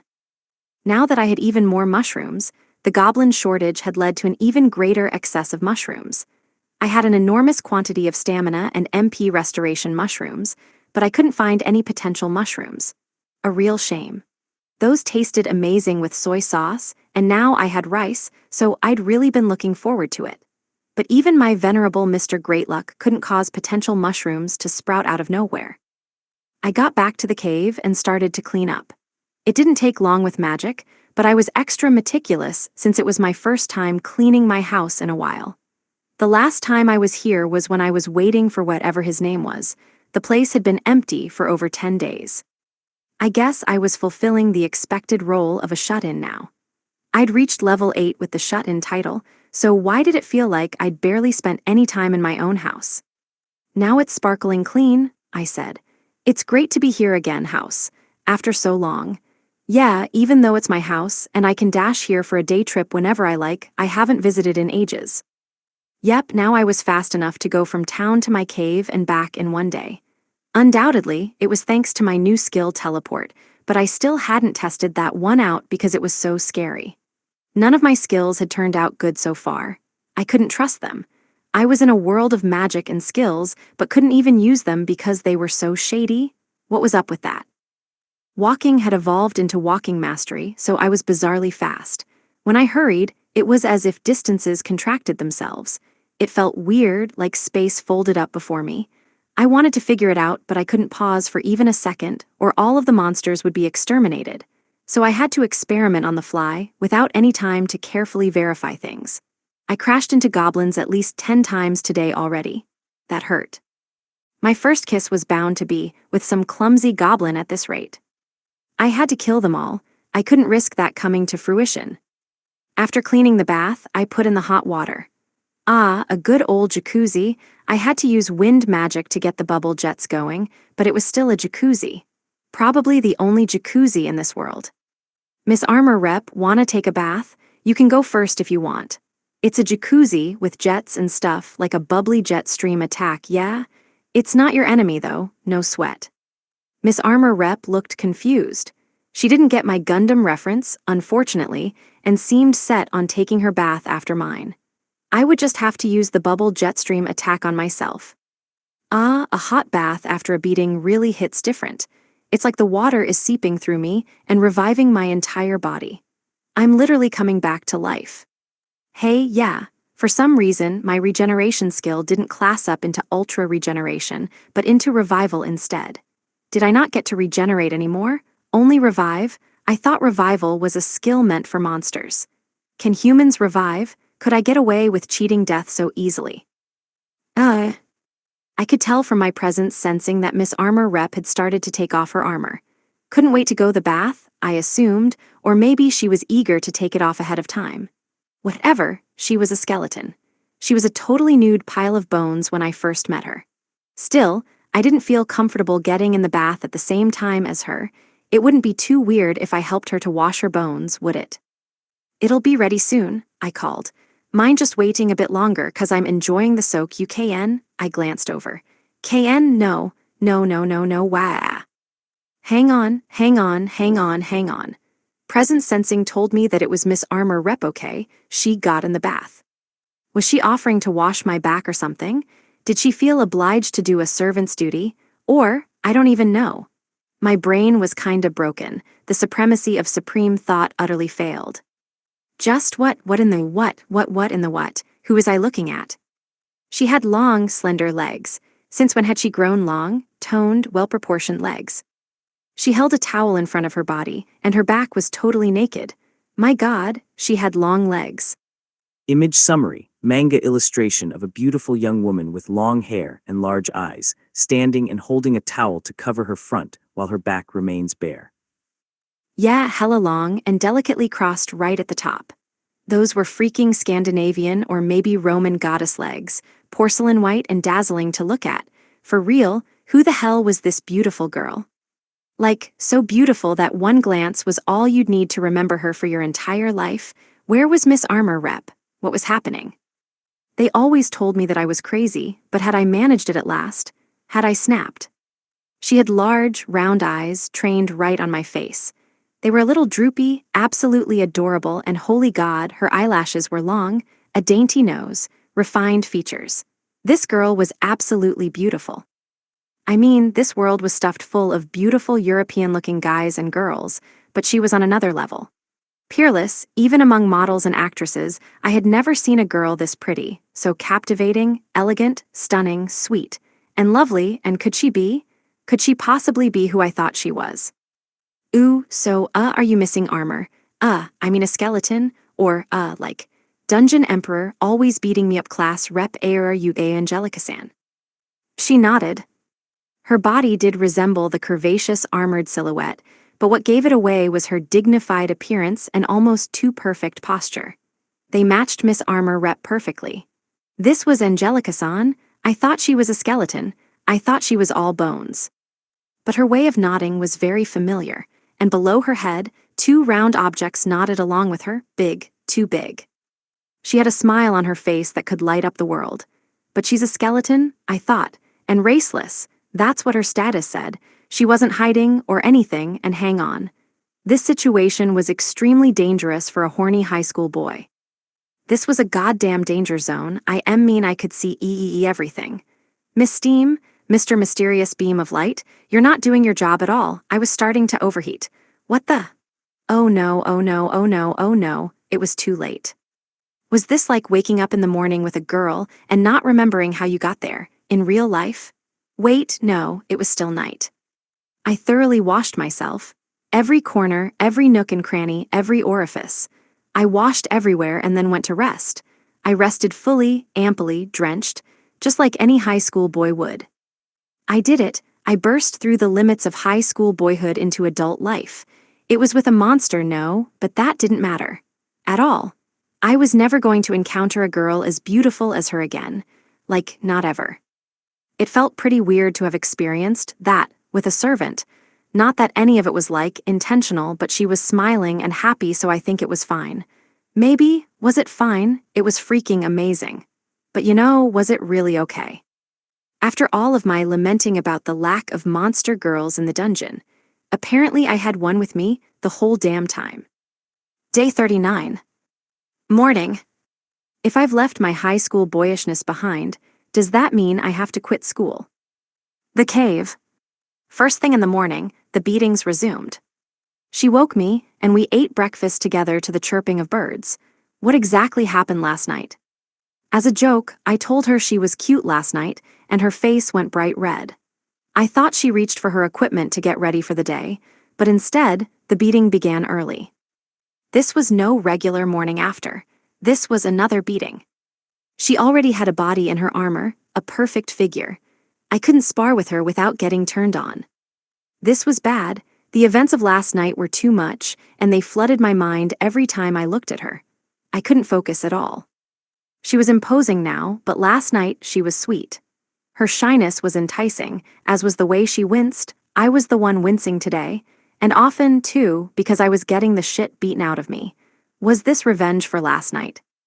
Did I try too hard? I'd probably see super horny and alpha male if I looked at my status. I definitely tried too hard.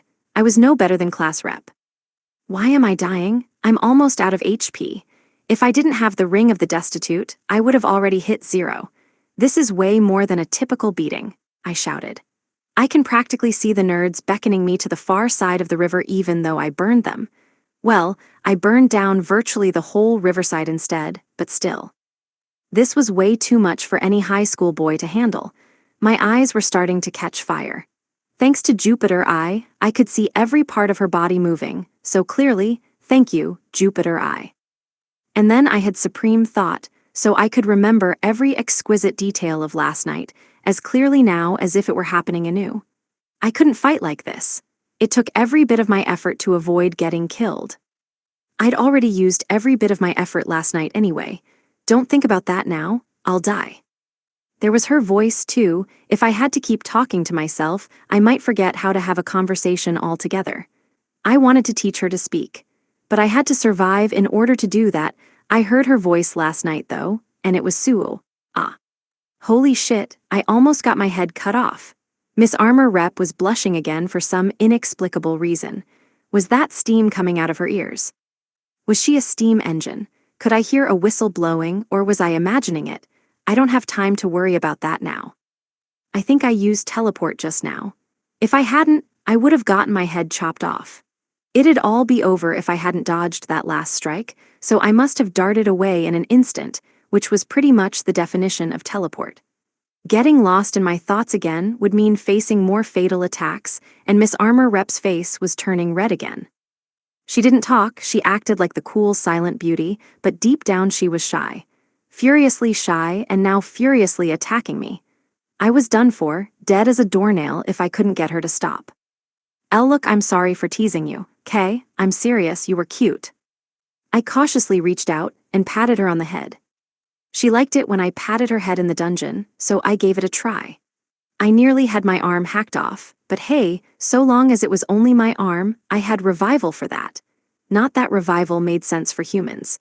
My head was definitely a step too far, or I wanted to believe it would be anyway. You could hardly call me a human if my neck sprouted new heads. At last, she seemed to relent, her gleaming platinum armor and scarlet cloak slowing to a halt. That was fierce. I'd managed to extend my life a little longer. I'd better be careful about teasing her, I thought. It could cost me my life. Anyways, I took the lead and headed into the forest. I'd be in serious trouble if she took the lead, just imagine the view from behind. I was keeping that part secret, okay? Great, all good, now let her lead for a bit, okay, back to the front.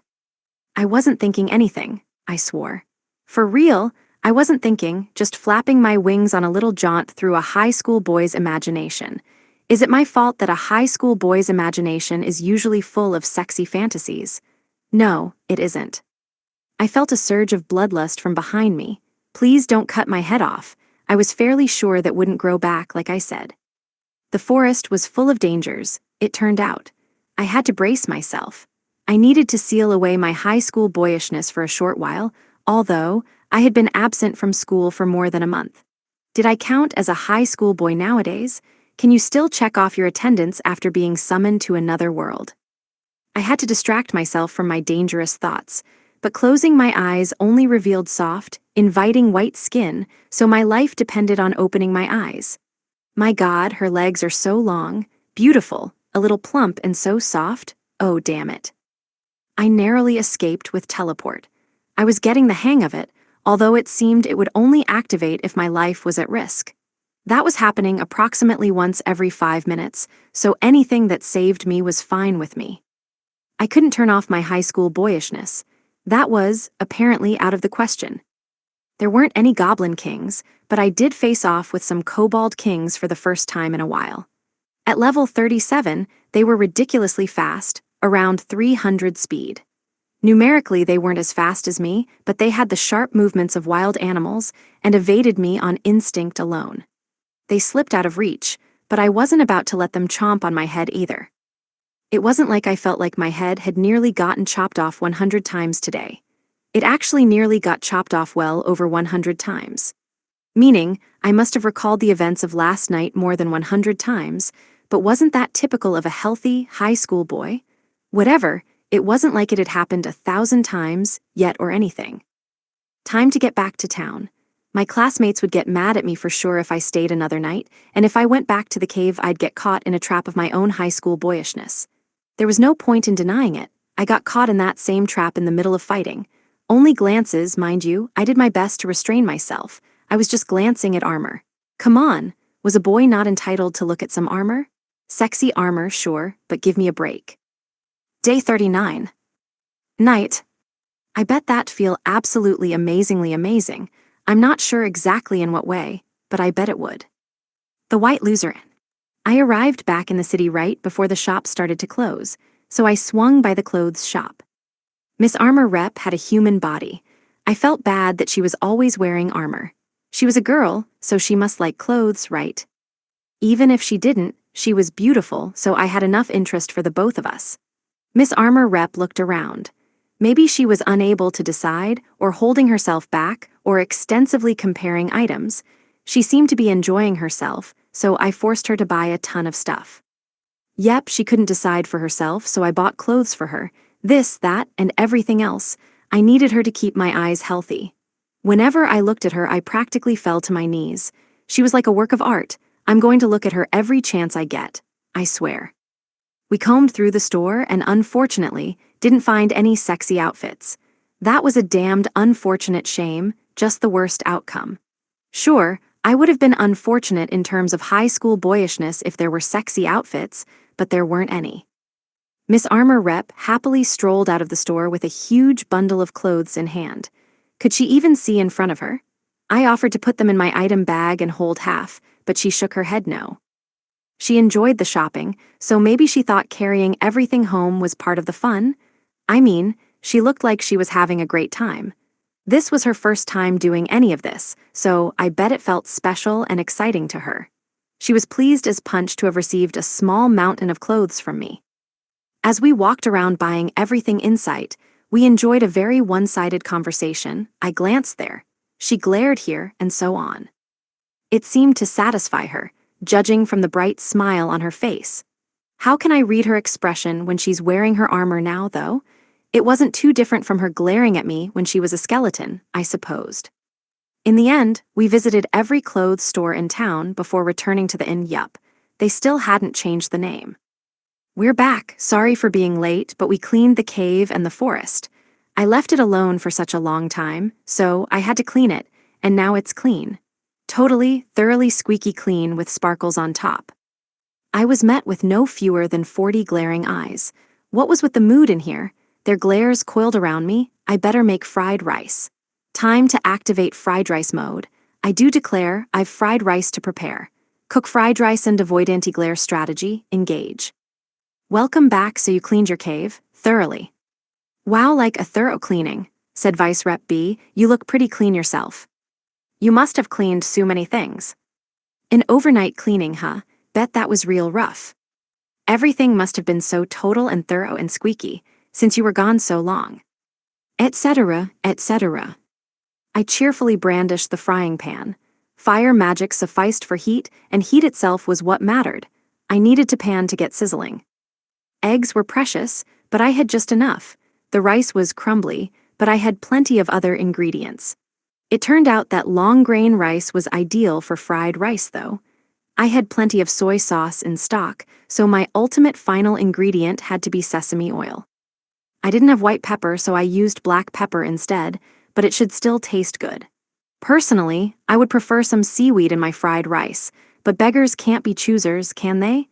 I whipped out 6 pans and started to make soup in a big pot. The carrage was sizzling, too. Preparations were almost complete. A classic Japanese fried rice set meal was descending from the heavens unto this world. I drizzled some soy sauce into the big pot, and as it reached a mild char, the scent of cooking soy sauce filled the dining hall. The girls, who had been chattering about this and that, fell completely silent. They ogled the fried rice and began to drool. The fried rice is ready. Bring your own plate and get your serving. There's also mystery bird meat carrage, and soup. It's a fried rice set, you get it. Oh, and a side of the usual mushrooms. They immediately lined up, plates in hand like a bunch of hungry schoolchildren. Their smiles were so big, they nearly popped off their faces. Squealing with delight, the moment they sat down they started stuffing their faces. The meatheads brought massive plates and earned themselves a sound beating with the ladle. Then, I gave them an extra portion of fried rice and some bonus carrage, which they shoved down their throats even as they rushed back to their seats. I supposed fried rice and carrage were guaranteed to be a hit with the guys. Everyone got their portion, so I waved over to Miss Armor Rep and brought her some, too.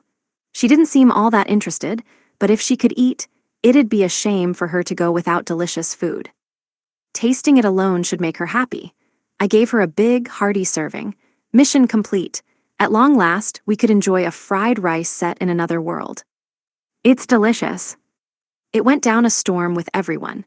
I had nowhere near enough ingredients or seasonings to pull it off. Was it really that good? A single bite transported me back to Japan. I'd been gone for a tiny bit over a month, but the taste filled me with nostalgia. It reminded me of my everyday life, back before I knew anything about other worlds. I still loved bookstores, but no longer felt the need to seek one out. Should I summon one here? Would Melon Books do? Miss Armor Rep couldn't eat with her armor on, and especially not with that helmet, so she went and changed. She'd manage fine if she took off the helmet and left the rest, but I assumed she wanted to try on her new clothes. She could hardly wait to pick out new items in the shops and was desperate to take them home. I'd need to keep giving her tributes even after getting out of the dungeon. Everyone joyfully munched and chowed down on their food, before the armorless Miss Armor Rep finally came down to the dining hall, or should I say descended from the heavens unto this dining hall. She's beautiful. All she did was take off her armor and put on regular villagers' clothes, but the whole room froze in response. Every single person was captivated by her, no longer even looking at their food. It's fried rice, though, delicious fried rice. She wore a simple long tunic or dress with ankle-length loose pants, as normal as you could get. It perfectly accentuated her every inch, but the clothes themselves were nothing special. They didn't need to be special. Miss Armor Rep pulled off the look with her stunning flair and perfect figure. She looked like a freaking model. If she modeled this outfit, it would go flying off the shelves. Wearing the outfit made it the pinnacle of fashion. She transformed a totally normal clothing item into a casual cool coordinate costume. What ridiculous power models wielded. The dress draped loosely on her body, showing off her incredible figure. Loose pants like that normally looked uncouth, but her astoundingly long legs made them super stylish and sexy. My God. Her face was more amazing still. The poster girl, who was seeing her from close-up for the first time, had forgotten how to breathe. The girls around her stepped in to revive her. Everyone else took a deep breath, transfixed. She was so beautiful that she was a health risk. The boys froze in unison as soon as she appeared. They were just now thawing out. I wouldn't mind if the nerds stopped breathing, personally. They never read the room anyways, so why not stay frozen along with it? Don't even look at her. I'll burn your hair off. The girls took a bath with her the other day, so they shouldn't have been surprised, but nope, they were as completely entranced as the boys. Her appearance is way more devastating without clothes, in my opinion. Never gonna forget that. The armorless Miss Armor rep came back over to me to eat. She sat down and began her meal. People from a fantasy world weren't likely to know what fried rice was, but she nodded happily as she ate it up, so it must have suited her palate well enough. Good. I was relieved to see fried rice was just as mighty in this other world. I was thinking about going to clean the dungeon tomorrow. My renovations were interrupted, and also. Miss Armor rep tilted her head, looking troubled. She didn't know that I'd taken the initiative to renovate her dungeon. If only I hadn't fallen straight to the bottom floor and been able to go down each floor one at a time. I would have turned the dungeon into a dope underground palace by now. And wasn't that the ultimate way to raid the ultimate dungeon? You could slowly turn a dungeon into a residence, then shock the monsters to the death via before and after shots. The monsters that lived there for all of eternity would never expect their home to turn into a large underground hot spring, but come on, hot springs rock, especially when you have someone to go in with. I bet that'd feel absolutely amazingly amazing. I'm not sure exactly in what way, but I bet it would. Say I did go through with the renovations, though my fate would be sealed. I'd become a shut-in on the dungeon's 100th floor. I may never leave. An elevator would be essential. Anyway, there were plenty of hidden rooms left. I should check those out at least. Day 39. Night. There's no way it was a coincidence. It was inevitable, and therefore not my fault. The White Loser. The armorless Miss Armor rep followed me to my room, so I sat her down next to me and talked to her. I sat her down on my bed for absolutely no reason whatsoever. No reason at all. None whatsoever. She couldn't really talk yet. Talking was kinda like rehab therapy, I guess. We barely knew anything about each other, but there was no need to rush. We were finally out of the darkness and had arrived at a place with other people. Wanting to talk was only natural, which was why we had brief conversations during practice. Up until now, we could only talk with her nodding or shaking her head, but she'd started to say simple things like yes or okay. She couldn't say much, but she tried her hardest. Each time she said something, I patted her on the head, resisting the urge to pat other places. It felt wrong to turn off the lights after all that hard work to reach somewhere with any light at all. I was trying my hardest, see? I really was. It took every ounce of my willpower to resist. The first thing we talked about was what to do about servitude. She wasn't a monster anymore. She may have technically been raceless, but she had a human body and mind, so she was human to me. It was messed up for humans to enslave humans, so we needed to release her from servitude. It didn't make sense for a human to use a skill meant for monsters on other humans. Nope, no sense at all. Forget about the mean girls, okay? They're hardly human. Servitude must have recognized that, and that's why it worked. They were terrifying. Why were they still enslaved anyway? The slaver couldn't free his own slaves. I kept trying and it wouldn't work. Anyways, back to Miss Armor rep. I told her that she should break out of servitude and do whatever she liked, be free to do the things she had never been able to do, visit the places she had never been able to go, freely do whatever she pleased in the great wide world out there. I told her that even after she was no longer my slave, I'd still help her, do anything for her that she needed. I told her she could do anything she wanted. I told her, be free. I had to repeat it a bunch of times before it really resonated. I explained it to her in as much detail as possible, but her eyes swelled with tears. Why was she shaking her head? She stared deep into my eyes and repeated, "No." I figured I wasn't getting through to her, so I explained myself again. She shook her head again. She was clearly about to cry, so I quickly said, "Okay, so you want to stay together?" And she smiled and nodded yes. She was trapped all alone in that black darkness, without anyone else in the world. I guess the fact that it was slavery didn't matter to her. Criminal and awful as it was, she was desperate for human companionship. She'd rather stay a servant than be alone. It may make the most sense to stay like this a little longer, I thought. My sex appeal was 1,000,000,000,000 feet underground, but so what? I doubted it'd fall any further than it already had. No worries, am I really okay with this situation? My next question was, why had she given up on being a skeleton? Wasn't it a bit late in the game for her to quit being a skeleton? Could skeletons just quit and return to being human? It was a splendid accomplishment. She quit her job as Dungeon Emperor, quit being a Lick, quit being a Dullahan, and even quit being a Death King.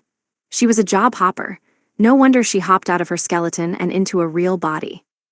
We exchanged faltering words, awkward gestures, stumbling our way through everything that had happened one at a time. Eventually, I understood the cause, the culprit behind it all. This explained all the mysteries, provided the missing link, slotted in the last piece of the puzzle. The entire truth was revealed under this perfect spotlight. The cause and the culprit of this case was me. Why was it always me? Well, not to state the obvious, but you can never come back once you die. The undead are souls, cursed to never come back to life. They can't become human again, it's not possible. According to Miss Armor Rep, skeletons were cursed to possess a soul along with its accompanying magic power. But when I gave her the platinum armor, Cursed, unifies the wearer's flesh and blood. Perfect invincibility, max power-up guardian, it took her soul and magic power and reunited it with her flesh and blood. Then came the blessed bangle, sublimates curses and disaster limited to one-time use, which sublimated her curse and allowed her body to return. She may have died, but now her bones, her soul, and her body were all gathered. In that state, the necromancer jewel governs life and death. Instant kill resistance that I gave to her could activate. Seriously, I guess it's no surprise that she came back to life with all those items. So she came back to life, duh, who said you couldn't? I also gave her the Eternal Fortune Ring, brings happiness, repels misfortune. LUK bonus, large. Yep, at that point, it's a given that you'll come back to life. I sure was the culprit here. The magic sword, cloak, and choker, as well as the items I gave her combined to enable a miracle to happen. That was why she was so thankful and helpful to me. I was to blame, but it wasn't a coincidence, and hardly a miracle. What was weird was how all of those items were right there in the dungeon for the taking.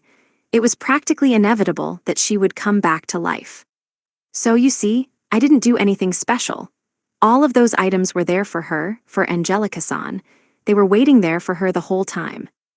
All those items, so impossibly rare that you could search the whole world for them and come up empty, were gathered in one place, one dungeon. How was that anything but fate? She cried when I said so, but it was true. It couldn't be a coincidence. If it wasn't a coincidence, it was fate. She would never be allowed to die there, sad and alone. Miss Armor Rep cried for a while. She probably hadn't been able to cry before, no matter how much sadness, pain, suffering, hopelessness, and loneliness she felt. She couldn't shed a single tear. She didn't have anyone. So now, she let it all out. It was like she let out all of her sadness and pain in those tears. For the first time in her life, she could cry when she wanted to. She should cry her heart out.